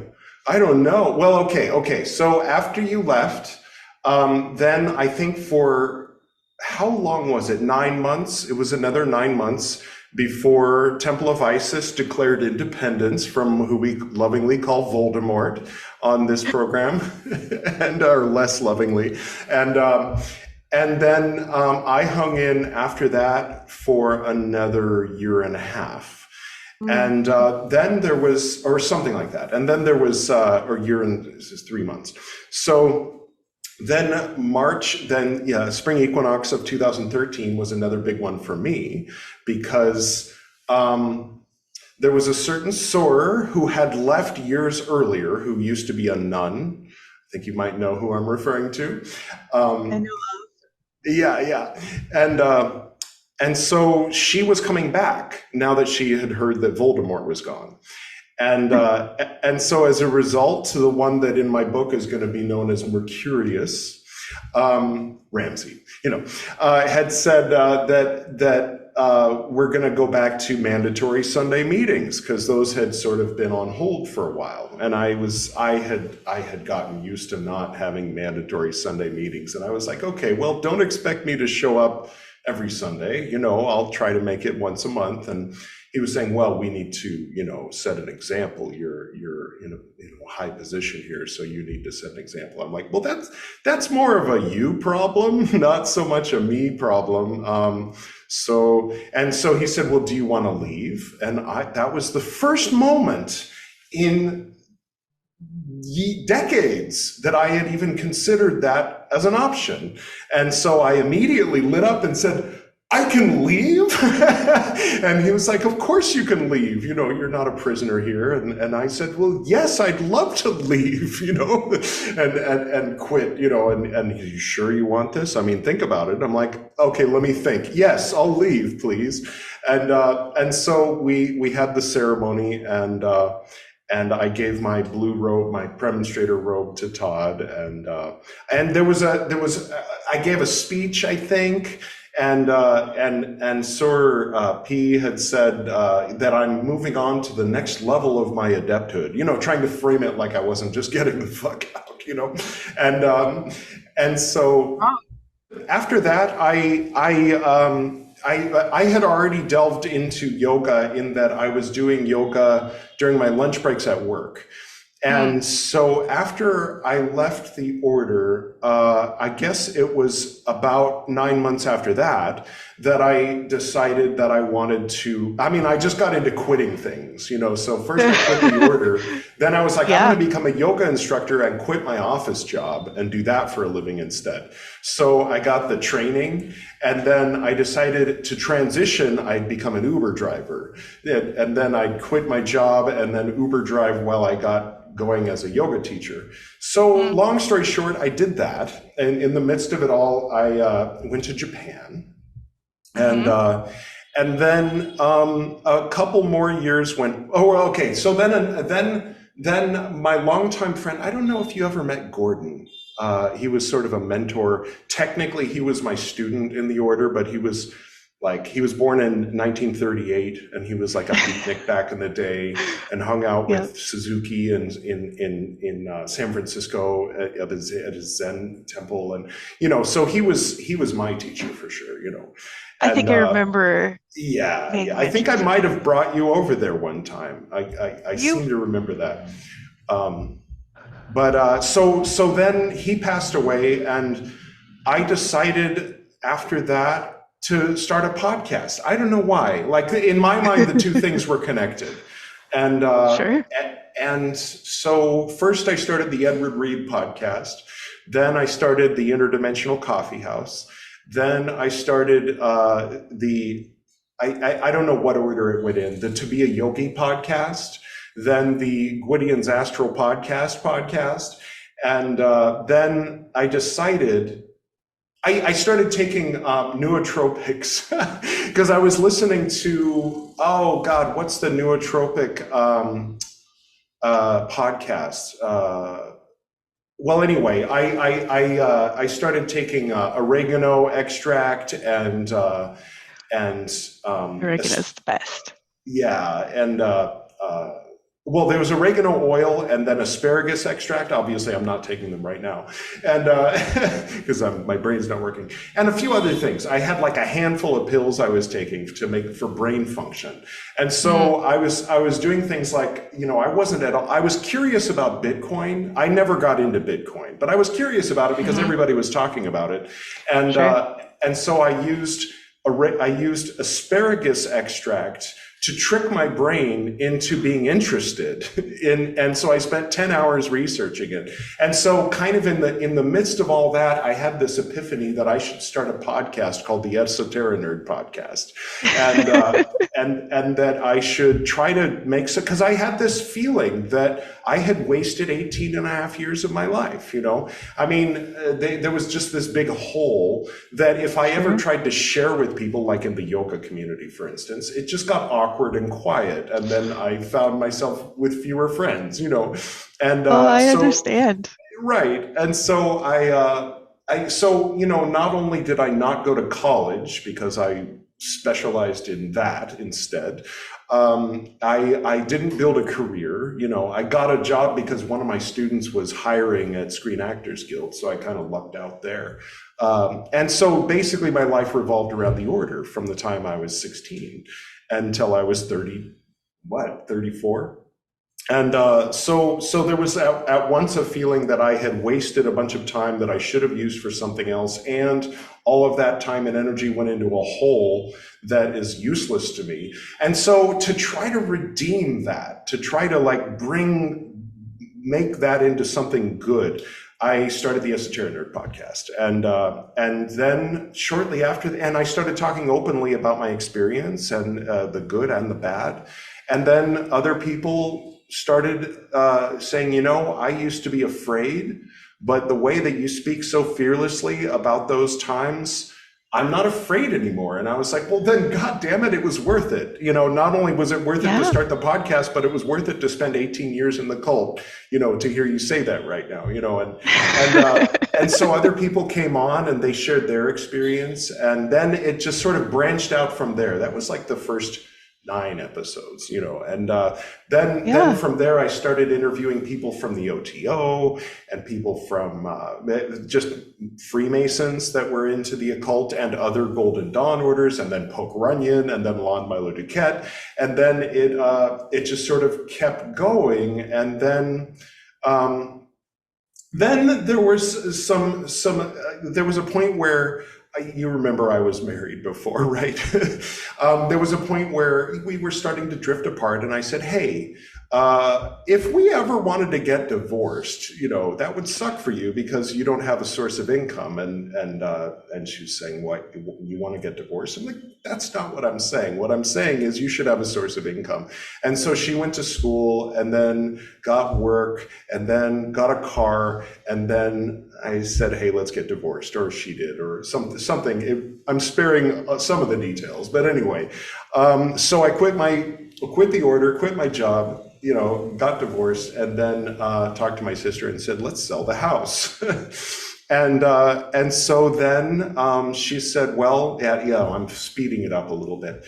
And she said, well, okay, we need to, in order to get the most for the house, what we need to do is make it super nice. So you can't be living there. So what we'll do is we'll rent you a place, a small place, while it's going through that whole process. And I said, hey, you know what would be cheaper than that is hostels in Nepal. And so I bought a plane ticket, and first I went to South Africa and spent some time with the Brotherhood of the Black Sun Kuho Yu, which you know, you can check out episode 98 if you're interested in that. Anyway, okay, it's quite a story. And then I went to Nepal, and I went to Lumbini and saw the place where the Buddha was born. By the way, you remember this statue? I do. Yeah, so much. You gave me this statue, and it was the second statue. I think the big one, of course, I've always had. But then this is, I determined that it's Yeshid Tsogyal. I don't know if it's really Yeshid Tsogyal, but to me it's Yeshid Tsogyal. It has been ever since. Yeah. And her love interest, or, you know, partner in working, her Vajrayana working, Padmasambhava is over there. Anyway, so I went to the birthplace of the Buddha, and then I went to a few other places in Nepal, had a few adventures, and then I got a job. What? So I was teaching yoga 2 to 3 times a day in Kathmandu for about 4 months. And then I took a week off to go to Bhutan, because it's Bhutan, And then I came to India, and I was like, oh boy, okay, because I had 3 pilgrimage sites. I was going to go to the 4 major pilgrimage sites. So I had done Lumini, so I had 3 more to do: Bodh Gaya, Sarnath, and the one I always forget, Kushinagar, where he passed away. And so, but first I went to New Delhi, and I had a friend there that I knew from a trek that I had, and I said, oh, let's hang out while you're in your last few days in New Delhi. Then I made a friend named Yash, and he let me stay at his house. And I contacted a friend on Facebook who lived in New Delhi and said, hey, do you want to have a cup of coffee? And that's Priyal. And so she took me to ISKCON, which is like the Hare Krishna cult. And then, I by the end of that night, I knew what I wanted, and as far as I wanted to stay in India, and then our second date was to Taj Mahal, which is like a 5-hour drive north of here, and so by then we were together, and that's been my journey. Well, awesome. I am a firm believer that the journey never stops, no matter how we externally choose to participate in it. Whether we're actively part of a temple or, bringing everything we learned into our day-to-day life, it doesn't go away. Yeah, so, definitely. It's always an exciting adventure. Sometimes it is a painful adventure. But I wanted to go back to the meaning that you were talking about in some areas where what you're doing with this podcast does matter. Right. And, so rewinding all those many years ago, there are, aspects that you introduced me to over the last many years are still very much part of my life, and that I consider to be very important. And those things wouldn't have happened without your participation. So one of those things that is kind of always at the forefront of my mind and is kind of a compass for me because it resonates with me so much is, we'll call it an early divination that you did for me. Where you gave me this idea to bring together many into one. And that has been a very profound guide for me all of these years, because we find the nuggets of gold that really speak to us and really advance our our internal growth through a lot of different systems. And that's what's so beautiful about the Golden Dawn, because it's kind of this pre-organized, fairly rigid and masculine structure within which to do this kind of work. But it makes a difference for us. Like, I don't regret in any way that I had to go through that, or chose to, and I was very excited to go through that very rigid type of learning environment in my 20s. But many years later, my brain still references all those correspondences. It's a major part of my intuition. It's true, that has developed since then, and it's really a launching point for me to go so much deeper into subjects now because of that background scaffolding that was built in my mind during that time. And so that bringing together many into one has been a light for me, because I find, the treasures that relate to my own spiritual growth in like many different paths and, many different teachers. And we went through a lot of struggle and difficulty together with aforementioned personalities. But in my present life, I feel so much more prepared to deal with difficult personalities at work and in like every area of my life. So it was really an invaluable lesson for however, otherwise it felt at the time. So, I'm really grateful for the whole experience, years later after, a fair amount of trauma and disagreement and whatnot came out of that whole situation. But I wouldn't do it differently again. I guess, you know, if I knew what I knew now, I certainly wouldn't have needed to take that path. But, you know, another part of it that sticks out to me so much that's really important, that I feel like is becoming even more important today is, and because this is your 120th episode, I you know, wanted to have some focus on the Golden Dawn. And it was really influential and impactful for me that women were accepted on equal basis.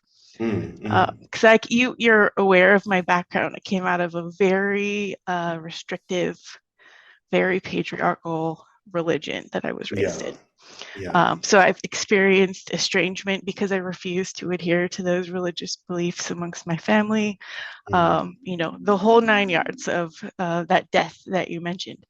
But when I found the Golden Dawn, it was in a period of sort of atheism, where I just was like, none of these things line up. I don't feel inspired by any of this. None of these spiritual traditions give me any inspiration. They don't work for my life. They don't help me to understand the reality of the world around me and to grow and mature and to be able to interact with it better. So finding the Golden Dawn and you know, gaining the understanding, and even just in actual experience, it was really amazing to see how different that environment operates.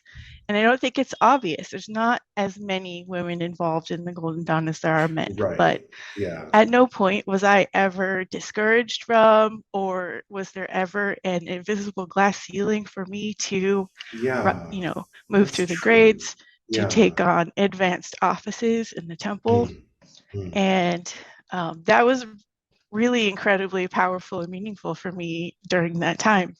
And I can see that the rest of the world isn't quite up to that speed yet, but it's trying.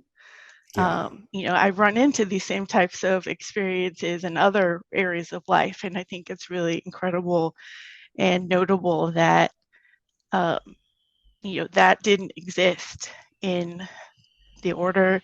It might not be the same for every Golden Dawn group out there, but you know, I hope that that influence is very pervasive and continues to be, because obviously, you know, the Golden Dawn, since its founding, being such a tiny group, has had such a ripple effect across the world and across spiritual traditions of all types.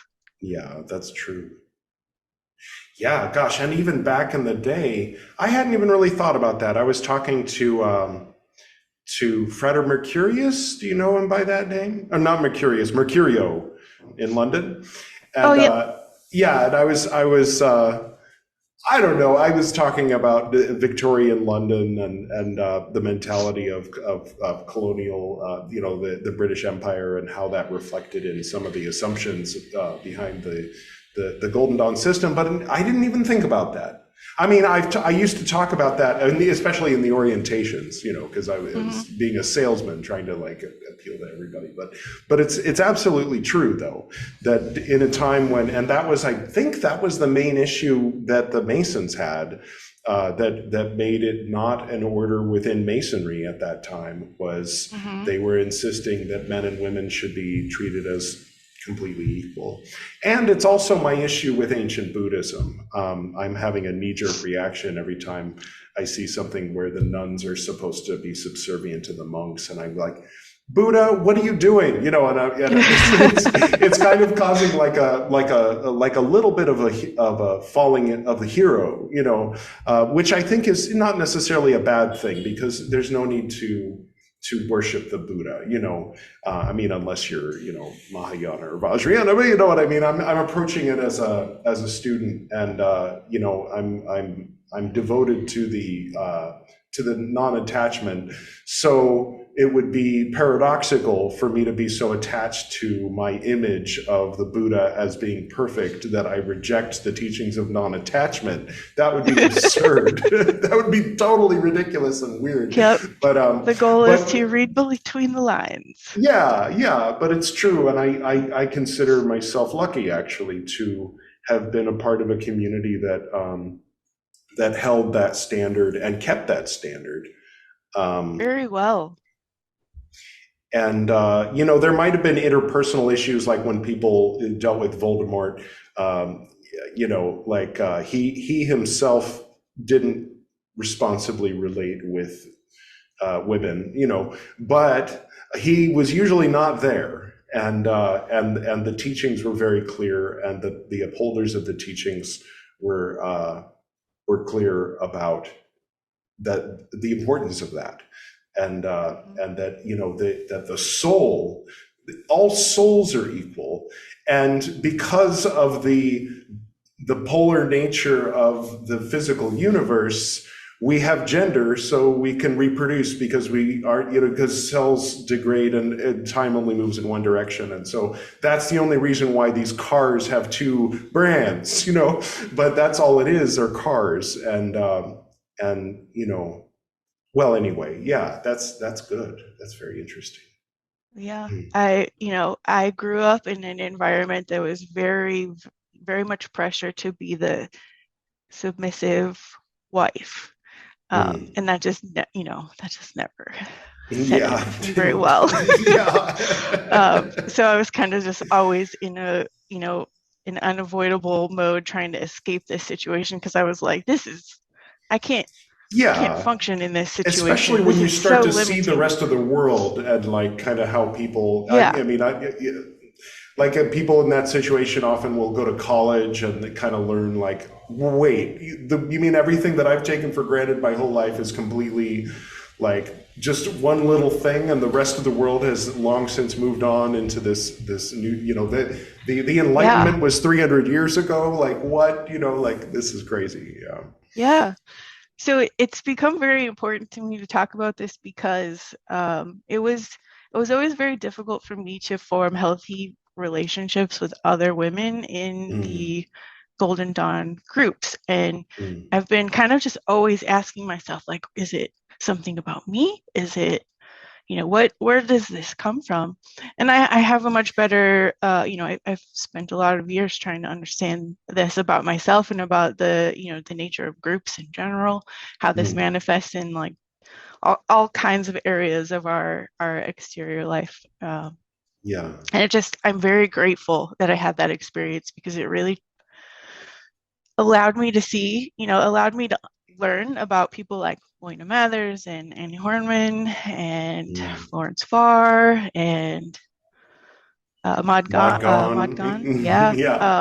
And I grew up having no strong female, not to mention Tabitha figures.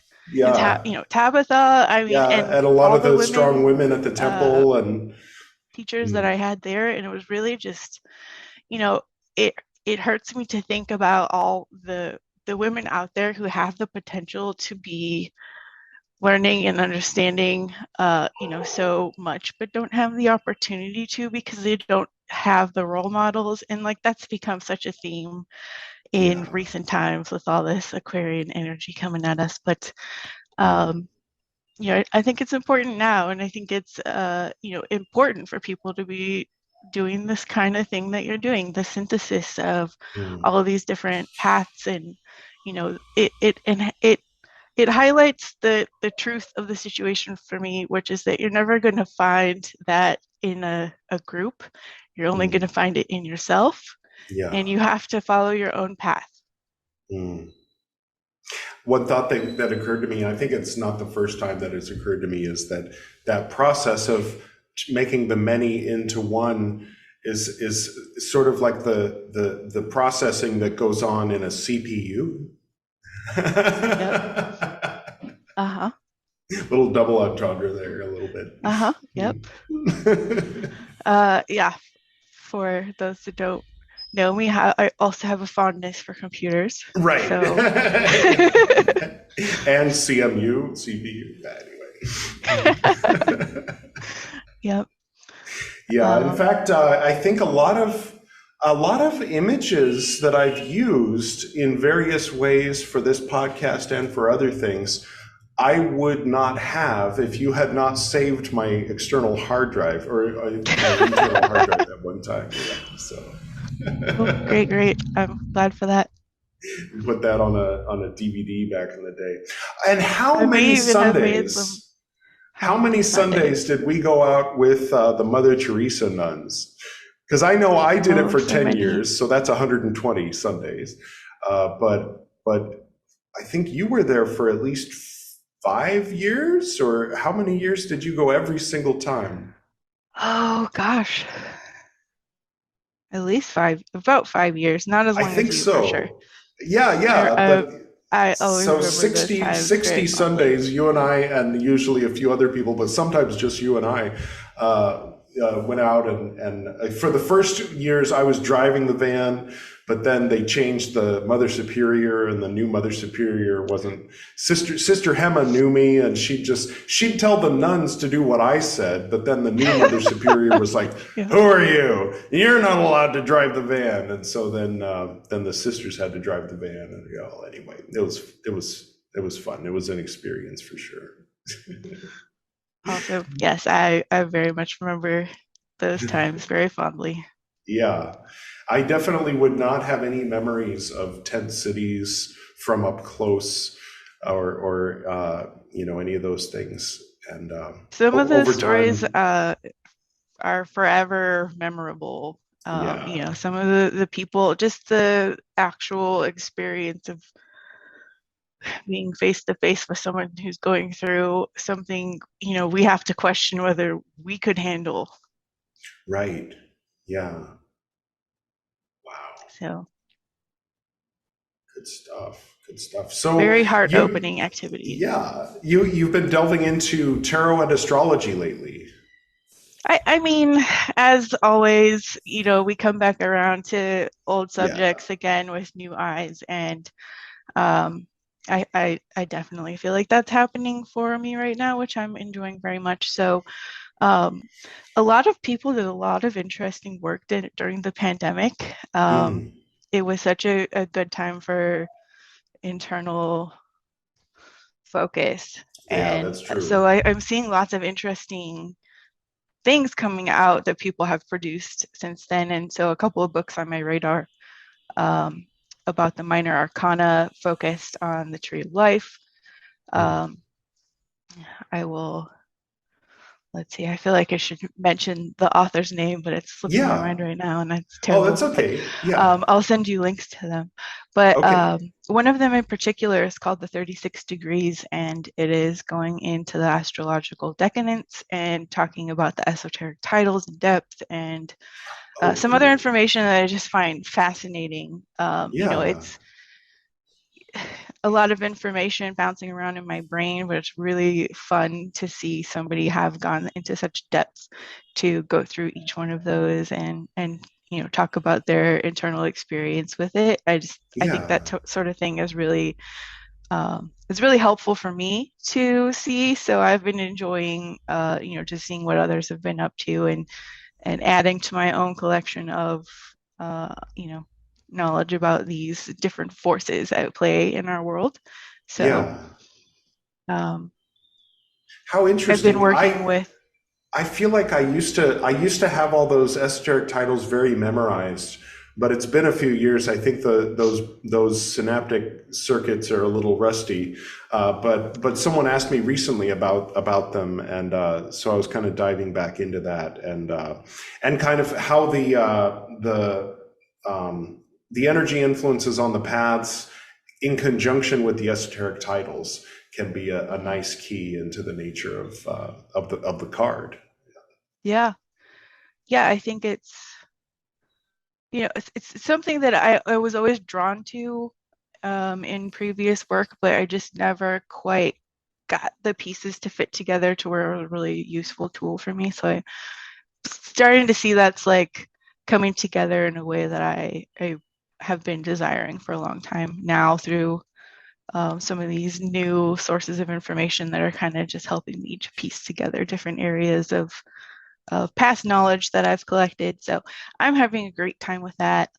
There's also some new astrological research that's happening, some really cool, more academic folks like Chris Brennan and his teacher, her name is slipping my mind right now. I'll send you links to that too. But sure. You know, he's written a great book on Hellenistic astrology that I'm finding really interesting because it's going into all of the Hellenistic, Platonic, Neoplatonic, on and on. You know, sort of astrological context about what all those philosophers were thinking. Is there basically like a through line from the ancient Babylonian to the ancient Greek up into like the Renaissance and to our modern Western astrology? Or is it like branches and kind of subtle differences and things like that? Oh, I mean, there's branches and subtle differences, but what I find interesting is that he's gone into just kind of the paradigm that they were all thinking from astrologically, from what, you know, as it had developed over time, it, you know, was kind of a backdrop into their philosophies. And I just find all of that information to be terribly fascinating. That is really interesting. Elucidating. I think it's really, so like some things that are just coming to mind for me right now, like you know, he talks about like the Stoic view as being like the, you know, the planets kind of have a memory of their own of past events, and the stars are kind of like a clock ticking towards a,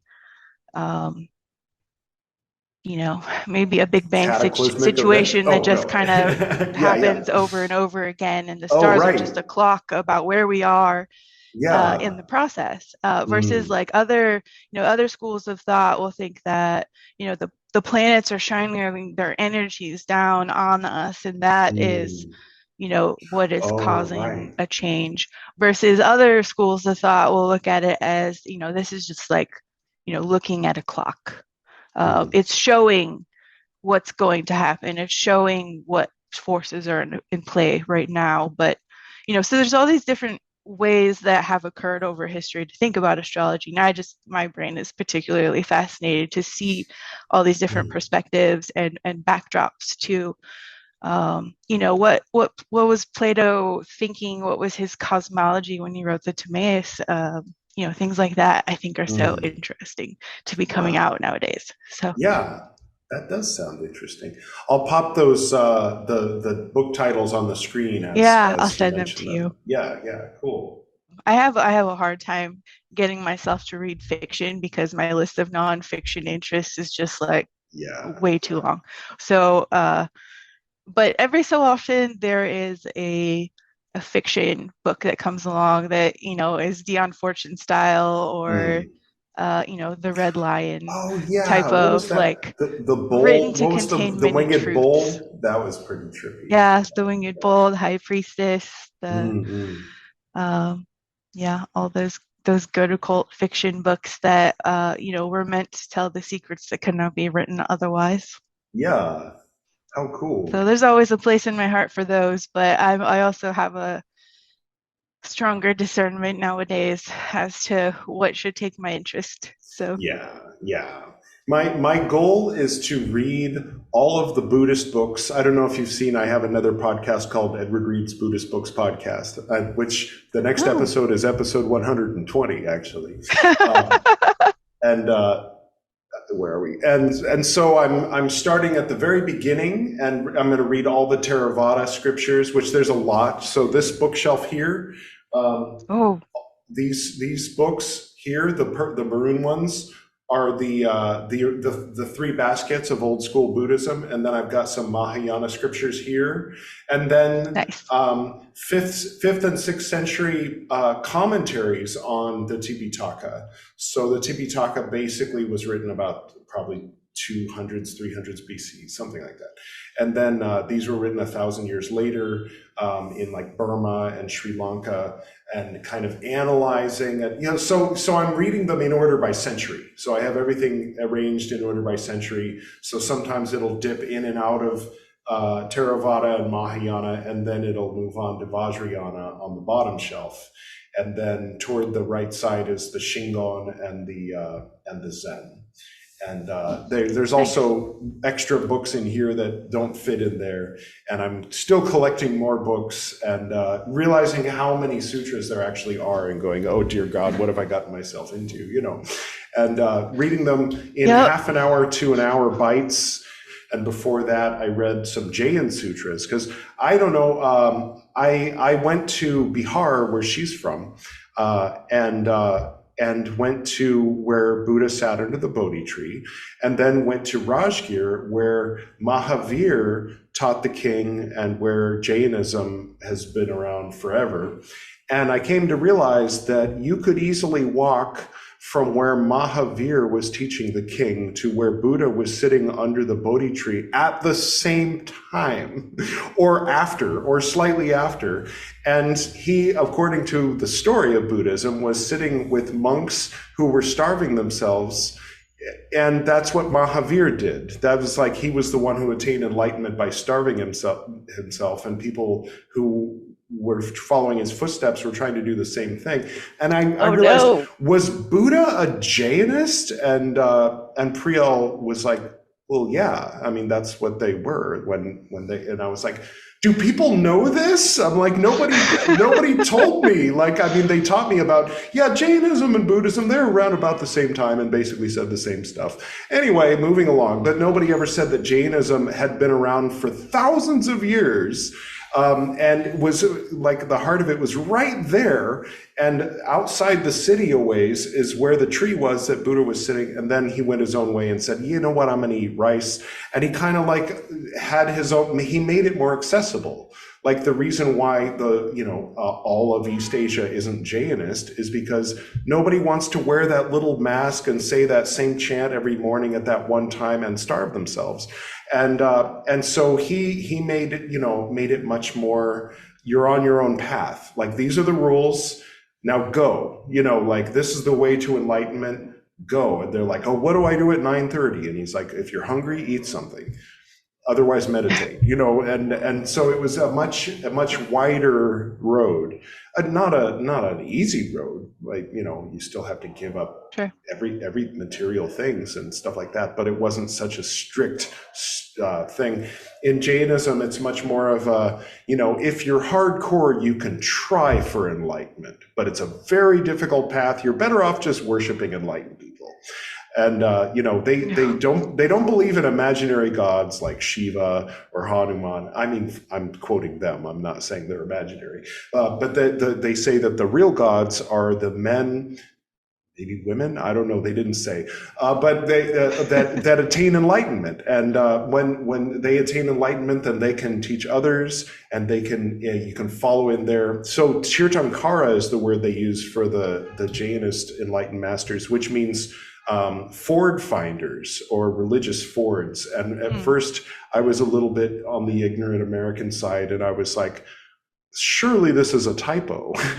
They couldn't be talking about a car, and so then of course I looked in the dictionary and found out that, back in the 1800s, this was a word that people used, and it meant the water that goes across the current to bring you to the other side. And then a bunch of things clicked. Gyate, hara, gyate, haraso, gyate, boji, sawaka, to the other side, gone to the other shore, thoroughly to the other shore, enlightened. So even the same metaphor, getting across the river to the other side of enlightenment. And that's what Tirthankara means. Very void-like. To get into, so the enlightened one is the one who finds the current that easily takes you across to the other side. And then, so you can follow them and just kind of ride along. So I think that Lord Buddha was a follower of Mahavir, and I mean, I'm looking around and I'm like, am I the only one saying this? You know, like in all of history, in all of like really. But Priyal was saying, well, everybody kind of already knows that, and I was like, well, maybe everybody in Bihar, like it's just like, well, when you look at it, it only makes sense because he was an ascetic, and the ascetics were Jainist, and they came before Buddha, so of course Buddha was a Jainist. It's not like something that is like weird for them. It's like, well, yeah, that's how he got his start, and then he became enlightened, and so that blew my mind. So on my Buddhist Books podcast, I read a whole bunch of Jain sutras with the goal in mind that I wanted to know what the teachings were that he received as he was on his path, because in a similar way that someone who's devoted to Yeshua might want to learn Jewish tradition, you know.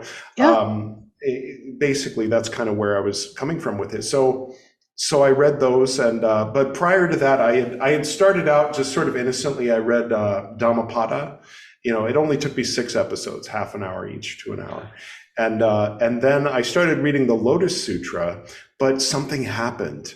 I'm bound for the Avicii hells because I couldn't stand it, you know, because it says in there, if you don't like this book, you're going to burn in hell, you know, especially if you tell others that it sucks. And I'm like, guys, this sucks, you know, like this really sucks, you know, and it says I'm going to burn in hell for saying that, you know, and so, but the thing that bugged me was that it was cultish sounding.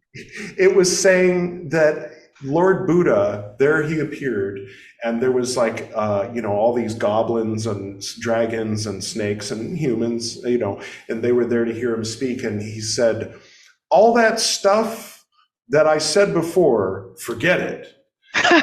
Now hear the real teachings. And I was like, who the fuck wrote this? And where are they now so I can slap them upside the head, you know? And so that was what inspired me to become a member of the Polytext Society and have them ship all of the Theravada teachings to me so that I could read every word, even if it takes years before I touch the Lotus Sutra again. And then I have to admit that I've softened a bit on the Lotus Sutra, but that was just my initial, I had like an allergic response, you know. then after learning a bit more about Theravada and realizing that, okay, after Lord Buddha passed away, it's immediately split into 6 orders and then split into 14 orders. And all of them were insisting that they were the real one. And then right around that time, Mahayana came into being. And I'm like, oh, well, okay, that makes sense. You know, I can understand how you know, the context now that it's like, okay, never mind all these people and then, you know, like having to chant all the rules, like I get why he did it. And it's the kind of thing where, you know, sometimes people will say that the reason that Judaism lasted through the centuries was because of Deuteronomy and Leviticus and all these rules, and because of the Passover Seder and all these traditions. And Lord Buddha, he did that. He said, okay, all the monks have to chant this long, like everything I'm reading, they had to memorize it.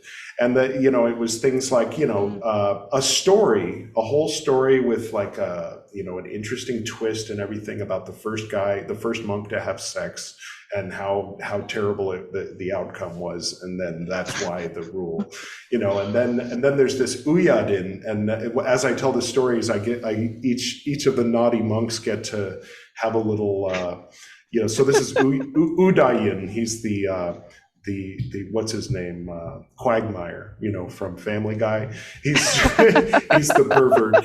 Yeah. So he's first introduced when another monk is very sad, and Udayin comes and says, you know what you should do? You should masturbate. And he's like, what? Do you think I should? And he's like, yeah, I do it all the time. And then so that monk gets in trouble. Udayin doesn't get in trouble. That other monk gets in trouble.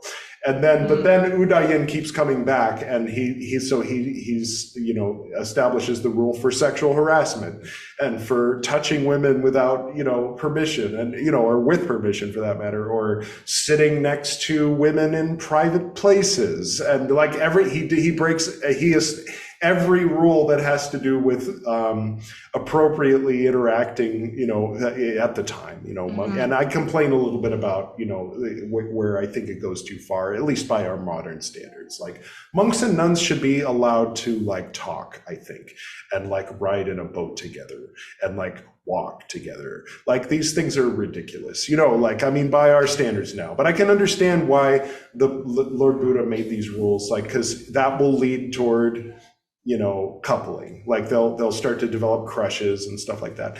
Interesting thing, speaking of Leviticus, is if a monk does something sexy with a woman, he's out. If he does something sexy with another monk or with a man, he's naughty, but he's not kicked out. Like it's a lesser offense to, and with every rule that has to do with touching inappropriately, being perverted in any way, it's always very strict if a monk does that with a woman or with a nun, and then a lesser offense if it's with a man. But he always brings it up. It's never left out. It's never like this is taboo. It's just like, if you do it with another monk, then you shouldn't do that, but but it's a lesser offense. So that's a very interesting difference between the Tipitaka and Leviticus. But it's kind of the same idea, where it's all this long list of rules that you have to memorize. So I think part of the whole thing of the Lotus Sutra saying, forget about everything I said before, is like, forget about needing to memorize these hundreds and hundreds and hundreds of rules and the stories behind them and needing to chant them all the time. But so the Theravadan, the original Buddhists, they did all that, and that's the reason we still have Buddhism, And then the Mahayana came along and said, okay, we all know Buddhism. Let's say you can be a monk, or let's say you can attain enlightenment without memorizing all this stuff. And also don't be selfish and just get out of here. You should be focused more on attaining enlightenment and then coming back to help everyone else, because compassion was becoming popular because Christianity was spreading. So there was a lot of back and forth. And I think early Buddhism influenced the development of Christianity and maybe Christ himself. And Christianity influenced the development of Mahayana Buddhism.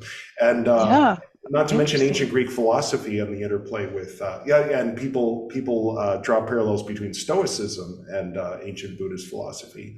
And then here, let me just grab this one book. I'm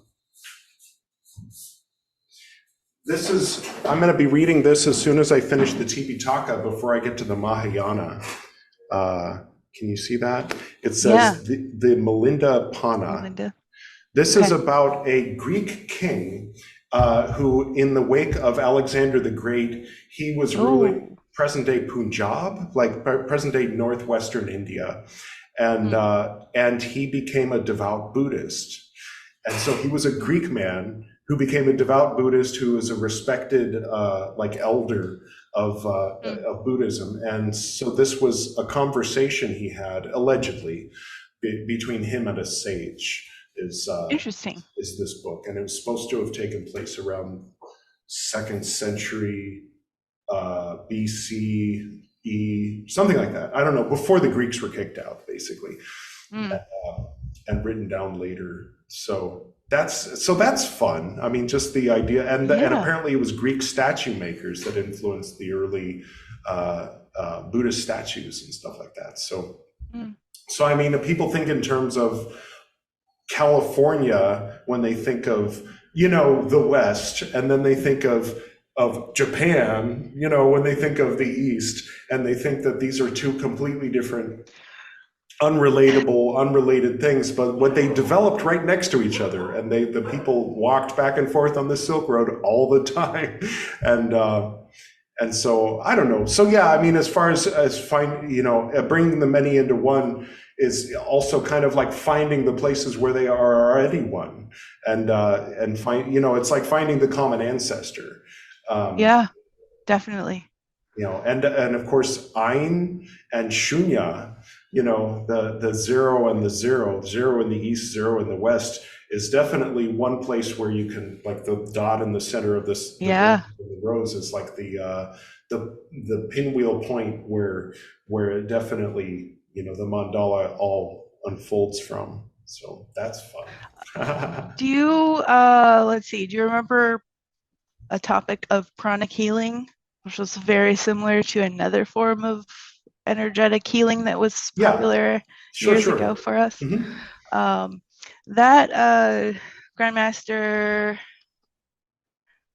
CKS, I'll call him for now so I don't do something offensive by mispronouncing his name, but he combined Kabbalah together with like a bunch of different systems and like lined up all the Ein Sof Or, the Sephirot, all of this with many different Eastern traditions, words for the same things. And of course, that's like the bane of occult study in mystical study, is just like everybody's trying to use different words to, you know, the maps are all interesting and legit maps, but when one group like Theosophy is using ego to talk about something completely different than what most other people understand, like it gets very difficult to translate. It's really easy to apply, you know, to assume a different attribution of the territory to the map when you're reading those types of things. And I think there's just, it's inevitable reality, I guess, but an extreme unconsciousness about our daily life, our language, our ways of interaction and relationships that all root back to those old thoughts and that have it still an influence on us today. So that's where I think it's so interesting to look into those things. It's not for everyone to do. And that's a good point too, because it's not always about cramming things together. Sometimes it's about differentiating things that maybe weren't meant to, like especially the word ego. That's one that I always kind of pick up on, because is that ego as in Freud, and how does that? No, how is that they're the talking word about that's something used, totally different. Right. Yeah. And how is that the word that's being used to translate yogic principles? You know, like yogic principles into Freudian psychology. Like, is that a one-to-one correspondence? And I have a research project in mind that I have not yet made space to actually pursue, and I don't know when I will. But I have the Serpent Power.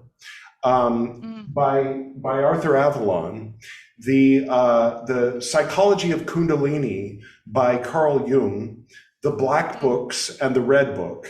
And my goal is somehow to, because I feel in my bones, and I've heard it said by people who are more knowledgeable about this sort of thing than I, that the present day understanding of yoga and the Kundalini, not only in the West, but to a large degree in the East as well, has been influenced by Carl Jung's reading of the Serpent Power and the subsequent lecture he gave called The Psychology of Kundalini, that was basically the entry point, where, so what I want to do is, because the thing is, a lot of people, a lot of yogis, a lot of yoga teachers in the West, if you say that there isn't necessarily 7 chakras, in some systems there's 5, in other systems there are 8. Some of them will have an allergic 12. reaction. Yeah,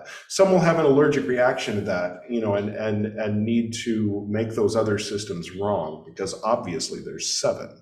But there's 7 according to one particular document that was translated by Arthur Avalon into the Serpent Power, which was then read by Carl Jung and then presented into the West. And now there's 7 chakras, end of story. I mean, it reminds me of the importance of the map is not the territory, which is the simple phrase that we've been hearing since forever. Yeah, I like that. But with the Tree of Life too. Golden Dawners do it too with the Tree of Life at times. Yeah. It's very important because I have a very simple pie analogy that for some reason I always go to, because if you have an apple pie, you can chop it up into 7 chakras or 12 chakras or 8 chakras or however many chakras you want. You're still talking about the same apple pie with the same ingredients. You're still talking about the same territory that you have to walk. And if this is where we have to combine the opposites, where we have this massive intellectual interest and we need to study and understand critically the origins of the thought trains that we were following. And at the same time, we have to walk the territory and figure out how to match those two up so we can function in them rightly. And that's always the challenge, and always for me, because I will forever want to get wrapped up in the intellectual unraveling of things. And, it's always a struggle for me to pull myself back to, no, let me actually do the thing. That's true. That's interesting. So thanks for having me. And just last words, I appreciate that you're doing all these podcasts. I appreciate your influence and your father's influence. Thank you. And the many, many interactions that we have had, and hopefully we'll continue to have. So thank you also for continuing to keep your head in this work, which I think is so important, however, whatever wild paths that it takes us on. Yeah, absolutely. And thank you very much, and you too. And I look forward to talking to you soon. Likewise. All right. Have a good night, or good day. For you, it's daytime. Good day. Yes, good night to you. Thank you. Good night. Bye.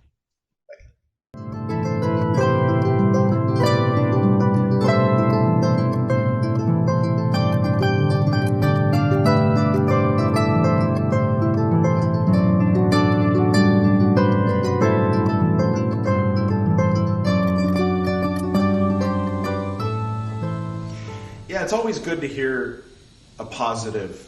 I mean, it wasn't all positive, obviously, but there were positives in it that she referred to. That it's nice to hear, especially because I did so many orientations and basically talked people into joining, who then later would say things like, "That was the worst decision I've ever made. It ruined my life. It ruined my marriage. I lost my job. I lost all my friends. How could you, BT?" Things like that. Or maybe that's what I read into, what they were saying. And so that's part of the old guilt that I hope to alleviate with having this podcast and sharing these good vibes. And that's only part of the truth. And yet it is there. It is one of my motives. And so it's very refreshing to hear that somebody, Soar CMU, as she talked about, leaving that old-fashioned, that old-time religion, was able to find a community in the Golden Dawn where there really legitimately wasn't any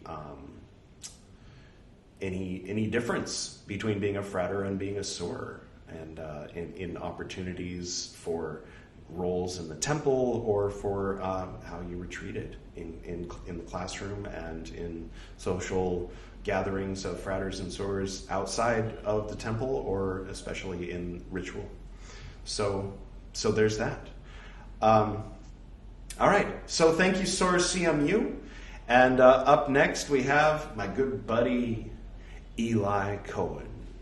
He was the one who back in, was it 2007, bought me a red hat, which became the iconic hat of a character I portray called Gwydion, which it's a whole other story. But anyway, let's get to that conversation, shall we?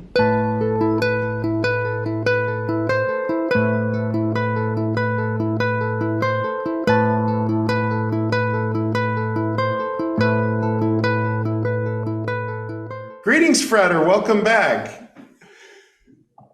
How are you? I'm good. Good to see you. Yes, you too. What you been up to? Work, mostly. Yeah. So I'm also trying to finish a new release, so that'll be good. Hopefully have cool. More music coming out later, probably November-ish. Were you able to use that tower stuff that I sent? Thou didst thrash the heathen in thine anger! Yes. Oh, good. I look forward to hearing that. Very nice. So I don't know if that will actually be on this particular release, but it will be on a release coming. Sweet. Sounds good. Sounds good. We'll let people wonder what we're talking about. Yep. Equinox coming up. Happy Equinox. Thank you. Thank you. Doing anything fun? Releasing this episode. Oh, that's right. Yeah. And then that's my birthday, so, you know, September 21st anyway. Thank you. And then, what, 22, 23? Yeah, double that. 44, and which I guess is 8, so that's something, and it's a double letter, I don't know, but I'm releasing this to celebrate. And then we're going to go, Priyal and our mutual friend, her sister from another Mr. Navi, and I are going to go out and, I don't know, to go to a restaurant or something, maybe see a movie, we'll see. Nice. That sounds fun. Yeah, then after that, we're going to do a cleanse and, you know, diet and hardcore kind of stuff. But right now we're in celebration mode. So, you know, no rules for a couple days. Oh, good. Yeah, it's fun. Cheers. Rocking some coffee here. I don't have anything, but cheers. Oh, that's all right.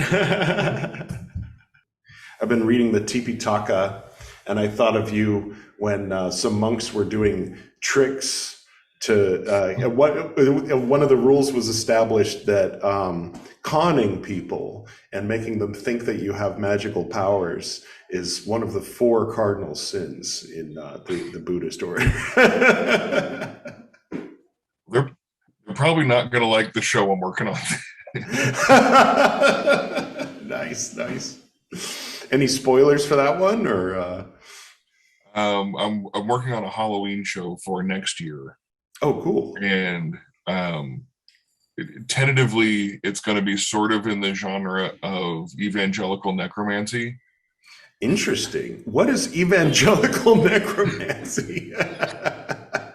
I'm going to try to make it so that I have like the almost like the energy and the personality of the evangelical preachers. Okay. But making it look like I'm talking to dead relatives of the people in the audience just for fun. Oh wow. Will it be like a evangelical size audience, or will, you know? Oh, probably not. Okay. Well, we can pretend. Yes. That's good. That's what Photoshop is for. Right. Nice. Are you still doing, got a temple rocking there? Yes. Yeah, I actually just got back from our Equinox weekend last night. Oh, cool. Nice. How was that? That was a lot of fun. I think we had more people show up for this Equinox than we've had for several years. Oh, how interesting. And we still had a few people that really wanted to come but weren't able to. So yeah. But yeah, it was a good Equinox. We've got almost full dais now. In addition to all the requisite floor officers, obviously. Right. How sweet. So yeah, it's nice. That's great. And remind me, what you're in? I want to say one of the Carolinas. No, I'm in Minnesota. Minnesota. Why did I think one of the Carolinas? I was in North Carolina. Oh, right. That's for a while. Asheville, right? Yeah. Okay. Yeah, I was there for a while. That's when, depending on who you talk to, I either quit the old order or was forcibly removed from the old order. Depends on who's telling the story. If you're telling the story, you quit, I imagine, right? Yeah. No, right. Not at all. Actually, I was screamed at for 2 hours and then he threw me out. I see. But if you listen to his side of the story, you left. I quit and started attacking the order.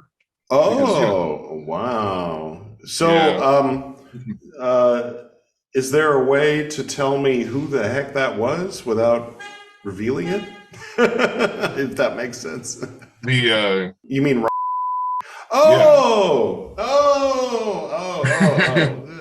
Yeah. He was up in Washington. Is that where he was? Washington? Yeah. Closer to. I guess there's a Portland in Washington or a Vancouver. I don't know. They have everything. Yeah, I don't know. Out west I've somewhere. forgotten what it's like a distant suburb of Seattle. It's like that sounds right. 45 minutes south of Seattle or something like that. Okay. I don't know. I've only ever been out in that area a couple of times. I should have known from the description that Yeah. That's always random high up guy. He screams a lot. You know who I'm talking about. Yeah. And the whole attacking. Oh, he left and he's attacking us. It's just such an old, tired script. And that fucking script, I've heard rumors, is still going around in certain places that I won't name. And they're not any of the big groups, just one of the small groups. But anyway, I've already said too much. But yeah, the whole they left and they're attacking when that's not what went down at all. It's just some bullshit. I don't know. It's like a cheap way. It's a cheap, old-fashioned way. I mean, I guess it works is the problem. It's like this fucking guy here. I'm messing with my lights here, but this guy. Oh yeah. Mr. Bernays. Yeah. So why do I have that on my desk? One might ask, but I have in Esoterinerd, my Bob Copperfield is always quoting from Edward Bernays, and so I'm going through it, like highlighting quotes that he's going to spout out, and then the character that plays me is always like, he's evil, right? Like he's not someone we should be emulating, But yeah, when everybody has a common enemy, then they don't fight each other. Yeah. I mean, maybe there's some, there's some innate like mammalian or maybe even lizard kind of thing where people want to fight, but if you get everybody in your group thinking there's an outside threat, then they all coalesce, they all become one body and all that shit. So it's easy enough when someone leaves, especially when they're going to say something that's going to make you look bad, then you tell them, he's attacking us. So whatever you hear him say, that's part of the attack. He goes home and gets his Gebura sword out and sends evil energy, and then comes near and says, he molested my sister, and that's part of the attack, so don't listen to his sister. Yeah. Well, and one of the things that I always thought was hilarious, well, after the fact, when I had time to clear my head and stuff, was that those attacks, like no one was ever doing that.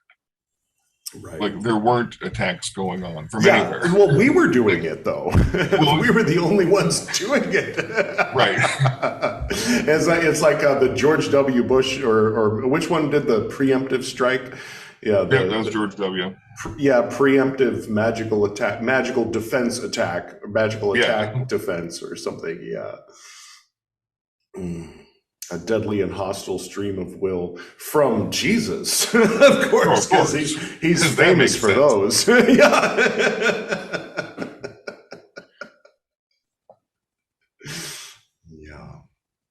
Good times. Crazy times. Yeah. I remember there was the what was it called? The terrible image of Christ. Was a black skull. I think it might have had crossbones. Speaking of which, see my skull and crossbones here? Oh, nice. Yeah. Very cool. Yeah. Mather's old ring. So nice. But yeah. His old ring? Yeah. It's got his inscription inside. It says S.L. McGregor Mathers, 1891 with a cross and triangle.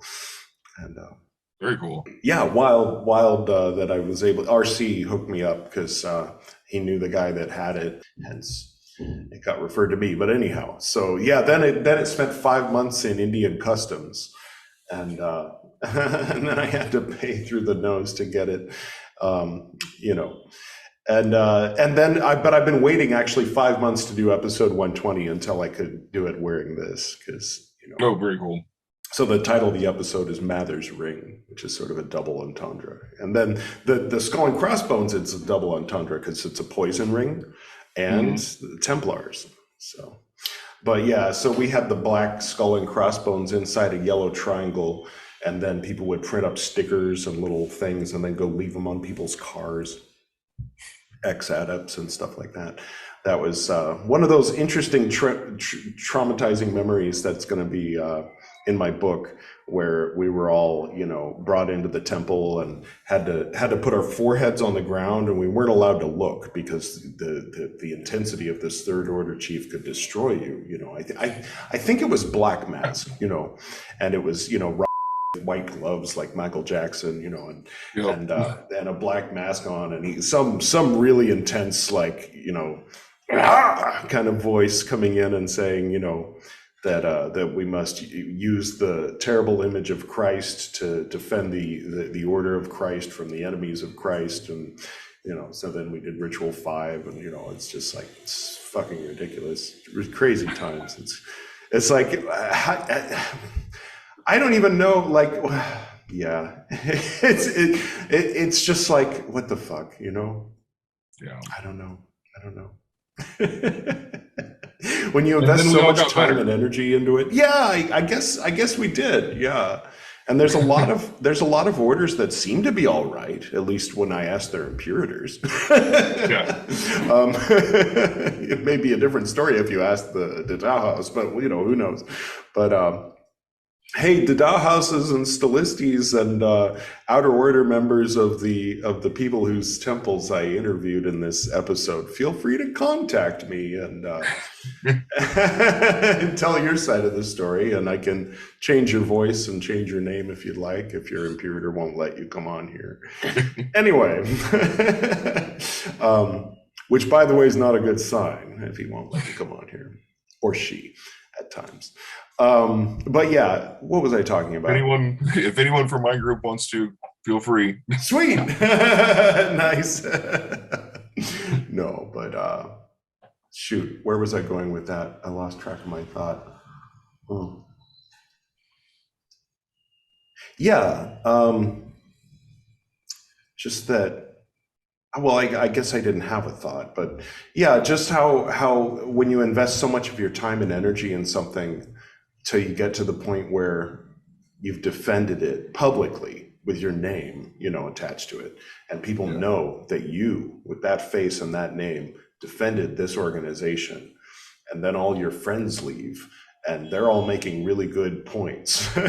And then there you are with your forehead on the ground so that you don't perish from the sight of Voldemort wearing a fucking mask with white gloves on, telling you to use the terrible image of Christ to put on people's car windows. It's like, you're fucked, right. But it's like, what are you gonna do? And why did I stay? I don't know. I guess I was always telling myself it'll get better. Or I was telling myself, I'll make it better somehow at some point in the future.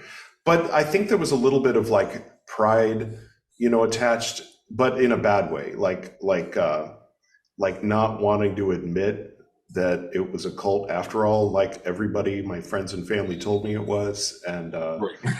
Not wanting to, and then plus not wanting all the people that are next to me with their foreheads on the ground to be, putting my name on the sigil during, with the sword and everything in the next black magic preemptive attack, and I don't know what made me stay, I guess just all my friends were there at a certain point, like most of the people I knew were in the order, and to leave would be, and then what, but then every year, it turned out all right.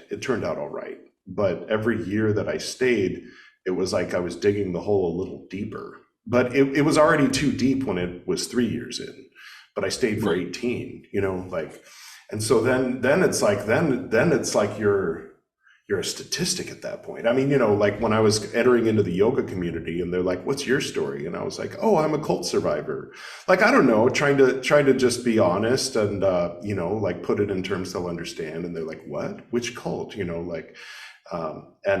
it was a golden dawn, but it would not help me to be friends with people. You know what I mean? And so, I would try just omitting that, like, oh, well, I've been working at a desk in the entertainment industry for all these years. And then I started doing yoga, and then I don't know. That's it. What else? Anything else? Any interests? Any hobbies? I'm like, nope. Nope. I have literally done nothing else. Yeah, that's it. Then I went home and I guess I watched TV or something. Oh, what are your favorite shows? Airwolf. What are your favorite bands? What's that new popular show that's on right now? That's the one I like. Yeah. I think there are dragons. Does that make sense? Right. But there was always Gordon. I told you about Gordon, right? Yep. Yeah. I would always end up there in the middle of the night, and he kept me sane, more or less. And Chris's friends. I was always kind of like, Chris was normal, and so I would hang out with him, and then his friends became my friends, and so my outside of the order friends were basically the circle of friends he had established. So that was nice, but it was always bars, and of course, because I was always at the temple, it was always after 1 a.m. that I'd show up. But it was what it was. I'm just glad that, like I said, everybody seems to have either gotten better or is still in the process of getting better. So we've got, the whole group that you're, not the whole group, but several of the people that you talked to for this, we've all spent the last 10, 15 years detoxing. So we're all on a much better path now. Yeah, it's true. That's true. Yeah, once you start like looking a little bit better every year, contrary to like what they told people is, those fallen adepts, they just look worse and worse, and they're just falling apart because they're, I don't know, whatever the line was like, but yeah, it was always the reverse. Then. Now It was always the reverse. Like when Fox News calls liberals racist for, it's like it's that whole reversal of accuse the other person of what you're doing. I got a book. Which book? Oh, sweet. And it's it's perfectly readable. Yeah. It's actually in the Hebrew Aramaic. The introduction is in English, so that'll be nice. Oh, that's good. Now I've seen like the 24 volume one. Is that like highlights, or did they cram the whole thing in one thick book? The 24 volume one that comes from the Kabbalah Center has a lot of additional commentary in it too. But it's all in Hebrew as well. Right. And this, according to like the cover, like I just got my hands on this yesterday, so I haven't had a chance to really look through it too much. Yeah. But from what it looks like so far, supposedly it's the whole thing. I'm a little leery about it because even the Pritzker edition is like 6 volumes or 7 volumes. I don't remember now, but it's still several good-sized books long. So I'm a little leery to think that, yes, this is the whole thing, but it seems to be implying that it's the whole thing. Yeah, I've gotten burned buying sutras, and then I get it, and I'm like, I've got this sutra, and then I find out, no, you've got chapter 1 of 180 chapter long sutra. I'm like, God damn it. Yeah. And I imported it, and everything. So, yeah. Now the story I remember, I don't remember the guy's name. It was Moshe something, right?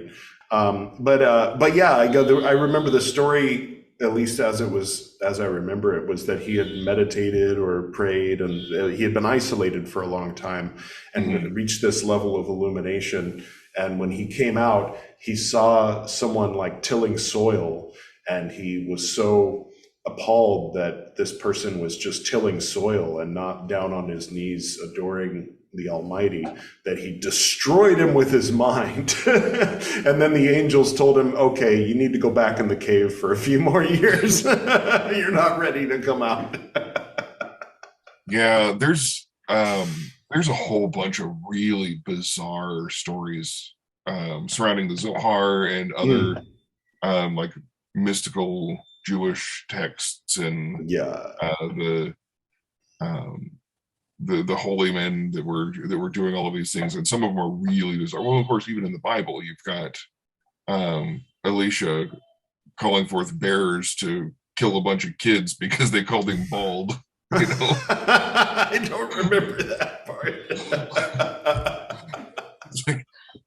And people are leaving him wine at Passover.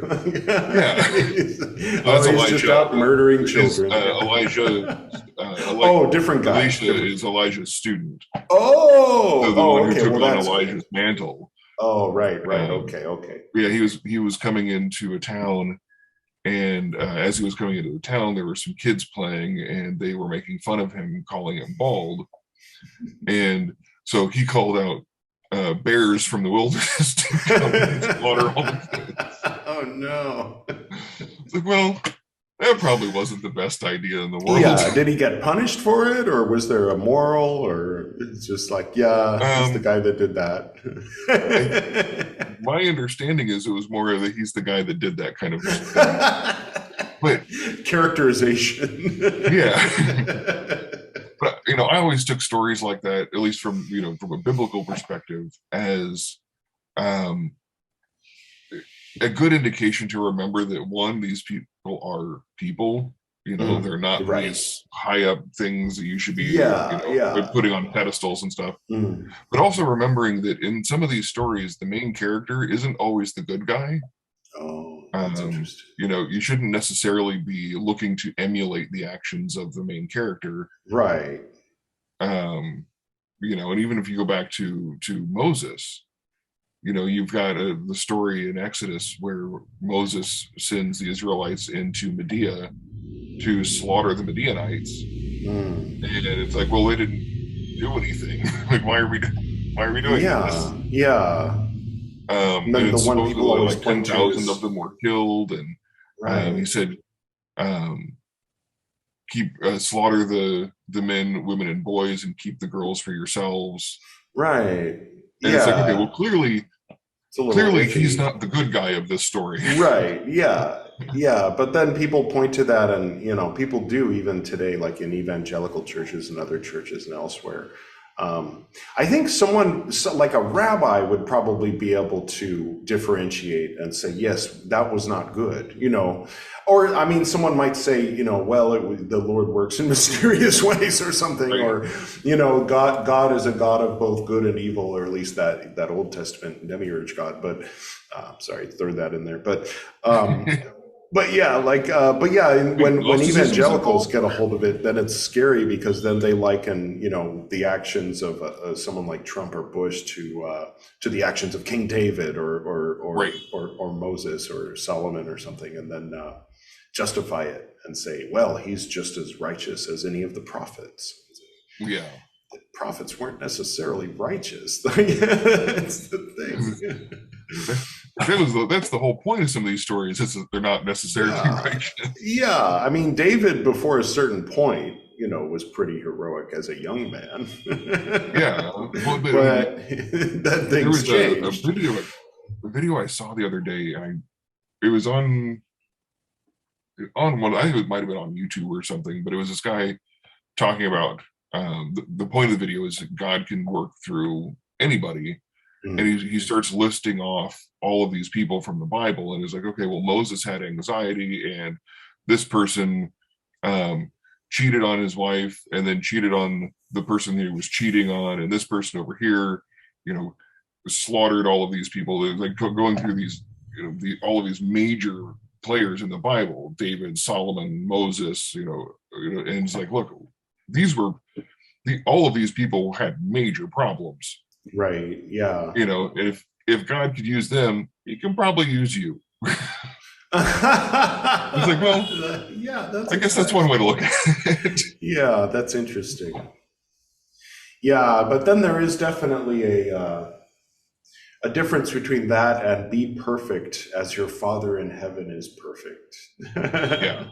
And people draw there's who was it? Gosh, I'm blanking on the name of the famous early Gnostic heretic that was referring to I mean, I guess he wasn't the only one, but a lot of the early Gnostics were differentiating and saying that Yeshua was hailing from a very, very high dimension like Keter or Ein Sof, or where the God of the Old Testament was, but then that just starts to sound suspiciously anti-Semitic, but it's hard not to, come to similar conclusions when you read, if you read the Old Testament and the New Testament as, some kind of fact or something.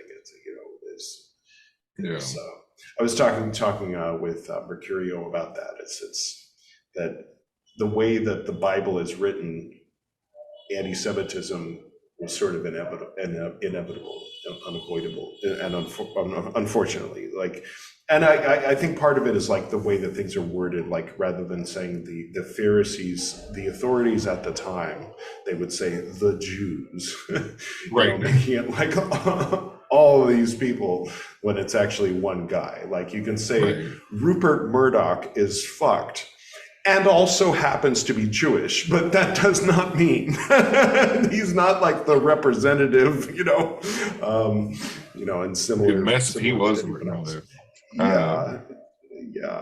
I think Americans or any other group. Anytime you look at a large group like that, you're going to run into those weird issues. But I think one of the things that if you look at a lot more of the Kabbalistic stuff that was coming out in the 1200s, 1300s, 1400s kind of time frame, a big part of what they were wrestling with was this idea of primeval evil, or primordial evil, or where did it come from? Was it a byproduct of creation, or was it inherent in creation? And that's interesting. There was a lot of back and forth going on as to where did all of this come from. And Kabbalistically, above the three veils is where Hashem is, and there is where the potentiality for everything exists. And one of the things that Luria talked about a little bit, and then depending on which of his students you're looking at, they all interpreted it very differently. But there was what is it? Ana Emelech is the phrase that's referred to up there. It's basically I shall reign, or I will reign. And it's also biblically one of the phrases that the Dukes of Edom were using. And so in like one context, it's referring to Hashem reigning over creation, but in another context, it's referring to, those aspects of discarded creations thinking themselves will be rulers. Right. In Proverbs, there's kind of a similar thing when Sophia is being explained and then the harlot is being explained. They're both at the center of the city, up on a hill saying, all men come unto me. That line's like that the descriptions are the same, so it's like, I don't think that was accidental, not to say that they're the same, they're not the same. And that's the point, is it's hard to discern sometimes when, who the ruler is or should be. And Paul just tried to simplify it and say, whoever says they're the ruler, give them your damn taxes and they'll do what they say. And okay, Paul, we know who you're trying to please. Yeah, Paul had issues. Yeah. Paul and I don't see eye to eye on a lot. Yeah. Romans 12 was really good, but then he just fell off with Romans 13. I don't know what happened there. He had a really good day, and the next day he was like, I got to make up for all that wisdom I had yesterday and just poop on the page,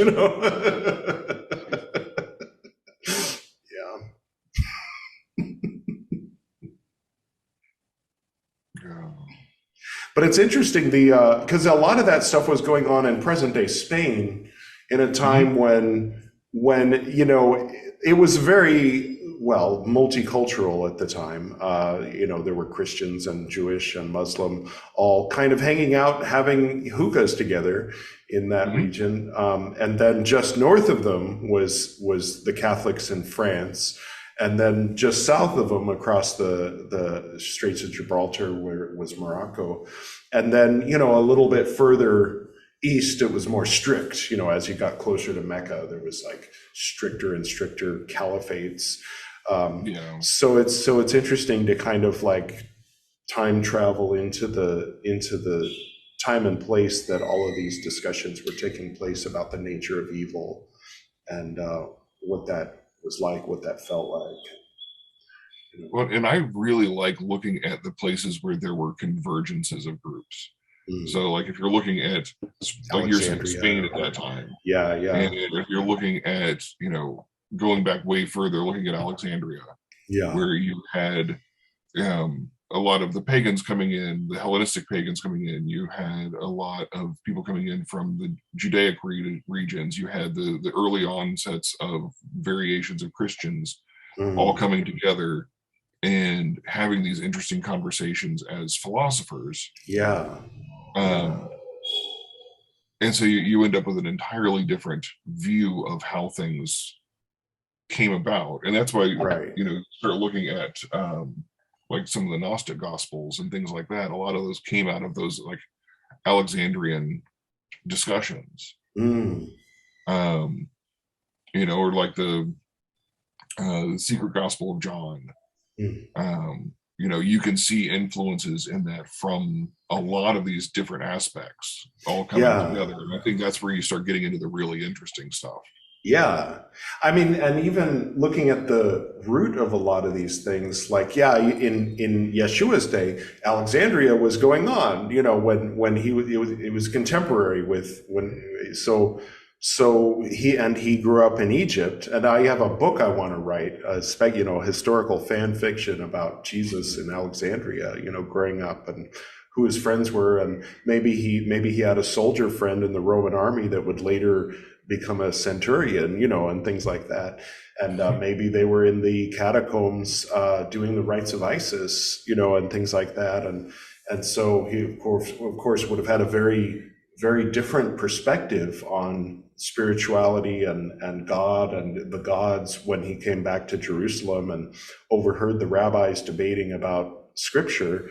And you know, he said, "Oh, well, you know what that really means is this," you know, like, and blew their mind, you know.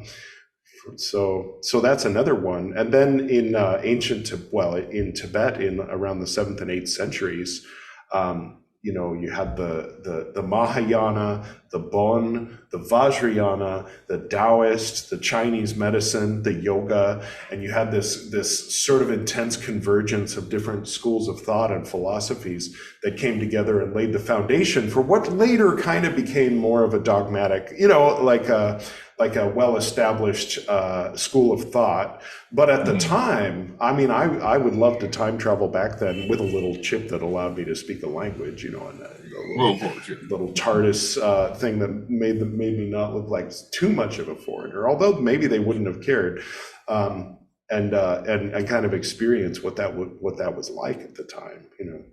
Because I mean, it's one thing to read it on the paper, like this was a combination of all of these elements, and it's like, but what was it like when these elements got combined? You know, a little bit from China, a little bit from northern India, a little bit from southern India, a little bit homegrown there in Tibet, and you know, these people doing these intense practices and establishing these schools and coming up from Nalanda University, and so it's nice to kind of uncover and discover.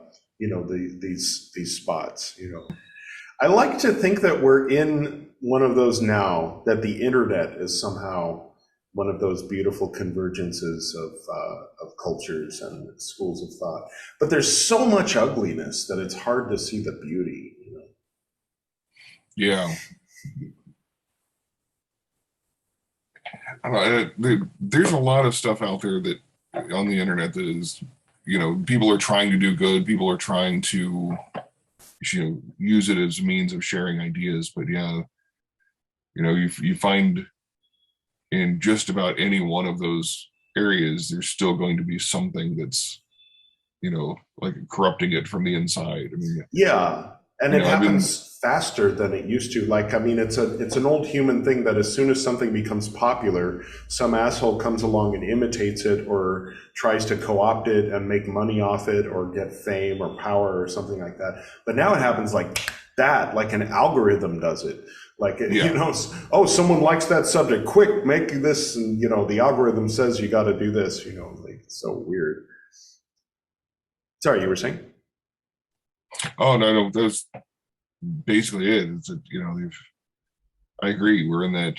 I think we are in kind of an interesting convergence time frame, but we've also got all of these things that are trying to separate us at the same time. Yeah. So it's like which forces are working right now, and which direction should I go to get the right one?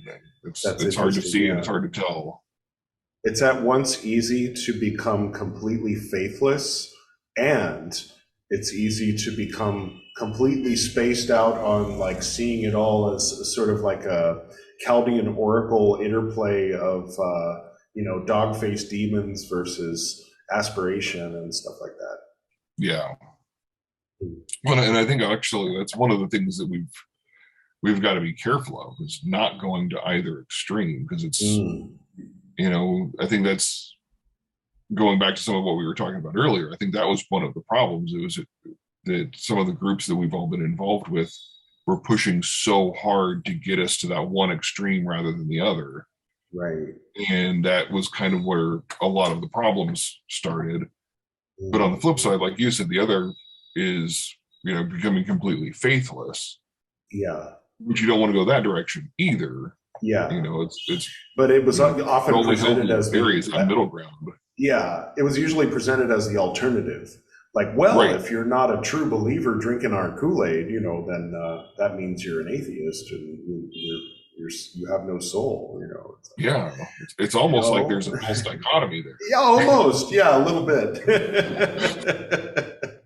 Maybe there's a third option. Maybe infinity options besides those two.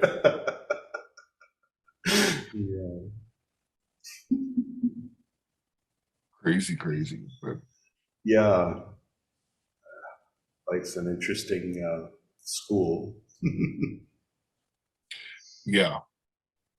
You know, and that's one of the areas where I have a hard time with sometimes, because, you know, I spend so much time just working that, you know, sometimes it's easy for my brain to just kind of compartmentalize. I'm like, nope, this is all we're doing today.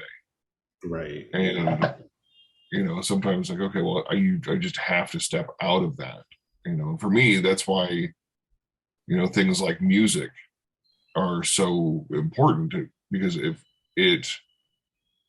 it's not inherently, you know, a spiritual practice. Yes, I think there's a lot of spiritual aspects to what I do in music and stuff, but it's not, you know, it's not a, you know, religious or dogmatic type thing. It's very much an experimental thing. Yeah. You know, but it gets me out of that brain trap of work and food, and that's all you do. Right. Yeah. Or screen addiction, or, you know, when working is a screen and then taking a break is a screen, then a guitar is spiritual for sure. It's like shifting bass line downward, I think, you know, toward the board. Yeah. And when I use it to transition into more ritual stuff too, a lot of times, because it, you know, music provides a good liminal space between work and, you know, the occult worlds. Yeah. You know, so a lot of times I'll come home from work, do music for a while, and then go back into my temple space for a while. Yeah. That's nice. Just use that as kind of a buffer against the daily grind. Yeah, and there's such an interplay. I mean, not just in like the correspondences and things like that between the colors and the notes, and therefore the I'm talking for the audience too, the astrological, the planetary, the elemental, kind of all have their corresponding notes in various paradigms, in various ways that they can be used. So doing magic, invoking this force and that energy, or working under a particular zodiacal influence, is a lot like music, either playing it or listening to it. Well, and one of the things that I've experimented with, and I know I'm by no means the first, but it's fun to experiment with, is, each of the letters can refer to different, like you said, different colors, different notes, and things like that. Yeah. So one of the things that you can do sometimes is create new chord progressions based off of a particular divine name. Like you want this music to have this particular energy. Well, the divine name associated with that energy is this. So now let's translate that name into a series of notes, and now you've got a chord progression to work with. In Paul Foster Case's schism, Builders of the Atom, speaking from a Golden Dawn perspective, in Paul Foster Case's church, watered down, Protestantized version of the Golden Dawn. I'm poking fun. I love Builders of the Atom, but anyway, no, they do a lot of that.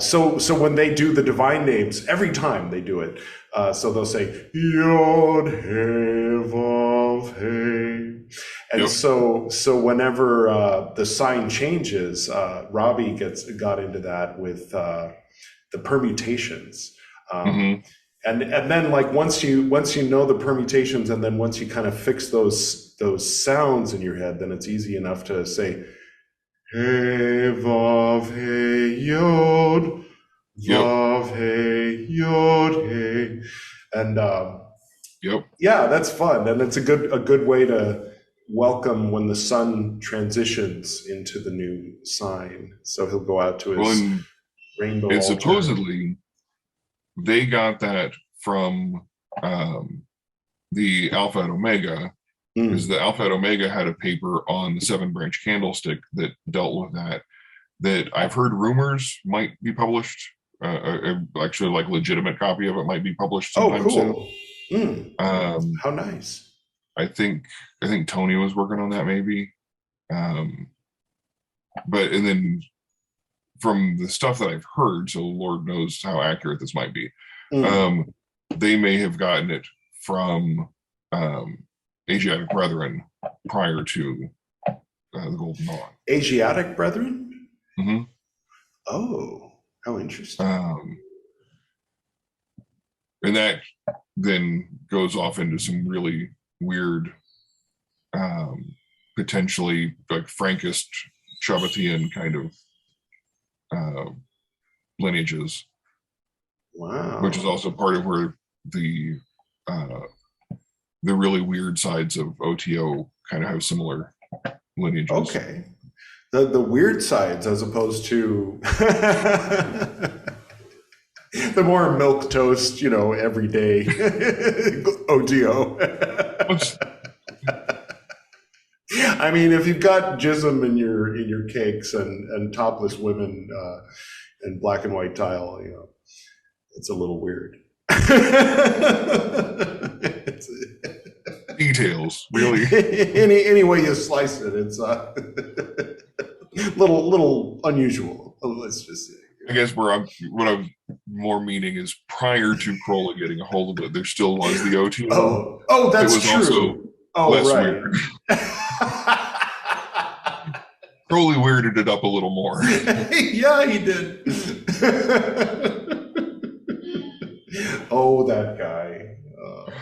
One thing I enjoy is the sound of a square is the root of a minor chord, and the sound of a trine is the root of a major chord, and so you can actually hear the sound of the relationship between Aquarius and Gemini. Is it Gemini? I'm trying to think of a good example. That'd be a trine. Right. Yeah. And then, but then Aquarius and Taurus is more sad. So usually it depends. So it can be opposition to. But yeah, Pisces is a good one because everybody knows the age of Pisces. And if we think of the age of Pisces as the age of Christianity, then the trine would be Pisces with Cancer. So I believe, I feel, yeah, these two things go together well. But if you move that Cancer note down into I think, and then we've got kind of the latter half of the age of Pisces, and like shades of Aquarius kind of sneaking in and making the science versus religion and the Scopes monkey trial, and this conflict between two sounds that when played together makes a sad feeling. If you really want to get religious with it, then you can bring in Tolkien. Because the great prophet Tolkien, because you look at the Silmarillion and stuff, the Song of Creation, and how that's how basically all of creation works is the manifestation of this song and the introduction of new notes, and what will start off as dissonant will start to become less dissonant as the song progresses. And what was the name of Saruman's? He's the evil guy, right? Yeah. So his father, or Valor, the one sounds right. The one that created him, he was like the Satan in the choir who decided he loved his own voice so much. First he was the most beautiful voice of all the voices, and then he decided he didn't like the way that God was taking the song, so he started singing it his own way, which caused a dissonance and caused a chaotic thing. And so God introduced a third element, and that was man, that somehow tied together the dissonant satanic voice with the angelic, obedient voice or something. And then okay, now do it. Manifest it over thousands of years. I want to watch it. And orcs and elves and man and all this stuff is just the dramatization of a song that happened right at the very beginning. Yep. I love that. Yeah, that's such an interesting idea. That mixes together with Judeo-Christian egregore for me. Like I almost think of that as like a passage from the Bible, that beginning of the Silmarillion. It works, it fits really well. It does. And I think it really correlates well is when you start getting into the more Gnostic aspects. Mm-hmm. So it was the demiurge that sang a different note. Build me a church.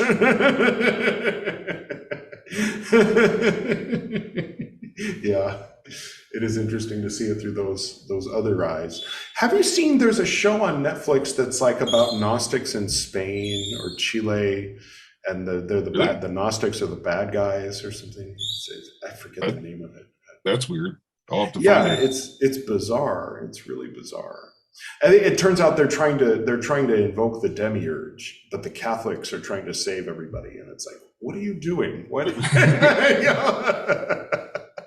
Somehow I think you've got that backwards. Yeah, I got the feeling that someone, it was like a devout Catholic got tired of things like Da Vinci Code and and wanted to get even. And so he read the Gnostic Gospels and said, all right, now here's a show. Oh, people. Yeah, people are funny. So I got my little flag here. Nice. Yeah. It's actually an Indian political party, the CPI. Okay. There's the CPIM as well, which is Marxist.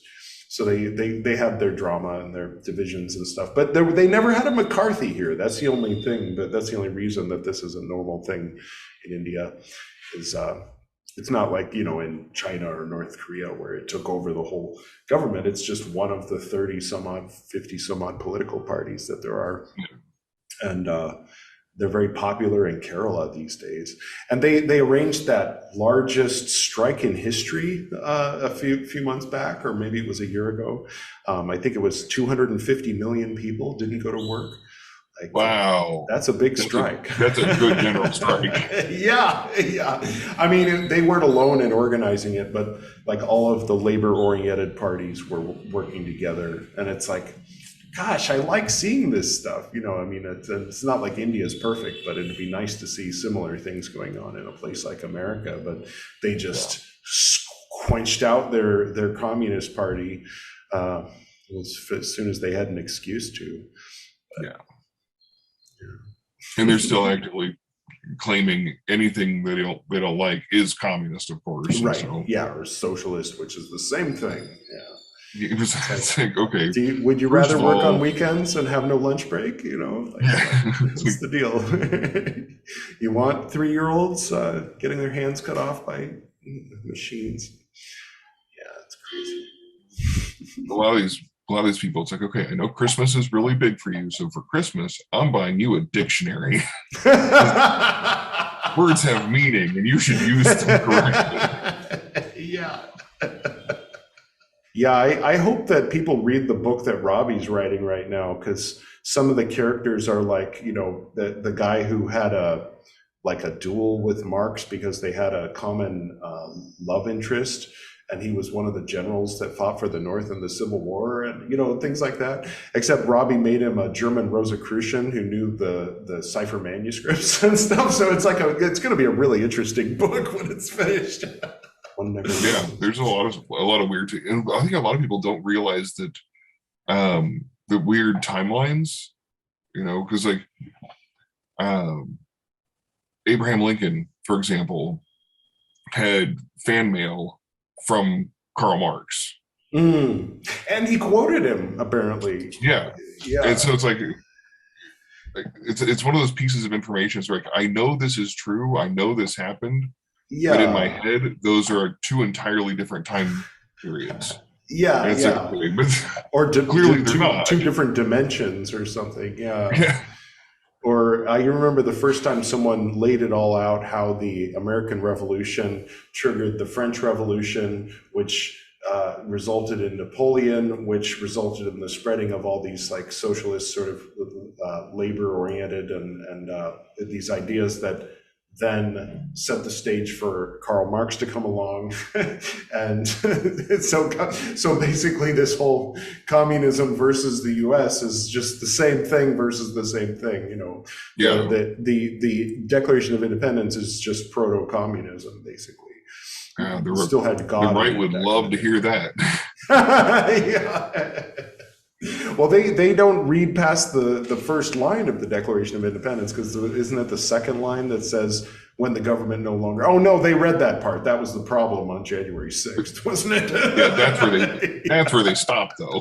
Yeah, they're like, oh, we have to abolish the government because it's not serving the needs. It's like, that's what we've been saying, but we didn't have the audacity to try to murder people in the Capitol, you fuckers. You know, they're doing all this stuff that used to be like leftist cliches, you know, like and trying to turn around the whole victim mentality of like, you're racist against white people.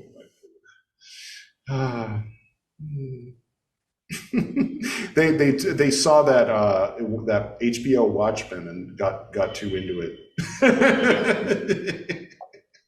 That was a good. I mean, not everybody. Maybe I'll lose a few people here in the 11th hour of this episode, but I really enjoyed that HBO series. I thought that was a very, very true to the heart of the original comic, even if Alan Moore didn't think so, though he probably never saw it.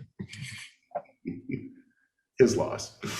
So, yeah, opening with the Tulsa massacre. That was like where a lot of people found out that happened. They were like, wow, this fictional event that they started with, it's like, no, that's historical. Yeah. That's real. You just weren't taught about it in schools. Yeah. Somehow it got left out.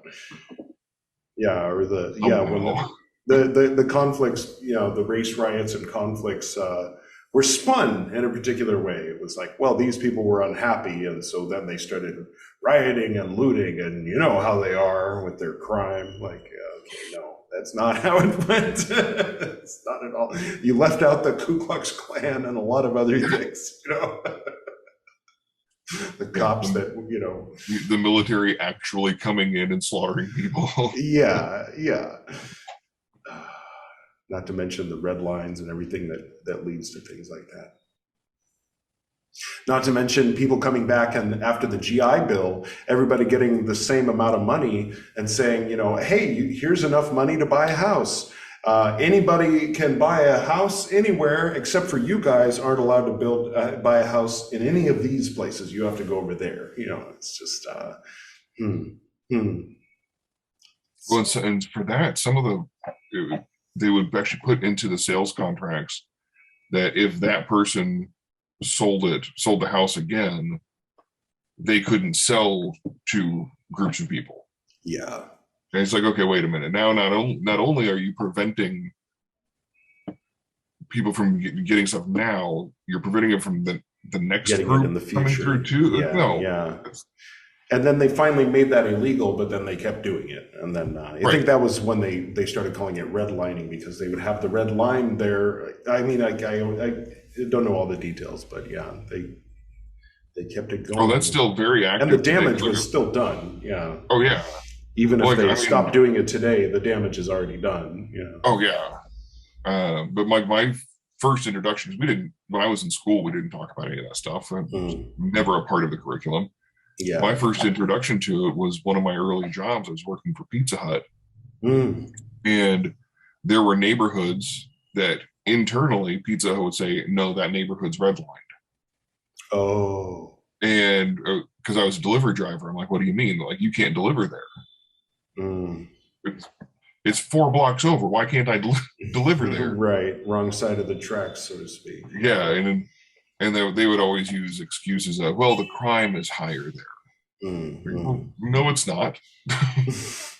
Again, 4 blocks away. We're literally in the same neighborhood. Yeah. But there's like one, there were certain streets that we couldn't go into that area. And it was like, okay, wait a minute. This is ridiculous.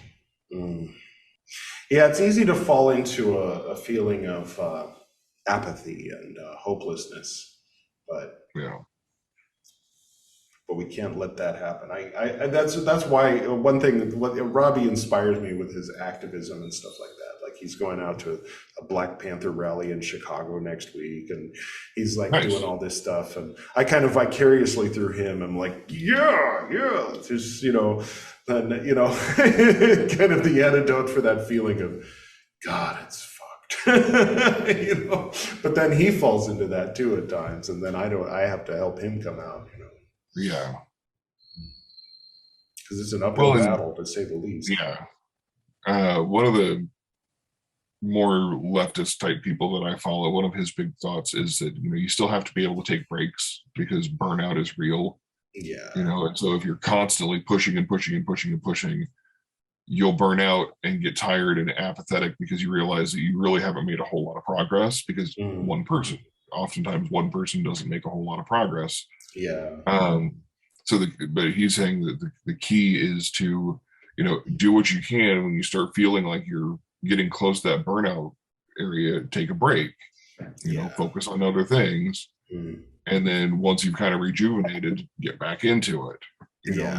Just like we do literally everything else. But as people who would like to be activists, we have this mentality of, I should be constantly doing. And it's like, well, that's not healthy, and you're going to damage yourself and possibly the movement. Yeah. And then it doesn't help when people within the movement kind of get at each other's throats for subtle differences in ideology. And then it's like when you're getting hit from the other side and from your own side, then it's hard. It's hard. Yeah.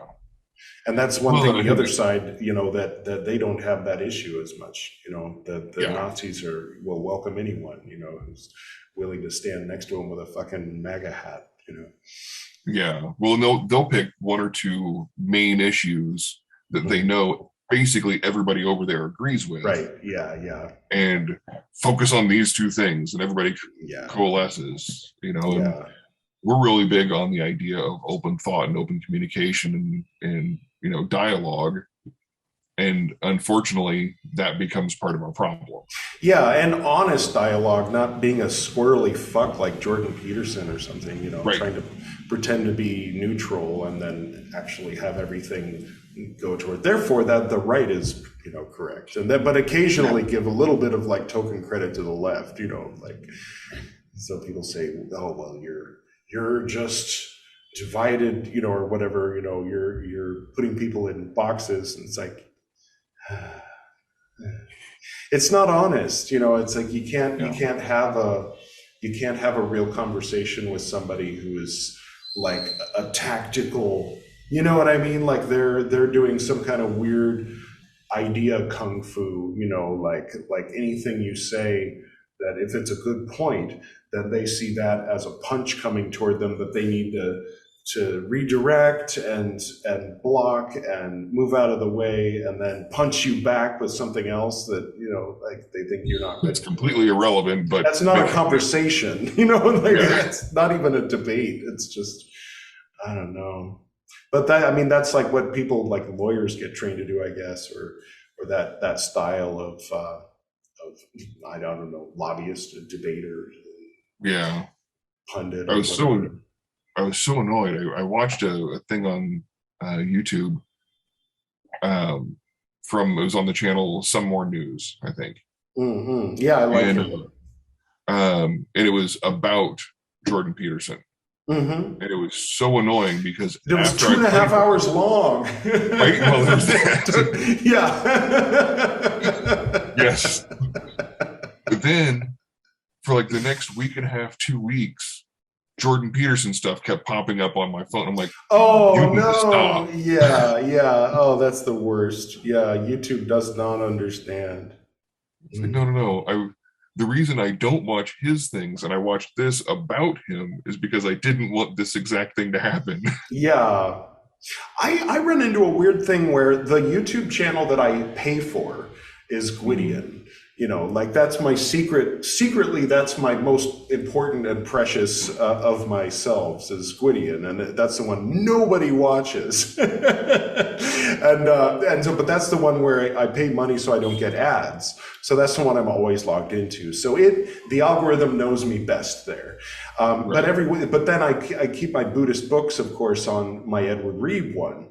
And as I joke about on my Gwydion channel is that Edward Reeve was something I created about 7 years ago. Like that identity was a deliberate creation where basically Frater BT and Gwydion and Pymander Aquarian got together and said, okay, we need to create someone that can interface with normal people. We'll call him Edward Reeve because that's what's on our birth certificate. And he's going to be a Buddhist yoga instructor, and who's a leftist and, this kind of thing.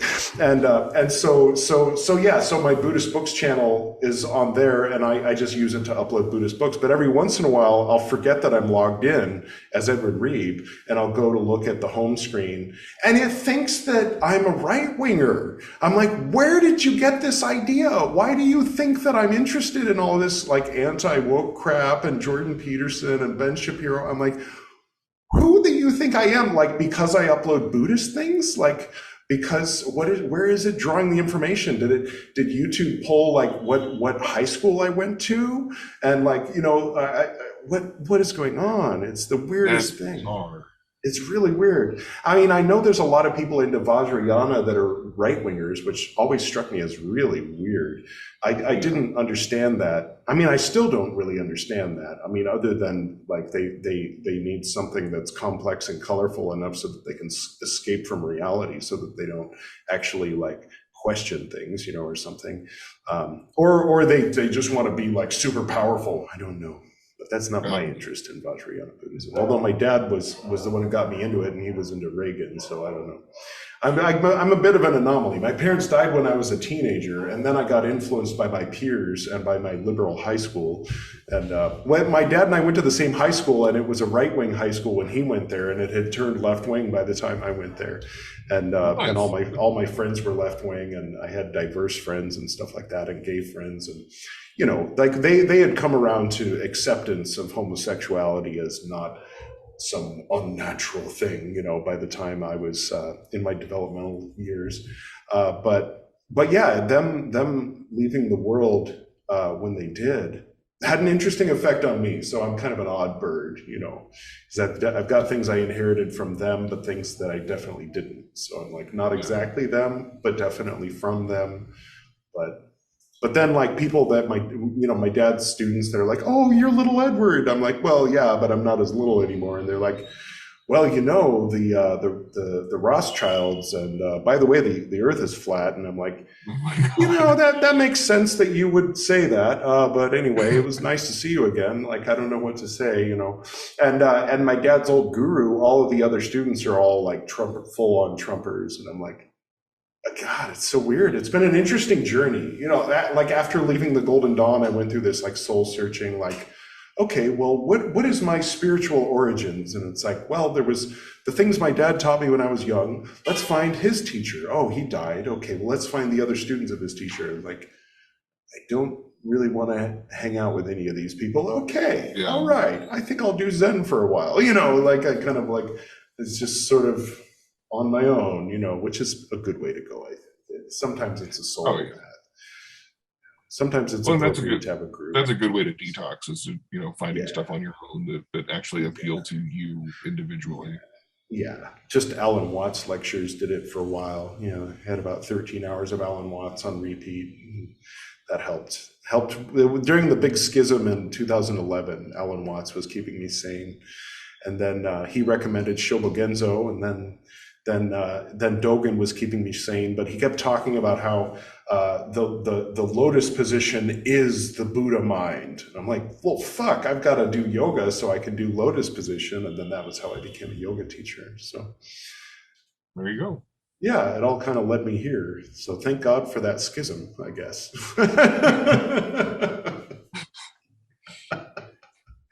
You'd think there'd be easier paths. Right? But yeah, gosh, the crucible, they say.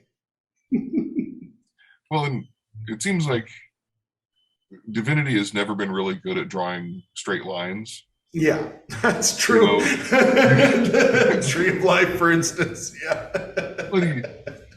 You know, going back to biblical stuff, I mean, you look at Moses and the 40 years in the desert for what really should have taken about a week. 5 days, maybe, yeah. Or walk that far. Yeah. Took him 40 years to get there. I don't think those pillars were going in a straight line. 40 years to come up with a good excuse to get rid of the Canaanites or something. I don't know. Brainwash young Joshua. No, that's not a nice spin. It's as good as any, I guess. Yeah.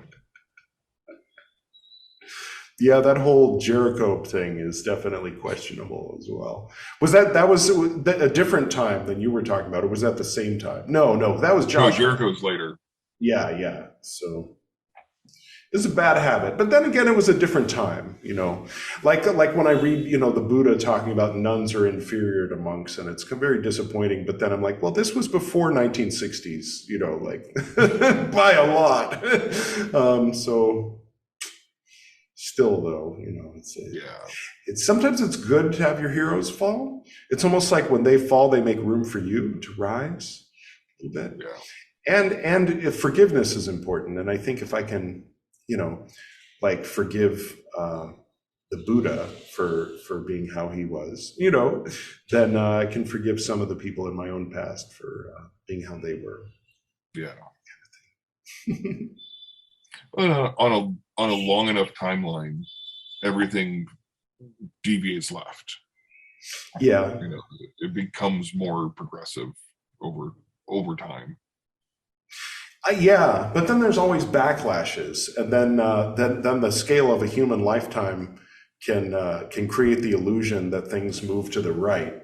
Because if somebody's born when things are very progressive, and then the backlash hits, then it's like, well, things used to be cool, but like being born in Iran before the Ayatollah, you know, or something like that. I grew up with my hair pink, listening to Madonna, and now I wear a burqa, you know. So, not to say that, you know, there's other ways to look at that. There's other frames of reference, like. someone was talking about, one frame of reference is like secular versus those crazy religious people, but then another frame of reference is, late stage capitalist, imperial versus the places that they keep bombing, so, yeah. And both are kind of true in their own way. So, from one perspective, the burqa is better than the pink hair in Madonna, but I don't know. Maybe because I'm on one side, I prefer pink hair in Madonna to burqas. Yeah, well, I think one of the places where we get in trouble there is when we try to, one, see each of those different perspectives, but then also try to equate those different perspectives. Yeah. Rather than sometimes we're looking at entirely different things. Yeah, the world is complex, and the brain is as complex as the human brain is. It also loves things that are solvable. I think that's why we get into things like the tree of life, because the tree of life is much easier to understand than the actual multi-layered, multiversal, and I don't mean Marvel, but I mean the astral, the physical, the mental, the rational, the emotional, all these different things that are happening. I think we delved a lot into the problem, but coming up with a solution is one of those things that we'll know it when one of the 8 billion people actually comes up with a solution. But so far, we're all processing. It's like each of us is a neuron in the noospheric brain of the earth. And we've all got to kind of struggle with all of these unanswerable questions for maybe a little while longer before someone says, aha! And then, hopefully they'll, not in Hitchhiker's Guide to the Galaxy, when the woman finally realizes the meaning of life, but then the stupid, the bureaucrats destroy the earth to make room for an intergalactic highway. The second after the woman discovers, hopefully, the person who finds the answer will live long enough to share it with the rest of us. But so far, we just got to kind of continue to mull on it, and hopefully the listeners can mull on some of this stuff with us, and tell us where we went wrong in the comments. Tell us why we fucked in the comments. Engagement makes the algorithm, boost the popularity of the YouTube. I'm not going to read it, but write it. Go ahead. No, I'll notice that it's there, and I'll go, oh, good, the haters are here. No. But if you have any constructive thoughts as well on anything that we've talked about, then please do share, and we will read it.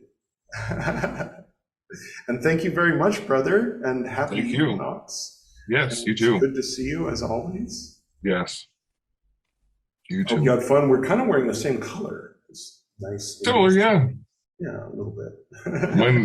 Mine's the tower.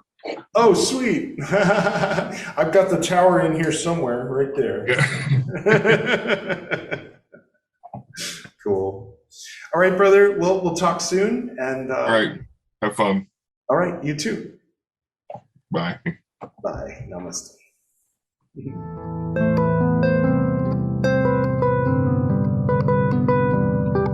Talent is boring, by the way. Oh, is it? That'll make sense later. Okay.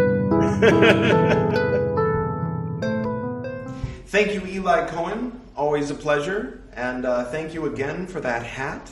It's no longer in my possession, but it has definitely become synonymous with a period of my artistic background. For those who don't know, there's a YouTube channel that gets buried by the algorithm, probably for good reason. But if you search for Gwydion Cerebral Cement Noir, you'll probably maybe find it. I don't know. You can use all the search terms you want, and Google or YouTube tends to send you elsewhere. But yeah, it's a channel called Gwydion's Astral Coffee House that originally I started back in 2006 and made hundreds of videos in 2006, which I later deleted all of them. But there are videos there that you can find from 2007, 2008, 2009, mostly, and onward. And more recently, my reaction videos, Gwydion Reacts to Gwydion, where me in 2022 reacts to me in 2008 and 2009. Bourgeois has, through its exploitation of the world market, given a cosmopolitan character to the production and consumption of every country. Yeah, some of it's like that. And, well, anyway, Thank you again, Eli, for the hat, and thank you for your presence in my life, and thank you for the music, and thank you for the soul. Are you tired of leftist propaganda being promulgated through the internet airwaves under the banner of occult and esoteric knowledge and wisdom?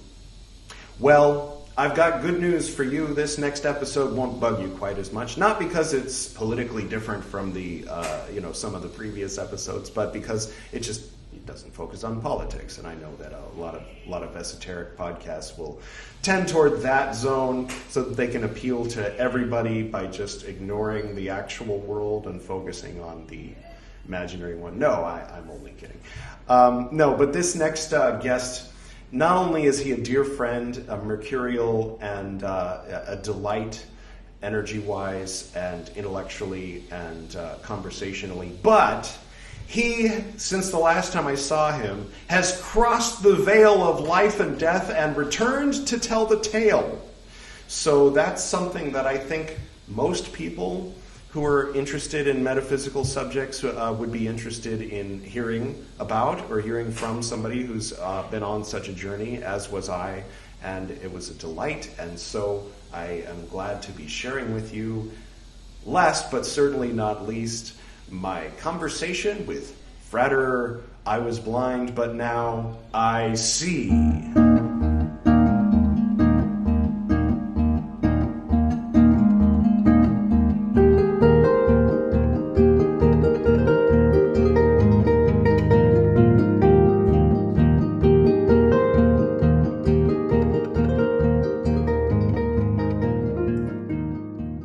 Greetings, Frater. Welcome to the Esoterinerd podcast. Excellent. How are you? I'm very well. God, that looks so trippy. Sorry, it's my No, it's awesome. I like it. You're in the that's actually your studio behind you? Yeah, let's see if I can make it a little lighter. Wow, trippy. It looks like some kind of trippy background effect or something. No, well, yeah. Fun here. How's it going, brother? Going very well. How about you? Great. It has been too long. It has been a very long time. Yeah. So this is your 120th episode? It is, and you are guest number 10 of 10. Whoa, 10 of 10. Yes. Excellent. And so tomorrow I'll be wrapping it up, and I'll have it air at midnight my time on my birthday, September 21st. Hey, happy birthday. Thank you. So that'll be afternoon sometime on the 20th for you.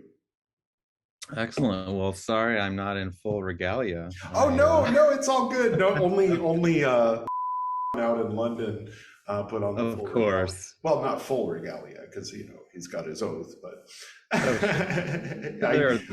some people, someone bopped me on the head and told me I was a chief, and so I can give people permission to reveal things. But he's excellent. Active in the Fellowship of the Golden Dawn Universum, and his chiefs probably wouldn't approve of. Well, like my chiefs talk to your chiefs, and they all hashed it out. Exactly. I thought it might be appropriate. I brought our mutual friend Chen Rezik. Oh yes, our other mutual friends recommended this to me. Oh yes. Yeah, I love that book. Yeah, I haven't started reading it yet. I'm on a mission to read everything in order. So I'm right at the beginning of the first basket. Oh my. And it's going to take me probably 10, 15 years. I think it would take me 10 to 15 years to find the right order. Yeah, it took a while actually. And I'm not even 100% that I got it. I'm just doing in order by century, I mean, like in order okay. Well, when things were written. Yeah. Then once after I'm all done reading it, then I can work out what order I think it should be read in.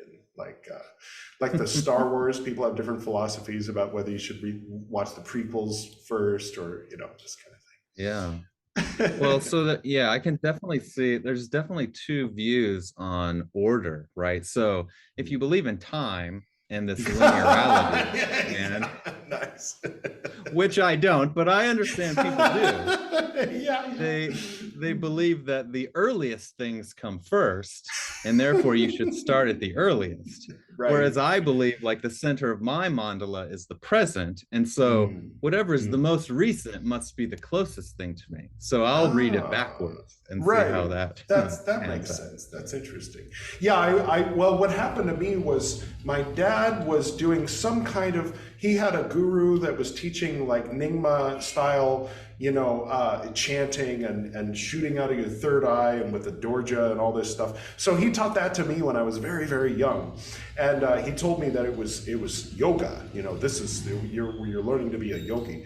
And then he died. And then I told people, well, I know yoga. And they're like, oh, you practice yoga like this and this. I'm like, what the hell are you doing? And like, this is yoga, I'm like, no, my dad. And like, you mean the fat guy, your dad, he taught you yoga? And they're like, yeah, I don't think you know what you're talking about, And then I'd say, it's Buddhism. And they're like, oh, so you're into the Four Noble Truths and the Eightfold Path? And I'm like, the what? The who?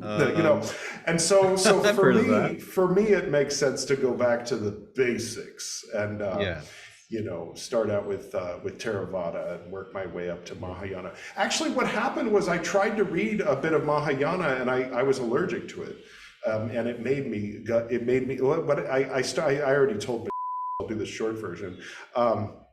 I was reading aloud on my Edward Reed's Buddhist Books podcast. That's part of it's the gimmick of the show is that I'm gonna read and comment. So I read Dhammapada and then I skipped to Lotus Sutra, and Lotus Sutra said, and Lord Buddha came out and said, forget everything I said before. You mean forget everything the Buddha said? Because I know whoever wrote this is not the Buddha and never knew the Buddha. So who the hell wrote this and where is he so I can smack him upside the head? And so I had a severe allergic reaction. And then it said, and by the way, if you don't like this sutra, you're going to burn in hell. And I'm like, let me just stop reading this right now, And so I went and got the entire Tipitaka. So I'm reading all the old rules for the monks back in Bihar in the 6th century BCE, no sexual harassment and nuns over here, monks over there, basic stuff that doesn't really relate or apply to us today as far as practical. Outside of the monastery. Yeah. So us householders have different rules. That's true. Yeah, they haven't gotten to any of that yet. I think because there weren't any rules for householders back then, but except for give alms to the monks when they come. Yeah. But I read just the very beginning of this, the 5 plates, and it sounds a lot like how I've always kind of interpreted post-LSD, like things like Romans 12 or the Rose Cross or any of these things. Is it okay if I read it aloud? Please, go for it. Let's see. Refresh my memory. It's been a while. The 6 Vajra verses. Although apparent phenomena manifest as diversity, yet this diversity is non-dual. And of all the multiplicity of individual things that exist, none can be confined in a limited concept. I agree, right? Staying free from the trap of any attempt to say it's like this or like that, it becomes clear that all manifested forms are aspects of the infinite formless, and indivisible from it are self-perfected. Seeing that everything is self-perfected from the very beginning, the disease of striving for any achievement comes to an end of its own accord. And just remaining in the natural state as it is, the presence of non-dual contemplation continually, spontaneously arises. That's beautiful. So now tell me, what does that mean? What is it pointing to? Well, it's like this. No, it's like that. There's a poem that's attributed, you know how they say Yeshe Tsogyal wrote this because she memorized it when Padmasambhava said it, and then she wrote it down and it got erased, and then someone saw it in a dream last week and wrote it down, and here it is. You know how that whole thing goes. So that all being said, with that qualifier, Padmasambhava said, according to aforementioned sources, that once you understand the meaning of my song, samsara is no longer something to be rejected, nirvana is no longer something to be attained. And so, and also that nirvana and samsara are of the same essence. And in a completely different type of Buddhism, you know, if there is such a thing, Zen Master Dogen in Japan says that that samsara and nirvana are existence time. They arise and pass in existence time now. Right. So the state of these things. So yeah, so I think it's something. It's toward really that. hard to it's really hard to describe using dualistic language, right? The state of rest in a Hard non-dual consonants state. and soft vowels, yeah.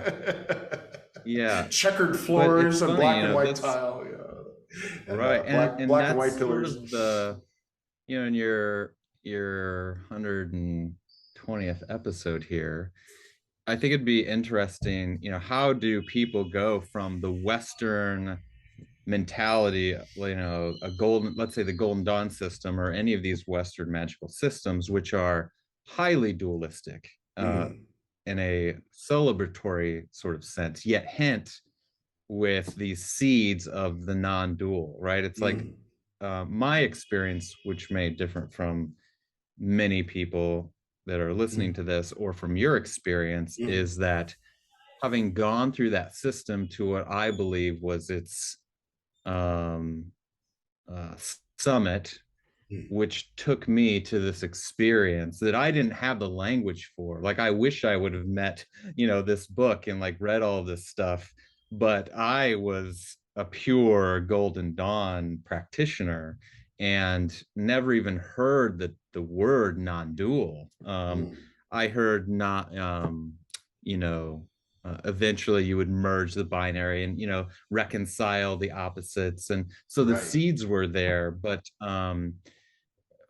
what ends up happening through that journey to the summit is like the part of the mind, if you follow the path I did, which I wouldn't recommend anybody doing, but the binary parts of your mind that regulate, you know, internal and external and self and other and subject and object, like at the meeting point of the higher genius, you know, which is beyond the duality, start to merge, and you start to lose sense of these things and experience this non-dual, you know, unitarian state. And yet Unitarian universalism, if you will. Oh, that's something else. That's a state I've never been to. That. or in Greek, Catholic state. No.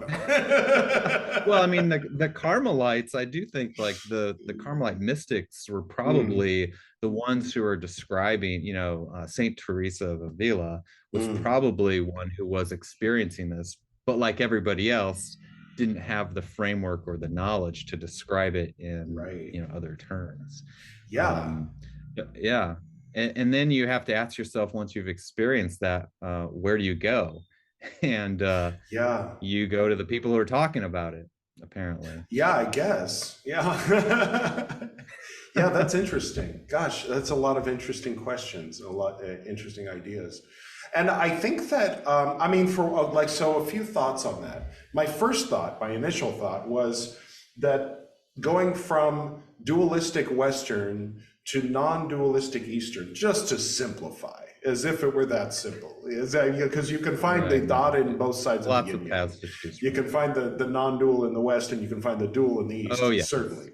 But if we most put of it the that East way, is dualistic. Right. Yeah.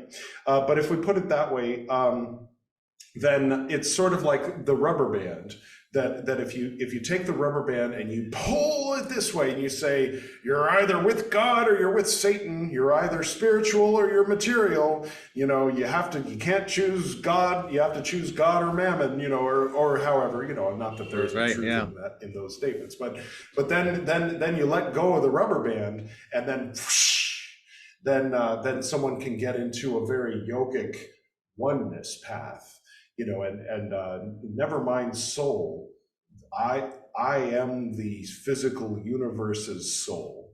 I am one aperture through which the universe is doing yoga with itself in this room, listening to these bells and that kind of thing. And that can be a very beautiful experience. But a person can get stuck there too. But also just as wrong. But maybe a little more. I do think it's an extreme. The whole solipsistic experience, in my view, was the worst hell I've ever experienced. Was the one in which you go from everything is outside of me. It's all your fault, Edward. It's all this political party's fault. It's all out there. To the reason why this person punched me in the face is because I wanted it. And it's all in a reflection of myself, and I'm the only being in an abyss of darkness. From an abyss of darkness came my my birth, and that view, to experience it and not just intellectualize it, is a worse hell than the prior view. How interesting. Although some might argue it's a slightly more correct. But then you have to go even beyond that, which is the suggestion which these, I believe, paths of Dzogchen, Mahamudra, non-dual Christianity is like, just drop it. Like, just drop it. Just drop the story. Like, is it inside? Is it outside? No, it's. That's but nobody can drop it. In our world, we have to intellectualize it. The monkey has to make a shape, make a sentence or a mathematical formula that can contain and explain the universal principle, or the equation that they're looking for. I forget. The scientists always talk about the grand unified theory. The grand unified theory. Whether religious or scientific or mathematical or whatever, which can be fun as long as you remember that it's a game, but when you think self-consistency is very alluring. Like, we love self-consistency, and as long as we can make something self-consistent, well, then it must be true. Because this book confirms what I read in this other book, which confirms what I read in this book, which then uses that first book as a reference. But they all go back to that same. My buddy Chris was able to explain it all one time, that there's this one major conspiracy theorist work in the 70s, and then since then there's been thousands that all go back to that one, which doesn't make any of them any more true than anything else. I think it's called Holy Blood, Holy Grail. Oh yeah, that was a good one. But there was the Four Horsemen, I think, or something like that. The Pale Horse. That's what I think. The Pale Horse. Was one of them. I have that book. I have that book. I've forgotten it since then. Again, I don't believe in the past, so there's somewhere. I love that. Oh gosh. And then that was my first thought, but I had other thoughts, but I don't remember what they were. Anyway.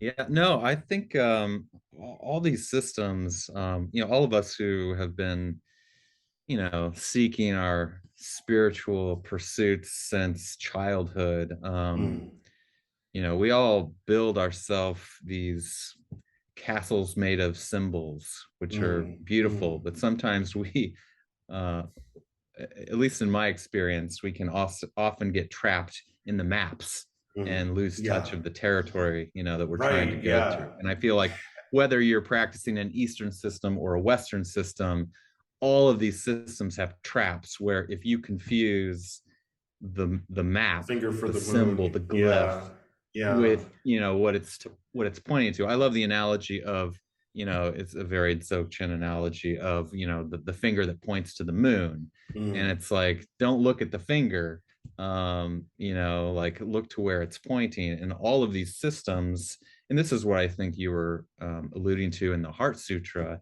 is at some point you just have to let them all go.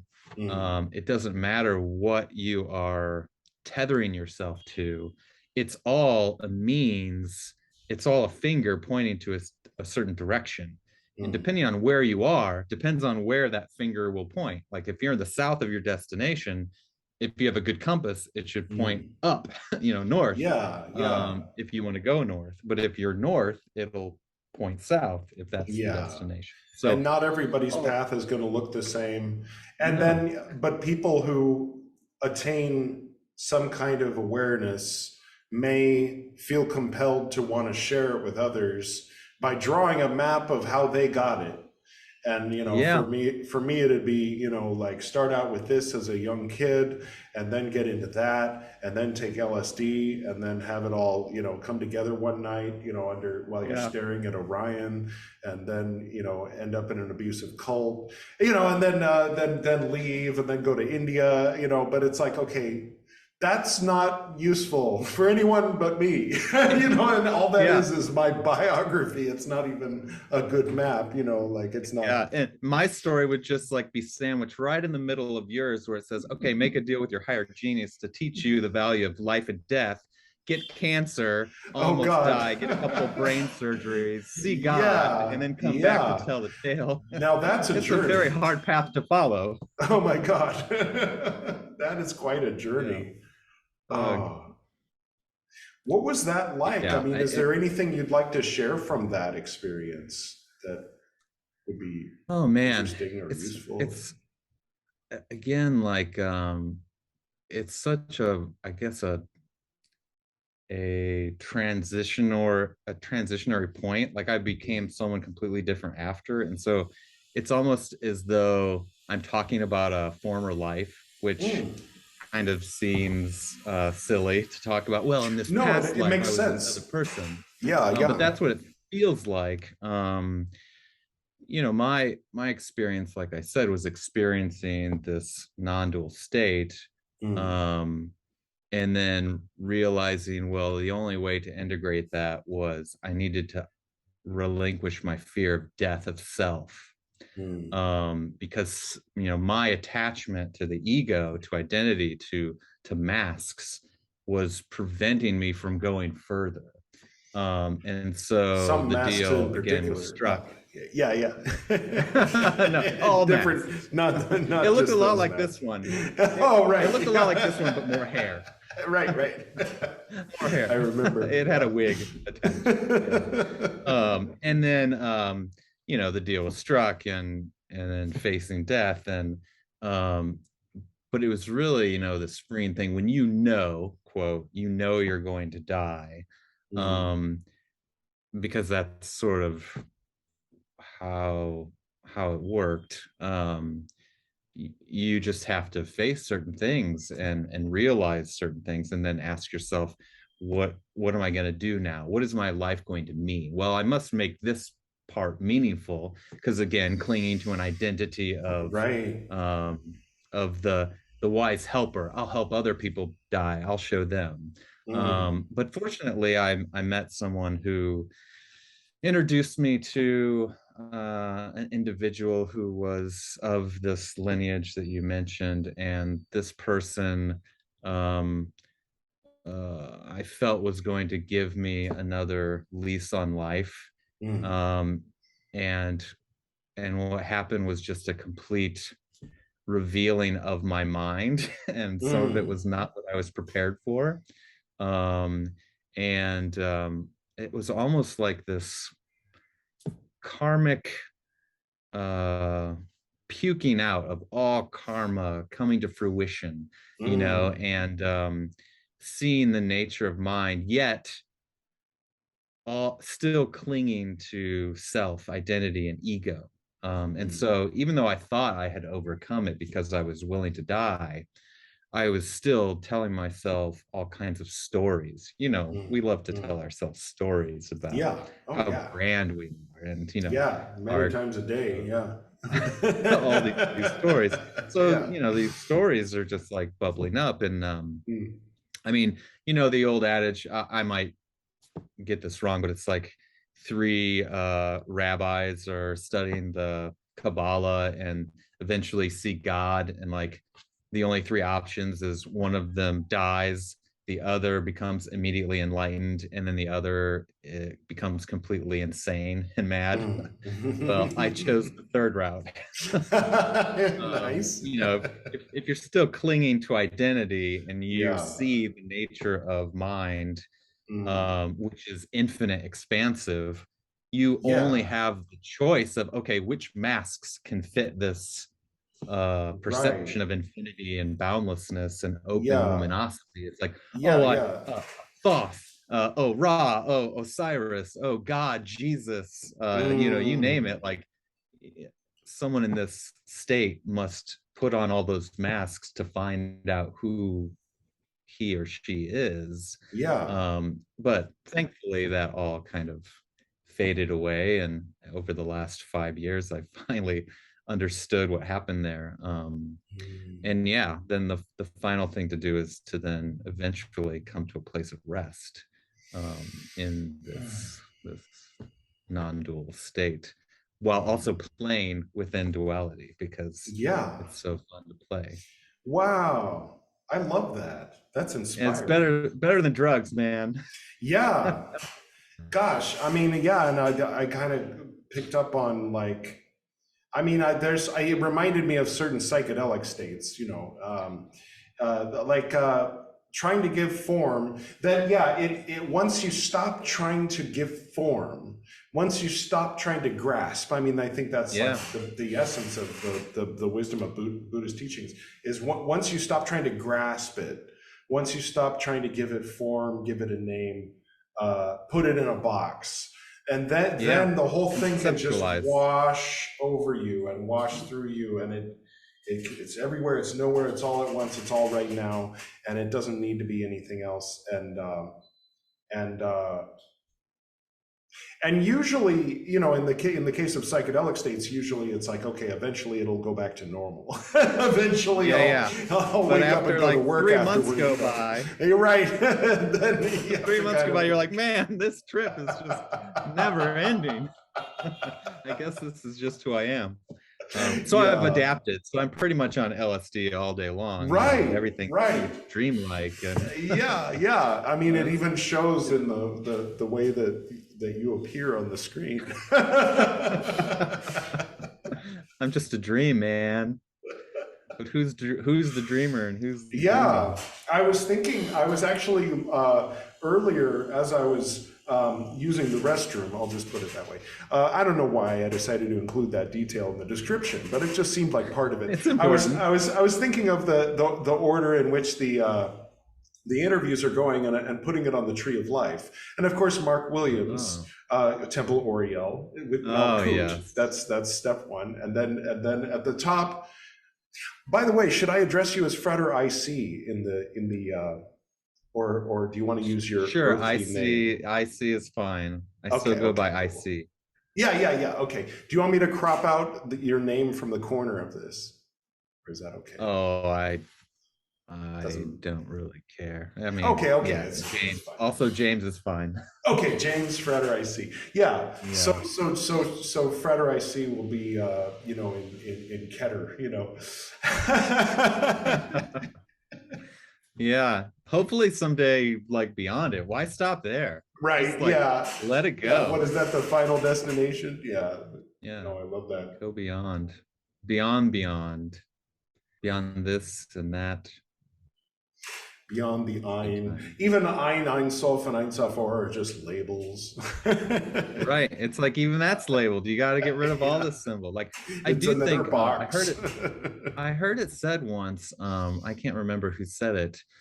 But it's like these systems of symbols are really built up, and the ones that are the most effective are where, if you trace them to their end, they dissolve themselves. Yeah. And it's like, so you imagine, like, you follow this path, the Western path up the Tree of Life, and it's all this filing cabinets of correspondences and astrology and planetary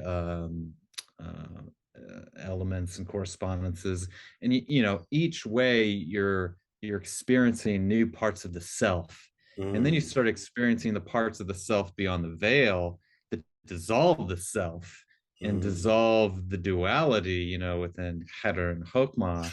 Right. And then these binaries, you know, once they sort of meld together in Keter, you know, it's a total dissolution, and then the whole castle built of sand just crumbles upon itself. And then you can rest. It's like you need all this activity to wear yourself out until you've been exhausted. And then in that exhausted state, you just be or not be.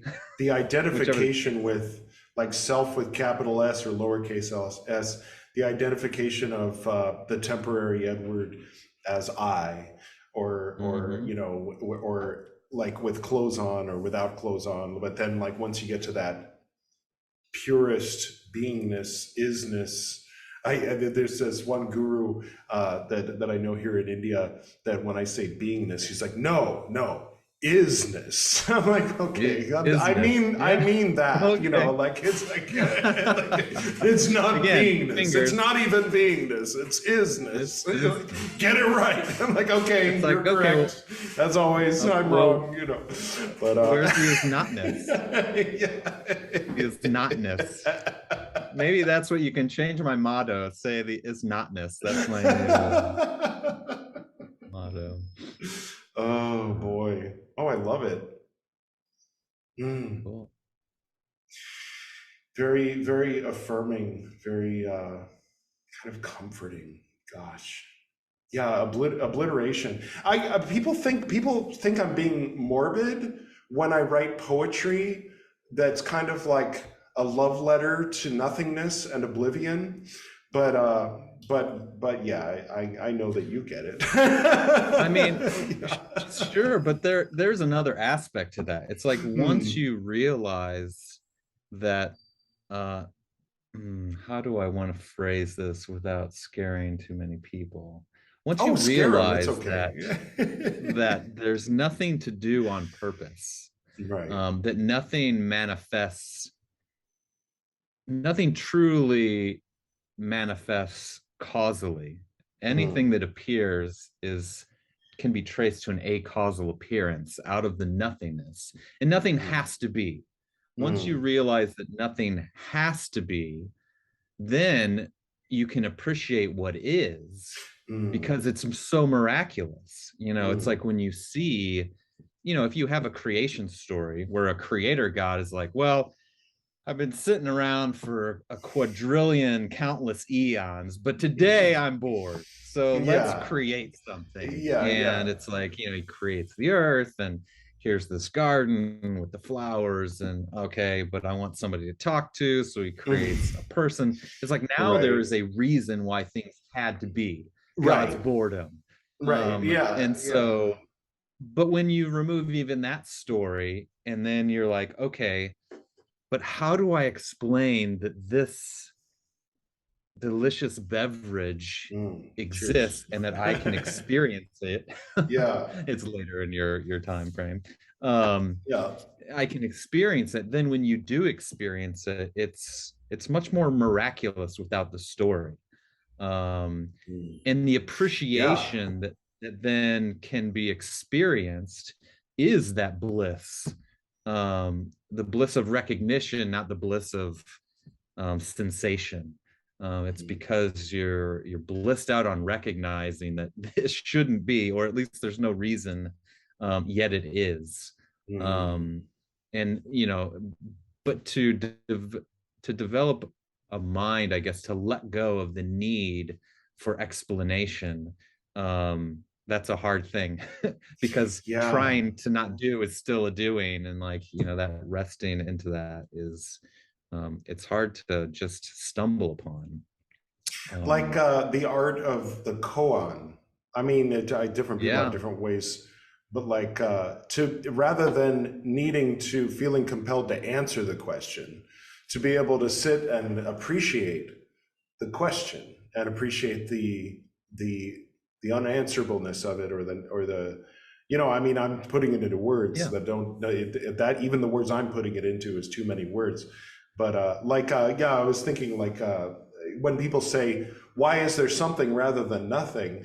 They're usually like, it's like they're leading someone toward the conclusion that God exists rather than doesn't exist. And it's like, I wish they would just set aside their considerations or their need to have the theist football team win against the atheist football team and appreciate the question that they said. Why is there something rather than nothing? Silence. Now let's enjoy the space in which that question exists, because it's a good one, that it's like right there in the appreciation of not things necessarily, but self, the appreciation of consciousness, or I mean, isness, the appreciation of something rather than nothing. And that's, I think, how we appreciate each other more, right? Like, we live in a time where appreciating others is sometimes difficult. And it's like, but if we could understand that,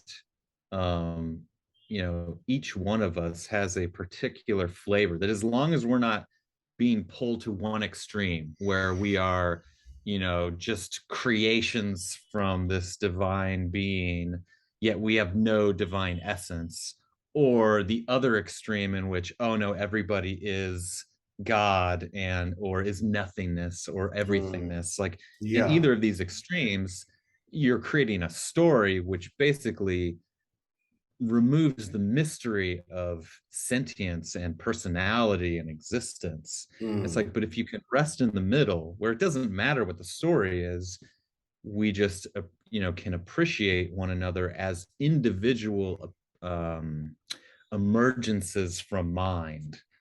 That's one thing that I think relates back to your original question about going from, for example, Western to Eastern, these general terms, going from a Christian-based thing to a Hindu or Buddhist-based thing. For instance, is it helps to either make a person not believe anything, or come into an understanding of the message rather than the messenger, the moon rather than the finger. That if you're looking at the Christian finger pointing to the moon from the day you're born until you're 20 years old, and then you go and you look at the Hindu finger pointing at the moon, then you might go, oh, I see the moon is there. Like, I've been looking at the finger this whole time. That finger's different from that finger. So it can help. Or it can make someone be like, no, this well, they're both stupid and against science, or they science doesn't agree with this. Like the inability to see the layers underneath, the truth underneath. And I do think that is one of the values of having a more eclectic approach to spirituality, and not being so beholden on sectarianism. I do think there is some value in finding an authentic tradition and following the people for as long as they can, help you see clearer. But the advantage of having an eclectic experience is that it develops this abstractmentation, the ability to think abstractly, and then you can kind of, it's the what is it called, the perennial philosophy, right? So once you see all the different fingers and you sort of abstract away the specifics of what they're saying, you can understand what they're pointing to and what they're trying to say, and transcend the forms. And maybe, if you're lucky, more accurately be able to tell, like how they can use telescopes in Australia and in Canada to find out the distance of a star. Then you can find out where the moon actually is, more so than you could have from one finger or the other. Or where it isn't. One thing that's kind of funny that I'll share is when I was in Kathmandu, I was working at a yoga studio, and the man who owned and ran the yoga studio was a Nepali man who came from a yoga family and Hindu, and I was, you know, coming from a Buddhist perspective, and you know, we would have these interesting conversations, and at one point I think we were at dinner, and he said, "You know what I see you doing?" I said, "What?" He said, "I see you reading every Buddhist book that you can get your hands on, and reading every word and not finding enlightenment. And then you'll go to Uttar Pradesh, or you know, somewhere near, you know, in the mountains near Rishikesh, up in the Himalayas, and you'll find a spot and you'll sit in lotus position and close your eyes, and then you will attain enlightenment." And I was like, that sounds great. I'm going to do that. So in a way, my project of starting, and I tell people on the podcast that don't think that this is leading toward enlightenment. This is just leading toward a lot of monkey chatter in our head that's peripherally related to the point. Well, I guarantee you, Edward, you'll have enough time to do it. I hope so. Thank you. There's enough time. Maybe not in this lifetime, but there's plenty of time to go around. Yeah. Well, I'm thinking, yeah, I'm being optimistic, saying that I'm going to be able to read it all in half-hour to hour-long bites and record it and put it up on YouTube, and only do it once every few days. You know, so yeah, it's going to take a long time. It's going to take years. I mean, I do think there is something to be said for, like, until we exhaust all of our curiosities about how things could be, we won't see how things are. Yeah, that's true. But I could be wrong. And I mean, and as far as stories and books go, like, you know, I like Dune and all, but when I read the Tipitaka, and it puts me there, and since Priyal is actually from the region that Lord Buddha lived in, and so I've been there and walked around and seen, like, so when it talks about Vulture Peak and Rajagaha, I'm like, oh, Rajgir, okay, so it's one of those cliff sides, like, okay, I can visualize that, you know, and so to read it, I can kind of like see, I know what kind of trees are around there, and during the summertime, I know what the sky looks like, and it's the kind of place that I caught myself many times thinking, God, I would love to wander around aimlessly here on acid, and I finally decided that that's what I call the idiot voice. That's the idiot is the one that says, this would be a great place to wander around aimlessly on acid, because it's like putting that there as something that I'm not experiencing. Like, I'm already experiencing that. I'm already experiencing the psychedelicness of the landscape. And then to say, gee, I wish I were on acid, is like, okay, no, that's not necessary, you know, like, and so it's nice. I mean, it's like, rather than Lord of the Rings or Dune or Game of Thrones, I'm getting to, in my mind's eye, see the original Buddhist order when Lord Buddha was still there, the prince from Lumbini who, you know, became the enlightened master, right next to Mahavir, who was the Tirthankara of Jainism, that, like, back in the time when there were all these different wandering teachers, and knowing what became of Buddhism, but back then it was just 150 monks, and they were learning very basic lessons, and a monk stealing something from another monk, and a monk slapping another monk, and then Buddha having to deal with it and decide what the punishment should be and everything. And to me, there's a richness to it that goes beyond anything that I could get from even the best of Lord of the Rings, I guess. Is one way that I could look at it in present time. So, is it as good as the Lord of the Rings on acid? On weed? That old Jon Stewart role. Yeah. Oh, what movie was that? I forget. I can't remember. You've looked at the stars through a telescope, right? Have you ever looked at the stars through a telescope? On weed. Well, I do. I do think, you know, for me, and I think this, other people experience this all the time, but from various practices, but everything, if you look at it right, is psychedelic. That's true, yeah. And when everything becomes psychedelic, then when you're on psychedelics, it doesn't really, it's not as, it's like redundant. Impacting. Yeah, it's more like, oh, this is like with a little bit of feeling in my spine as well. Yeah. Nice. Yeah, I was like, oh man, what would it be like to experience the state like on shrooms? And so, I had never done shrooms before, did acid as a young lad. Yeah, there's less puking as most of us did. Yeah. And so I was like, I'll do this, but I didn't know, apparently there are books you can read on how much you should take. No. But I just like took them all, and and I was like, this is stupid, it's not doing anything. And then like later I realized I'd taken like over 10 times the recommended macro dose. And I was like, okay, well, that was a big waste of money. Apparently I'm just stoned all the time. Oh boy.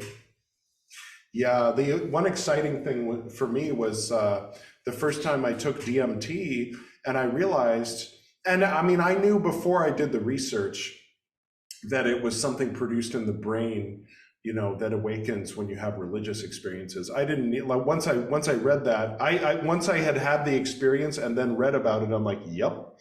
I don't like it. It wasn't news to me. I wasn't receiving the information. I was just kind of getting confirmation of what I already knew, because it immediately reminded me of experiences that I would have when I was 8 years old, sitting with my dad, doing the Vajrayana chants. He was teaching me, activate your perineum, circulate the energy up through your third eye and down the front.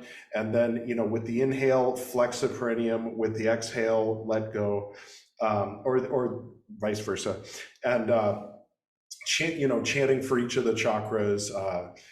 It was, for the root, and then oin for under the belly button, o for the the belly, the Manipura chakra, and then o for this chakra here, and then hum for this, and e for this one here for the third eye, and then om, and then so after all of that, then I opened my eyes like slowly, and I saw the incense moving. And it was moving kind of like there were 3, there were 2, and it was like this, and it was alive, but it wasn't. It was me, and it wasn't. It was now, and it was now. It wasn't. Yeah, I mean, it was now for sure. It was there, but not there. I was seeing it. And I mean, it was like everything, all of these things that I couldn't put into words as an 8-year-old. Right. But I went through the rest of the day kind of feeling like I knew something that the other kids didn't. And that's why one of the reasons I was always a weirdo, I was always kind of in this different kind of state that I couldn't explain to other kids. And all the other kids were able to explain to each other, my stomach hurts and I have to pee. Okay. Like there's no mystery. But it wasn't like I was being mysterious or putting on the mysteriousness or anything like that. I genuinely couldn't explain to them what happened earlier with the incense that day. And if I tried, it wouldn't have worked. And my dad had told me like, it doesn't really work to talk to normals about this kind of thing because it usually backfires. And I was like, okay, Dad, like I'm like trying to process with my young brain. And I mean, a lot but just to finish the thought, when I took the DMT, it was like a supercharged version of that experience with the incense when I was 8 years old. And it was, all the same feelings and sensations and everything. And so then I looked into it and found out where on the number 7 chromosome the enzymes come from that create the DMT that gets released when you have dreams and when you have religious experiences. And the thing that made Paul see light, when he fell off his horse on the road to Damascus, etc. And it was just like, okay, all right. And LSD has it as part of the complex molecule, and it gets through the blood-brain barrier because of the rest of the molecule. It's not recognized as DMT, so the MAO enzyme doesn't destroy it. And it's like, oh, okay. And psilocybin kind of keys into that same stuff, although it's not exactly related. I'm like, yeah, it's not, is it? Yeah. it's related, but it's a distant cousin. It's like on the different end of the tree of life. It makes sense to mushrooms, you know, and we can relate with it because we're alive. But ultimately, DMT and LSD makes more sense to the human brain. I'm like, yeah, that all makes sense. That all makes perfect sense. Chemistry is a very fascinating finger. Yes. Yes. Yeah, very down to earth finger. A very interesting symbol set that you can do lots with. Yeah, I think you know, a lot of this fingering, if we abstract that through these experiences, you realize that it's telling you that you can't trust your senses, that like what you're sensing isn't necessarily, there is no objective reality to what we're sensing. You know, if the senses are so malleable by something as simple as a base chemical, then that means that whatever we're experiencing now, what we're sensing, whether it's sight, vision, smell, hearing, taste, like all of these senses are still just approximations to interpret sensations going on in the mind body. And if they're that malleable, then why trust them at all? And so if you can't trust them, then why make up stories about what they are telling you? And I think that this is what we do as a species. We have this interface to reality, whatever that may be, but we can't see it. Whatever it is, like, we don't see it. We just see whatever our sense organs are telling us. The surface of things in the color spectrum that isn't actually objectively real outside the human experience or the and we experience. get all fixated on creating stories based on the way that things appear to us. I have no idea how they appear to you.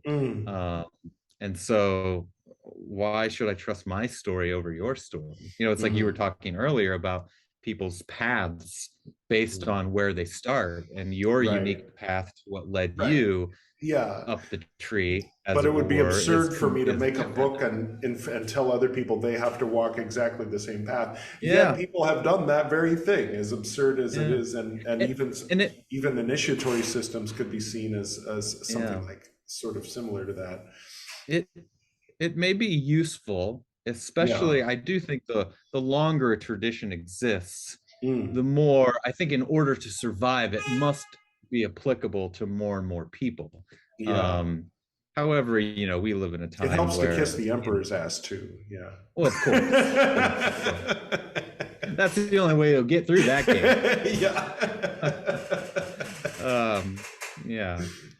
So, you know, eventually, though, like when you're in a system that was just created yesterday by someone who just thought it up because his intellectual mind said, oh, like this piece looks like this piece. And I have to give it to that fucker that made up QAnon then, because that's still going, you know, I mean, in some form. That's the only modern example of that. So tell me in 20 years how that's gonna treat you. You know, it's like I don't trust a person who hasn't been practicing their path for at least 30 years, right? Well, like that's the true, same thing, because otherwise chances are it's mental masturbation. I guess, a thing can get immensely popular as a philosophy or a way of thinking without actually being useful or good. Well, clearly, Edward. There's more than one example of that. I represent that. So I notice a lot of people that aren't connected to each other, I think by the very fact that I sort of publicly proclaim, like, hey, I have something to do with Vajrayana Buddhism, and also I have something to do with Hermetic Golden Dawn style magic. So I find that there are many other people who resonate with that these two things resonate with them exactly. And they're like, so can you tell me how these things work together? And I'm like, Not really, no. I mean, sometimes I can tell you how they don't. I can tell you, you know, like some of the parallels, like the elemental correspondences are completely different, you know, I mean, but they exist. There's 5 colors. They're the same 5 colors. They mean different things sometimes, and they're in directions. White is in the center, but other than that, they're all different and mixed up. So it's like, so that's another finger and moon thing. Vairochana is in the center. Yep. The Hecaman is in the center. Both wear white. And then as far as the 4 other directions, well, those are the 4 colors and the 4 elements, but never mind where they are and never mind which color goes with which element, because that's all mixed up. So that's interesting. Like the center of the mandala is the same, and the rest of it may vary. Yeah. So there's definitely a cosmopolitan merging that is trying to be done by people who have, I'm guessing they've experienced one and didn't take them where they wanted to go, and then so they reach out with others who had some other things that maybe were a bit different, and so they start swimming in each other's pools. At the end of the day, they're just fingers. Everybody's fingering one another. So What happened to me was my dad. Well, that is the end of the sentence. What happened to me was my dad. He in the 60s, he was into Hermetic Kabbalah, and then he had a good friend that he made who was deeply into Vajrayana Buddhism, and then they taught each other. And so then they both became blended birds who could interchangeably talk about concepts in both of those languages. And then I grew up around that. And so then I had a plan after my dad died, because I was like, I can't ask my dad questions anymore. Here's what I'm going to do. He started with Hermetic Kabbalah, then he got into Vajrayana Buddhism. So I'll do that. I'll start with Hermetic Kabbalah, then later get into Vajrayana Buddhism. So it was definitely premeditated, but I didn't plan to become a Golden Dawn adept and spend 18 years doing it. You know, that was unexpected part of the journey. But it definitely made perfect sense to move to India afterward, which should surprise people. But it's like, no, actually, for me, it's the next step on my path. It was taken. I see all these as there's symbolic foundations to get at something that the conscious mind can't grasp intellectually, conceptually. And the more you try to, the more you're just gonna fuck up the symbols. Slippery fish. It's like, so in both of these paths, you're learning a way that the mind can communicate to you other channels and paths, but it's so hard to navigate that you can't figure it out yourself, right? This is where I think I would diverge from a lot of the modern approach to spirituality, which is like very anti following someone. But to me, I don't like wasting my time. Like, I'm not reading all those damn books. Right. Okay. I don't have that. That's good. Time, you know, and it's that's like, what you so and I like are to in opposite polarities. It's like, it's like,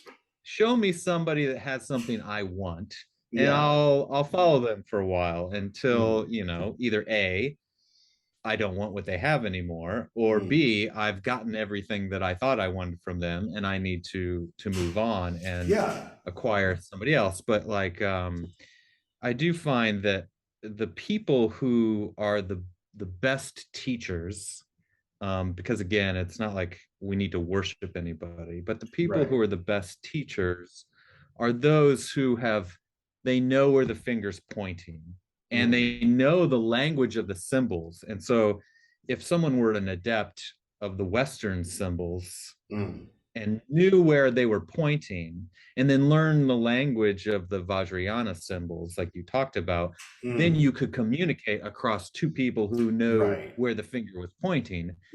But really, what's the point of that? Well, it's just so that you can help lead others. That's true. To the destination. That's the only point of having this. Actually, that's true. Because once you're there, you're there. You don't even need a language. You don't even need to. You don't need the language. Just drop it. But if you want to communicate, rather than the Arhant. If you want to help people, you need a language, and I don't know, pick one. But then learn where it's pointing. And I do think, though, that we're in a time where there's lots of people helping one another from both sides of these sets and in many other systems. Again, like we only briefly touched upon it, but there's a lot going on in non-dual Christianity circles that has never really happened for only recent times. Father Keating and Richard Rohr and all of these, following the Carmelites, that those traditions are there, but again, they don't make any sense. Like I tried to read, and practice the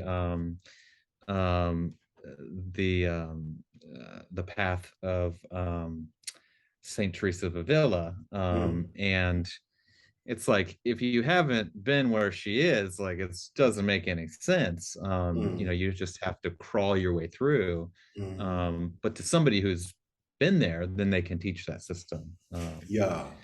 And I think there's value there, and value in conversing, and also to build appreciation.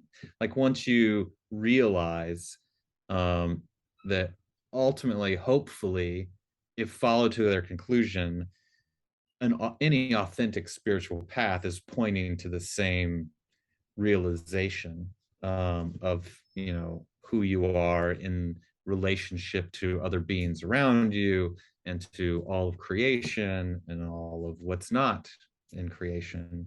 Once you realize that, then really, I think it's just kind of, you can appreciate anybody else's way of describing how to get there. So for me, more than anything, it's less instructive, because I don't really have I don't really know what I would follow these days. Like I don't really have a path. But I appreciate the language of all of these. And right now, it just so happens that the only people who are describing a territory in which I was immersed in but couldn't explain were like the Bon and the Nyingma tradition. Especially that was dream yoga, Tibetan Book of the Dead. It's like nobody else is talking about this. So like, who knows, what's going on in this mind. When I mean, and I know people will, I don't think you will, but I'll just put this qualifier out there. There's people who will probably get annoyed if I say DMT again, because they're like, why is he always bringing back the goddamn drugs? But the point is, it's the death molecule. Got to convince yourself. It's the spirit molecule. It's what gets released in the brain that physically relates in an as above so below sense to things like the blue tunnel and and near death experiences, in my opinion, and in the opinion of many other people. But anyway, so after I had that experience, I had the idea that in India there are people who know how to be human properly, and that kind of guided me toward yoga, which guided me toward more Ayurvedic diet and this kind of thing, and then eventually toward veganism, and then eventually toward moving to India. I'm not vegan anymore, but one day I'll come back around to at least being vegetarian. But that's beside the point. But the thing was, the thing that I experienced was very reminiscent. It was as if when I came back from that experience, I said somebody went there and came back, and they came up with all the mandalas, the bells, the horns, the chants of Tibetan Buddhism in order to try to recreate it physically here, to try to share it with others.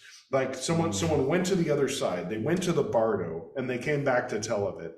And there's even, I think about 500 years ago, there was an important Lama of some kind that had a dream.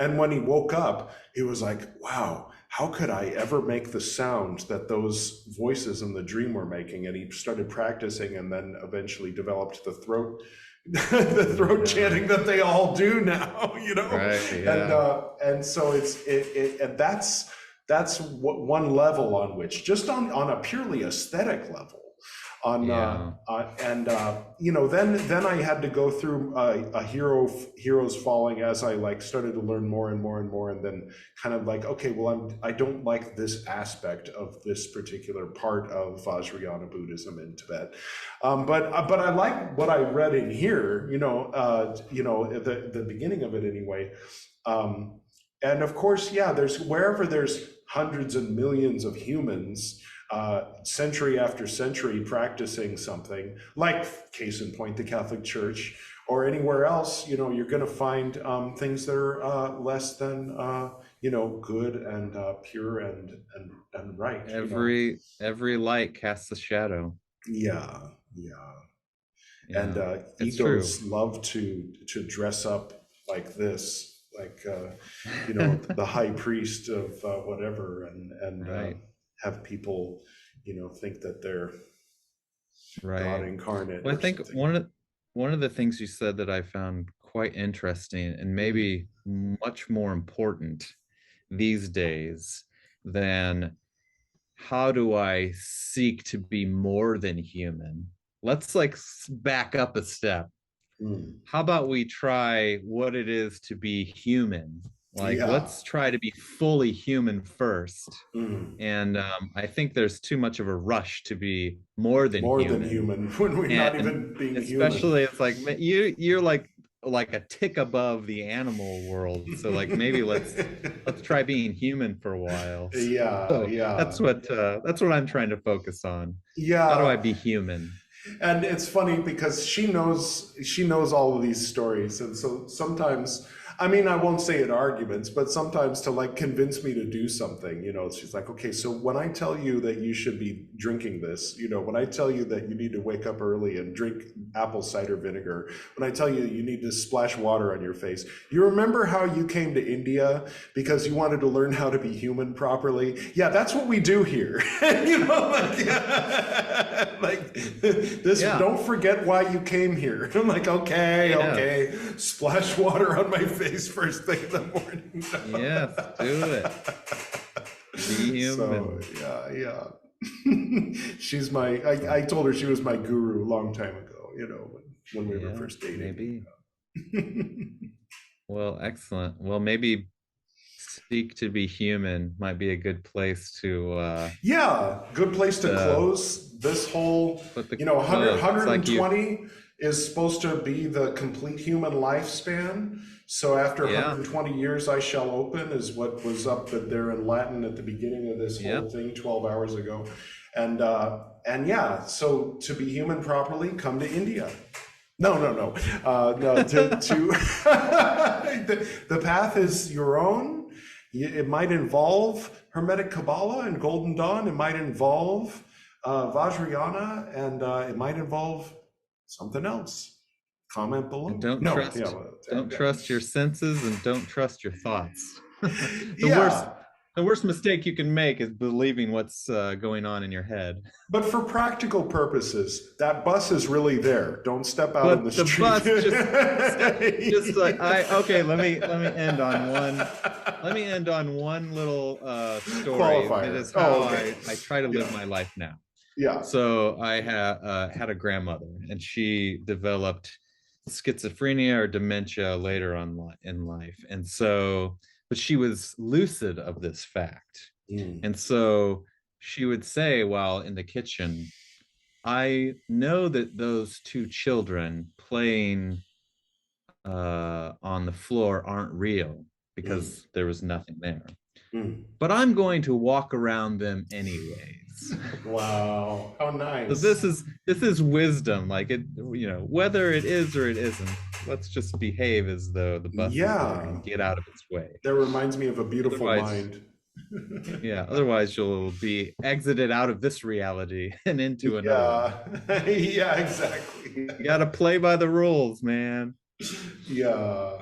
I mean, but being in present time helps. And you know, if you got to remember where you got to be in an hour, then and you gotta remember what you were doing an hour ago. There's practical, like it's not an absolute statement, but ultimately, if you can come into present time and let go of everything else, even just for a minute, I mean, a minute's a long time actually to be able to do this.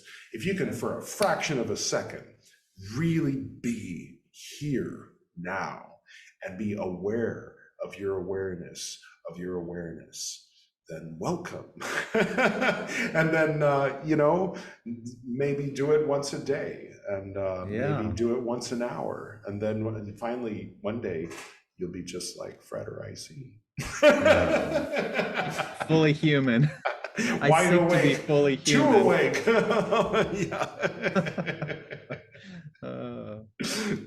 Thank you so much for joining me, and for it's great talking to you. It's been too long. Been way too long. Oh my gosh. Yeah, we were in a different space last time we were in the same place together. I think it was right. We Corpus of 2009 or something. Yeah, I think we were both different people back then.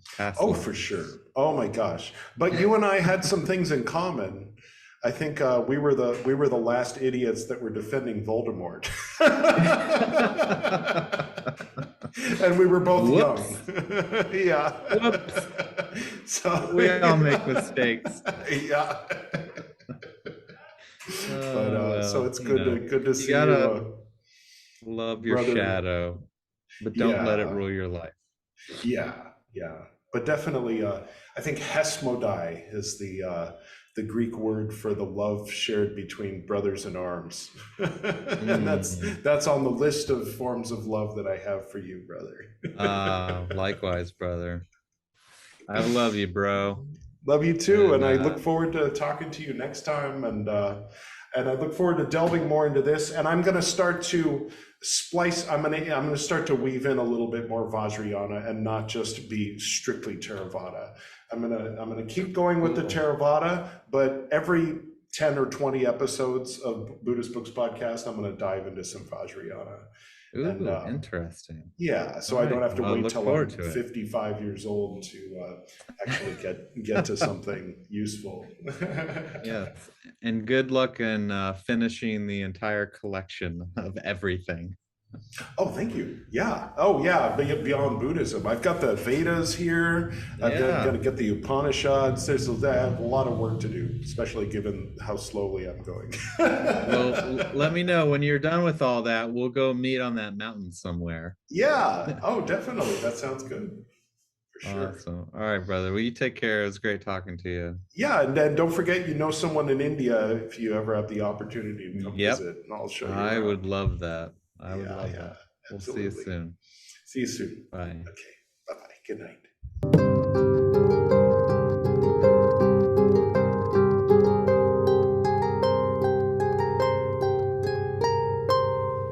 For it was Osiris Onofris, who, having been found perfect before the gods, hath said, "These are the elements of my body, perfected through suffering, glorified through trial.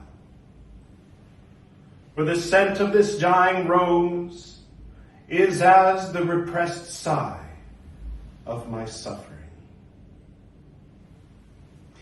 The heat of this fiery red lamp is the symbol of mine undaunted will. This bread and salt, types of earth, this is my body, which I destroy in order that it may be renewed.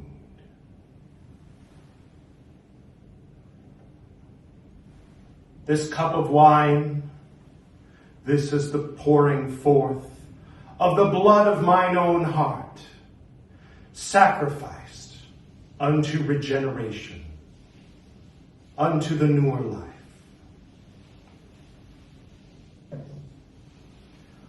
For I am Osiris, triumphant, even Osiris Onofris, the justified one.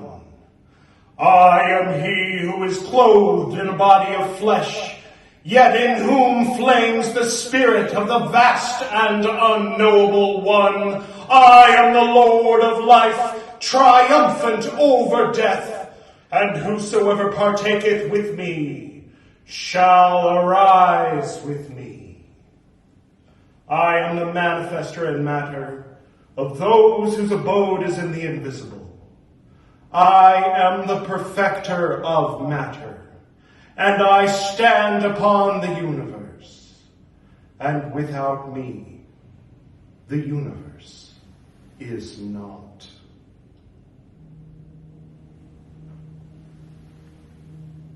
I invite you to inhale with me the scent of this dying rose.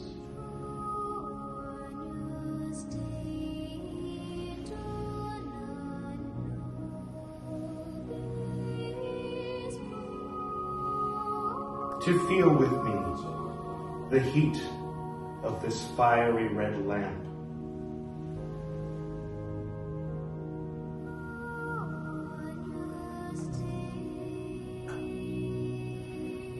To eat with me of this bread and salt.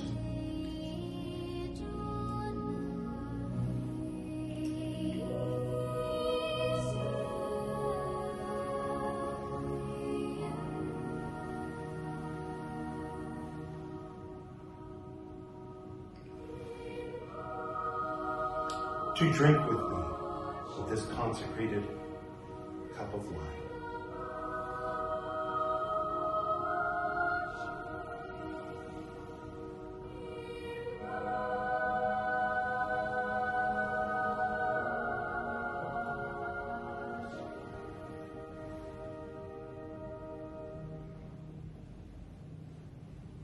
Special thanks to Susumu Ueda and his father and the other monks at Jofuku-in on Mount Koyasan for the music you're hearing right now.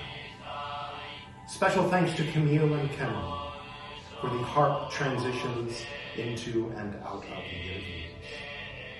Special thanks to all my guests. And most importantly, special thanks to you, the Esoterinerd, listening to this podcast. Go forth now in love, truth, and knowledge, and with the blessings of Yeshua, Yehovah Shalom. Until next time.